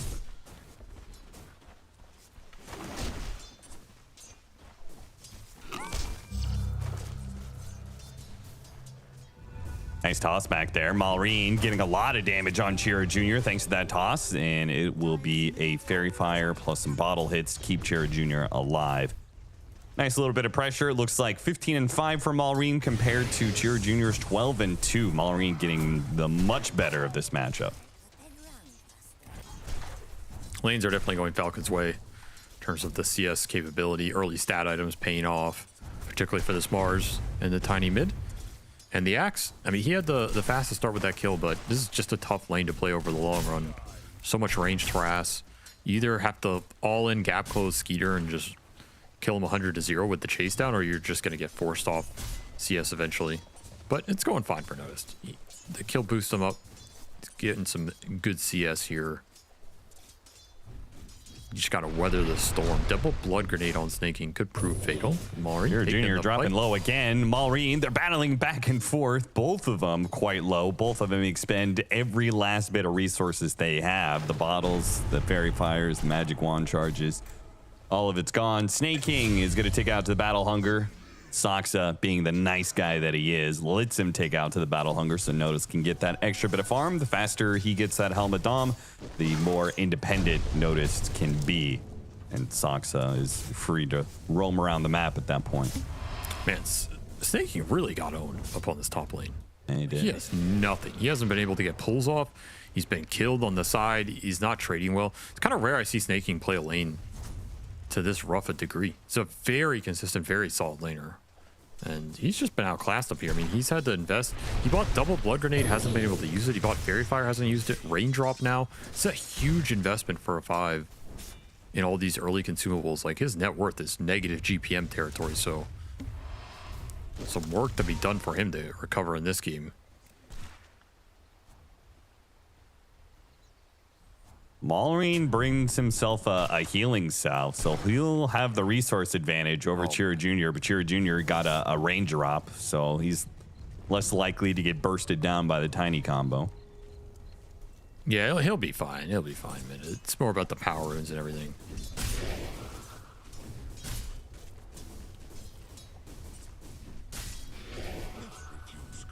Maybe there's some mind games. It's like Sox against Snaking. You know, this used to be a TI winning support duo. Maybe he just knows him too well. Yeah, could be. A lot of damage on Amar. Crit teleporting away from the lane. He's going to join on this top push as Malady has already gone through the gate, and they knew about that. And they will find him a little bit isolated. I always wonder about these moves. For whatever reason, Warlocks always make this gate play.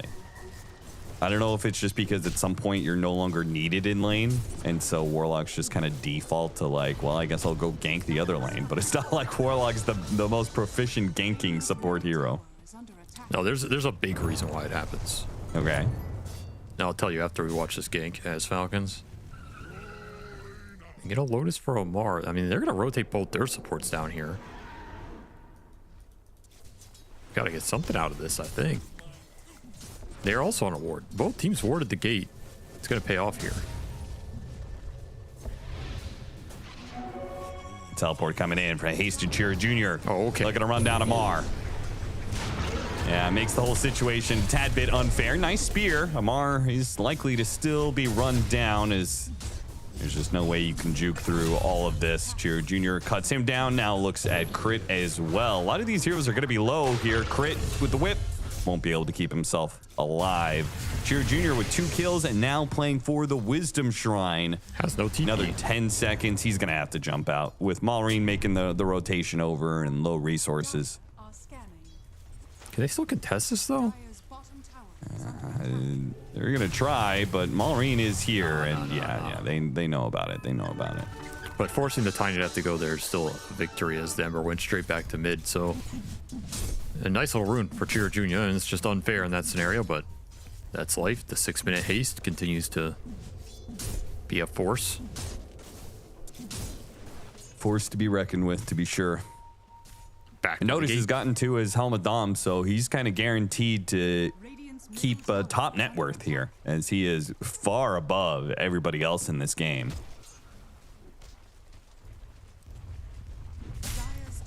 Early kill. Never died. Free CS. Axe will do that. Can even build some stacks for him, which there's a couple. Soxa getting some double stacks up with this Marta, not too difficult. So yeah, he's gonna be fat. Real fat. Mid of power rune. Contested, it spawns, it's top. Crit will take that away from Chira Jr. Meanwhile, dive, spear goes out. Manages to catch Malady, and they'll try and finish Malady off. Snaking is all in committed for it. Does manage to get the kill before he dies to Watson. This map is going Yandex's way, though. Like that's the big thing here. Falcons, they're not losing out massively in any of these small individual trades, but I still feel like their supports are pretty far behind, which is not generally good against Ember. The Warlock is very far ahead. Already got the Golem out on the field. Soxa played top well, and they're just losing towers now, losing control to this Axe who's taken over a lot of space. Can't really force this Ursa off the waves. Definitely some pressure going into them in this early game. Between taking the safe lane tower for free with the Helm of Dom creep, and now with the Golem and the extra mid hero. Damn. Both side lane tier 1s taken out very early. That's a value Golem right there. Big value. Anyway, you know why Warlocks always make that gate rotation? Why?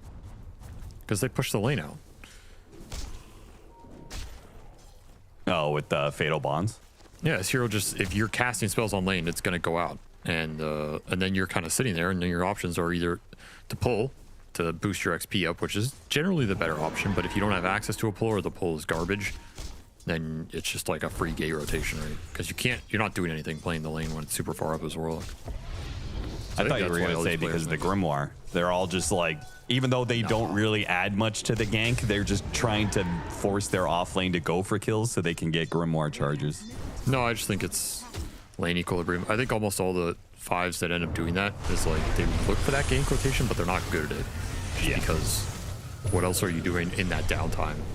Got a shield rune for Malrine, so he's not going to be an easy kill. Much easier to go after Snaking, who's going to be run down. And with the shield rune going out, Malrine's trying to stay alive ahead of this culling blade, but it's too much damage. He will not get culled, as that isn't even leveled. Yeah, 044 build for Natus at level 8.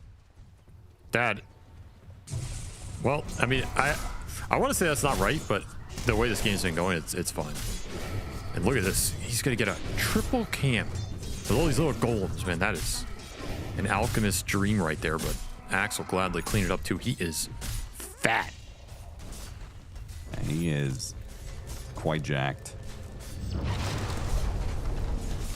And Falcons now trying to hold their last remaining tier 1 tower here in mid. Malrine TP's back into it to try and hold it.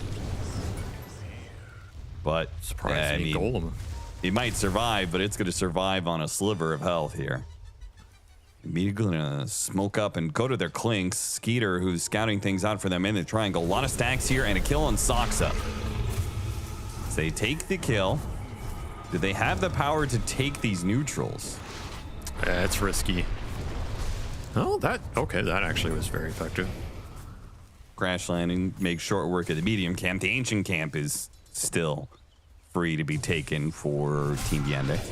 I'm kind of surprised they got away with that, to be honest. Like, with that remnant there, you can chain gang them into potential golem bonds, Axe running over. If Yandex were there like 2 or 3 seconds faster, I think Falcons get obliterated on that spot, but they knew the limits perfectly. It does help Malrine a lot.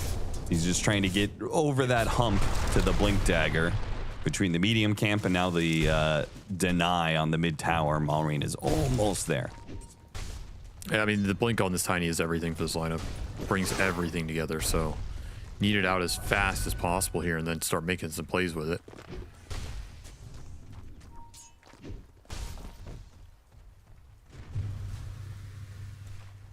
Oh, that was not the best chains I've ever seen, but, you know, no harm done. All space for the Ursa and the Axe here.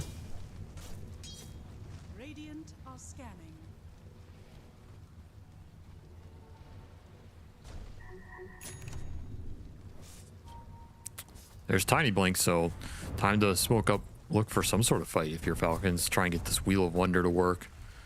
Maybe Arena as well, if ATF wants to join, but kind of likes generally farming on this Mars unless you can fight around towers, but all of his towers are already dead. So it's kind of hard to bring this Mars into a play when all your tier 1s died by 10 minutes.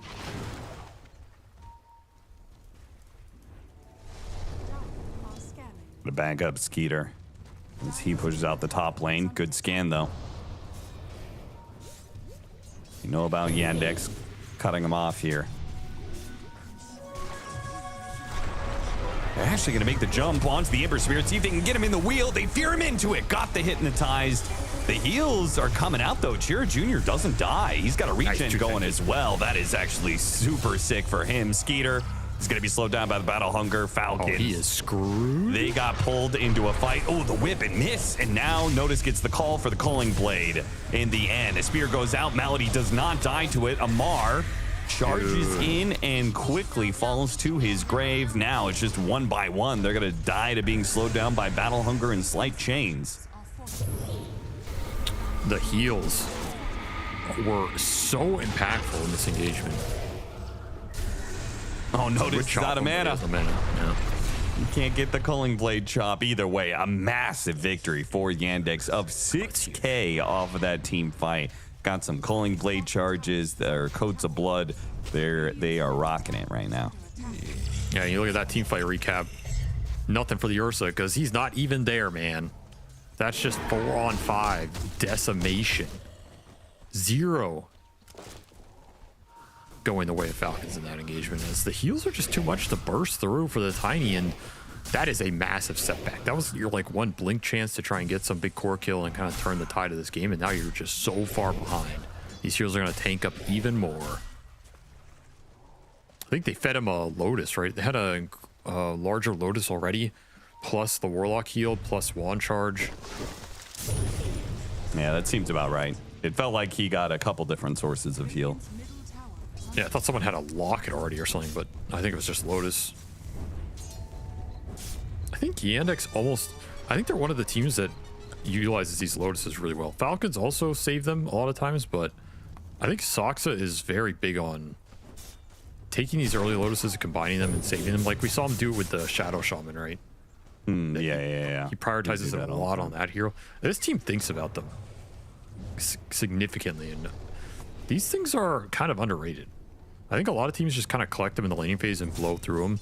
It's just like whatever. But if you actually save and combine them and use them in fights, it's a lot of heal in the early game. It's like double mech on somebody. So I kind of like that tech. I think more teams should be disciplined about that instead of just, you know, like lazily chomping away and little things instead of just like efficiency Lotus where they like drop their bracers in order to get a little bit bump in the heal and mana instead of actually saving them for a big team fight. Yeah, like Amar, he just took one, he just ate it. Yeah. Like, how much is it really doing for him here? You know, Smoke behind Amar. Watson stepped forward, but they did not feel confident about their jump, and now they're just going to miss it entirely. They're going to have to go through the gate if they want any action with this smoke. There is nobody on Yandex on this side of the map. This has been a really awkward game for Falcons. Just not their style, not their tempo. The lanes were really weird. Like, I don't think either Falcon support was happy with how their lane went. I also don't think they were too happy with the trade out that happened. Oh, Crit, you are screwed, my friend. Yeah, it doesn't even have Escape Act yet. Only level 7. Now the Ember Spirit's going to TP bottom to try and slow down this push, or maybe take away the last hit on the tower. Yeah, they're roshing right now, so no reason to fight that tier 1 if you can just go rosh. What I was saying is I don't think Falcons were happy with this last pick exchange. Like, a lot of the mids got banned out. I think the 2 bans that Yandex had on the Sand King and the Primal were absolutely pivotal in that draft. I think they wanted Primal 100%, and then Tiny was this like soft backup option, but it's not really the same hero. He does get a pick off there, but you lost Roche. 17.5 minute Roshan for this Ursa lineup. Now with this extra life, they're still going to try and take a fight into it. They got the Ice Path on Chiro Jr. Hitting with the spear. See if they can do enough physical damage, and they can. A beautiful Fatal Bonds, though, is making it that Falcons are losing this fight regardless. They've already lost their 2 supports, and now Amar, he's going to be caught in the mix. Skeeter's just got to make a run for it, man. He might get run down by Natus. He's got a dust. If he hits him with the Battle Hunger, and then with the dust, Skeeter's not going anywhere. So I guess the rest of his team still needs to back him up. There's the jump in from Watson that finished him off with the Culling Blade. Not what Skeeter wanted, that toss. Yo, bro, chill, bro. Why you do this to me, man? That was not a very helpful toss, but it does get noticed the extra Culling Blade. So that was pretty good. Tiny airlines, man, sometimes it's not the ticket you want, you know? Sometimes you get put in that like middle economy seat to the wrong destination and your luggage gets lost, and then you get Goomba stomped by the guy sitting in the aisle. So that's life. What can you do? You know, I know the Malrine specialty on mids is just in melee heroes. I don't really think of him as a tiny player. No. He's level 30 in it, though. Yeah, of course.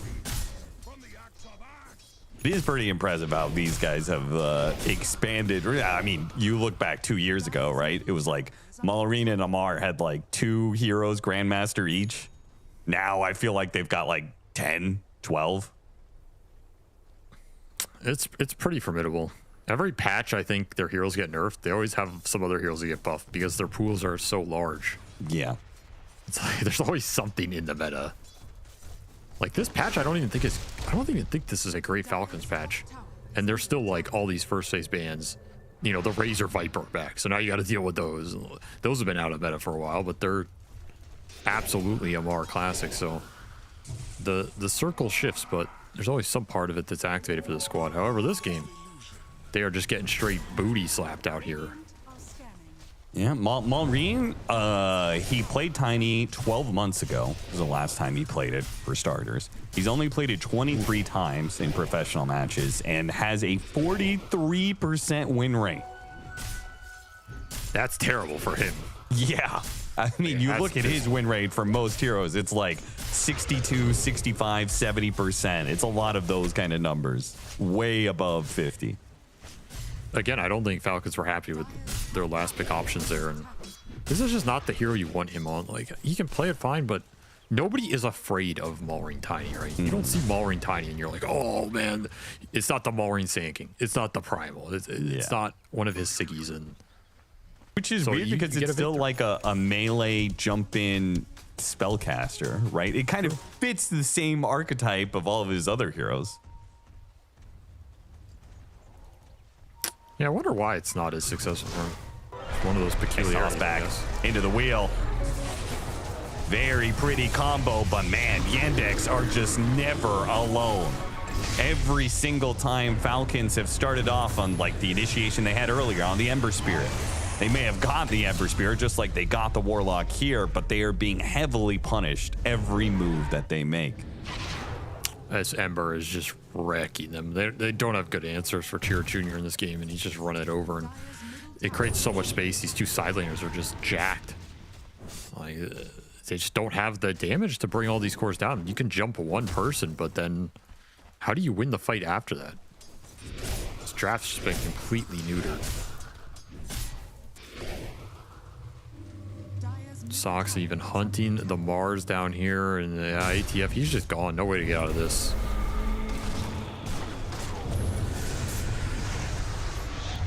Self-fuels. He is going to arena and try and TP away, but they're going to drop the golem on him because, you know, Yandex is far enough ahead. They are willing to drop golems for singular kills. They don't need to focus on big team fights. Falcons can't win those either. No, this game is spiraling incredibly fast. 15k gold lead at 22 minutes. That's like GG territory. Yeah, you don't see Falcons get shut out this badly very often.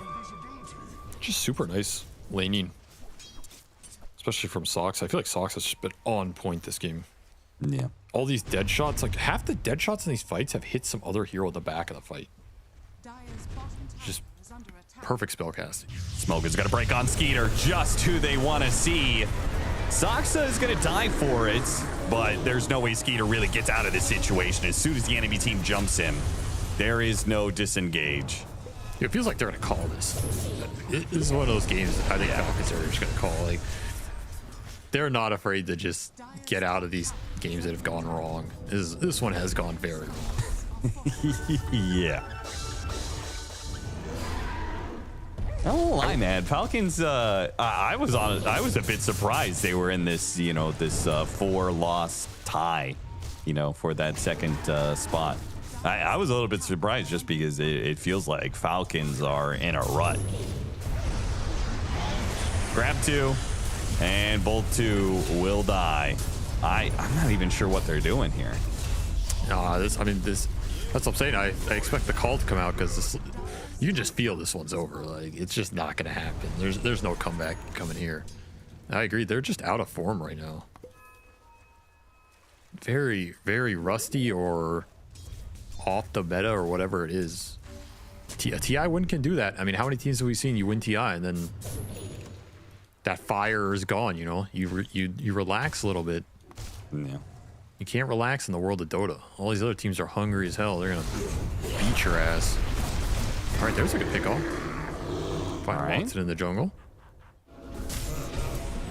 What can they do with this? Roshan is not up. And Tormentor already got taken a while ago, so best they can get is a bit more farm.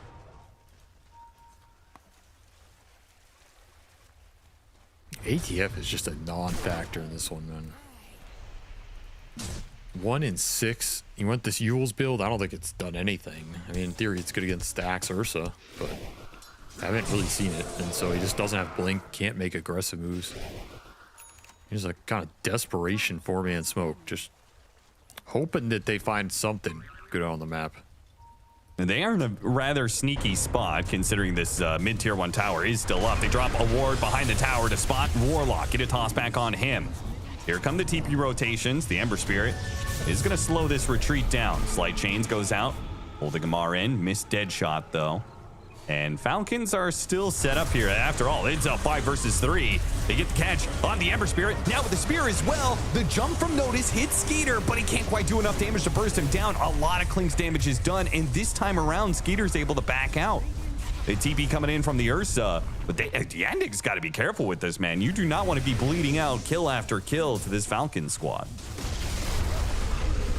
Come back in, go after Amar, escape back to bail him out. They manage to get the call, though, and with the spin, it'll finish him off, and Crit almost dying to the Culling Blade. He'll die to the Battle Hunger instead.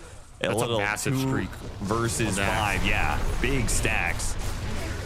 Natus has gotten so many kills. How many is he up to? A monster kill streak. 900 gold there. Watson goes back in. He might just lose the gem for it. Maureen blinking in. Couldn't get the toss. And Watson is away. What a world of difference it could have made for Falcons if they get that extra kill on the Ursa and take away the gem. But still, it's a Falcons victory either way. That was a wild Rico from Yandex. That almost threw the entire game. Like, Watson put the gem on him before he jumped in, trying to find this Klinks. Super nice move from Falcons with the flank, and then the reinitiation call from ATF saying, like, guys, we gotta go. This is an opportunity we're not gonna get again. Making something out of nothing in this game with perfect chain stun spellcasting on that Ember. I mean, he got tossed and then speared in the toss to the wall into the Wheel of Wonder. You need all of it to bring this Ember down. They had it perfectly timed. He's dead. Oh my god. He's just dead. He lost the gem anyway. Oh my god. Dude, I swear, I'm like I have to be the most powerful caster in terms of Cursey teams I've ever seen, dude. I mean, you were accurately assessing that this game was done, and then I thought they were gonna GG out, and then all of a sudden it's like a 10k gold swing. They get gem. They win 2 team fights, 18 Deso charges online. This Tiny has BKB now, 3,000 gold on Amar. They're aggressively invading Yandex's area. Yandex are just crumbling. Falcons are playing with that aggression where like the game was already lost anyway, you know? So they're just trying to make the most of the situations presented to them, and the aggression is catching Yandex by surprise. Maureen, he's gonna go after him, hits it with the avalanche. Skeeter follows it up. Crimson Guard, it does not quite, oh, does save Malady, and now with the toss back, trying to get the Clinks away, a force staff and arena, it saves Skeeter. Skeeter turns back around, big AoE damage. Can he finish off these heroes with the avalanche? They're all so low. Look at Chira Jr., finally he goes down. Skeeter walking back into the macro fire, and the dead shot that ends up going away, a toss away again. The Battle Hunger taking him out though, and he will die. Notice, too good with the jumps, has gotten too many grabs on this Clinks. That was still an insane fight from Falcons. Like, I don't think they have any business doing anything in these fights, and they almost pulled that one out with some sick combo. Still, Yandex too far ahead. Crimson plus pipe on this axe is just, that is a lot to get through from being down as far as they are. Just so damn tanky. Yeah, that Crimson Guard was way too value. This early on, it just makes the Clinks stop doing damage. Well, also because he's so high level, he's already level 21. He has the extra strength talent. He already has 3,400 HP. So like this Crimson is giga strong.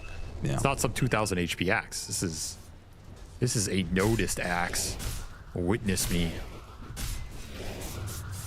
Highest net worth in the game, by the way. 9, 1, and 13. 17 Code of Blood stacks. Working towards an AC because he is the carry now. He kind of is.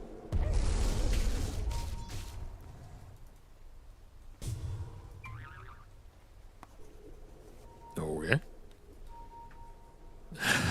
Ships in the night. Okay.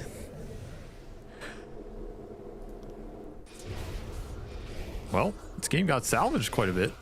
Still very tough position, but Falcons did not GG out. I'm sure somebody wanted to. There's probably somebody who's like, let's go next, guys. And they're like, no, we can play, you know. And question is, you've gotten control of the game back. Skeeter cannot afford to get caught here. He is trying to finish up his Aghanim Scepter. And if he gets that Aghanim Scepter, caught by the Rod of Atos, dead shot back into the silence. Skeeter's dead.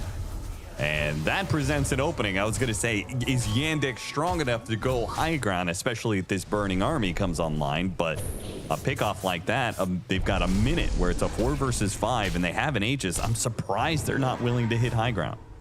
One Tormentor instead, I guess. I guess, yeah. Maybe they're watching that heroic game. Going through the gate. Amar blinks back. He's not going to be caught by this rotation. Take the Tormentor meanwhile, which gives Saksa his shard. They're still in such a strong position net worth-wise. I don't actually mind them playing it a little slow because of how shaky this game got. Like, you just finish up a couple next big items here. I think the team fight becomes almost impossible. Just where's the damage going to come from in this Falcons lineup? Like, your spell damage is starting to fall off a bit. Its HP pools are getting way too large. I mean, I feel like they're always going to have damage because they have toss back into Clinks, right? Like a toss back into an isolated hero with the burning army and everything. I think Clinks is their damage. I don't think everybody else is just there to absorb hits and set people up for the Clinks to hit. But if the Clinks goes down or he gets blocked out somehow, they're just not going to win the fight. And that does make team fights pretty straightforward for Yandex. Yep. Anybody who does have a Blink Dagger, use it to get to Clinks. And they have some good heroes for getting on top of them. Like, I think Axe is very good. The Ursa's very good. And the Ember has mobility, so you have a BKB unnoticed as well. He will happily jump in deep. But there is your Burning Army. So level 20 Burning Army. Skeeter kind of trying to salvage this game. I'm always surprised when you're behind like this, when you going a talent like the 350 bonus health. Like I look at it as if you're behind, you have to maximize damage, right? Because if Skeeter gets jumped, Is it going to matter if he has an extra 350 health? I don't think so. Maybe. Maybe, man. All I know is one of you is a 2-time TI winner. And the other's a podcaster, so I'm going to trust the I was waiting for the... What about the other? I was trying to think of the most PG thing I could say. I was trying. Notice it took me a while. Shrugging off the damage, man, but he is going to be still hunted down. None of the team is here to help him, so eventually his BKB wears thin, and hey, that's a great trade-off. Offlaner for offlaner. Falcons will take that every single day, especially given, look at the gold difference between those kills. 700 gold for the kill on Amar, but it's a 1,300, almost 1,400 gold for Falcons off the Natus kill. I mean, I think sometimes Axe players take one-man army a little too literally, you know. Yeah. Guys, I gotta use my facet. I can't have anybody. I'm going in. And then you're a one-man coffin, so... I guess every coffin's a one-man. I was about to say, how many two-man coffins are there? That sounds really weird and creepy now. I don't want to ask, is that a thing? Because I don't think I want to know, dude. No. I'm not even gonna say it. Let's let that one die. Okay. Put that joke in a coffin. One man, one size coffin. One joke coffin. All right, they got Ags on Tiny with the level 20 tree grab damage. So there's some extra damage. He has a Shiv as well. Can Shiv activate on a tree toss hit? I don't think so, right? Or it goes off. Can it? It does, right? Yeah. Yeah. All right. I think anything goes off except orb effects. Even though orb effects don't exist anymore, technically they still do.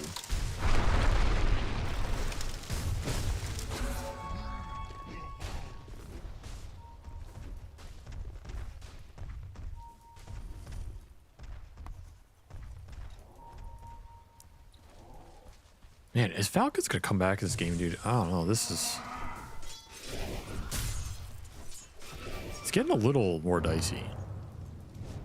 I think it's one of those situations where Yandex is either going to close this out in the next 5 minutes and everything's going to be fine and dandy. But if that team fight doesn't go well for Yandex, I'm pretty sure we're in for a 60-minute game. Because they frankly just don't hit high ground very well on Yandex. No. It can be one of the issues with Ursa. Ursa's not really the best high ground hitter. Like, he gets Aegis, but there's a lot of games you get Aegis and you don't want to just walk up the hill and start hitting the tower.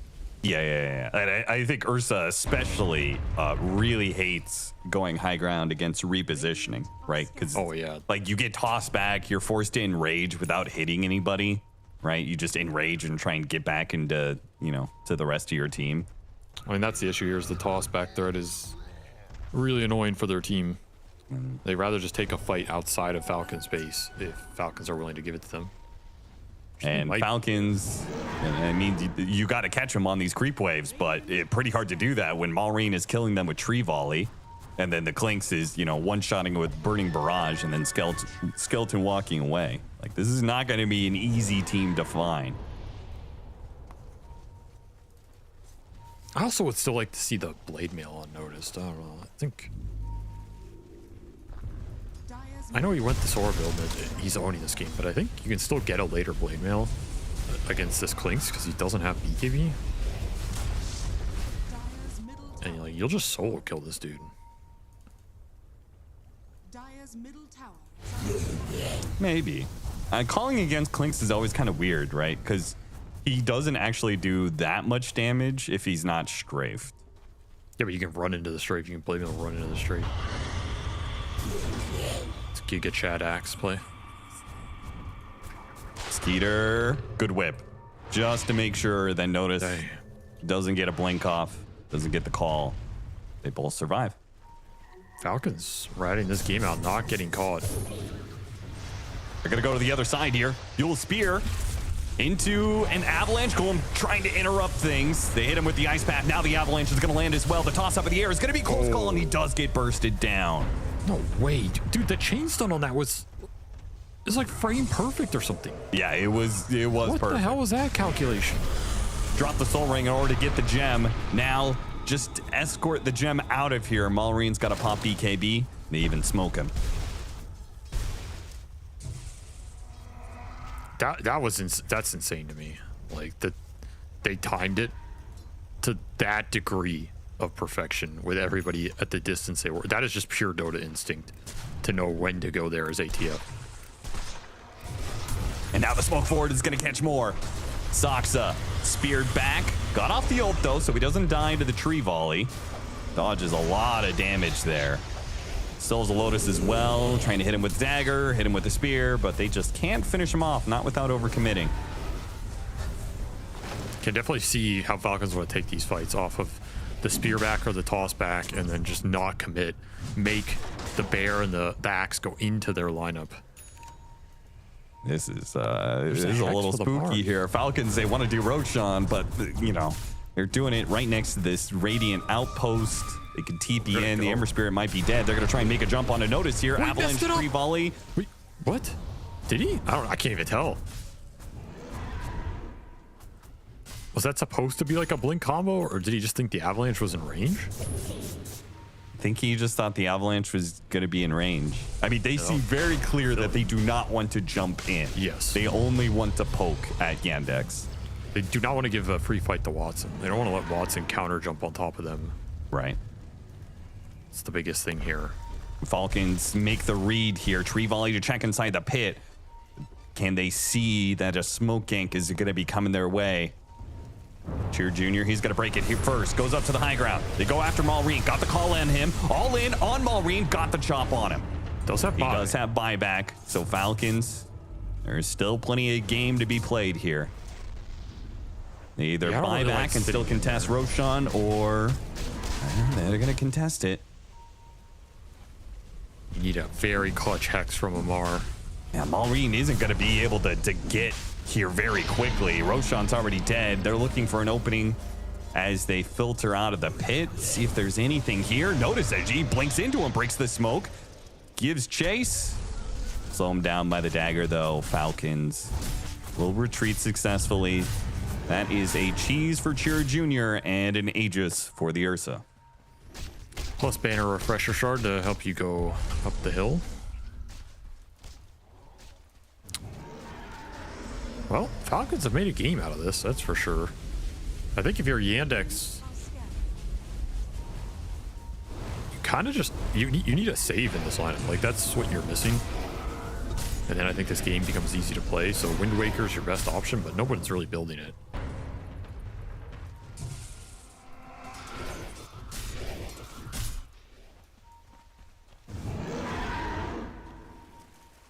They're all just trying to scale up pretty much. But if Falcons keep finding the openings with these toss back combos or spear back hex, you could definitely just blow up that isolated hero.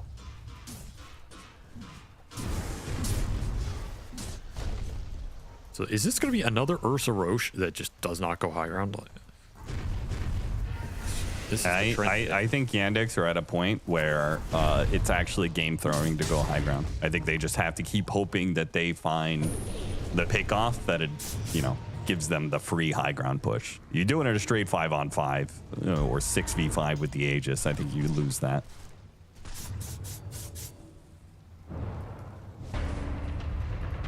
I mean, especially with even more disables. Scythe of Ice on Amar. You get a toss back into a Scythe, into a spear back. Like, you're going from tier 3s to Fountain pretty quick. Yeah, but you have Aegis. I mean, can't you just jump in and take the fight? I think the repositioning, you'll end up dying deep inside the enemy base. And again, that's really tough. That repositioning combined with Burning Army, you asking your team to chase into the base, into the Burning Army like that. I'm sure it'll be fine, man. Yeah, I'm sure that's what HEROIC have said in some of their games. Yeah, I'm sure it'll be fine. Just hit throne. Well, like they don't have glyph. Just hit throne. They can't stop us. There's no glyph. Natus bought a nullifier. I'm down. For the Yules in the box, I guess. Yeah, he's got to help his Ursa. Yeah, I guess so. His Ursa really can't carry it. Try to jump inside the base. Avalanche, they jump in after Maureen. No save here from Crit. The escape act still available. They caught Skeeter now. Skeeter, he's going to be escape acted. Try and get him a little bit of distance.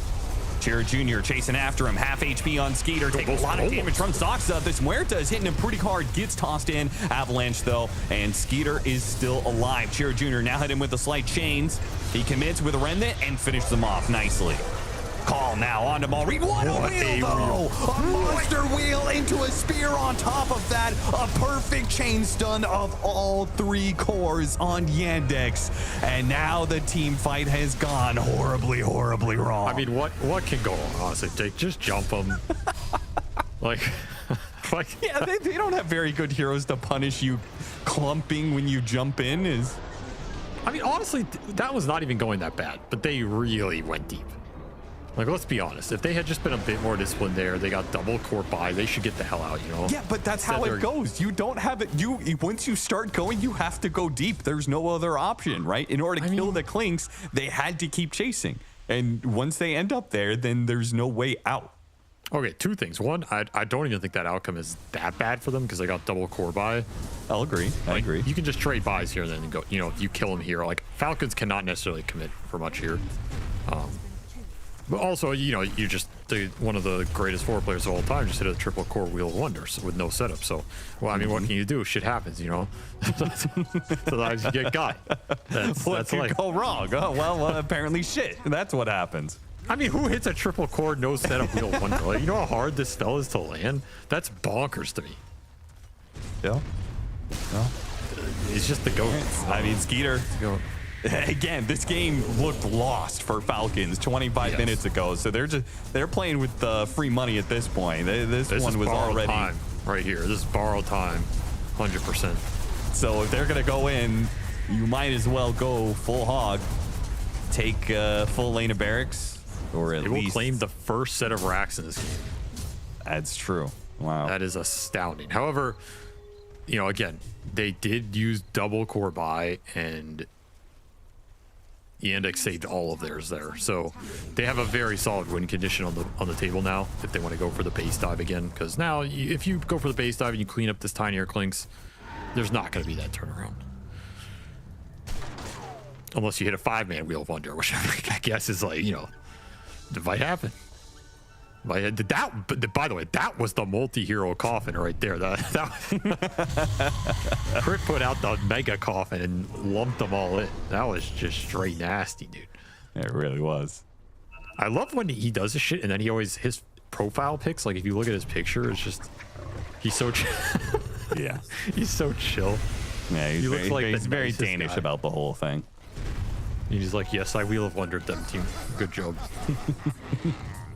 He's one of the most objective players I've ever met. I mean, I've known this guy forever, but like, he rarely smiles. He rarely shows emotion. Sox is very similar, actually. Maybe that's the sign of a great 4 player. So they just don't have a soul. And that makes them good at Dota.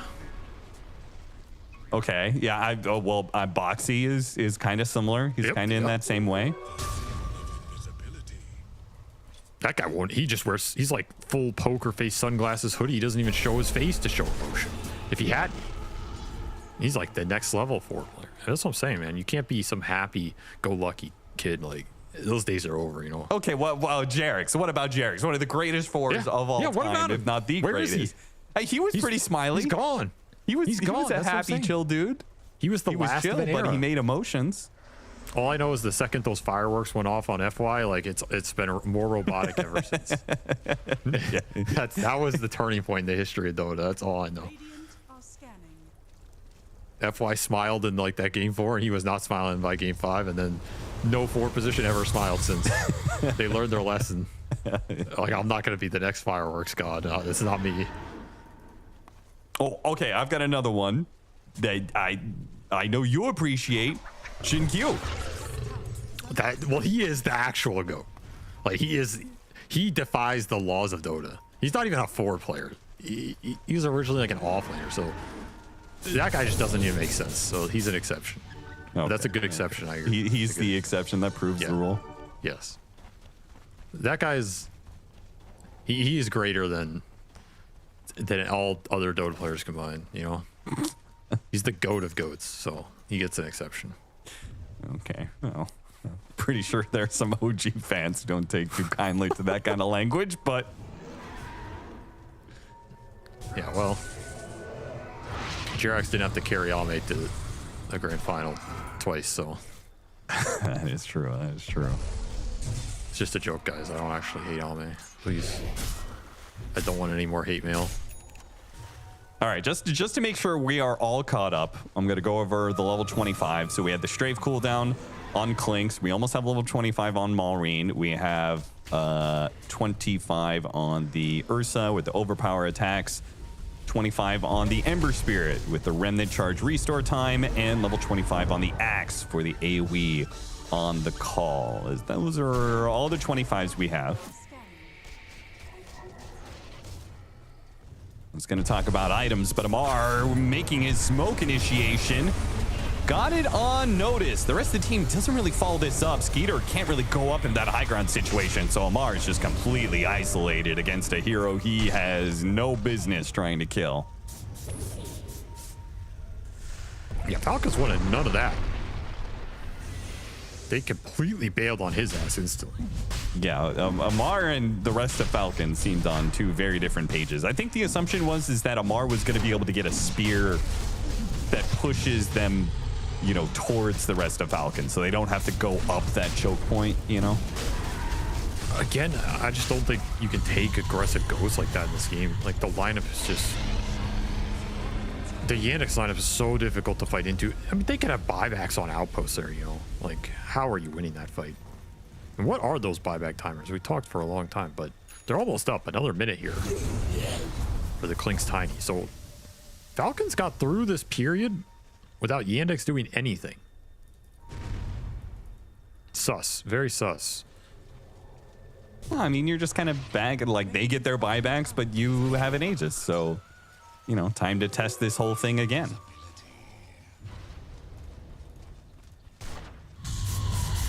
They're going to dive into the base because they have to get on top of Clinks. They're going to full commit to killing Clinks. Falcons is going to use buyback. They're going to be out of position. Yeah, but why didn't they do this when they had no buys? Because they needed Roshan. Well, obviously that didn't work last time. Well, according to you, it did work. You said it was a perfectly fine fight. Actually, that's true. Just send it. What can go wrong? Yeah, there's no way. According to you, that it's like that last team fight was fine, despite the Wheel of Wonder. Like, you know, they got by this, so they just keep doing this. You know, yeah, maybe one of these times they'll just fully break Falcons. There's no what can go wrong, honestly, Austin. There's no way this Danish kid lands a 3-core Wheel of Wonder twice. Like, there's no way. It's impossible. No one's ever done that in the history of Dota.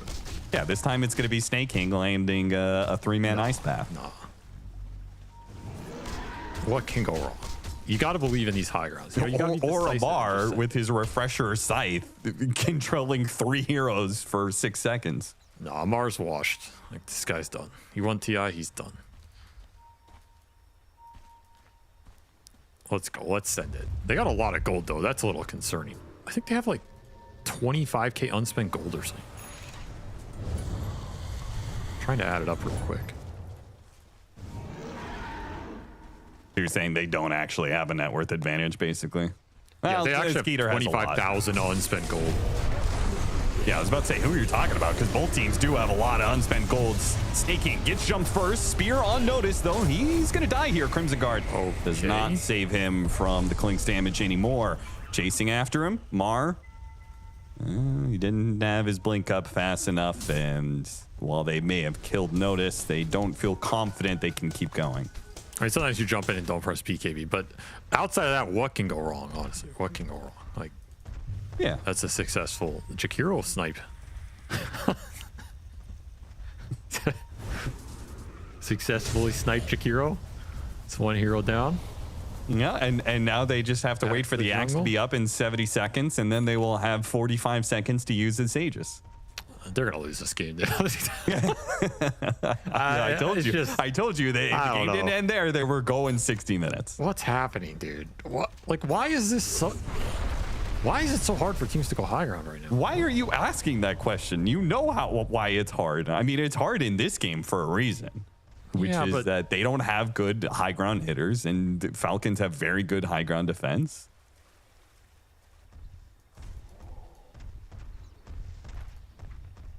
Now, why Heroic has problems going high ground, that's a different issue. But this one, I think, draft-wise, it's just difficult. No, I mean, what can go wrong, man? Just send it. Like, just send it. Just send, you gotta have. The thing is, you have to send it already. You have to send it because these how many refreshers do you need? Just send it. That's what I'm saying. These half-ass attempts is what gets you killed. You know.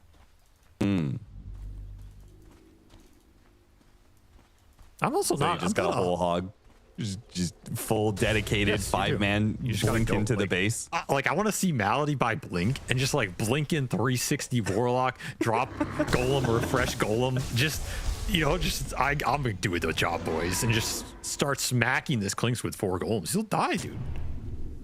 What's he gonna do? What can go wrong? Just something, just straight out of Mad Max. Witness me. Yeah.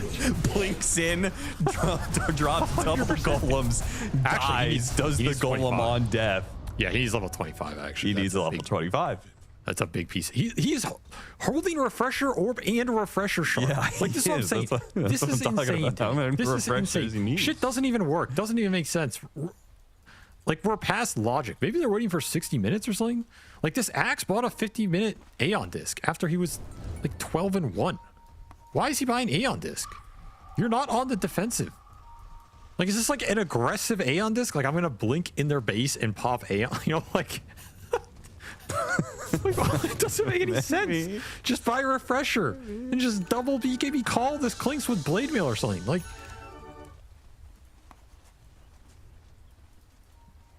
actually, he doesn't even have to buy. They have a refresher shard. Yeah, they have a refresher. What do you mean? He doesn't have to buy it.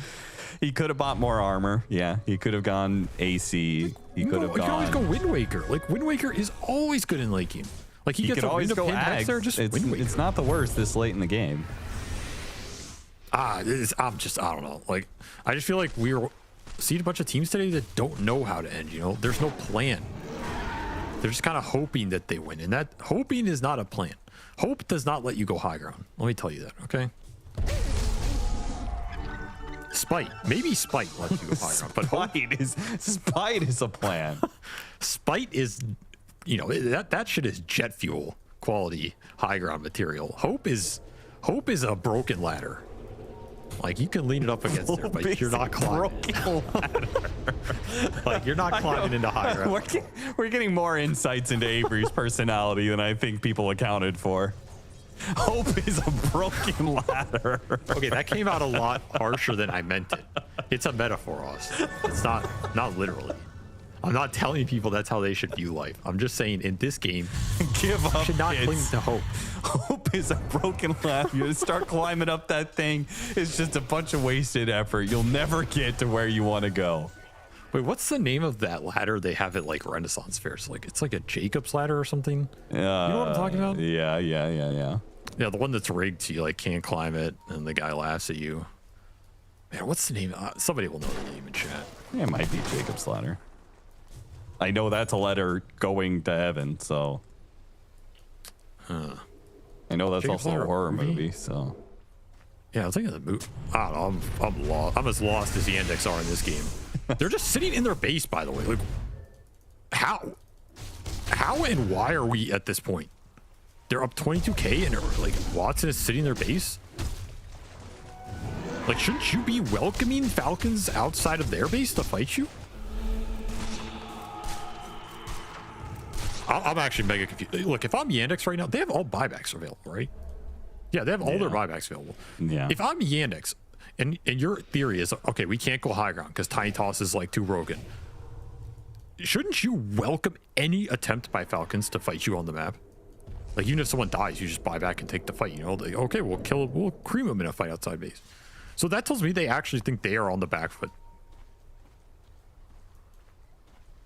Or like they refuse to give up a death until next Roche.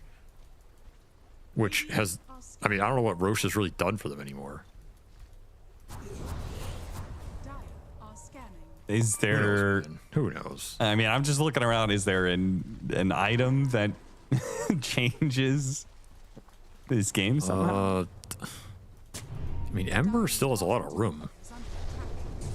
He has 8,500 gold as well. Yeah, you could buy out that Scotty. Falcons are getting more and more bold with their positioning. After all, the lane equilibrium is in their favor because they were the team to take barracks first.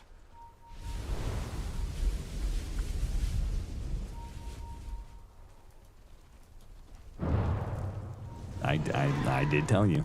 It's going 60. Oh, you did. You didn't say shit. Okay, I did tell you that. I told you if Yandex doesn't close out the game right now, we're going 60. And guess what? We're a minute away from 60 minutes. Got the initiation on Tira Jr. Immediate counter call from Natus, though. You're trying to bring down this Mars, but the Aeon Disc plus the Escape Act, it's kept him full HP. Tira Jr. with a refresh, trying to finish off Snake King, but he dies to the Clinks. The Clinks is dying to the Golems, though. The Golems gonna die to the Golems. Somebody get this guy out of here. He's been dusted. Watson chasing after him with the rest of his BKB. Put the nullifier out. Skeeter, he can't run forever. He has to turn and fight. He does what damage he can, but ultimately it's not enough to kill Watson. Bro, what did I tell you? Like, why were they so afraid of a fight outside of Falcon's base? You have Ember buy. He can instantly come back in. They're going to have to use buybacks here. They want to save Malrine. Oh, he's going to get run down. He's going to get called. He's going to get cold. Well, that just means even more buybacks they're going to have to use here. They have all of them. Basically 10 seconds for crits. So they can still defend. These golems doing work. That's what I'm saying. Just go in there, 360 no scope, drop those. You were wrong, man. Freaking monsters. He's got level 25. Those golems. Yeah, they hurt. Skeeter's ass. They're all dead now, but did their job. All right, Falcons left the base. They did not enjoy it. Great axe call from Natus. Popped this BKB, went in, disrupted that entire play. And then the golem interrupts on the backside. Just buys so much time. I'm a little confused what the game plan is here from Falcons. Well, like, they're gonna have to use their buybacks. It's just they've waited until they've lost 2 lanes of barracks to do so. They got 3 times. Nice blink away before Natus can catch him. Natus does notice that Snake King is outside of the base. It's a dieback. Abyssal Blade, escape back. No nullifier here. Saxa jumping in with the silence, trying to stop Crit from doing a 3-man Wheel of Wonder. And it works so far. They kill the Jakiro, dieback there. No buyback being expended. Skeeter just refusing to use it here. He's got a Divine Rapier and everything. Yeah, why does his buy matter if he went Divine? Toss back. Got the Warlock. A jump in from Watson. Immediately goes after Amar. Amar popping his BKB. Has Arena Spear. While Malrine in some trouble. Surrounded by heroes all over the place. Watson does get blown up. There goes that wheel. Trying to catch these heroes in the corner. Teleport away from Saxa with the rest of the BKB. That's successful. The Arena catching at least Natus. Missed the spear, but they should get the kill either way. So Falcons, they will keep this game going just a little bit longer, but they are hurting bad now.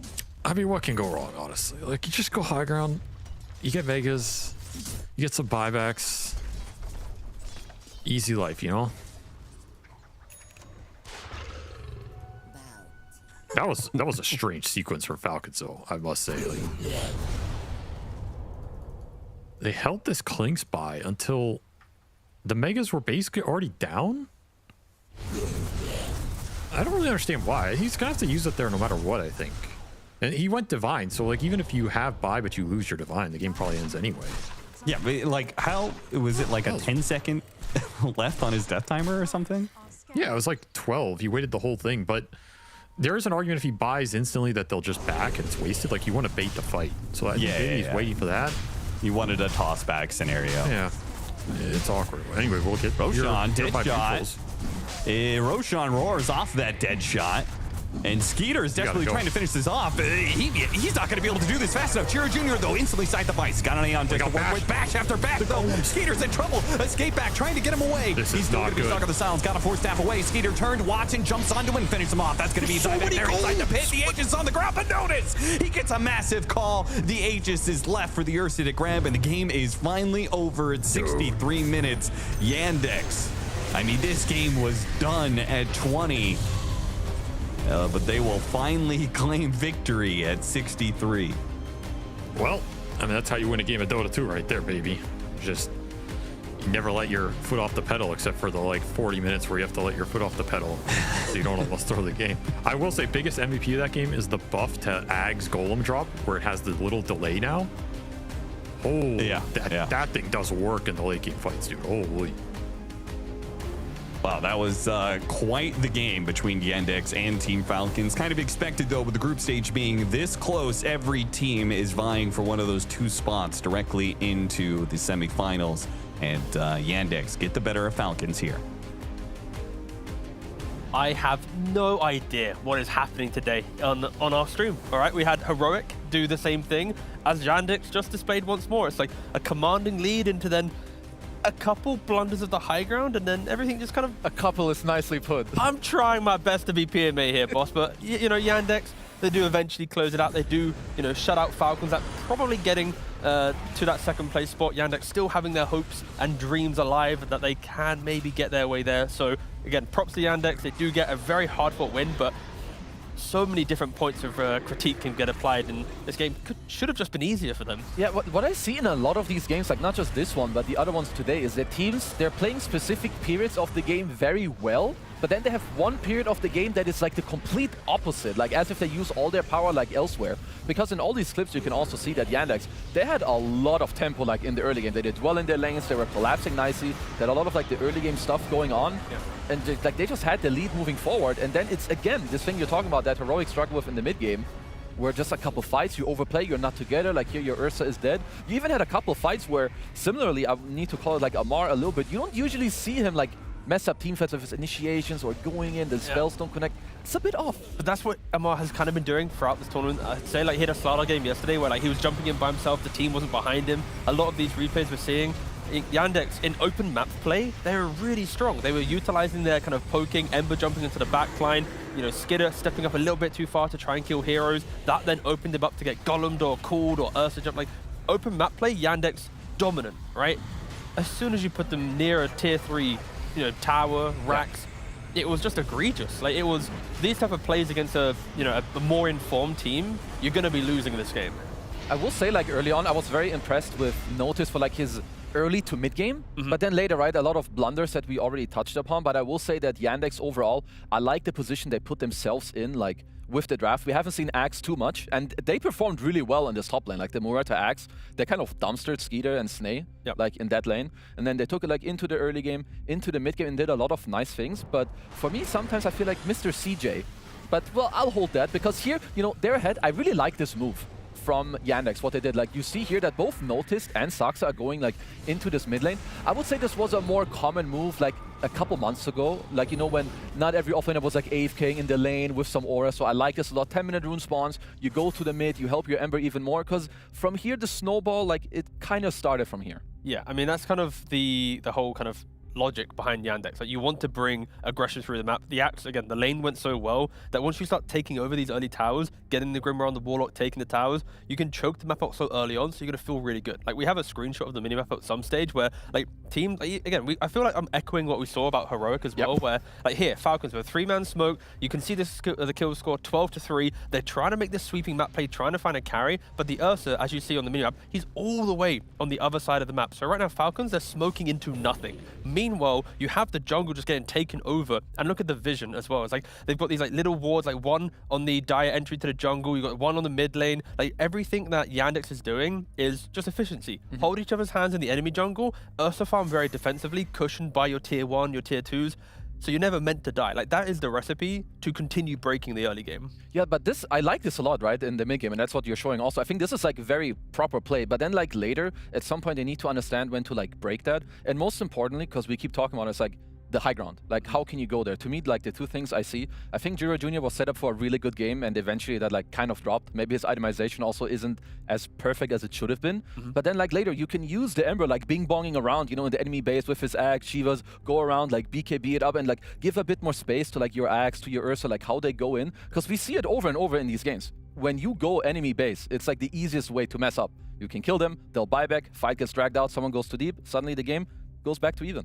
Well, saying that, let's look at some of the Yandex mistakes. Because again, we liked their early game. We liked the axe in their laning phase. We liked the fact that they took over the jungle, right? But then there was problems that got unfolded, right? Whilst they're trying to chase Amar, they do eventually get the kills as he's like tumbler-toying, doing all these little shenanigans, blinking back up. He gets instantly jumped on the Ursa. Meanwhile, Natus is all the way by himself. As you see on the minimap, he's going to be dying as well. So it's like, this is like the first kind of domino to fall to, maybe Falcons is going to get back into this game. You kill off an axe, and then Chiro Jr., he steps up. Again, just look at the minimap. Ursa's all the way at the bot wave, Muerta's by the Lotus pool. Like, these are two critical moments that in a snowbally aggressive game, you can't have your axe die randomly after you're chasing a MOUZ. You can't have your Ember die, and then you fast forward to a dive. What's happening? Like, what are we doing this here, one was lad? crazy. Like, this is like, I don't know, this is like pub 101. Like, you want to go for a kill, go for it, but you're disrespecting the siege and everything, the kind of the way in which you want to win the game. And you can see that the moves that they made, the pickoffs, this random dive, Yandex really tried their best to offer up Falcons, like, please try and get into this game one time. Because I do know that Falcons, like, they're very good at playing the map. I would say it's like one of their biggest strengths as a team. Like, they make it hard for you to, you know, to like maybe give you the openings that you're looking for, like naturally to close out the game. But you need to make those openings and like find them, you know, the way you like take over the map with a gem, play some side lane wards, you get one pick off, you go into like another small hit, and then you can go for the high ground. So I think teams need to be careful about like skipping steps when it comes to closing out the game. Well, less about that series. Again, this is the final day of the best of ones. There is absolute madness. Of course, every team has to play 11 games, and we still are looking at just an unheard of situation unfold. It is unhinged. Tundra coming into it, they look to be quite dominant, but they also dropped a series against Spirit earlier whilst we were doing the draft of the previous game. So they are on 7-3. If they are to lose their next game, they also will be 7-4, offering up a free invitation to OG and the rest of the gang there in that list to maybe even take Tundra's spot if they are to fall another game. So this series that we're covering, the B stream, the last couple games that we haven't played, they all matter. They all matter. Like, even if you're like a REKONIX in your final breath whilst you're in last place, if you take a game off of any of those teams, you're dragging them down with you to like this real despair situation. And like for Tundra, so it's not like it's a super easy match. I think their last match is against Falcons, who, sure, you know, they lost here, but it's the same. Like, they played Spirit, who are kind of like beaten down to the ground. But these teams, you know, they just need a solid draft, have like a good start, and they can beat anyone at any day. So it doesn't really matter. So if you're Tundra, obviously, they need to bring their A game, because I will say this is some of the most vulnerable I've seen them in a couple of months. Yeah, it's been a couple moments, all right? But now let's shift towards the series, right? OG versus REKONIX. I talk about REKONIX. They are the only team right now that is locked in at the bottom 4. They are going to have to play all the best of 3s, the last chance, this kind of like single limb bracket basically to try and survive to get to the playoffs. And I wanted to look at their game length, all right? Because coming into the tournament, they looked okay, right? Against Tundra, it was this like hour-long game. It looked beautiful and epic and all these high moments. But since then, it's kind of just been dropping. They just like not been able to find it. And as you see here, again, a pretty little graph. So day 1, look at this, hype game, 50+ minutes is everything. Then it drops a bit. Game 3, back up again. And then after that, yesterday, it just fell off. They had like a 19-minute loss. Game 5 was a loss. Game 8 was a loss. Like everything, it's falling apart. Again, it has picked up. The last game they just played was a 44-minute game, but the trajectory of day 1 to now, it's unfortunately just, not as hype as what it could have been. No, that's absolutely quite sad, because my expectation was like at least higher, you know, because they're like, they have 1 win under their belt right now, and having that average time that you showed with 1 win under your belt is not great. Yeah. Because I will say some of their opening games, they look good. Like, they had the skill, they had the draft to like back it up. So I still hope, you know, that they can like take it further because, of course, you need to remember they're not out of the groups. And I will say it's a SEA match. You know, these players, they know each other. They're going to clown on each other, you know, do some voice lines because, you know, interregional stuff, even though you're playing on the international stage, I want to see what REKONIX got. But it's also like a weird series because OG, how dominant they were in the end of like kind of the year, they're getting invitations, right? They're getting invited to the big events from all these TOs. So we're not seeing OG have to go to the SEA qualifiers, right? And historically, SEA team comes to LAN, they get like a top 8, they go back to a qualifier, they'll suddenly get upset from, you know, back in the day, a T1, a Boom, you know, insert any of like the big names, right? So the fact that OG has been able to kind of skip the qualifier, we haven't got to see. What is REKONIX like against OG? Like this is like a, hey, welcome back. This is just two SEA teams going against each other. And I feel like whenever you put two SEA teams against each other, for some reason, it's always like somewhat evenly matched, right? That's kind of what I'm alluding to. Yeah, it's like a lot of chaos, and a lot of the times, like you don't really know what you can expect. It's like a little bit of like these mid-late games that we're seeing in these like last matches. But I will say that OG remind me a lot of like the last time we had like a really good C team, like a T1 of like a couple years ago. Like I really think that this is the team that can have like the breakout throughout the season because 5th, 6th, you know, like we're talking about, they're doing good, but they're continuously showing me like incredible performances. If you give them their early draft and you can fight into them, I think you have such a high chance of just getting ran over. Yeah, you basically have to respect the Darkseer. That needs to be banned out because OG, they are probably the most polished team from SEA that we've seen in a long time. And let us see if REKONIX are going to respect the Darkseer from OG in this upcoming draft.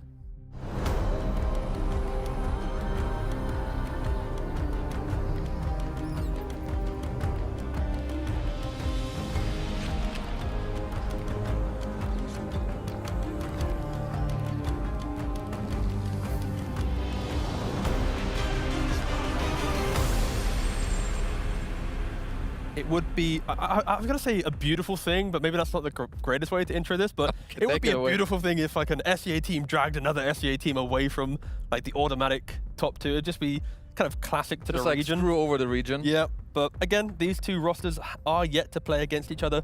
As already mentioned, OG, the invitation SEA team, the one that has evaded the carnage of January, the qualifier kind of month. So let us see what these two teams can do. I mean, they at least definitely know each other from like, you know, pubs, obviously coming from pubs, the same region. Yeah, memes. And REKONIX, I do feel like, you know, like being this, because they're a young team. Like we need to keep reiterating that they're, you know, the new kids on the block that don't have that much experience. So every game, even if you end up losing it, it's like really big for you. Like not just for now, but also like for the future. Like how do you deal with the emotions? How do you know, improve from the game and after the game? How do you deal with the losses? So for them, I just want to see them like abuse and make use of the fact of what this group stage is, that you're not out, that you can keep showing what you can, and that you can go for the improvement. I mean, REKONIX earlier today, right? They had a 6,000 gold lead against XG around the 20-minute mark. It was looking pretty good, but then, you know, Shadow Fiend, Tiny, Shaman, they all die and kind of creates opportunity for XG to kind of break out onto the map. So but these guys are breaking my heart. They have like a gold lead in half the games. Yeah. I mean, wasn't it Na'Vi as well? They had like, what, 17,000 gold lead, and Na'Vi then was able to beat them. So, yeah, unfortunately for REKONIX, you can easily pinpoint multiple games. If that was different, that would have been a win. If this was, you know, a hero in a different position, of course, hindsight doesn't win that's tournaments. just a problem, like inconsistency. And when you play up against these teams, you know, that like are, whether it's like tier 1.5 and tier 1, you know, they make less of those mistakes. When you're 1 second late or 2 seconds late on a jump, on a team fight, it's just where you end up losing those games. But I will say for the starter of this draft, you know, REKONIX, they go for MOUZ. We've seen this here in many games. It's very good. But OG's response with the Bird Samurai, I like it a lot. Natsumi has looked really good on this hero. I have seen this lane played quite a few times, and MOUZ does not enjoy this lane. It just feels like you're pretty much inviting Kez to get a free Deso. Yeah. Of course, position 4 is then going to be the kind of the critical element for REKONIX. They need to find a 4 position that can just threaten the Kez in some way, because if not, then the items that a Kez needs will always get online.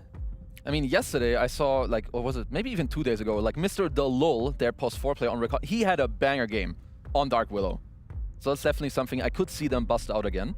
You know that some teams, you know, they like their Shadow Demons against the Kez. I think also like later, having heroes that can man up against his BKB, whether it's a carry with physical damage or like other heroes that have like BKB lockdown with like Beastmaster, whatever it is, they're really, really strong against the Bird.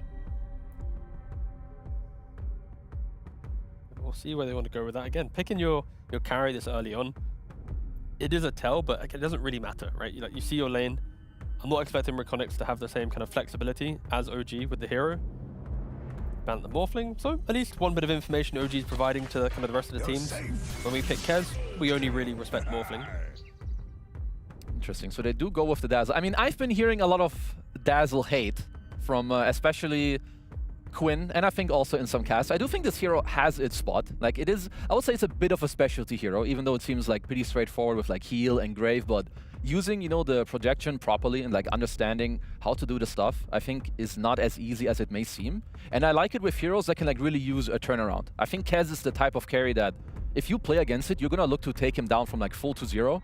With a Dazzle behind, that's a lot harder to accomplish. Yeah, I will happily jump on the Dazzle hate train. I despise the hero with a passion, unless you're picking it for a very clear purpose and you know your lane. Because like, if you know your lane is going to be MOUZ, sure, pick a Dazzle. Well, like you mentioned, if you're graving a Kez and you see a MOUZ, it's going to look perfectly fine. It's the blind pick Dazzle, it's the no information Dazzle, then sure, you're just going to be a hill bot and you're basically hoping your team carries you. So for OG at least, there is that lane knowledge, the carry matchup, so I am fine with it as of yet, and they do go for the Willow. Again, classic pairing with the MOUZ. Yeah, it makes a lot of sense. I think to like go like, or give like one more comment on the Dazzle, I think like it's very hard nowadays to get like armor built in from like spells or even from like your allies. So like with the facet of the Novel Boon where like it doubles the armor you give to your team, I think it's kind of nice. He builds also pretty chill items, I think. Like being able to buy like mech. Holy Locket is kind of a feels good item on a support too. So I usually like how OG like draft most of the heroes. But let's see how REKONIX go for most likely their +5 pick.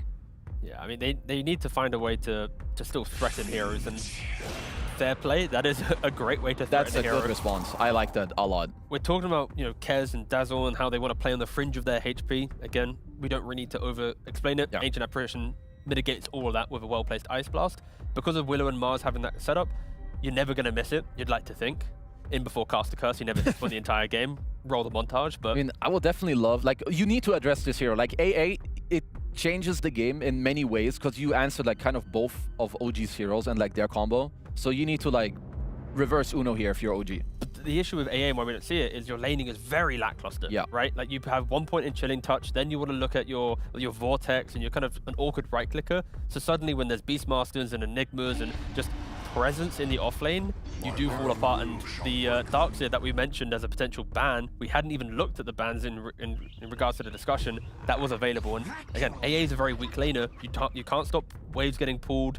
You don't really bully unless your carry can do it for you, pretty much. So OG is going to be very happy. An early pipe will be on the cards for them to play around. No, I mean, this is just an absolute free lane for Darkseid. And this hero is scary with a free lane.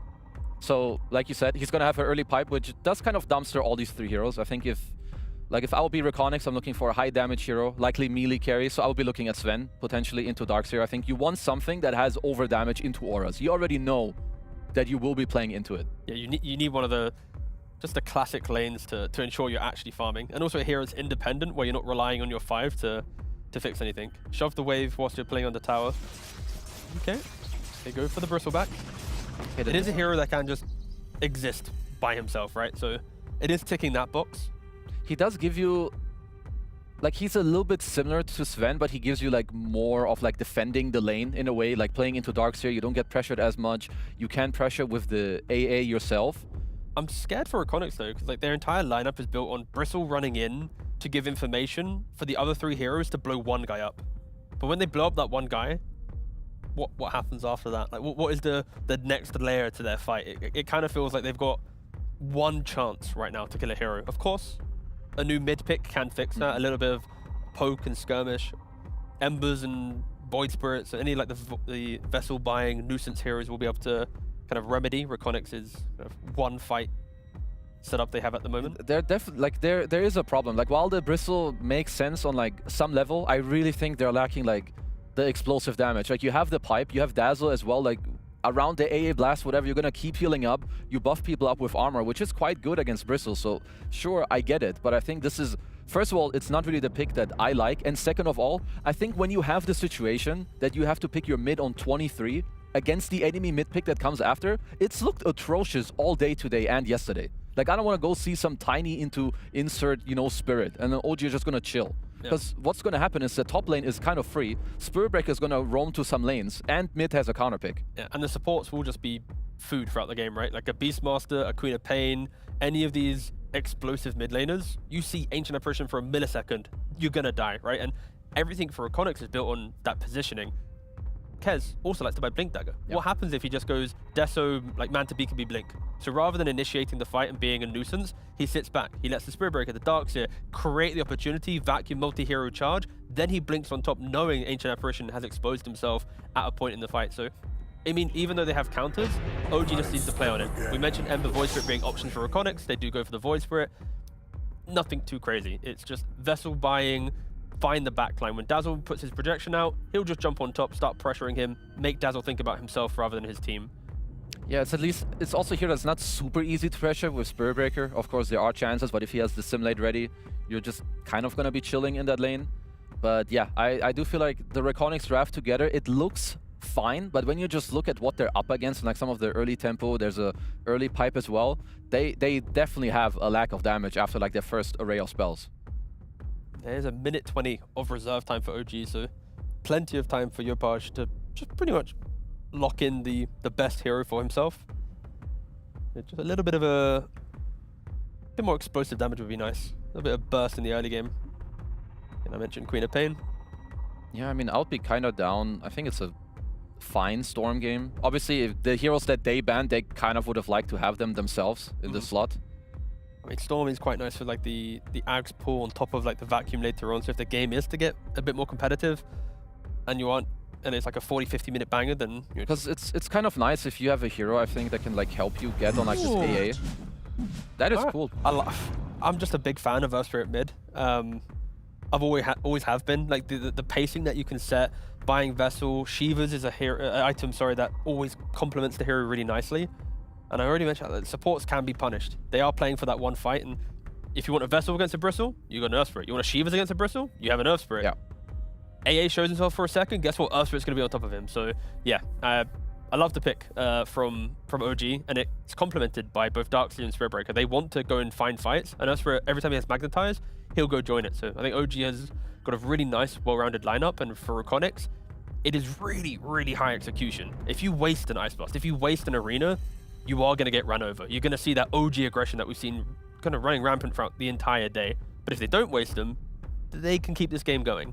Yeah, like for Yopaj, sure, like there's like an arena and sometimes like Brambles can be a bit annoying, but kind of what we alluded to. I think REKONIX don't have the most spells to like actually fight into OG, sure. Maybe you kill like this first core, but even then it has to be through like a pipe, some heals, there's a potential grave. And then if you throw everything on one guy, you've got some Darkseer, Vac Wall. Like these are heroes that clump up a lot. Like Dark Willow is in the fight, same with Mars BB Void Spirit. Like it's very likely that you have like Nico with an insane game, hitting a lot of good spells. And I think that if REKONIX don't play a lot better than they have in their games, this is going to be an insanely hard game for them. Yeah, I'm really looking at just once you get an item, or like maybe even after the wisdoms, get the early levels. Like AA Willow, if you don't get the early wisdoms, let's say you lose both, it is going to compound to even more difficulty. So the first 7 minutes of this game is so critical for REKONIX. Get the ultimates on your supports, play through one of your cores, and at least try and take the fight to OG before, like you mentioned, the pipe and all these items are ready.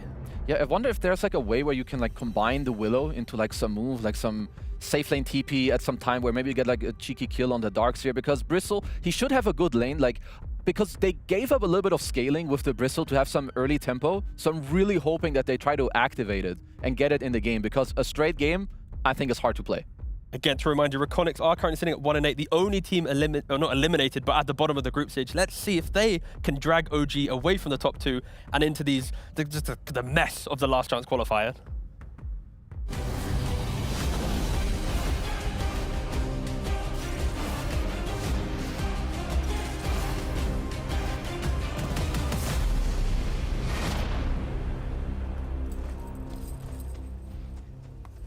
A 1-8 REKONIX matched up against a 6-4 OG, but the records frankly do not matter when it comes to an intra-regional matchup in Southeast Asia. OG versus REKONIX, it should be a interesting matchup, right, Avery? We've had our chances to cast C versus C a number of times, and it's usually a good time. A long time, but it's a good time.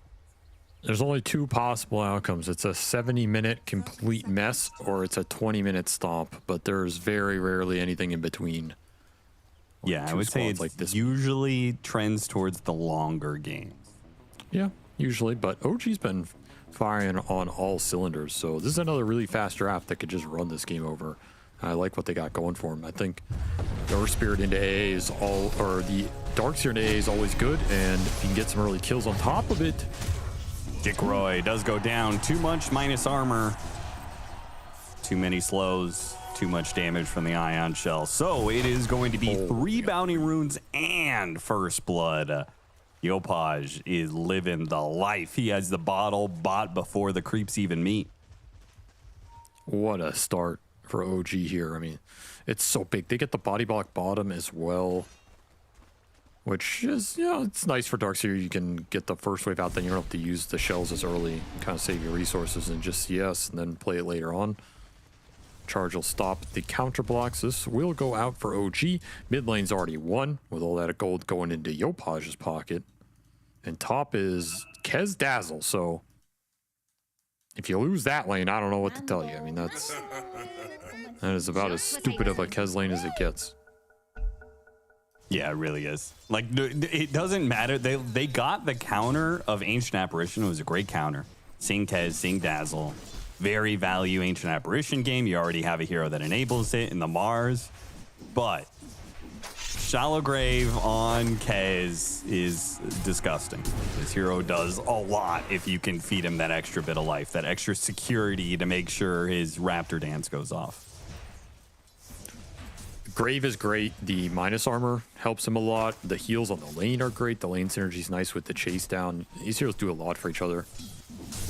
I think this OG draft has a lot of great synergy in it that REKONIX are going to have to answer at some point. Yopaj getting beat up. That's the kick in your dream away. Just to survive the harass getting pulled under the tower and such. But of course he had all the extra gold, so the man just don't care. It should be fine.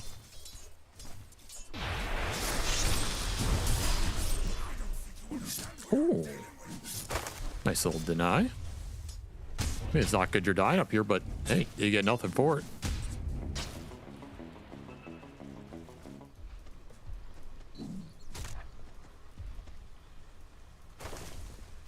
We make a Darkseer right now. Why are we picking this hero? I thought this hero was just kind of bad. The OG's winning with it. Okay. So maybe I feel like everybody else they're the is only bad. team I've seen winning with it. Well, that's what I'm saying. They're better than everybody else. Built different. I think it's okay, so they're the only team that makes Clinks work. They're the only team who makes Darkseer work. What's OG doing different that these other teams can't do? They're just laning better with some of these heroes. Like, they're getting off to a better start, and then they know how to combine the heroes really well around the map in the right place at the right time. You have to connect well. Not a lot of these teams like connecting cores as fast and early as they do. Like, OG will bring this Darkseer mid at 5 minutes, you know, if it's the right play. They'll shell send some hero top or bottom or mid forward to 6 minutes in the game. And a lot of teams are just too static with some of these heroes that need to be creative and find better starts than just playing the lane straight up. If you go in a game and you just play the lane straight up with Darkseer, you're gonna lose that lane a lot of the time. So you have to make it up in small ways elsewhere. Just at this Blast Slam, 4 games of OG Darkseer and 4 wins of OG's Darkseer.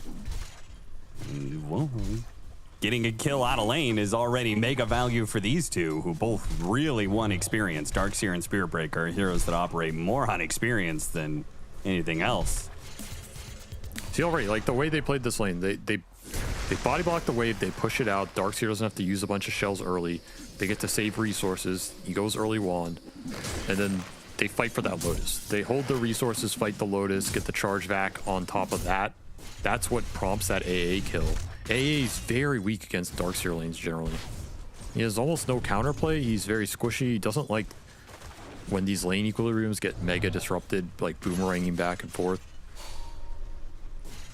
You get that double shell going, it can cook some people, so nice start for them. Your Dream manages to get the water rune ahead of Yopaj. Yopaj just a little bit late there on the silence, and Your Dream hits him with the remnant. And now Tim's on the other side will make sure that Yopaj at least gets a refill on his bottle because he is struggling when it comes to resources. Which is funny considering how much gold he got going into this lane. Yeah, seriously. But overall, lane's going OG's way. I don't think they're too sad about anything that's happening right now. Tim's looking for the charge mid. But I do not think this is a kill. Got the range creep though. He did. How you like that, Yopaj? You're not happy about that. A gank tax for a gank that doesn't even get a kill. It's just stacking right now.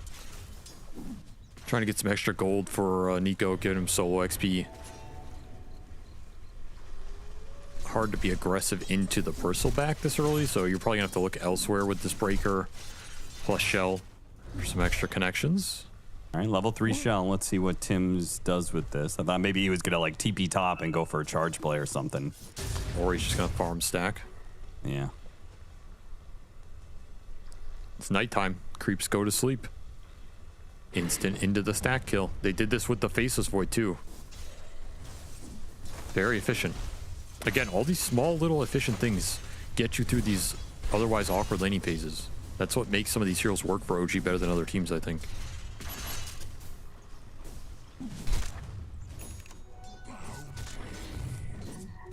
He's just gonna right click through the rest of them. Charge onto the Ancient Apparition, trying to secure dominance for the power room. It ends up being top invisibility. Grab by in your dream. Yopaj just continuing to not be able to outclick this Void Spirit. He's too old, man. How old is he? Like 21 or something? Time to retire in the world of Dota 2. Sounds about right.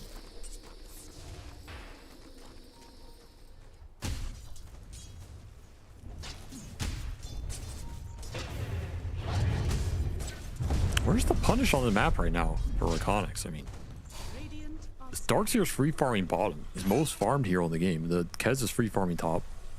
Earth Spirit's level 6 now. So he's going to start to look for some more plays. Wisdom Shrines are going to spawn soon. Very passive early game for REKONIX. This is just the problem of having Ancient Apparition. If Yeah, things it go really passive, is. this hero doesn't do anything. That's why playing AA against Darkseer is so sad. You don't stop the cut. The equilibrium messes with your ability to pull the lane and get extra XP. Ideally, you just leave the Bristle down here solo and he can pull waves and mega farm it up to match. But then where do you go with AA? He's not a playmaker. He's not a great stacker. So you just I mean, end if up in this Warlock situation. can go through the gate and try and have some impact, surely Ancient Apparition could do the same. He could, yeah. He could go and try and gank the Kez top. Definitely was an option in this game, and maybe the better play, honestly. I think him lingering around bottom has just been a waste. Especially since Natsumi's kind of alone. Jikroy in some trouble here, being dove underneath the tower, but the Quills pushing back the rest of OG so low. Nice final hit from Skim, though, to secure the kill on Jikroy, even as Tims and Nico had to retreat. A nice little wall heal play. Gets burst damage on this Bristle, bring him down. Void Spear TP's in, gets some urn charges out of it. Not the worst for Energy Room, but that was not the big kill he was looking for, and he will give up a power rune in exchange. So Yopaj will not have to outclick him. It also leaves Look the at Mars alone against Kez, which is, I mean, any hero left alone against Kez is not happy. Kazurai Katana is a stupid spell. Yeah.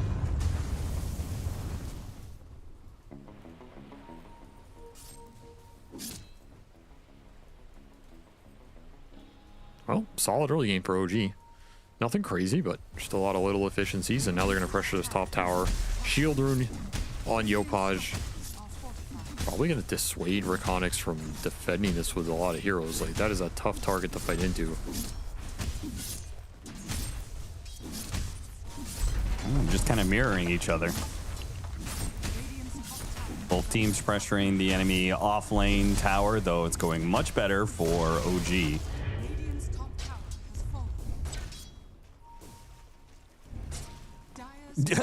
What was that, Nico? is under attack. Nico was hiding behind his tower. His courier came in. He surged his courier to try and drag the creep wave, but then Bristleback just one-shot it.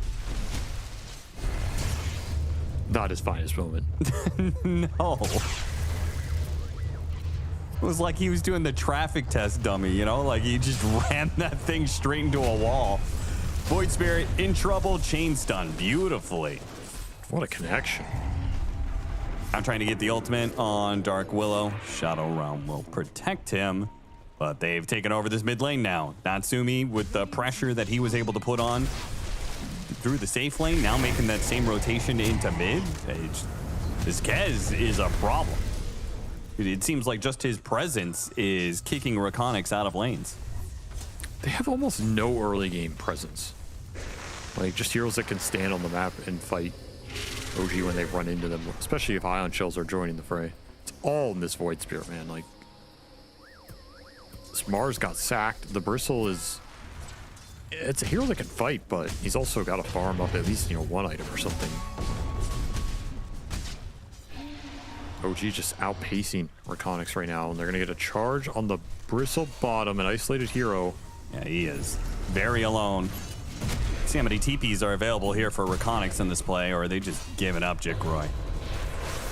Looks like they're just going to give him up. He's going to be kited around. They're going to make sure he doesn't get a huge quill stack on any one person. Just getting outclassed right now. There's a smoke going in top, looking for the Kez who hooks into them. But it's Kez, so you need to bring detection for that one. People really like ganking Kez without detection, huh? Yeah, you're so used to him doing his mobile bullshit. You forget he also has the invisibility you have to worry about. Very cool. Jikroy? Yeah, he is fed up with OG's bullshit. And he just charges into them, thinking it was going to go all right for him. It doesn't. It wasn't close at all. They used a lot, but they also TP'd both of their other cores bottom, who are now just sitting in that tree line, watching their carry die. Like, that looks like tilt to me, man. Yeah, this game is just mega disconnected for REKONIX. It's been a rough tournament so far.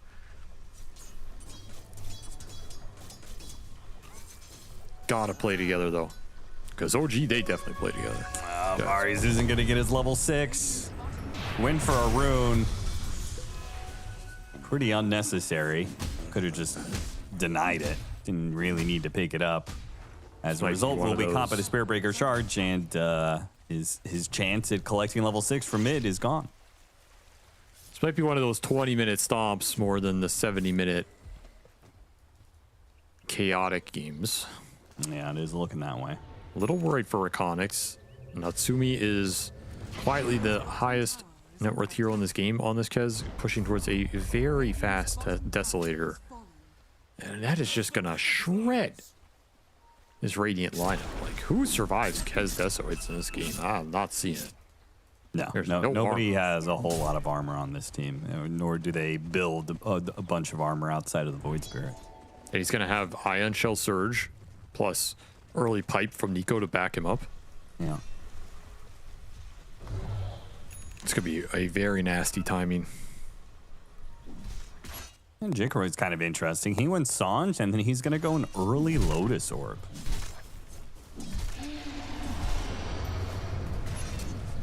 Charge coming in. The roll, the follow it from Yopaj. Nicely connected between the two of them. The Spirit Vessel isn't going to be enough as long as Jikroy doesn't keep chasing and the Magnetize kills him. He's going to back up. Let his team try and finish off Yopaj here. The Shallow Grave goes up, but he still has the Ice Blast on him. See the Shallow Grave? It doesn't last long enough. The Ice Blast will instantly kill him as the Shallow Grave expires. Now the charge through hits Varys. Both supports going to be in trouble here, perhaps. Blood Grenade slowing down the Dolo. But not feeling like they can dive to tier 2. And there's no reason to anyway. This is a 4 versus 5 that they were kind of playing. Natsumi was on the other side of the map, farming their neutrals and getting Wisdom Shrine. such a big win for OG, almost no matter what happened in that fight. Yeah. Because this Kez he's just loving life, man. Absolutely loving it right now. And they won the fight anyway, so they get the best of both worlds. Probably look towards this mid tower now. If you can get a fight around this with the Deso, get some quick charges. Pipe is done on the darks here. Just rolls into the dark. Willow got the silence onto In Your Dream. The charge to follow up that silence. They didn't even get the roll in from Yopaj like they expected. And the gang still works. This game is fully out of control now. Kez is going to join all these little skirmishes. You get charged if you show on the lane. If you don't show on the lane, OG are just going to push it in and start taking away map control. Your two supports are not great at shoving the lanes out as well. It's pretty slow from this Willow AA. Kind of just standing around waiting for something to happen, but your two playmakers, Void Spirit and MOUZ, not doing too hot. The Yule / Blink for FBZ is a long way away, and you have your Void Spirit vessel, so you just got to go with him. I think you have to put these supports behind the Void Spirit and just try and find some OG heroes or kick them out of your jungle at least. Yeah, there really is no other way to play this game. You just kind of have to link these supports up with the cores and go for kills off these Ice Blasts and hope that that can shift this net worth that is heavily in OG's favor. 8,000 at 16 minutes. The hefty lead.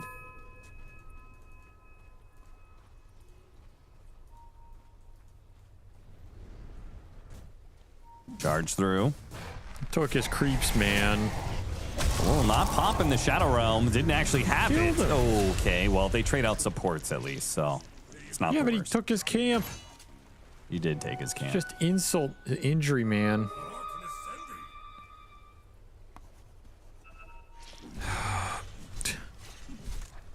What is there to say? I mean, you just gotta, like we said, you gotta group up at some point. Giving too much space to OG right now. They're just all going BKB. What an interesting call. As in, they're literally building next item BKB in all three cores. Side of OG. Basically just saying, hey guys, we all build BKB, none of their spells work, how do they ever win a fight? And yeah, that probably makes sense here. Do you think that there is, so a lot of times when you're far ahead like this, you feel like you don't need BKB because, you know, you just have enough levels, enough golds that you have enough stats to be able to do without. But do you think there is credence to making BKB a priority when you're ahead like this because you want to make sure that you keep your kill streaks intact, right? That you don't want to feed those away. I wouldn't think it matters too much. Okay. I generally think whatever item makes you strongest on the map is generally better from such a far ahead position. Like, you want to be able to have resources to stay on the map and farm everything and be strong enough to fight them if they try and take the space back. So if something allows you to do that, it is a inherently good item for that position. BKB often doesn't fit that because it doesn't help your resource management, but it can help you fight them or maintain aggressive positions. So in a game like this, OG might feel that if they just get triple BKB, they can really just play right in REKONIX.CET's face, and like, what are they going to do about it because they don't have any jump stun? Maybe that's part of it. Yeah, and if they hit some sort of Ice Blast, there's nothing that stops BKB TP out. All right. I mean, what are you going to do? Like, you Arena Ice Blast this Earth Spirit, you just BKB rolls away. Then yeah. It's such a wasted play. They have a charge on Mars. Completes the charge. FBZ going to be chain stunned here. No chance of really casting more than just a simple spear. It's so hard to get out on the map right now.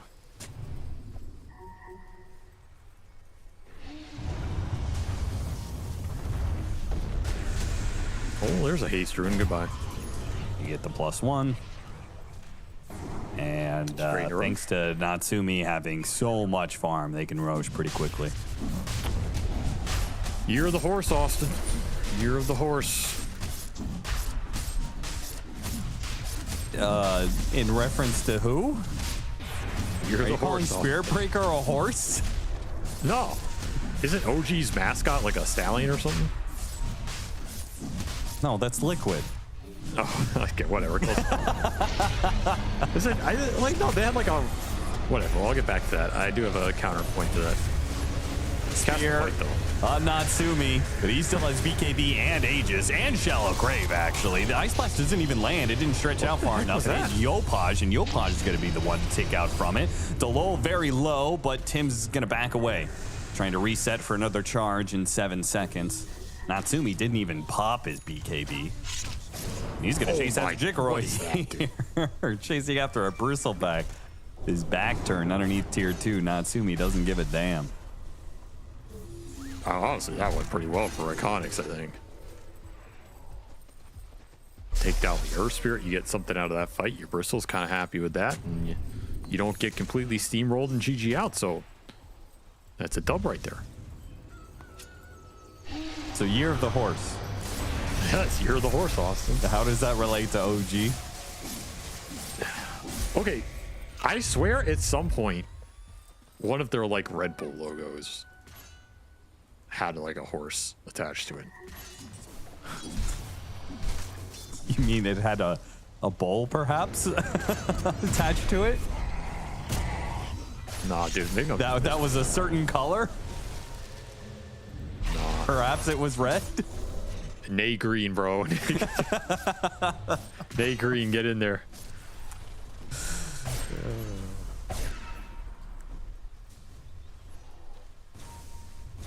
Look at this flank from Skim. He's just eyeing him up right now. FBZ, the target, time and time again. Arena is up in a second here. He's got a spear in one more. Natsumi just walks through with a BKB and sticks on the FBZ.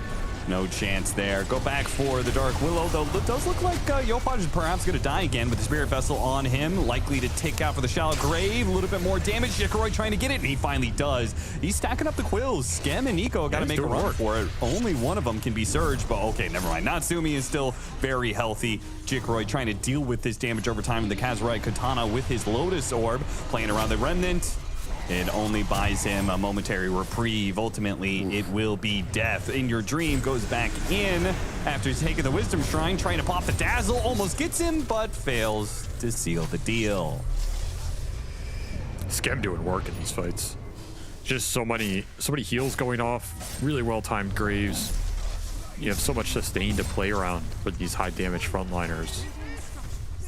And the poison always ticking. Really adds up over time. Nice team fight from OG. Really good position to start that out, just getting behind the MOUZ. It was a great Yules from FBZ, but you just get BKB rundown from this Kez. It's like no counterplay to the BKBs in this game. There is zero control for it, so that's another big factor here. Itemization paying off for OG yet again. There's the blink for the MOUZ. So I mean, that was a big missing component in this game. They have it now. And kind of aggressively start fights on your turn and maybe just land some better AA ults to start the engagement as opposed to I gotta fling him out while I got a Kez running me down in the woods. We'll see if he actually gets the chance to use that Blink Dagger. Because it seems like every single time a fight approaches, it starts with the FBZ being charged by Tim's. See, this is a better Spirit Breaker game than I mean, Darkseer makes this hero a way different beast, but there's less interrupt for his charges in the fight with this type of lineup. Like Aid, no stun. Bristle, no stun. Void Spirit does not really stun Spirit Breaker. So you're Brambles left with, like, is very annoying. Yeah, Brambles is their best tool. Yeah. But that's like a way better scenario than the Xtreme Gaming Breaker game we saw, where they had like 8 stuns and a bunch of... They even had Tiny, which you can't even bulldoze that stun, so... That was just miserable. This one's working a lot better. And, of course, Darkseer... I think you can always play Spirit Breaker Darkseer. Natsumi having a poke at the high ground. Just a couple of swipes there. Trying to keep REKONIX honest. I'll back away with 20 seconds left on the Aegis. Almost has a Silver Edge done, so... Good luck, Jikroy.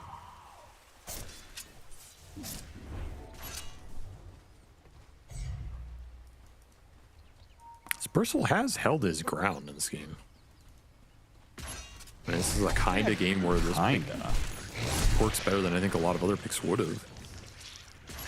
At the same time, though, like, this is one of Bristleback's best spikes, you know? Like, if you're running a carry Bristleback, you better hope that you're winning fights at 20 minutes. Well, yeah, but they're down 20k. I mean, what are you supposed to do, you know?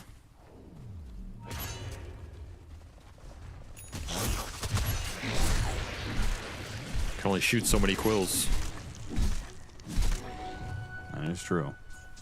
It's not Year of the Porcupine. No porcupine respect. Dire's top tower is under attack. Maybe Void Spirit Ags can turn this game a little bit. Very close to it. There's a lot of extra damage and control in the fight, especially if you can trap some heroes in the arena. But again, the downside is the triple BKB is already out for OG. Like, do they care about this Ags? In fact, quad BKB is out. They now have BKB on Tim's very early. Spirit Breaker BKB here. That is a concern.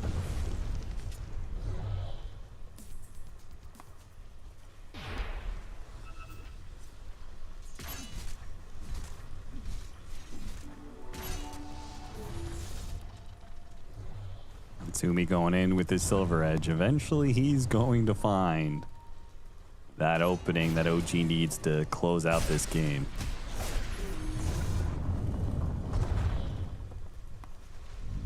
Running around with Gem too, so if you're not willing to fight OG, you're gonna lose a lot of your vision right now. Well, the vision you have left, but you're not gonna fight before this Void Spirit Ags is done. So it's just how it is. 100 gold off. Okay, he gets that. REKONIX, he actually smoke up.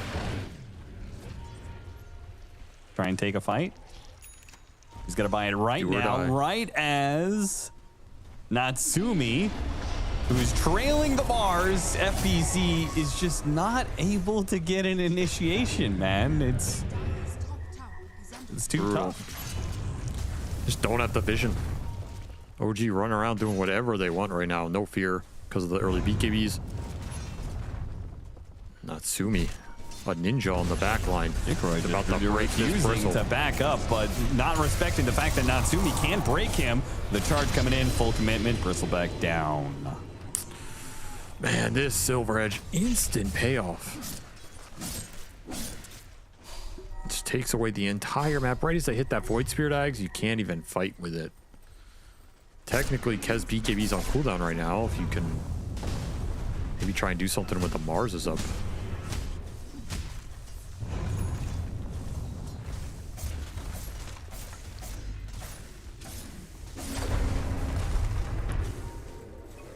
Well, if you're REKONIX, you've got one last chance, I feel like, and that's fight for Roche.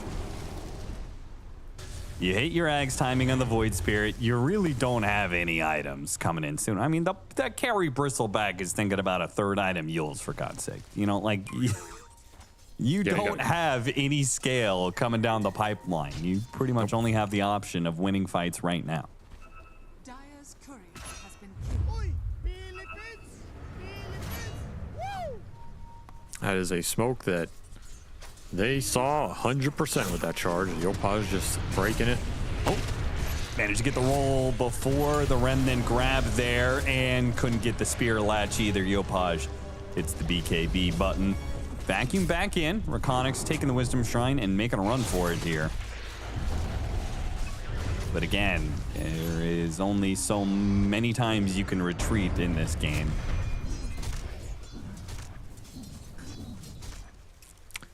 Man, can't even take advantage of like these pokes to get BKBs down because you're so dependent on the Mars arena.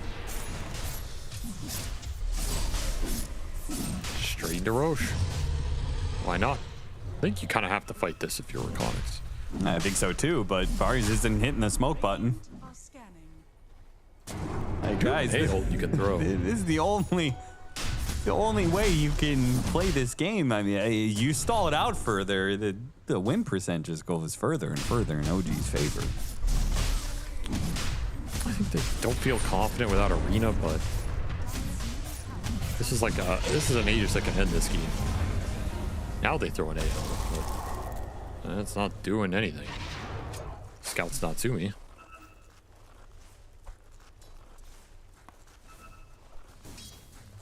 They charge on FBZ, but he's out of there. Well, they don't give up any more kills. That's worth something.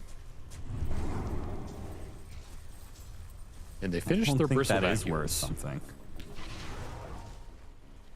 I would rather them just take a fight and lose the fight than like slowly concede all this ground. REKONIX make the blink back on FBZ, not so much on their Ancient Apparition. The BKB charge in from Tim's hits both Jikroy and FBZ using the ultimate to make sure FBZ can't escape. FBZ has to drop the arena here and is going to die inside of that arena. Jikroy making his way back to base here, but Natsumi just keeps chasing him down with the Aegis, building up the Kazuroi Katana hits. Tim's, okay, nah, he thinks better of that charge.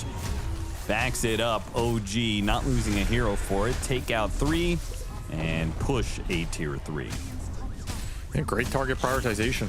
Take out these supports first. No AAL. Fight's pretty open for all the heals and the Natsumi Kez to go in, and that charge hit 3 heroes. Just beautiful line from Tins there.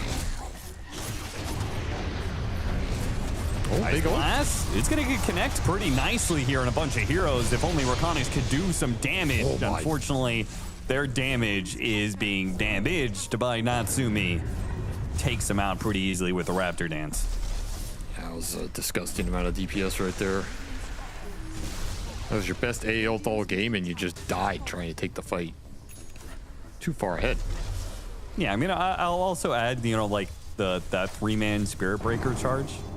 That was after REKONIX had been hemming and hawing about how they want to take a fight and when they want to take a fight for, like, you know, 8 minutes. Hey man, you spend all that time thinking about fights and you let yourself get 3-man charged? That's not good. What do you let yourself? Tim's God chooses what happens to you. No, he doesn't. He charges in a straight line. No, and you have to have the bad positioning to be lined up to get 3-man charge. No. When Tim's decides that you are being charged, you are being charged. Like, you don't have a say. Okay.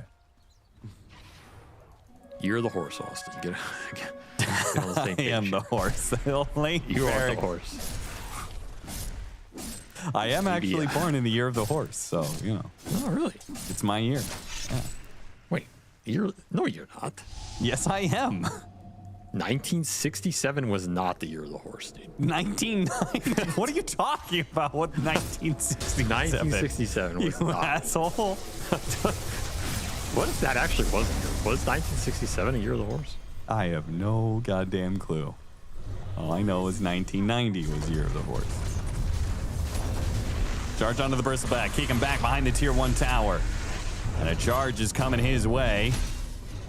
Nope, it was year of the fire goat. I don't know what the fire goat is. Now everybody knows what year of 1967 was. A very important date to all of our listeners, I'm sure. Because they're all wondering when their grandparent was born, what year. Thank God this game is over. Thank you. Yeah, that'll do it. That sends this game back to 1967. That was a stomp right there. That was an absolute stomp. OG laughing it up. REKONIX, they got caught in the Sea Bowl. They got flushed as their woes continue in this tournament. But OG continue to impress. His team plays really fast. They have cool drafts. Maybe we're starting to see, you know, some trends that other teams are going to be able to prepare for, like the Darkseer. It's not going to catch as many people off guard, but it looks great in their hands. Rough times for REKONIX. Games just get worse and worse for them as this group stage progresses. OG now locking a 7-4 finish in the group stage, hoping that other teams might, you know, drop some games so they can get that second place. But poor old REKONIX, the SEA team turns up to their tournament. Currently, what, 1-9 now. I mean, looking rough for the lads. Like, especially after having like a, you know, I'm gonna put in quote, like a good start. At least, you know, they're coming to the tournament. They don't have too much experience, and they're doing, like, they're having a good showing. But this game, even before it starts for me, like, they're outclassed, they're outdrafted, and they're getting outplayed, like, within the game as well. I just think that this time around, compared to other drafts, it was way harder for them to play. And then even when they did go for like the 18 Bristleback to like trade some scale for the lane, he had 4 deaths very early on. I think OG just putting on a performance. Yeah, 100%. Like, this is fully a strategical draft blunder, right? Like, there is no real competitive play available for REKONIX. When you're picking certain heroes, it exposes you, right? We spoke about how XG, right, with Zhao picking that Spirit Breaker, you get Jakiro'd and Pucked and Tiny. You're not playing a game of Dota. You're picking Ancient Apparition here, you're opening up your draft, and then suddenly, Darkseer Spirit Breaker, completely free lane. Darkseer, the hero of the tournament for OG. Like, because you pick AA, and you haven't respected OG's reason why they're doing well in the group stage, you're pretty much giving everything they want to be able to win this game, and they style on you, you know? SEA versus SEA, it's meant to be scrappy, you're meant to bring teams back down to earth, you know? But not at all. When you draft like this, OG is going to dismantle you. Because something that needs to be understood too, like drafting is not just about how does the hero you pick now interact with what the enemies have already. It's also about like the follow-up, because like you're saying, you're handing OG, like this is the freest Darkseer game of their life. Like you pair it up with the SB, and the same thing that's so nice about OG's drafts, yes, they like to play aggressive, but all their heroes, they're synergized with one another. They all like having their counterpart in the game, whether it's in the lane or how they rotate around the map. So yeah, if you look at the score lines, like I don't think we have to really sugarcoat it. I think OG dominated this game from start to finish, put on a display, and they kind of showed us why they're the better team with a better score. Yeah, 100%. I'm honestly, I don't really have much to say. It's that one-sided. I hope you prepared a clip or two, because I know I just looked at a one-sided game. So Kezu, luckily we'll talk to you about something in the early game in a one-sided affair.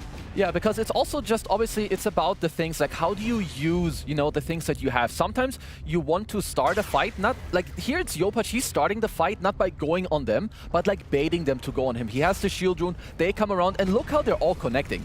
You have Natsumi from the side who comes in with the silence, and like this first early dive of the game where, you know, they have the tier 1 tower, you get the open space, you can now go through the triangle, you can connect with your team into the mid lane, because it's the small connections, it's the small plays that, you know, from the laning stage you have a lead, you turn it into more, that's how you open up the games. Yeah. And for me at least, I feel like with REKONIX, they had multiple moments where other teams, other players, even pub players in this moment, they would be watching the stream going, why haven't they called GG yet? Why are they not giving up, you know? So I will give props to them. There was multiple moments of aggression from OG where it's like, other teams would have crumbled, other players would have crumbled, but they kept it, you know, they kept trying for that one more fight, kept looking for an opportunity. So I do respect that in a sense that when you're at the bottom of the group stage, again, not eliminated, because again, no one gets eliminated here in the group stage. Thank God. No one would ever segue to a game saying a team's eliminated. Never. Yeah, never. But no, I feel like for REKONIX at least, showing that they're looking at play for another fight. Let's see, let's get a bit more replay information. I have to commend it, but they need to actually try and fix some problems, because I'm just seeing the same problems arise game after game. Yeah, I will say I think there's like what's it called? Like I don't think there's like the correct read on like when to really call GG. I mean, it's like a bit arbitrary. Like I think it's up to different people like how they read it. But I think most teams have like this idea that if at least one guy knows how to win or what he's playing for, to like see a way that you can turn around a fight or an itemization or a timing, of course you will cling towards the game.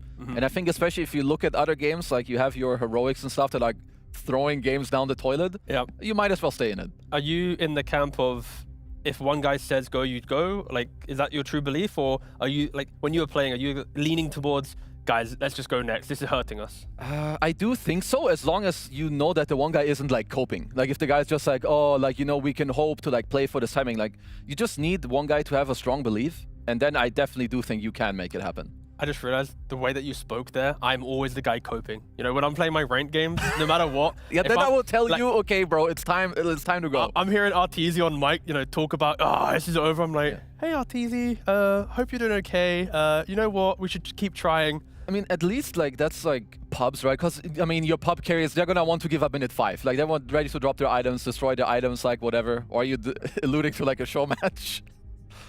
Also the show. Yeah, but like to me, at least in competitive, like if I'm playing, I see a way to win, and another dude is gonna call GG on me. Like I've heard very big arguments start from this. So like you don't just randomly call GG. It's important to understand. Does someone have a plan? If yes, you go. If not, call it. Go next. Yeah. And going on that topic of going next, let's look at the scoreboard to see who is actually first place, second place. Looking at that, you know, sweet old automatic promotion to the semi-finals, and OG, 7-4, looking pretty good. Again, technically first, but Tundra still For now, technically, but Tundra, they have a game to play, right? They're playing up against Falcons, so they are going to potentially if they are to beat them, get an 8-3, and then leapfrog OG once again. So I'm still so impressed by the fact that 7-3, 6-4, 6-4, 6-4, 6-4, 6-4, 5-4. Like, there's so many. There's a lot happening. Contention. Yeah, Dr. Neustadel is going to have to put in a lot of work, I think, later tonight. Yeah, someone's going to be so salty because, like, no matter what happens, there's going to be some fan out there that's like, why does beating that team only give that many points? And then why does that variation of this? And it's going to be awkward. We're going to have to ring up the bro because I don't know, like, how this points metric system is going to come to play, but. And luckily, we're not going to try and... That's the worst thing. Like, you know when it's like the last game of the day and then people are like, well, actually, if this beats this and that beats... We're not going to do any of that. We're just going to let the games play out and then see what happens. And you wait for social media to tell you what the deal is. Yeah. All the bracket update standings, insert words, that ain't us. Production-y things happen. Yeah. But XG versus Na'Vi, the next series that we have on the cards. Na'Vi, of course, coming off the back of a HEROIC loss, a game that if they were to beat HEROIC, that would have put them in contention to sit alongside Tundra, to be the favorites for top 2. So dropping against HEROIC hurts their they're now kind of leaning on other teams to do well now. I mean, I did favor them in that series, right? Going into HEROIC, like I would say they looked at least a lot more shaky. Like if you looked at like the HEROIC games overall, where I will say, even though Na'Vi did lose, they're quite impressive to me throughout this tournament, because for me as well before, they've always struggled with inconsistency. Like they're good, you know they have the skill, but they're a little too hipster here, they make some big blunders there, but this time around I think this is the most stable I've seen this team like have been since they formed. I mean, the reason why I like the hipster nature is just because of Grimstroke personally. We saw the draft earlier, we might be able to show it for you here as well. HEROIC even promoted Grimstroke to a first phase ban, so that's one thing to note from the previous draft. And then Na'Vi, they had the Slardar pick into the Ursa. So they're the two key talking points that we're going to discuss here. HEROIC respects Grimstroke. 2 games, 2 wins for Na'Vi, and then they had the counter pick on the Slardar. He completely lost his lane. Yuma took over the game, top net worth the entire time, and ran through. So I'm looking at the same thing here. Can Na'Vi with a counter pick win that laning phase from the off lane? And then will Grimstroke get respected once again? Because Riddy's in the position 5 with Soulbind, amping up Niku with the Inkswell as well. They're finding ways to be super chaotic. HEROIC respected it and beat it. Is he going to get respected here in this series? I think you really could, because I personally feel it's a hero that could be played more. Like, I've seen it in pubs, I've played it myself. I think the heroes received some good buffs. As long as you have other people to, like, play with, which you have in a lot of games. There's a lot of melee carriers that like to go in. Your PAs, your Ursas, even if you lane with, like, a Weaver, you're kind of chill. You can sync up with your mid player later on. So I think if you have a ban to spare, you might as well, because then there's a high chance. Sure, Riddy's, he will play some Disruptor. You know, he's going to come through the gate. You kind of know what's happening when you play against Na'Vi. I mean, Soulbind also is such a insane spell. Like, you put it on one guy, what happens if Tusk is trying to go for a snowball save? He blinks and he can't, he's Soulbind. Like, it breaks so many lineups, but I never really hear anyone talking about Soulbind. Like, to me, this spell is broken, patch after patch, but it's like, you need the player to try it. Of course, I think the argument, I remember, at least with some players, they're like, the lane inning's too weak. It's too, the first 10 minutes, it's not there, but there's ways to do it. There's Inkswell builds, there's bug builds, but Soulbind, to me, inherently, is a broken spell to give a support.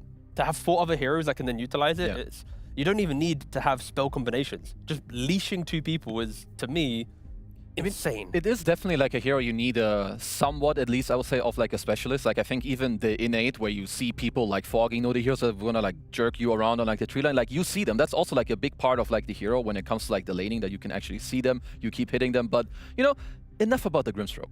I want to talk about Mr. XG, because this is still a team that I like them a lot. I'm still not fully sure where to like rate them when it comes to like, you know, from where exactly are they going to end up being. I did put them in like the middle of the pack when it came to my rankings. But for me, they're slowly building the correct consistency. Like, I'm not seeing, you know, the large amount of off games from some of their players. I think right now, they're slowly starting to go in the direction that I would like this team to be in. I mean, that's because they're not first picking Timbersaw. Yeah, they need to shelf this guy. Like, I don't know who is smoking what in the team, but it ain't the good stuff. Yeah, that Timbersaw, it's gone. See ya, no more. And of course, Spiritbreaker opening in the next phase with a Timbersaw.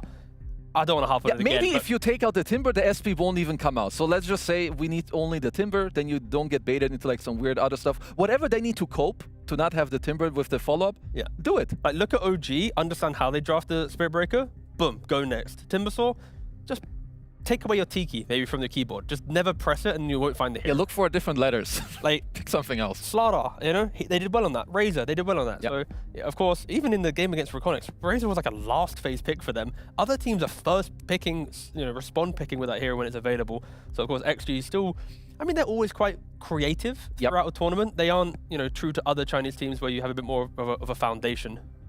I mean, it's definitely true. I mean, you know, this guy on the spot, he definitely cooks. Sometimes it's really good. Sometimes I think it's you don't really understand. I do remember Xnova himself as well. Sometimes he's like, maybe in the moment you don't really understand, but usually it does come out to be, you know, what is actually needed. Like picking like a Bane into Silencer is kind of unheard of, but they did that multiple times at TI because they needed something else. So let's see what he's got in the kitchen today. I mean, let's just see what he's cooking on Xiaowei in this first draft. Only draft.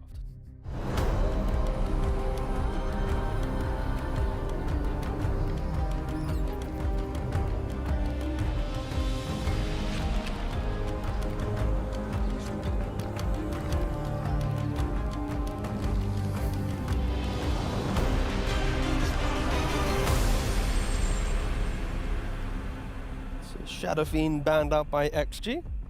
Again, only one ban. Hopefully, normally in the transition, there's meant to be more things happening. Like bans happen, we get to here. That's true. It's very slow. Very slow, making our jobs real hard. Yeah, I mean, Mr. Xiaowei, you know, he used like 19 seconds of reserve time in the start, you know, talking. But let's see. Like, do you know when someone's like cooking in a draft? You know, doing cool stuff. Like, what's the opposite? Like, the opposite of cooking is when you like have some insane like hipster idea and then you follow it to like death. Yeah, when but in reality you should like. Do you add a phrase to it though? Like, I don't know, like trying like too hard. I think like it's like the thing is like drafting should be logical, but also like it should be like it has to be in the flow, right? You can't just have a full plan and I would say like stick to it from start to finish because depending on what the enemies do, it should influence your decisions too, right? You can't just be a bot and oh we're gonna draft these and these heroes. So it has to be like not you don't have to like reach too hard or try too hard. It needs to feel good. What's your take? No, I'll be honest, mate, I've moved on. That's great. I remember that Niku lost me a Battle Cup. Ask for a question, don't care about the answer. That's a new one. I'm trying my best to try out this new role, you know what I'm saying? No, going back to the question I did ask, I will try and answer that. I don't know. I was just trying to give it a simple phrase, but you gave a real answer, and I was like, okay, fair enough. Like, I think there's also like this balance. I think that's what sometimes goes wrong too, is that it's sometimes hard to take drafts for what they are because you oftentimes have players who will make like a very strong call about maybe you know that the matchup is horrible and you can't pick it, but the guy will be like, give me this hero, I'll own this game. And like you see it in documentaries, you see it at TI.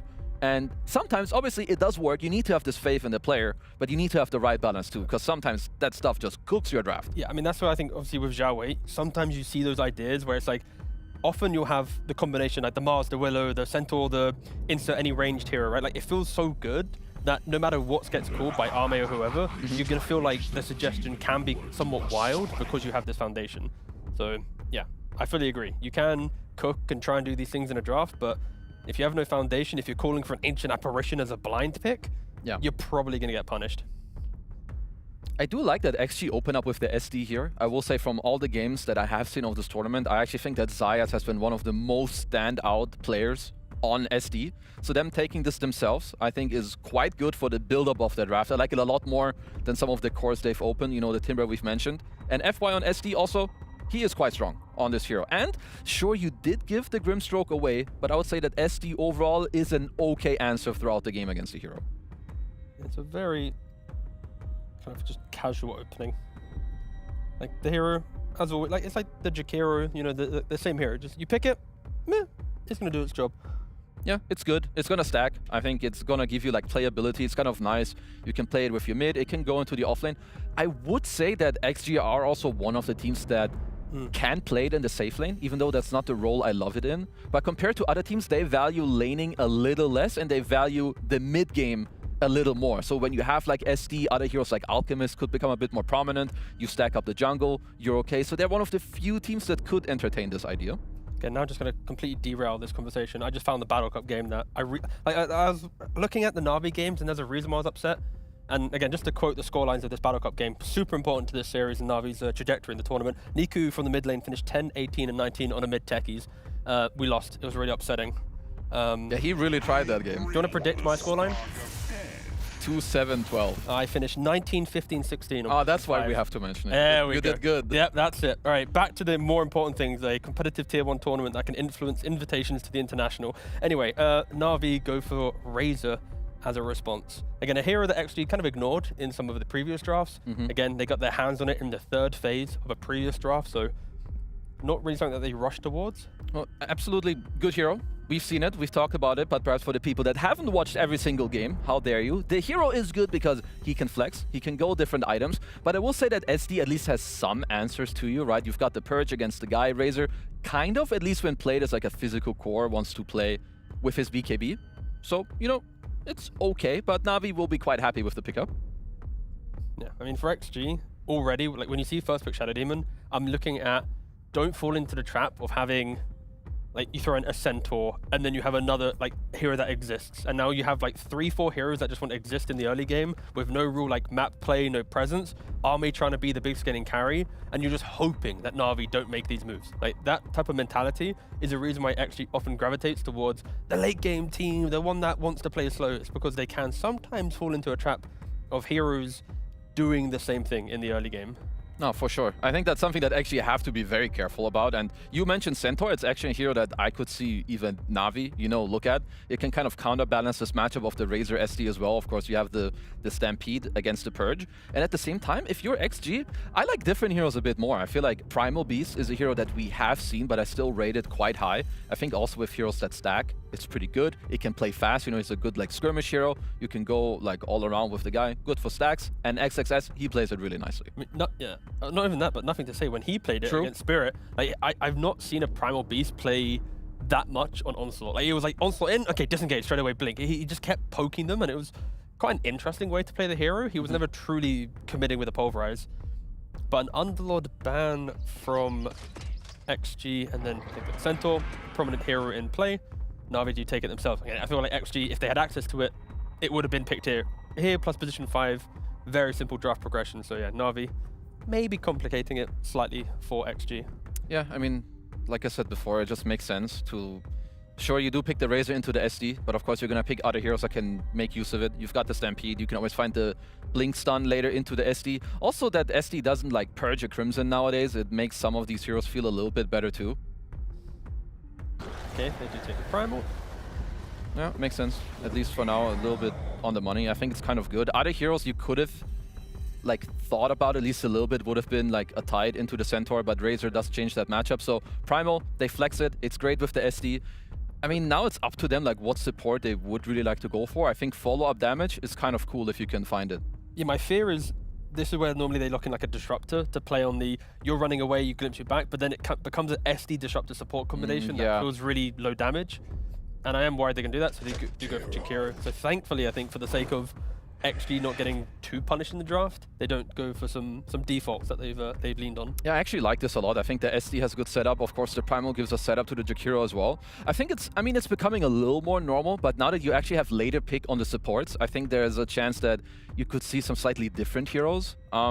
One hero that I could see here, Zayas does play it. I think Clock is a very prominent hero when you play into heroes like Primal. And Jakiro as well. I mean, so all like, 3 heroes. One Rocket Flare into Hookshot Cogs to displace their positioning. So like, yeah, I could see that, because he could also go, like you can flex those heroes around. Like if you go for this guy, he can go into the safe lane. There's the Grim that we wanted earlier. I mean, put a Grim Clock here, happy days. That sounds really cool. Like they are kind of open, you know, where they go. They're strong together. They also give like a 1+1 kill threat, which is great. Yeah, and against Shadow Demon, when you disrupt save one guy, if it is, you know, 2 guys leashed, you're going to save one, but the other one's still going to be leashed to the guy, awkwardly stuck around this disruption. It is an extremely uncomfortable kind of matchup to play, but yeah, Grimstroke, you've got Inkswell to play on a Razor and a Centaur. They happily run into the middle of the fights. An early bug against the Primal Beast, you have good positioning, you can just always silence the Primal pre-BKB. So yeah, I think Na'Vi going to be very comfortable with the heroes they have at the moment. But XG, they have set their draft up to flex the Primal between mid and off lane, give our mate 4 heroes of information to then lock in the carry. And you are going to potentially see your lane here. If Na'Vi do lock in that Clockwork, Centaur Clock, you see your lane, Arme is going to have complete kind of freedom to know what he wants to go for. Yeah, I wonder like what he's eyeing. And I will say I might be slowly like changing my mind on what 18 picks I want. I feel like the 18 pick for mid is rising in value for me a little bit, just because I feel like the 23 mids, they're not really doing it for me. But obviously for them, it's up to where does the Primal go. They didn't even use any time here. Not at all. Just go Clinks. I mean, you've got a good lane. Like, I will say, whether it's like some Grim Largo in the offlane, you should be fine. Like, Jakiro Clinks. Centaur Largo is the offlane, right? Zayats will probably play at 4, and then Razor will be mid to carry flex. But yeah, for XG, we've seen Clinks break Razors when you walk in. They break Centaurs as well, not literally, but more they cannot stand their ground as they walk under the kind of the barrage of what Clinks can bring. Because it is, for now at least, like it's just, I mean, it's the Centaur plus the Stampede that can like get on the Clinks. The fear though for XG is, it's still greedy. The damage in the early game after laning phase is quite lackluster. Yeah. Primal needs a blink to go for the fights, but then the Grim, even the Centaur to help the Grim get into position should be the big counter there, so you can't lean on him, you need a BKB. And then Clinks, if he ever shows himself, there's the tools to find him. So for XG, it is going to be have good lane, set up the map on your own accord, and respect Na'Vi wanting to find you. So bans from XG have to remove Niku's aggression. Ember already a very good start on that. Heroes to utilize Grimstroke, keep finding the Clinks, hunting him whilst they are, low damage and greedy in the early game. I mean, let's see. Oh yeah, never mind. Puck is already first phase banned. Because, I mean, XG have the option of putting like the Primal mid or offlane. Because we've seen this situation a lot now, right? Like the last 2 picks, it's both the mids. It just feels like it's not that easy to get this blind mid guy who's then happy about the game. I mean, for XG, the blind mid guy that's happy in the game is the Tiny, even though it's not been that well received on other players. I think any hero to just delay for 20 minutes and give Arme time is probably what you lean towards. They do go for it. The problem with that is if you do get shut down in lane and you don't delay, then you can just become a Avalanche toss only hero that's got a blink and a yours and you're not really scaling compared to other mid laners. But if buying time is all XG care about, Tiny can do that from the mid lane. Like it's just fine, right? Like the hero does its thing. It's like it hasn't impressed me yet in like a lot of these games.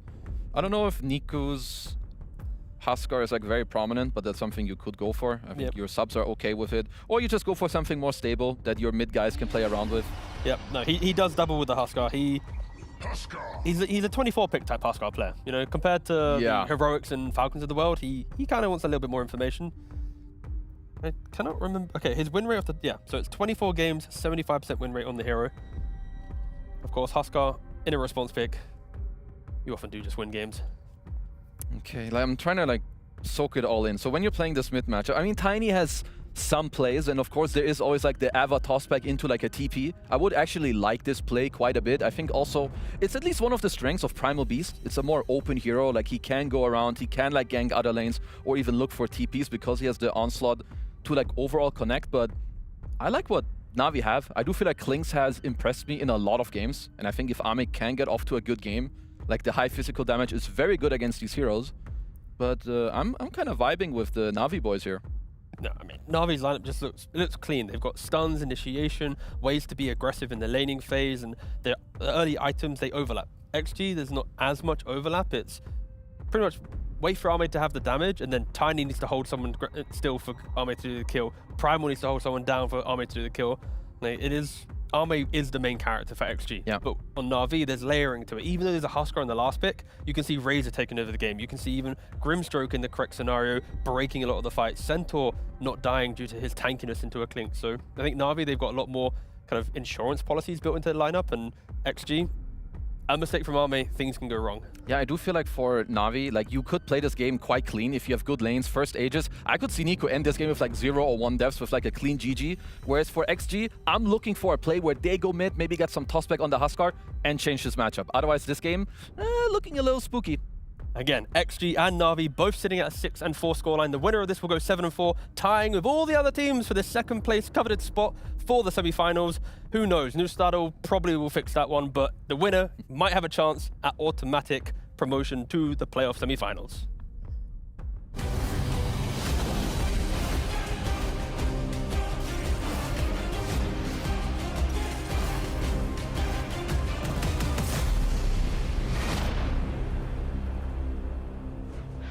That's right, 7-4 is the score that you need to have a chance to get one of those top 2 spots, and that is exactly what Xtreme and Na'Vi are fighting for here. Of course, even if they do get that, as Tiga talked about, we're going to have to contact Dr. Neustadel first to see who actually ends up the top in that regard. It looks like right now it's OG who are claiming that second place slot, as I think they have a better score, but I don't know if Navi or Xtreme, if either one of these teams wins here, if they beat out OG for that second spot.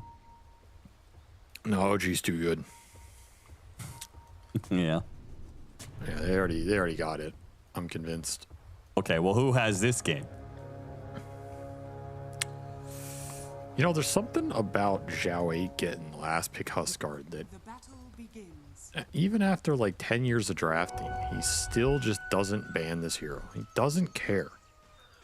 And he always throws NTS into the Huskar. Just over and over. I don't understand, but he'll do it again here. Will it work out this time? I don't think it's ever worked out once in the past for them. So it looks a little rough. So I'm kind of leaning Navi's way. I like XG's draft better as a whole, but the Huskar is a massive wrench in that machine that could just derail the whole thing. Yeah, I mean, easy synergy. This is a Huskar Largo lineup. That looks particularly disgusting. That sounds pretty good. They do have 2 built-in breaks with Primal SD if they get there. Got the juice getting manhandled up here, but it's XXS in trouble. XXS almost dying. One last hit from Riddies is enough. That'll be first blood, and it might be second blood too, because Riddies has plenty of resources where FY does not. He has a stroke here. They have a plasma field, and Got the Juice is the one to claim the other kill. A massive win for Navi in this safe lane. They just got stroked off the lane, Austin. You got hit by those big strokes and you're done. Like, it's so much damage early on. That's true. You got to watch out for those strokes. XXS underestimating his ability to get back out of that. And that is a big win for Navi on this top lane. Other lanes are going fine as well. Also, why do you like Xtreme's lineup as a whole? I feel like even Huskar problems aside, I like Navi have a lot of heroes that are just going to run after the Clinks. And I feel like we're going to see a Clinks game similar to the Falcons game earlier, where he's just getting jumped every single fight and is guaranteed dead. Maybe he can do some damage first, but there's no real way out. I think the lineup has a lot of stuns. It has a lot of team fight. There's a decent amount of scale with the Primal. I think Navi has the better of them in terms of like the laning setup, and they're going to come out ahead. They should be able to run at XG, but if something goes wrong in this game, I think XG will outscale them here. You've a mind, and they'll have a lot of team fight prowess to throw in. They can stack up. They have stack clears. I don't know. Something about this Navi draft, I'm not buying it, man. Just not buying it. I don't understand why. I feel like it's pretty well rounded and simultaneously has like a little bit of stacked power of like they have a lot of mobile heroes, they have a lot of run at you, a lot of movement speed specifically, and I like that aspect against Clinks. They have, you know, a little bit of heals. They have plenty of follow up to the initiation, like when the Centaur hits a jump, there's the follow up with the Ink Swell. And then the Razor running in with Static Link and whatever Huskar's going to do. They even have some BKB piercing disable when you have to have Ags, Huskar.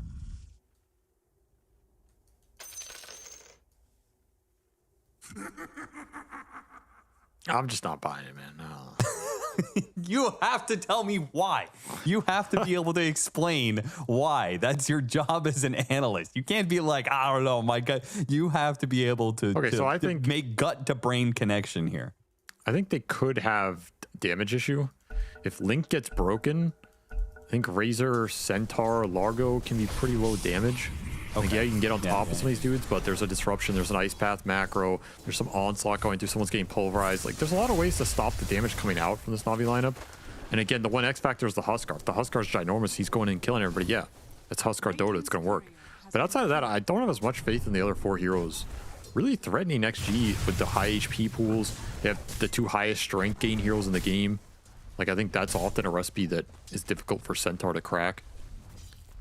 And then you have this demonic purge. I think just demonic purging Razor also limits a lot of Navi's potential damage output. So that's what I'm saying. I think there's just a lot of little tools actually have that can limit how Navi actually kill them, assuming they just don't get Huskar. So that's why I'm not buying. Okay, thank you. That all makes sense to me. That makes far more sense than I just don't feel it. Well, I'm not feeling it, but you know, sometimes it's a gut read. Sometimes as a Dota player, you don't know why something. I mean, I also know why in this case, but I'm saying sometimes it is just a gut read. Yeah, and I understand that, and I agree with that. I'm just saying Dota players can have that. Dota analysts can't. You know, sometimes you're like in a TI final and I'm just picking offlane Ursa. Is there a logical reason you pick offlane Ursa? Sure, but that's a gut call, man, you know? Sometimes you're in a TI final and you don't ban Mag. You to pick Juggernaut yet again. That's exactly right. Sometimes your gut's right, sometimes it's wrong, you know? But it could have been right. Nothing to say is not having a good time, man. This CS is actually not that terrible considering how bad this matchup is. Oh, okay, Nico glyphs. I mean, the lane's effectively over. Yeah. Xiaowei just loves sacrificing this man to the Huskar gods. Like, I feel like I've been watching NTS be thrown to this hero for years now. He's like the nicest guy, too. Why, man? You know, if you're going to throw a player into the Huskar lane, like, throw some evil player in there who deserves it. Like who? I'm not going to name that name. You don't want to name evil mid laners in Dota 2? But okay, maybe like a heal, you know? Like if a heal player gets thrown in, people don't care. But at DS, what did he ever do, man? Didn't do anything. Like, throw a Quinn in there. You know, no one would care about that. True. Yeah, he's a dirty Huskar spammer himself. So that's true. That's just karma. Deserved. NTS getting the business now. Can't even walk up. Life's not fair sometimes. Hopefully he gets some stacks out of FY. That's his comeback potential. At least he's not dying. You know, you just don't want to feed the extra kills. Oh, he lost his ward though. He's having to go back to base. Oof. Well, he better hope the side lanes are going better, which from what I've seen, the Clinks... They're not. He's putting pressure on the Centaur, but that other lane is, yeah. They're just pulling waves down here with double melee, and they're getting out of this lane. Shakiro does not do anything to Largo. He just dispels your debuffs, so it's NTS making the rotation. He says, I'm done with mid. Time to find something else where I like this. A big kill for him to get. Doesn't take too much time either. Look at that. Very nice. God, his experience is terrible. Like, I thought he was going to be at least level 5 off of that kill. Somehow ended up just shy of it. So he hits 5 now. Huskar is already level 6, so good luck to anybody approaching that lane. Which it is going to be nothing to say. He's going to go back. This is the catapult wave is the issue. You don't want to just give the tower for free. If you can outspam it a little bit, there's a ward behind the tower. Na'Vi fully set up for this play. Do not want to let the Tiny sit here, and this is likely going to be the death of NTS unless XG are willing to bring more heroes. FY is currently stacking. Lead off with the silence. Pulling back into the Frog Stomp here with Inkswell. Pretty cool combination of abilities there. Yeah. And FY he's not got bail that out even if he's there or disrupts Tiny or anything. That's kind of a sealed deal play. Keep the catapult alive. Not willing to bring X Nova into this. Decent tower damage. Get a trade off bottom at least with some liquid fire arrows going in. And they do keep the mid tower alive. So that's the important part here. You didn't feed any more kills or get completely zoned. Just got to limit the Huskar damage while NTS tries to find something. FY might have an idea about the Observer Ward now. PMA, who's trying to cut waves, doesn't want to play the lane straight up, but with this Tiny being forced off a mid lane, it actually works pretty nicely that the Centaur's trying to cut all the time. Just leaves free openings. PMA going for the creep deny. Does not get it, as the Boglets don't do enough damage. He's definitely finding some action here with this Tiny. It's good news for XG. I feel like they're getting through this laning phase in better shape than I maybe would have thought. Plasma Field, XXS trying to get the charge away. Similar situation for both offlaners. Both offlaners trying to cut waves, and it means that the safe lane does have to dedicate some resources to hunting him down, but it works.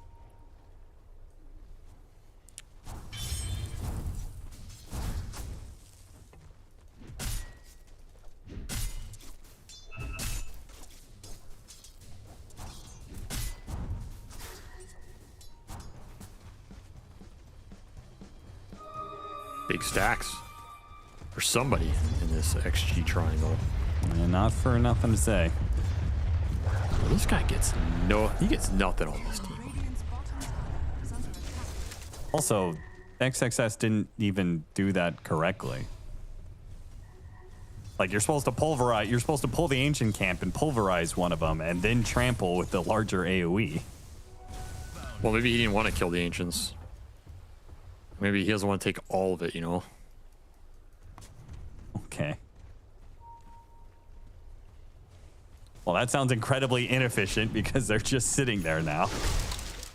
Well, that's farm for Ame later on. How is Ame You can't take doing? Ame. You can't take Ame stacks, man. You just can't. Yeah. Look at him. Does Ame think he's going to be able to 1v5 this game? Oh, 100%, dude. I said it in the Is there ever a game that Ame doesn't believe that? Maybe. Maybe there is. Probably not, though. I'll say that. Probably not. All right, mid tower due to fall with the armlet of Niku. With that mid tower gone, next step is when is Niku going to do Roche? It's honestly not as big as I would have thought. Yeah.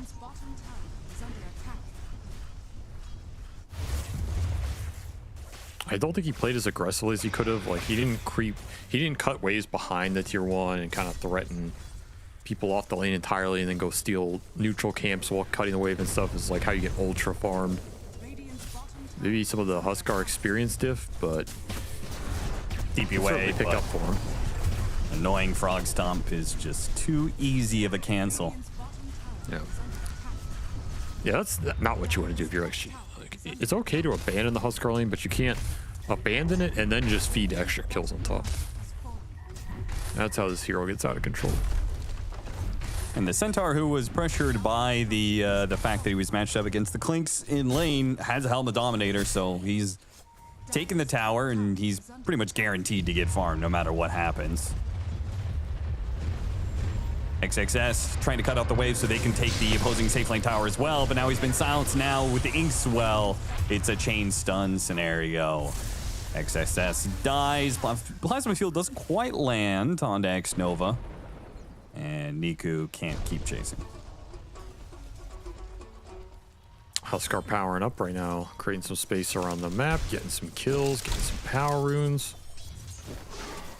Just lets that Centaur recover, and Ame kind of unsure where to go right now. Like, you can't do the Ancients because they're stacked. You kind of got to stay bottom so you don't take space away from the Tiny, but a little difficult to get this lane out when the Centaur can just send the Dom creep down there.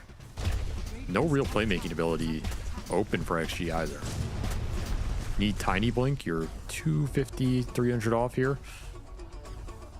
He's also just kind of low level. Like, even if you get a Tiny Blink here, he's still level 7, almost 8. You don't have the full combo online this early in the game, so somebody's got to kill these Ancients. That's all I know. Like, this is the best objective for XG right now. They'll do it. Clear it as a team at this point.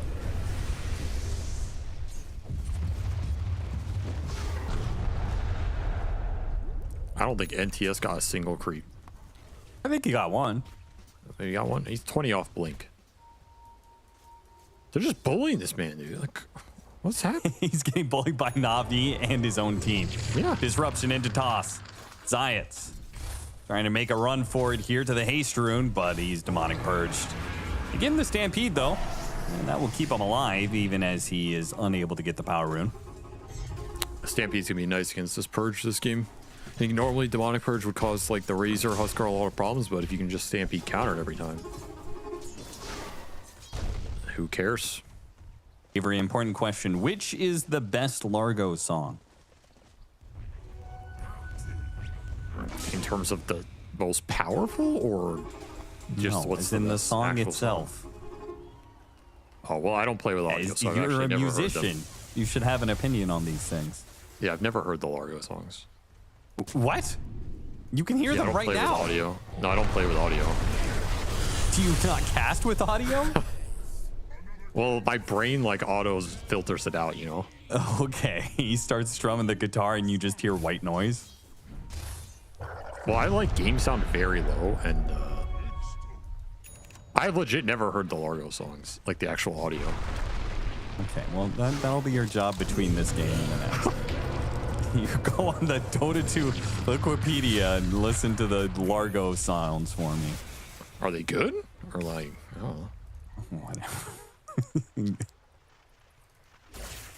You made this whole thing a lot bigger than I thought it was going to be. I'd say Island Elixir sounds pretty nice. It is the best one. Good job. Blind guessed it. Desolator done it for right. Ame after getting that kill on Riddies. But it is still Na'Vi up 3K, mostly due to the difference between the Huskar and the Tiny. Huskar is up 2,000 to the opposition right here. This could be a nasty smoke, though, if you can ink swell this Blink Centaur in and connect your other damage heroes. Could potentially even just let the Huskar do Roche while this is happening. Actually, definitely not prepared for this at all. Gonna lose a big core here. You just have really nice combos with Inkswell. Whether it's the Huskar jumping in or the Centaur jumping in, even potentially that we saw earlier, the Largo, where you lick somebody with an Inkswell on him.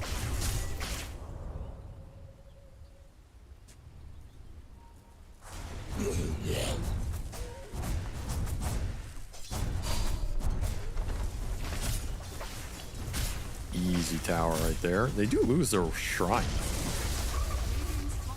That's kind of sad. I think this Huskar should have either gone shrine while they're making that play or roached while they're making that play. Instead, he just kind of farmed ancients. I think Na'Vi were supposed to get more out of that sequence. Like how strong a timing it was. Like they are kind of untouchable right now. What do you think Niku's build should be in this game?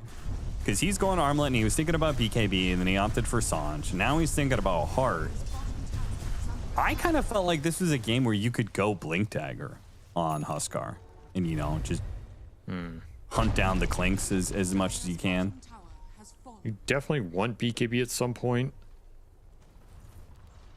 I don't know about Heart. I think, isn't Heart pretty weak on this hero compared to like Satanic? I would imagine. Like it's just almost never the better option. Because like, there's no way he's going Heart. Heart is dog on this hero. Because it keeps you high. You can't farm. Like you don't farm as fast because every time you're going between camps or whatever, you just regen up. Well, maybe with Armlet turned on, you can keep it from, it. you know, getting your HP too high. No, there's no way he's going to work. It's just queuing something else up. Licky back up into FY. Got him. Gets one shot at the Inkswell combo like so many others from Xtreme have had. It helps that there's just these like little 2 or 3 man hero skirmishes. Navi's lineup is great at that.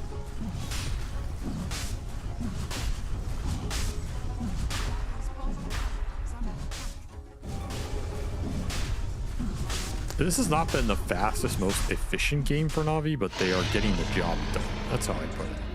Yes. Like, I think this league could be bigger with a more experienced, well-rounded Huskar team, but they're kind of just playing it like a normal lineup. with like the lane win mid, which is okay, but XG are still getting a decent amount. Like this Tiny is recovering, you know. It's not like this Tiny just got slapped into non-existence.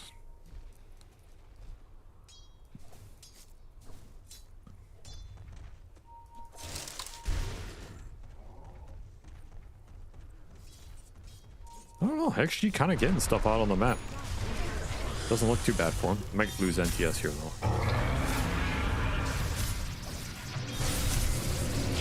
And Navi rotate a lot of heroes for it. Frankly, I'm not sure if Tiny's ever really going to have a game in this one. Just going to be up to XXS, who has his BKB. So with that BKB, he can get the guaranteed pulverize duration on somebody, and that combos with the Jakiro Macro Pyre and Ice Path really well, and the Klink's delivering damage with the Deso. Has to be the primal scaling, and maybe FY can pick up a little bit later on with this SD, but like those are your X factors. This Tiny is just going to be utility. The Klink's is your primary damage dealer, but he cannot enter the fight first.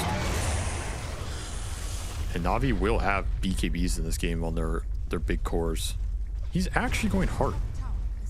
What the hell is this dude? This cannot be good. I refuse to believe there's like any actual Huskar spammer who would go this build. Well, he is a Grandmaster tier Huskar, so he's kind of a spammer. Heart?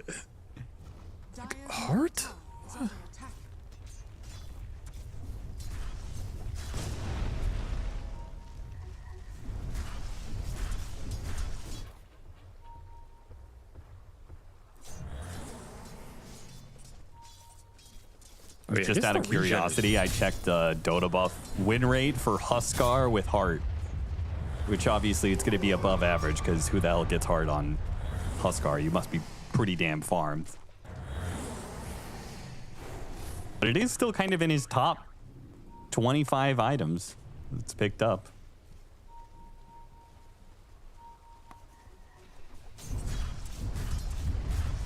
We'll see what it does this game. I guess the newer Heart is better. You get like insane regen on the low HP. That part's kind of cool. It is the highest win rate item of items that are picked up a lot on the hero. All right, maybe the new Heart's just like busted on this hero because you get low and you just can't die because you have 250 regen. Well, if the idea is the Heart is going to be effective because they're so far ahead, that's not actually the case. Only a 4,000 net worth lead for Na'Vi, the same lead that they've had pretty much the entirety of the game after the laning phase. They got that lead early, a couple of kills here and there, some early towers. And now it's just kind of stagnated. They are going to get yet another objective. This one's going to be Tormentor, so the Shard ends up there for Zayat. Good timing for him because he has his Pavis, so he's actually going to get some value out of the Shard. A lot of this game is going to come to if Navi can get on top of the Klinks, take Ame out of the fight. So they're kind of at the point where, you know, you've gotten your core set of items. Maybe it's time to buy some extra Blinks or like Ags Huskar at some point. Stuff like this that can just mess up this Klinks' day. Worth thinking about.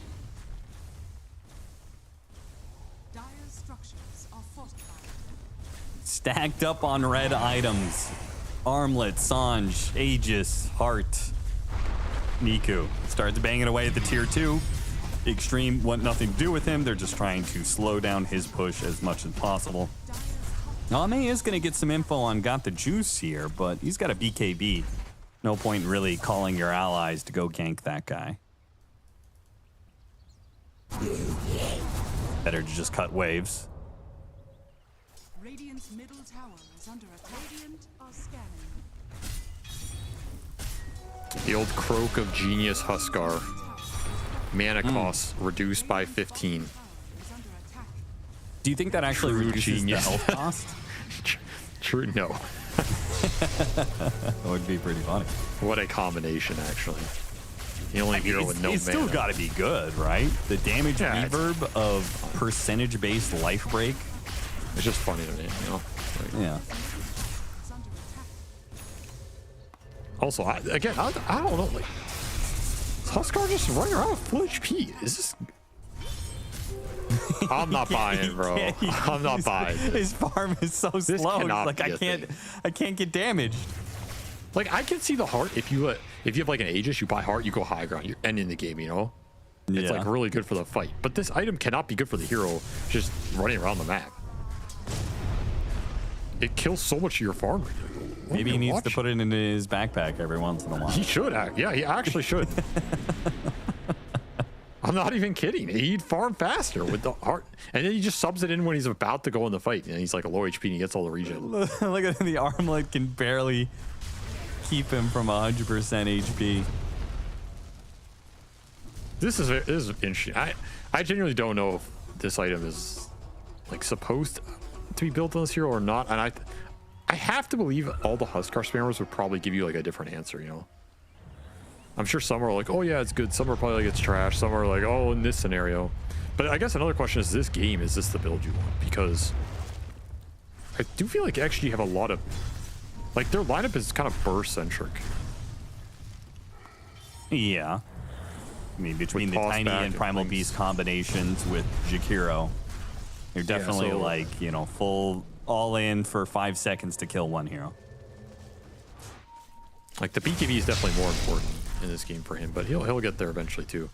Ultimately, it is Got the Juice who's the true carry in this game. Level 18 on this Razor, pushing towards AC Satanic, potential of his own mega farmed. If he ever gets on top of Klinks with a Link, could just be the end for Ame. He cannot out DPS him in that interval, which we did see this Klinks Razor matchup earlier on. And it is an interesting matchup because the Klinks can just shred the Razor even as he's draining the damage. Yeah. It requires you to get to the point where you've got level 18, maybe level 20. You need the Aghanim Scepter. Yeah, you want those multiple sources of damage. So it's not a completely straightforward matchup here for Got the Juice, but you have to imagine if Navi get on top of Klinks with stuns, that Ame is probably screwed in that sort of team fight. Quick smoke from XG as they lose their Jakiro top. Yeah, see all those heroes into the Heart Huskar. Stampede going off. Huskar trying to back away a little bit. Good. Soulbind is going to catch a lot here. Nico still trying to back out. He turns, hits XXS. XXS with his BKB is full committed here. He's going to die to both the Huskar and the Razor. They could not finish up the Huskar. In fact, I don't even know what they could do there. There's just too much HP between a Heart Huskar and a Largo. The Heart's too strong, dude. The Heart is too... He's just a damage soak. He didn't even kill him that fast, but he just can't die, so he kills him inevitably. This is the Largo Huskar strat. It's just too much heal. Literal damage test. Ame's final foe. Can he overcome the damage test in this game? Still having a perfect game, by the way. 1-0-1. He has not fallen. What a game. I mean, we were talking about the difference between Klinks plays. Yeah. I feel like Ame and Yatoro and Natsumi are probably the premier Klinks players right now. So we'll see Ame do his rat shenanigans where he pops out Burning Barrage, Skeleton walks away over and over again. I don't know. I mean, yeah, I agree with that, but I think their style is very different. Like, I think Natsumi Klinks takes the game over, gets involved. I think the Ame and the Yatoro Klinks is more true hard carry style. Like, they just play it like a Drow or an AM or something. Like, yeah, I agree. Like, I'm going to AFK farm until I'm 6-slotted, and then you can't beat me. Ha ha ha, you know? Yeah. And I'm just going to rat you until I get there. Whereas Natsumi is like, I'm going to throw a brick in your face at 20 minutes. That's so violent. You're the brick, Austin. You're the brick, okay. I guess fire brick. Depends what year it is, I guess. Well, they have Ags on FY. He actually got there. Just Brown Boots Ags. So he has double Demonic Purge with Break. Pretty big deal. in this game if he can get it off. And it looks like he will Stomp not get it hands off. on his Shadow Demon. Good opener. Get that kill without a problem. That was Gem. Gem. They didn't take it. Oh, XXS gets it back into the hands for Xtreme Gaming. All right, well, that's not the worst for like a 4 or 5 man smoke. Clinks is ratting, almost to Daedalus. Gem recovered. But they will lose Roche here. As Heart Huskar attempts to kill it. He can't kill Roshan. Roshan It's can't kill so him. sad. Why doesn't he put it in his backpack? Like, Oh, man. Maybe he's just afraid that Xtreme Gaming is going to pop out of a smoke at any second and kill him. I refuse to believe that that is a statement any team has ever said in the history of you. Like, no team has ever said, I'm afraid Xtreme Gaming is going to pop out of a smoke and go on me. Are you calling Xtreme Gaming passive? I'm saying they are a very defensive team. Yes. Oh, you are linked. You are linked, no. and you are done. 2 quick Oh, no. kills for Na'Vi, as they Should've have not stayed in the base. snowballed this game through killing Xtreme over and over again, but when they have gotten into fights, they have been very one-sided. Didn't even get to the Daedalus on this Clinks, man. He's so close. Such a big damage boost.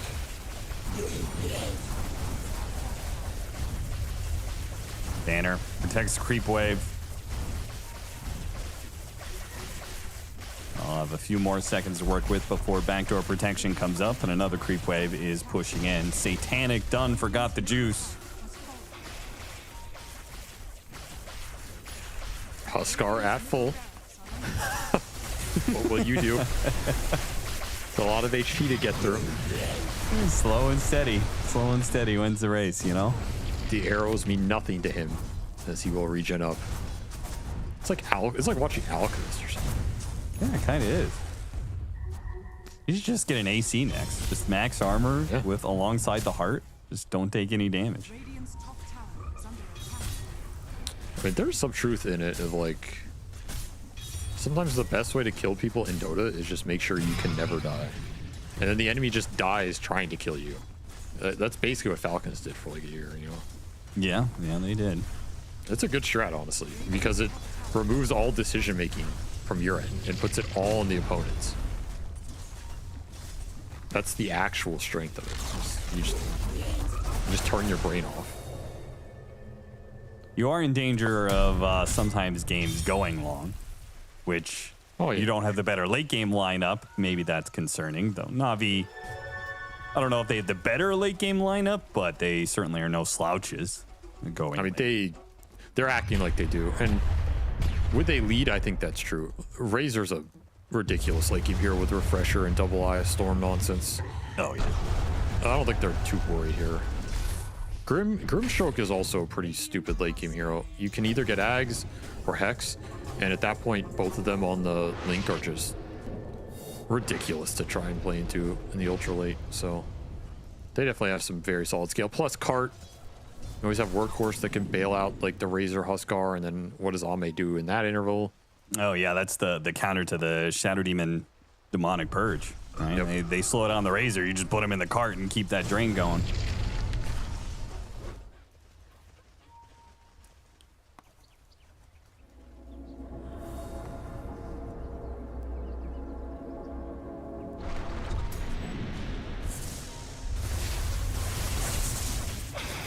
They need this Prime Lags. Need it real bad in this game. They probably need some other item on Ame, like Divine or BKB or something. I don't know. But Na'Vi not going high ground. Dire's top tower. Do not want to repeat the trends of today. Is under attack.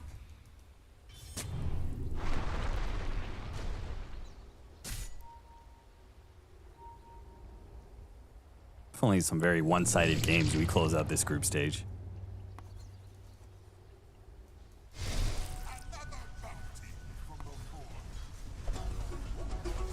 What does XG want to do here? They're all grouped in their base. Age just has a minute left. They don't want to do nothing. They want to sit in their base, and they want Na'Vi to push into the base. That's fair. Yeah, I respect that.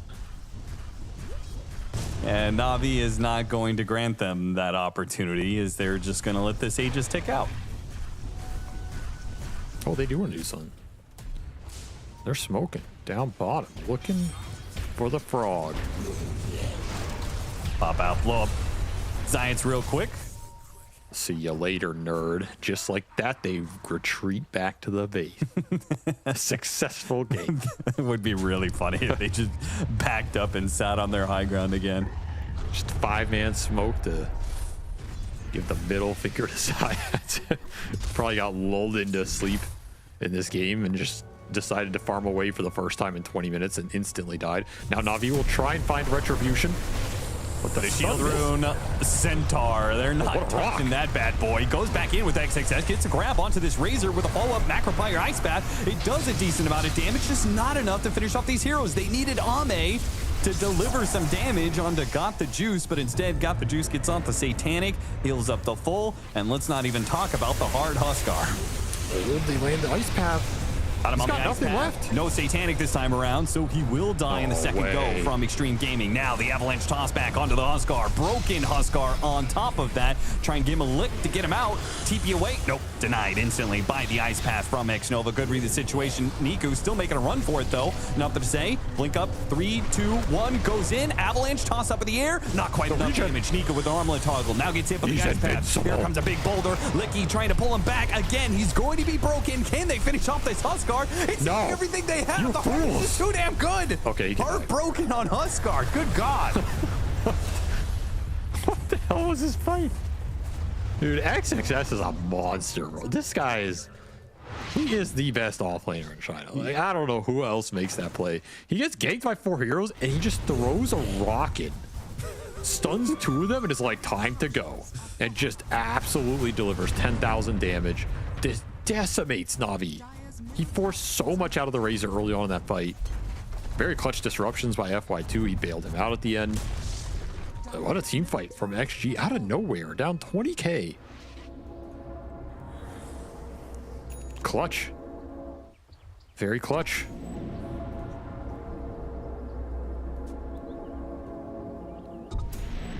I mean, if he gets a refresher next on XXS. He's a beast. We talked about the primal scale in this game. It's a very good primal game. I think PMA almost needs like a BKB to make sure he can workhorse and grab. Because you can grab people out of Pulverize, right? Yeah, should be able to. Yeah, so like that combination should be halted. All he needs to do is make sure he can actually cast it and not get stuck in like Avalanche or Ice Path or something.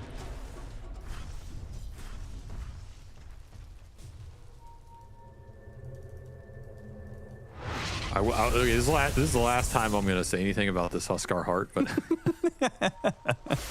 I'm going to be honest, it did not look great, that fight. Like, yeah, he lived running away. He lived forever. Yeah, but he did nothing. He did no damage. I don't think he did anything in that fight. He's just there, chilling.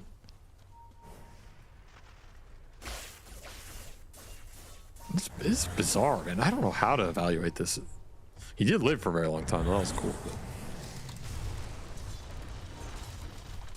Well, that's the problem with society. You know, you got too many people focused on the grind, getting shit done. You know, it's okay to just be laid back and build a heart on Huskar and chill, you know?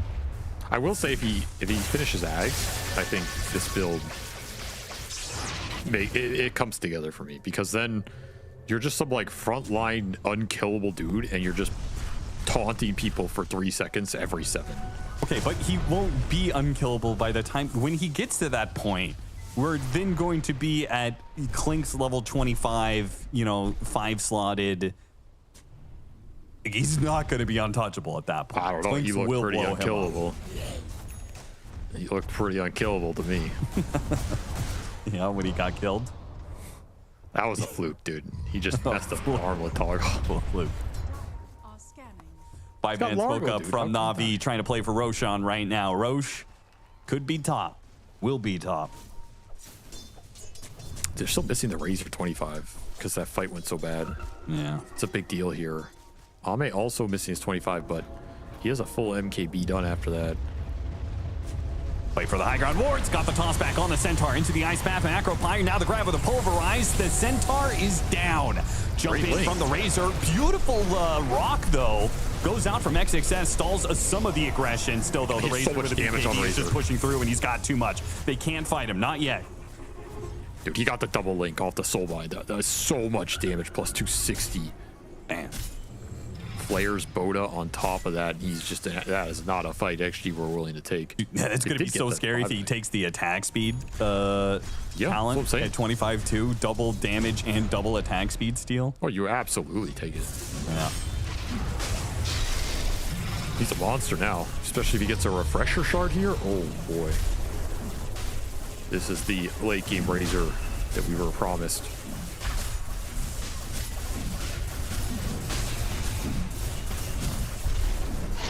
Still a perfect game for Mame. 5-0-3 is yet to die. Continues to rat the map. Well done. In well his done. mind. What do you think This is an about average Scotty as his next item? It's an annoying item for Navi, but it's not the highest DPS, and that is always the question. Like, do you need more damage here? Yeah, like as good as that is against Hard Huskar, like I just feel like I just want more damage. That's all I care. You should just go Divine Rapier, I think. But yeah, I'm down with that. I'm always a Divine Rapier supporter, so. Trying to get the toss back there. Bit of a whiff. 4 minutes of Aegis time for Got the Juice. Plus, even when they kill him, they're going to have Satanic BKB refreshed. Jump in from nothing to say. Disruption buys him a little bit of time trying to get out with his BKB, but he's still linked up. Got the Juice is going to steal all of his attack damage and attack speed. Trying to finish him off. Force down. Gets him away. Nothing to say. Still alive. And Got the Juice. He takes a healthy amount of damage from that Macro Pyre. Still, though, he's cooking. Takes out the lane of barracks. And backs it up even as he loses. Again, if he loses that Aegis, he just swaps in the refresher shard. He'll have BKB Satanic again. I don't know how NTS got out of that. Is again, clutch disruptions and the Yules bails him out. Lucky to escape. There still is a Rax mid even if Navi get the full lane bottom. But there's a Hex out on Ridis, and that is a nasty Soulbind Hex combo that can lead into double link. Can lead into, you know, hoof stomp on the clump target. So actually you have to really not clump here. Double life break, double edge. Oh yeah. Got a good amount of single target abilities that can really go off with the Soulbind.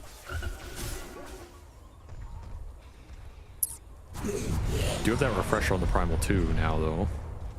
It's pretty big here.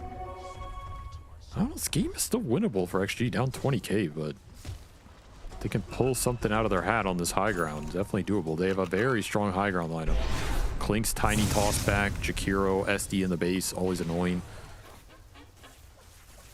And it does seem to be a trend. A lot of tinies being picked up. A lot of games getting stalled out because who wants to go high ground against a tiny? You gotta go though, you gotta go. I mean, you have Aegis, Refresher Shard. Ame lost his Courier. That's big, because he has 6,000 plus gold. He can't really buy anything right now. Navi will swap. I like this. Blink Dagger, bought by Got the Juice. I mean, this is like that Warlock situation earlier, right? You just want to mass initiate inside the base. Huskar sneaking in. Chaotic as possible. See if this Huskar can get on top of the Clinks. Oh yes, the Axe Taunt. XXS leads off with the pulverized grab. Ame forced to jump away as PMA goes for him. Beautiful Soulbind getting two of these heroes. Big ultimate out from XXS as his break is doing some work. Nico at half HP gets hit by the rolling. Now the jump away. No, actually gets stopped there. The Primal Beast is unable to charge away. Got the Juice at half HP though as Ame from a distance. The last couple of shots not quite good enough. A refresh and Got the Juice starts healing up. A toss forward. From nothing to say. What? I don't know why he tossed in FY, but they got the gem back. FY's like, please, brother, no. type of backline support. And now they're going to have to do it without the Primal Beast. Their whole combo of pulverize and put damage in has not worked out. I mean, Exodus is doing everything in these fights. And Divine Rapier bought out for Ame. Unnecessary. He's going to TP in, but it's too late. Mega creeps have already been taken. Trying to get the toss back. Got the juice too quick with the Manta. The illusion gets tossed away instead. The crystal get bursted by the Divine Rapier, though. They have to respect the Ame Clinks. He's doing some damage now. Look at those crits, man. 1,500 crits back to back on Niku. Almost takes him out. Where is your heart god now, boy? Nowhere. He made mincemeat out of that Razor. He did. He did. That was not the expected DPS. Got the juice had in his mind. Thinking he is the god in this game. No. The Ame Clinks still having a perfect game. Still 0-3. Believes he will 1v9 this if he has to. There's a blade mail on the Huskar. Niku buys out a blade mail. I mean, I think Navi as just a whole should just buy out blade mail, right? Yeah, yeah. Get a blade mail on Centaur. You could get it on the Razor. No BKB. It's also Burning very easy to blade just mail. walk into it. Trying to catch Ame. Got him on the dust. Got him on the follow like with this on XXS. Gets the grab on him though. The disruption. Ame, he's still stuck in the muck. He actually got a little bit of heal. Tap back heals up. He's okay. I noticed him. Oh my god, what a Lotus. Dude, what is this game? Oh my god, Navi die without buyback on Huskar and Centaur. What has just happened? They got primaled so hard right there. They did. Did they lose? Like, they might have. They might have. There's a very real chance that Xtreme Gaming can hit tier 3 straight to tier 4s. There's no buy on this Razor. Ame doesn't want to hit it. Why? What's he afraid of? I think he is afraid of the all-in, that the Razor, you know, blinks on him, links him, and is able to all-in him. I actually think Ame has enough damage, though, that he doesn't have to care about that. I guess they don't know these cores don't have buy. It's a gold buy, not a timer buy. He's thinking if they buy, stun me. But are you really just going to not go for Throne and play against Megas here? That seems... I think when you get gifted an opportunity like this, you just run it. Like, what's the worst that can happen, bro? I agree. You have a chance to win the game right here. You might as well take it. Oh, man. I mean, that was a gift. A once-in-a-game opportunity to gamble on them not having buybacks. You didn't take the gamble. You settled for a Rax. Yeah, the Rax does nothing for you because you're up against Megas, so Creep Wave's still going to push in. It's one of those moments, you know, it can go either way. Okay, all in commit, but good disruption and pulverize, interrupt, and then he's so low here. And it's not the Death Pact, it's the Lotus that heals him up. The Death Pact's a little bit later, but... Well, yeah, it's just... it's rough, man. Very rough to try and all in this guy with the disruption behind him. FY has been on point.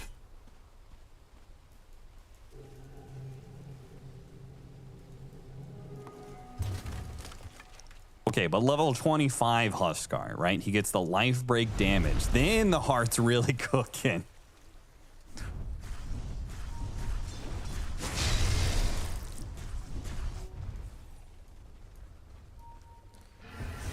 Why is FY running around with 2 gems? What was that? Is this just Giga Chad play?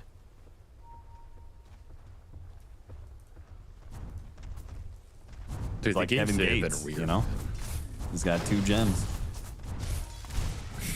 He's just keeping them, dude. He doesn't care. He wants the chaos of, like, when he dies in a fight, like double gems being on the ground. Maybe. You know, Navi's like struggling to grab them both. All right, he sends one back. Maybe they were discussing if someone else wants to carry one or something. But none of their cores really have the slots. I guess Tiny could carry one, but he's currently holding on to a 3-count stacked Greater Lotus. Which, can't blame him. These have been pretty nice in the fight. I mean, he's just going to feed Ame. Every 5 seconds, here's a mini cheese. And they kind of have to do that. Because again, Na'Vi makes the jump on the Klings. It's not like Ame can get out. Just kind of has to fight. Stand his ground. Yeah, the funniest thing about all of this is that you already know Klinks is going to get reworked in like a month anyway. So. all this work practicing Klinks for nothing. Yeah, he's getting reworked again. They're going to kill half his kit because, you know, they have to give him facets. So. Yep. And he's being successful. You know, he's like kind of winning games now. No, that's just illegal. Zero's not allowed to win games. What's the buyback status? Yeah, I mean, Razor's, so they know the Razor's on cooldown. And Ame has farmed his up. Not that his is the most influential with Divine dropping, but it's significant here. This is a window for XG. If you got the juice, the game can just end. Yeah. Science, that's a bold frog toss right there. Do you think got the juice is like he went the blink dagger for a reason, right? I feel like he has not really shown himself at the start of fights. He does not want to give up Roach, though. He is just bolting in. It doesn't actually land on him. Plasma Field gets some vision inside. They go for nothing to say. Nothing to say. Here goes the Pulverize. The grab onto the Centaur. Any follow-up? Soulbind. Got the Tiny and the Primal Beast, but over this Macro Pyre, they really can't fight into that. Not for now. So there goes the Centaur. He has a buyback. Oh, look at that damage, though. Holy crap. Ame just tore him a new one. They get the Roshan. They get kills. They get everything from the Roshan pit. Na'Vi seemingly impotent here. Can't do anything. Maybe they should have just tried to go Throne while the distraction was happening or something. Yeah, tier 4's got pretty low during all that. I mean, is that the plate? Should you just try and farm like Ag's Refresher on Razor and have him backdoor their Throne at some point? Hell yeah. I don't know. I don't think you can win the straight up fight. This Huskar is useless. He does quite literally nothing. I don't think he did anything in that fight. He did 2,500 damage. He got one spell off, and most of that damage was Blade Mail. Does when you get Ags, does Eye of the Storm have priority on heroes? As in, if they go to some sort of ancient play, but it's, you know, a team fight around it, is Eye of the Storm gonna hit the buildings at all if it can hit heroes instead? I think it will always prioritize heroes. Yeah, it will always prioritize the lowest HP hero. So you cannot hit a building over a hero with this. I believe is how it works. Because basically the building cannot be a lower HP hero because it's not a hero. Sure. Yeah, I can see that. But if no one's there, you know what I'm saying? Yeah, oh yeah. If there's nobody there, those buildings are going to drop fast. Dire's top tower has fallen. That's what we call an old... Actually, I can't say that. It's a brand name, huh? Damn. Old pizza delivery in NA, you know what I'm saying? Oh, okay. Knock, who's home? Nobody? Say brands. There's no competing pizza sponsor. No, I'm a man of my word, honestly. Who asked you to give your word for anything? 5-man smoke up from Na'Vi. Nobody asked for your word. They still have no Razor buy. This is kind of bold. There. Ready for the Wizard's Shrine. Jump in. A stomp. Soulbind on 2. Beautiful opening for Na'Vi. Whew. Okay. Completely unprepared for that. They're just chilling in the river, thinking about how great this game is going. Also, one is great. Isn't Croak a genius on Huskar now? Like, he does 66% of your HP, and then you get a Croak of Genius where it does half the damage again. Yeah, but it has to reverberate, and he has to land the ult. I'm just saying, I feel like you've got almost a one-shot combo here. Toss back on the Huskar. He gets off his BKB, trying to light break away. There's the Centaur. Horse cart picks him up and gets him away. Oh, the nice Lotus. It stops the Pulverize, and now the Primal Beast is full committed. Not where he wants to be. A dieback for the Primal as Na'Vi reset a little bit. He got shredded. that life break did a huge amount of damage. Well, that's your XXS buyback.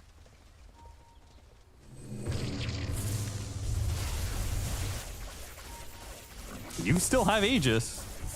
So... Yeah. Well, what? No, you don't have Aegis. Oh, sorry. Nothing to say. Still has Aegis. They still have cheese on Huskar, I guess. Oh, yeah. I mean, the Tiny... Yeah, the Tiny has Aegis, but... Does that do anything? No.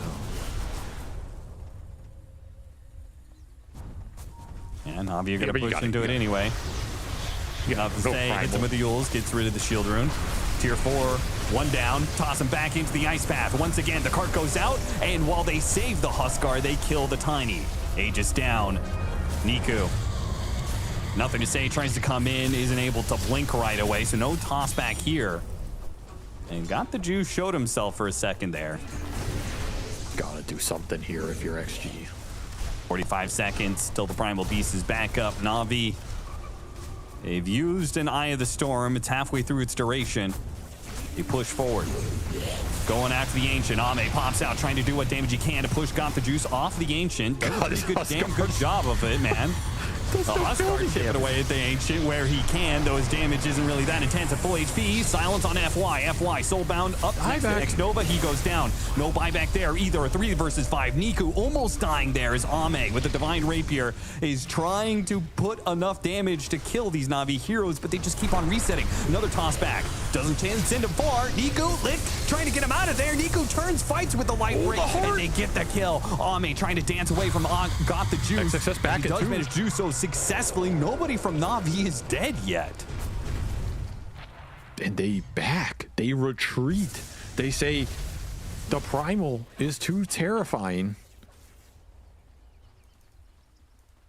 I mean, to be fair, Ame has killed... He did 16,000 damage in that fight and didn't kill anybody.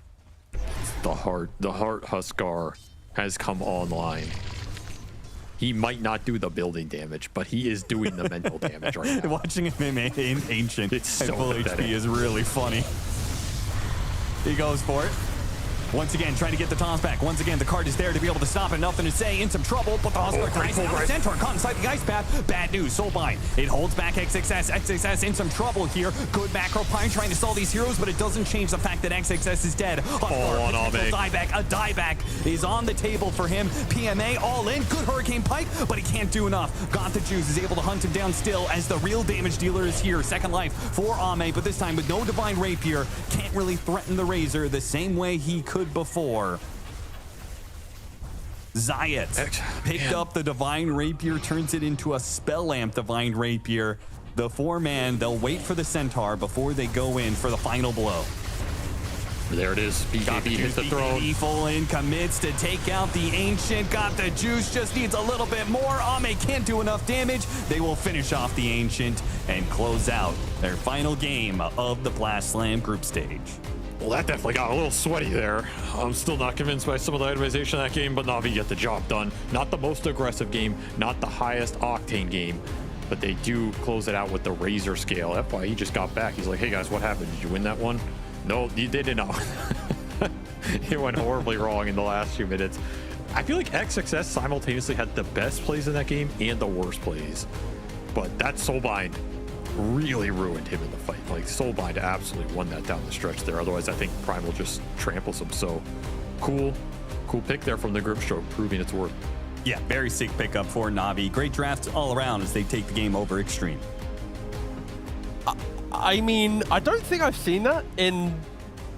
when was the last time you've seen that? All right, FY, of course, he gets picked off with the Soulbind. Beautiful stuff from Riddies. Again, Grimstroke, the value of the late game. Soulbind, Primal, SD, you get the kills. He dies, and then he just departs his PC during his death. He doesn't have buyback, but look, he's fully gone. Oh, I mean, okay, so first of all, I will say that looks like a pee It looks break. like a toilet break. Yeah, I get it, but like, you don't have you have mega creeps. You're playing against mega creeps. You die. There's 90 seconds. He respawns. He's still not back from his piss break. He sits down. He's already been alive for 2 seconds. Ancient explodes. I have not seen that. While I'm playing, I don't want to see one of my teammates like get up. They're fighting for their lives. Like even at the end, there's only a couple seconds left, but he respawned during the time and didn't move. Yeah, that would kind of suss me out a little bit. No, of course. Again, like, the whole reason, I mean, XG was building this potential comeback based on Clinkz being protected by Primal. So of course Primal dying again, you know, haha, Na'Vi probably just win the game, right? But I couldn't think of anything worse than just seeing my guy,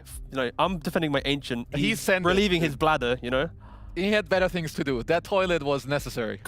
Again, maybe take a page out of Skitter's book, you know? There's probably some apparatus underneath the desk, but such is life. XG versus Na'Vi. Na'Vi are claiming another victory in this group stage. They put themselves 7-4 and pretty much continue the hype of who is getting top 2. Tundra, of course, the upcoming series, we'll get to that in the future. If they are to lose, Na'Vi, again, potentially can leapfrog them and create these beautiful moments of the last day madness of the best of ones. But yeah, Na'Vi, a hard-fought battle. But the third game today, we see a Clinkz and an awkward game, all right? Falcons, what was it? Heroic? Heroic, it was in one game, yeah. And then XG. Those 3 series had a Clinkz in the games, and it just got weird. Of course, Na'Vi played the Clinkz, Falcon played the Clinkz, and XG played the Clinkz, and all 3 of them went their distance, but the Clinkz then lost. I mean, I will say, like, for this game, I like what Na'Vi did for, again, like the majority of the game. I think their lanes were very good. I did like their picks quite a lot as well. This moment was very sus. Like, it's minute 50.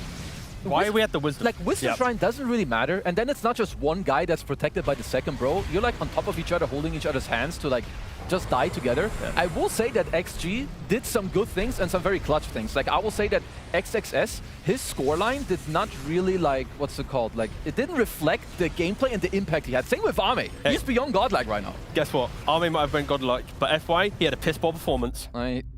Okay. Maybe... I won't go there. Maybe he's got some bowel issues. We never know. Couldn't hold it another 90 seconds. Useless. Ah, well, Na'Vi win. XG, now not going to be top 2. What can you do? Best of 1 punishment, I guess. Do you want to look at some laning phase stuff? Some nothing to say tiny, some opportunities potentially that could have changed it? Because, like, I want to show the things that if you're really in form here, like, if you're really thinking about what you can do, this is an opportunity that you should take to potentially kill the Huskar. Because if we play the clip out, I disagree with Nothing to Say's decision here to just nuke the wave. Look how Huskar plays. Both his supports have TP ready. You could just, right now, get an Ava toss on this range creep. Instead of tossing in the range creep, you Ava the Huskar, you run up, you toss him back to either of your supports TPing, and that's how you can actually kill. So I understand you go into these lanes and you have this idea, well, I'm outmatched, I can't win this lane, but you can't just autopilot because you're playing a losing lane. You need to take these opportunities to, like, turn it around, and maybe you could have stopped the Huskar's game. But if you don't think about it properly, it will never happen. I mean, I would argue Nothing to Say has kind of gravitated towards being a more consistently average player. Like, even when XG's winning, he feels like he's part of a system rather than back in the day. You're like, wow, he's standing out. Like, look at the Embers and the Tinkers. Like, he is the guy. Like, he feels like he's just another kind of a cog in a machine. And you can see with that play there, like, rewind the clock like 3-4 years ago, he's probably getting that kill, setting up that TP, making these moves, but he just feels like he's kind of following along a little bit more. Yeah, I'm still waiting for, like, his LGD days. That's also what you're, like, alluding to. Because right now, he has stepped up his gameplay, but these are definitely the moments. Of course, it's hard, but if you can find those, they're really, like, defining of you being, like, the S-tier mid player and just, like, the 1 tier below. Yeah, and talking about, you know, S-tier mid players, S-tier builds and stuff, I wanted to look at Na'Vi's itemization in this game. They were so toxic as they kind of entered the mid game, right? They had the Aegis on the Huskar, but Niku went straight for the heart after the armlet. Then you have a Largo with a Solar Crest and a Locket, Reedies with the Blink Dagger, Ghost Scepter so he can get into these difficult positions, not died to the Clinkz because of that initiation, to then disengage post Solarbind. So it's like Soulbind, sorry. So it's like everything on Na'Vi is built on itemized to be together as a unit, and that was so scary throughout the entire game. Ame, sure, he ended the game, what was it, 10-1-6 on the Clinkz, but I just think the way Na'Vi itemized, it created these kind of opportunities to get the mega creep. Sure, high ground blunders seem to be the theme of the day, but yeah, let's not talk about it. Let's not talk about that. I want to pass on that. PMA, you know, is in Na'Vi's roster, and the way that they played that game, it can break a lot of teams with just the Grimstroke, the atomization, the small little things. I liked most of the things they did, apart from, like, the heart I still question a little bit, because I feel like when you buy heart at a stage where the enemy team, they're not really looking to fight you, it makes me wonder, is it really the best item? I could have liked Boots of Travel. He has, like, Dominator on his Centaur. You could farm any creep on your map, wait for the creep to run around, travel into the fight, but either way, it worked out. I'm not a Huskar expert, so I'll let them, you know, do the talking with the gameplay. He just wanted to be a blob, though, right? Like, the way that he was playing, there was these moments where XG could come back into the game. Of course, Primal Beast finding pickoffs. They had a couple opportunities where they didn't respect Ame. I think that was the main problem. Yeah.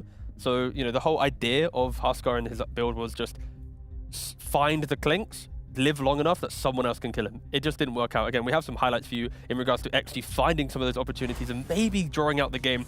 Again, I think this is kind of like a key moment, right? You've got the Clinks, everyone on Na'Vi's really clumped up, they're trying to go on Primal, and I think the main problem here is Jakiro, ex-Nova, free casting all his spells in this fight. Clinks, you can't even see him on the screen, free casting his spells the entire fight. This is the type of teamfight construct from Na'Vi. You are offering up XG. Hey, you know what? Please, try and win an engagement, because this is the type of thing that you cannot do with Na'Vi. You need to always respect the Clinks, stop the Jakiro, get past the front line of the Tiny and the Primal. They didn't do it a couple times, and that's why the game got difficult. Like what I can see from like both OG and Na'Vi now, the thing I like a lot is that they have good lanes, they play aggressive, and like they keep going on like this concept. And it looks better than like this sit back, wait for the right moment.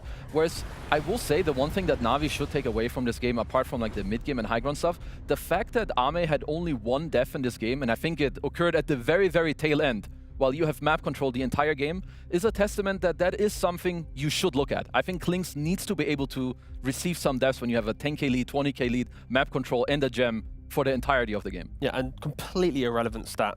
Zayat's finished the game with the Rapier on the Largo. So is that the first ever Largo Rapier conclusion? Sounds fake again. Did he buy it? No, of course he stole it from the Then it's whatever. Probably the first Rapier Statistically, in the he had it in the inventory, so maybe it was the first one to finish, but not a real one because he didn't buy it. I guess we'll never see Rapier Largo. Sounds garbage. Magic Rapier with Aghanim, Shivas, BKB, Refresher. Sure, if you got the money. If you got 80,000 net worth, let's go ship it. You know who does have money? Tundra? No, Falcons. They're fucking rich. Next series, Falcons versus Tundra. Money bags matchup between the two rosters. And yeah, Tundra, everything on the line for them. If they lose, it then creates a new startle chaos of they might not even get top 2 because they'll drop below points of the teams like OG, maybe Na'Vi due to them just winning the series. So yeah, for Falcons, they can drag Tundra into a really awkward position. Tundra have to win this series to get top 2. Of course, they can finish with 8 and 3, lock in that first place. If they go for 7 and 4, I promise you, it gets really, really messy. So if you're Tundra right now, entering this single game, simply put, win the game, ignore everything else. Yeah, you absolutely have got to win. And I mean, it's in everyone's best interest. You know that Tundra at Blast are really good. Take them out, drag them out of this, like skip the next phase and this phase and go there. But the thing is, with this team, they're very good at specific heroes. I have a graphic that I want to show because, you know, these guys, they're not the most versatile in like what they do, but the stuff they do, they're insanely good at it. Because when you look at like the top 2 picks of all of their core players, they're repeaters. You know, the BZM Invoker 5 times in like what, 9 or 10 games? That's like in nearly every second game. 33 on his Brew and his Bat, Pure on his Slark and his SF. So you kind of know what's coming. But the thing is that like the top level of Dotes, when you play it nicely and you feel it and you're in the zone, you can just show your hand because you execute it so well. You're the ones that do it first. You understand how to execute it. And that's what this team does best. I mean, I want to agree with you. Coming into this morning, I would have instantly hyped you up. Fully agree. But today has been the day with that graphic. It slowly falls apart a bit, right? Tundra lost to OG playing the Brewmaster.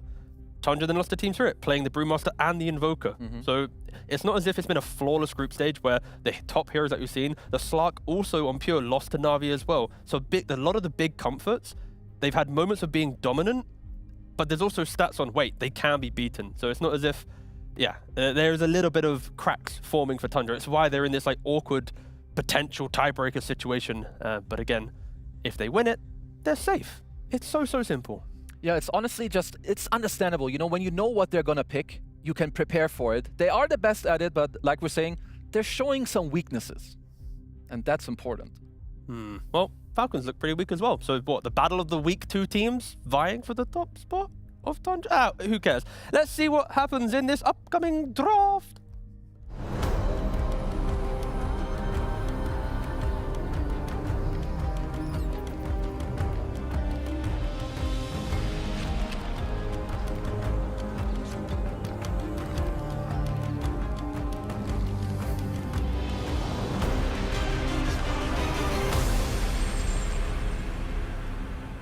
Another day, another Huskar ban, Razor ban, and interestingly enough, Tundra, they actually ban out the Malrine Sniper from the mid lane. I mean, I like this hero, and I did even like when Falcons picked it the other day. I just feel like Malrine had he had a big off game, and this has happened to them, at least in this tournament. I know that I feel like they're very streaky players. Like, they're so good in their top form that you can tell when even the slightest thing is off. Like when Amar dies randomly on the map somewhere, or Marine has like overly many deaths on some of his heroes. So I still understand and like that Tundra respect their core heroes. Again, other teams in this position have been opting to ban, the Viper. So is this Tundra trying to offer up the hero to Falcons? Are they taking it themselves? They take it themselves. So this is at least something that I know, well, BZM plays this, but so does 33. It's like, he's always been very good. There was like this meta where you just keep stacking mangoes, you go with your magic wand into the offlane. I don't think much of that has changed, so you could still take this hero into the offlane if you did want to. So I want to see where Falcons take this, because Sniper would have been one of their nicer answers to the hero. We have seen this draft pattern occur at the very start of the tournament when Falcons lost the GamerLegion. They responded with the Beastmaster, but they're not going to do it this time around. They do go for the Lina.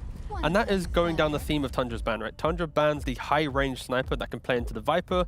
Then you go, what's another high-range mid laner? That is, Lina. You can, of course, just chill on your high ground, shove the wave. I am fully on board with this. Malrine Lina, he's already played it before. I have seen it played in pubs. I'm pretty sure he's level 30 on this hero as well. And like you're saying, the high-range physical guy, you need to make sure if you're Falcons, you have to protect the Fire Lady.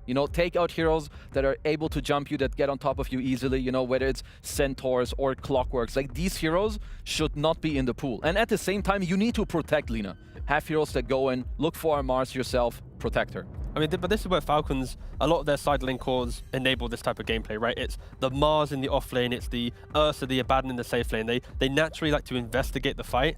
Then Lina can just play behind that. Again, the last time that we saw Malrine play, he was going for all the right-click items like Mjolnir, BKB Satanic, standing his ground, really just being an absolute artillery. So yeah, I fully agree with your point. They just need to round out the entire draft with kind of Malrine becoming kind of the true carry of the team. And I mean, it is definitely like one of their strengths. They're all very versatile on their cores. And I mean, Magic Lina, it's overall kind of cap, especially into the Viper. So I do want to see where Falcons take this, like upcoming. I would assume that they're just going to open up with one of the supports, maybe even like snaking. Yeah, they did run the Crystal Maiden before in this draft. It's the only team that you'll ever talk about for that hero. Like for Tundra, I'm looking towards like the position for Tiny, get a hero that can just jump in, sacrifice himself to reposition the Lina, open up the fight that way. You then keep the draft alive by Viper maybe going to more roles than just going to mid. No, absolutely. I would like the Tiny a lot.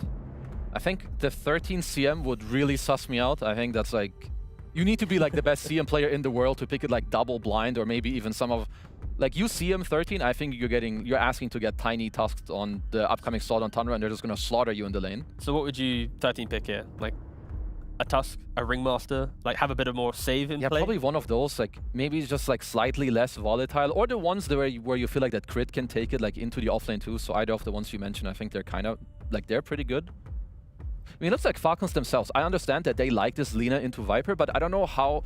surely they have theorized, this opening and where this goes, but you can tell from the reserve time that maybe this is not something that has happened, like, really that many times. Okay, they go for Shaman. So the potential break down the line. I mean, it's also here that Tundra have played quite a few times. I think in this tournament, Ari has looked quite good on this one. And they do take away the Marcy. Of course, Ari playing the 4 position Marcy, he is playing pick-me-up, so he's dragging heroes around defensively, aggressively. That would have been a good response into a Shaman, just constantly jumping on top of him, saving whoever's getting shackled. Even Lina, like once that LSA goes down on a hero, probably going to die within like a 3-4 second window, so just dragging them, displacing them is going to be helpful. But Tundra, as expected, do go for the Tiny as mentioned. Yep, Tiny Airlines. Now you get the +1, which is probably just Whitemon's hero. Guy is literally the GOAT and can play like whatever you need him to play, but he'll, settle for like the most generic +5 we have at the moment. Solid laner, good follow-up damage. Yeah, the scary thing with like Jakiro to Shaman is if Shaman is locked into playing the lane, you can just get bullied. And when Shaman tries to pull waves, Jakiro follows you, you can't pull waves. So there's kind of this requirement that a Mars hero is able to kind of just give purpose to Shaman. Otherwise, crit could potentially get lost on the map. Something I could see here, because I don't know how willing BZM is to... I mean, I'm sure you can play Viper into Lina, but if you're Falcons here, I feel like you could go with a big FU, put up your middle finger, and go for like a Weaver +1 safe lane to like give Viper two hard lanes potentially. And I think that Weaver +1 could maybe be that way. Oh, I like this also. I mean, Amar, obviously, he can play this hero. I think Brew is quite damn good in this meta as well. He's received plenty of buffs lately. And it's just another way where you can easily ignore the Viper, lift her up, get a perma-stun with your Earth Panda. So you're kind of chilling with this. Mar Brewmaster. It doesn't really come to mind as a hero that he actively plays. I'm checking now.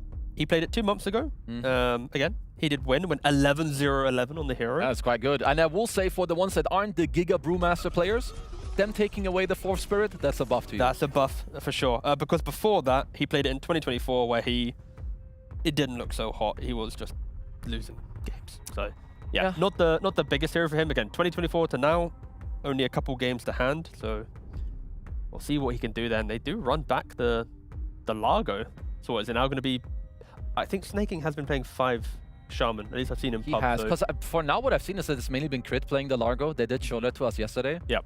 I mean, let's see with Tundra, because they've got some choices to make. I think when it comes to the carry, Sven is something I would like, even though I feel like Pure hasn't been playing that hero all that much. And I feel like the bigger decision they have to decide here is, where does the Viper go? Are you putting it straight mid into this Lina? Are you going to try to show where it goes, put it offlane, pick a new mid?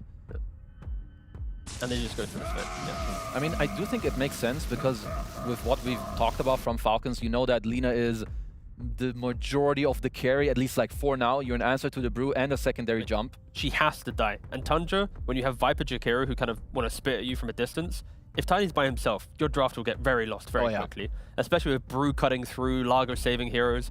So yeah, their carry had to be that explosive. You found him, I can help kill you. So yeah, Sven makes perfect sense. And then for Falcons, there is this element of greed that I'm partially worried about, right? Brewmaster, he does need to farm, one item into Aghanims. This is not some Orchid Rush game that, we've seen from 33 on Tundra in previous games where you could be crazy.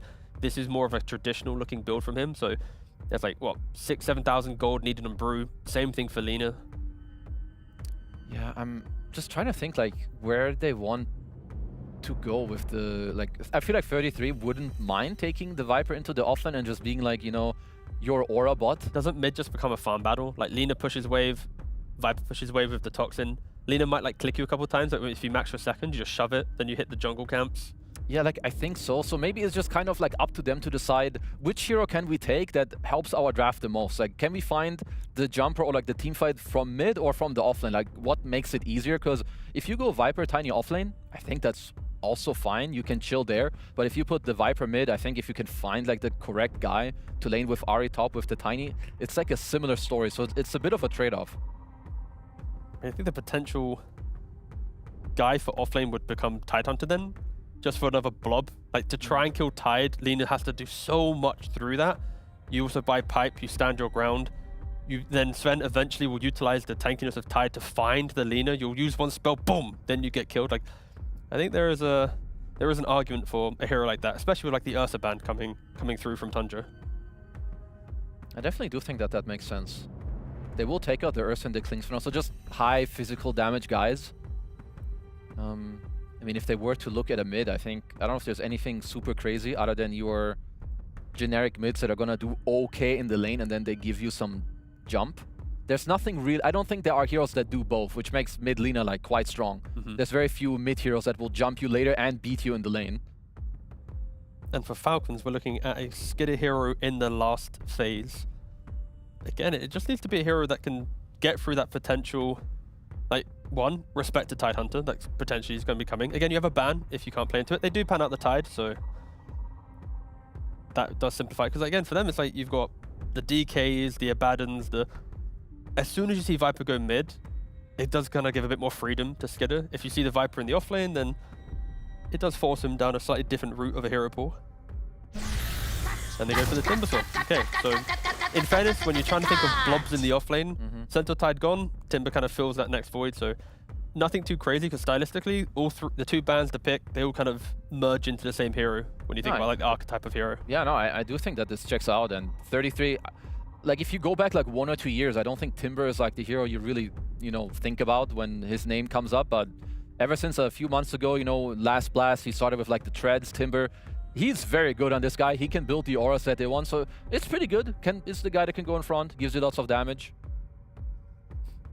So for Falcons, I'm trying to think like generic carry would be Gyro. Sven is a counter gyro just from getting on top of you, but if you do get the butterfly, force Sven to go MKB, and then if you're getting jumped, Lena's not getting jumped, it's okay in lane. Yeah, you itemize to deal with the skirmish of Tundra naturally, so... I think Gyro's fine. There's a Wind Ranger potentially. Okay, there you go, Wind Ranger. I do like this one because I think it's nice against at least the Viper and the Sven. Yeah, I mean, it hurts Sven and Viper throughout the entire game, right? Yeah, like, Evasion. so I have seen this lane, and I think eventually, if you can actually cheat your way through the lane a little bit as the Timber, where you get an early 6, you can be annoying for the Wind Ranger. Of course, it's one of the Tundra specialties. You, like, get your way through the lane, you pull some waves, but there's a very fine line, because if Skeeter gets, like, an early Javelin, early Maelstrom, he's a huge pain for 33 to play into. But what happens if he doesn't cheat his way through the lane? What if he doesn't get these items? Do you think there's damage problems? Because for me, I'm seeing some damage problems from Falcons, right? Like a Largo and a Shaman support, they're very much enabling supports. One does control, one does amps, and then you have a Wind Ranger, who does need to farm multiple items. Yeah. A Brewmaster who needs to go Vessel and an Axe. Like, there is a window where Tundra could just keep punishing and poking Falcons and overlapping that farm. Yeah, I do feel like both drafts have like a bit of innate greediness and like their own way, but I like what Falcons have, at least like stylistically. I think Tundra, even though they're good when they get the time, I think they've looked the weakest today and yesterday when they're very slow, like when they have overly slow heroes. And I think all their 3 cores don't do that much. I understand they have like a very, a star pairing of support players in Ari and Whiteman who like kind of make up for it. But I like what Falcons have going for themselves here. I think that also Brew isn't as hard cornered by Sven as he used to be with like the new Ags. You just get another level. They are more tanky. You can build different items. So I give a slight edge to Falcons here, actually. Again, I'm really looking towards Tundra support duo, right? Jakiro Tiny, if you can play on the correct catapult wave with a Viper or a Timbersaw, be it through mid or off lane, wherever you want to be, you are going to take towers and threaten Falcons into teleporting to defend it or try and trade yourself. So Snaking needs to try and find his level to mirror that aggression. When his tier 1's getting pressured, he has to have that ult to pressure elsewhere, because the early game, the supports, it feels like Tundra is just more damage, more map play, more control from them. Yeah, to me, I'm also looking a lot like it's both the supports, but also like this top lane. I do think it's like a very fine line, not just for Skeeter, but also for Snaking, like how much they can get going. And one of their strengths is like connecting together, having like this gate or moving together, going to the first split. So honestly, the early game is super important here for Falcons. I mean, it's super important for Falcons in their early game to threaten Tundra, but for Tundra to win this game, it simply means that they are first place and automatically into the semi-finals. So let's see if Tundra can punch their ticket into the playoffs.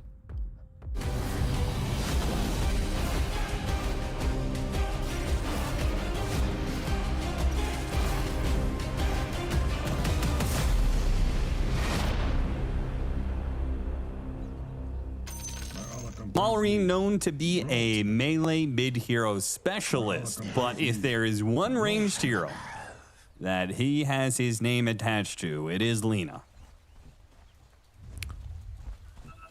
Is this like a misdraft or something? Like Falcons with multiple ranged cores? I know, right? What's happening? Some weird time machine. We've gone into the future. This looks bizarre to me. I cannot picture this draft as a Falcons draft. I just can't. Sorry. It's how it is. Maybe they'll win with it, but it's not going to be an honest win.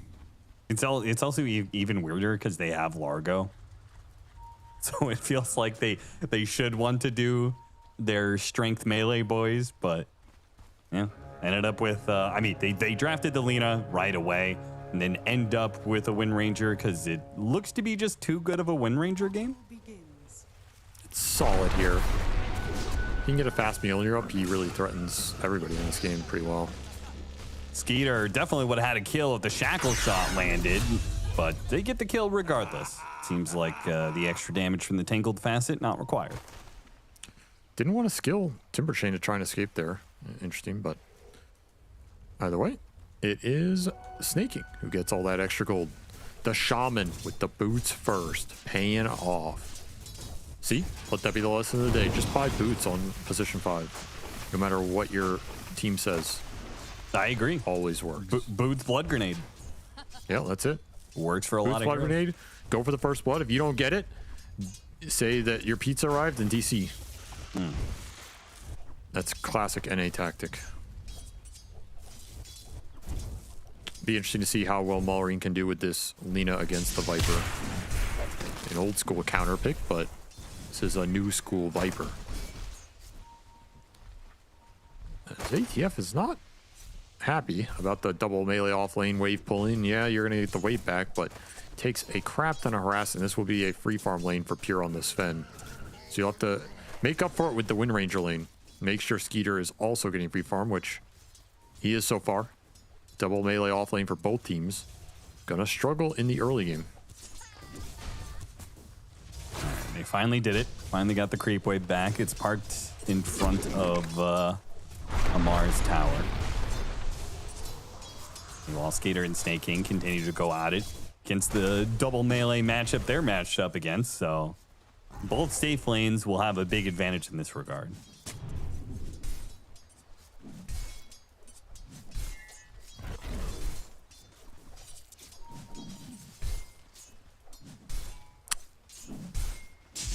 You'd rather have the Timber in this situation, though? Like, I think he's just innately going to get more. He doesn't mind not brawling early. Gets the extra regen, a bit more self-sustaining.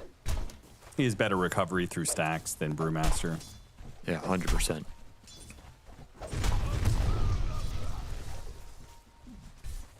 can also leave him alone a bit easier. Like, he can always get a little bit more on his own if you want to go stack or just roam the tiny to mid.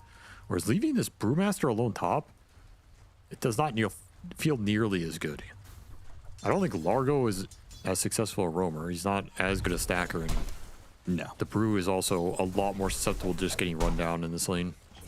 So there's a bit of a disparity there if Tundra want to try and gank this Lina, which is absolutely a possibility because Malrine will always get chipped a bit in this lane.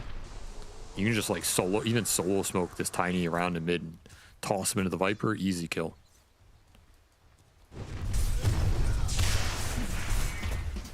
Do damage on Amar. Nothing to worry about, though. He is going to be going for the early Earn Vessel build-up for the Brewmaster in this one. Yeah, this doesn't strike me as a Vessel game. You have two other ranged carries. If you go Midas here, then it's just too greedy. Who's going to go in front line? Somebody has to tank spells in this game, and it's going to have to be Amar. Or Crit as the Largo. But Largo is probably not too tanky in this game against the Whirling Shock, the Sven hits, the Viper Goo. Pretty rough Largo game, to be honest. Yeah, they do have a fair amount of burst damage.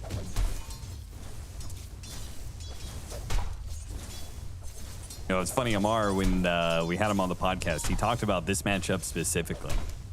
How Falcons has always struggled against Pure, no matter which team Pure is on. Last season, you know, obviously that was Bedboom, and Falcons struggled against Bedboom for most of the regular season. Now it's Tundra, and Falcons have had a hard time against this new Tundra. Something about the way Pure plays Dota, man, it just messes with Falcons. Nice Shackle Shot lands on a 33. Not gonna get a kill out of this, but a bit of damage. I mean, I'll tell you what it is. I know what it is. Okay. The dude's mentally unstable, you know, and like Falcons cannot, they don't do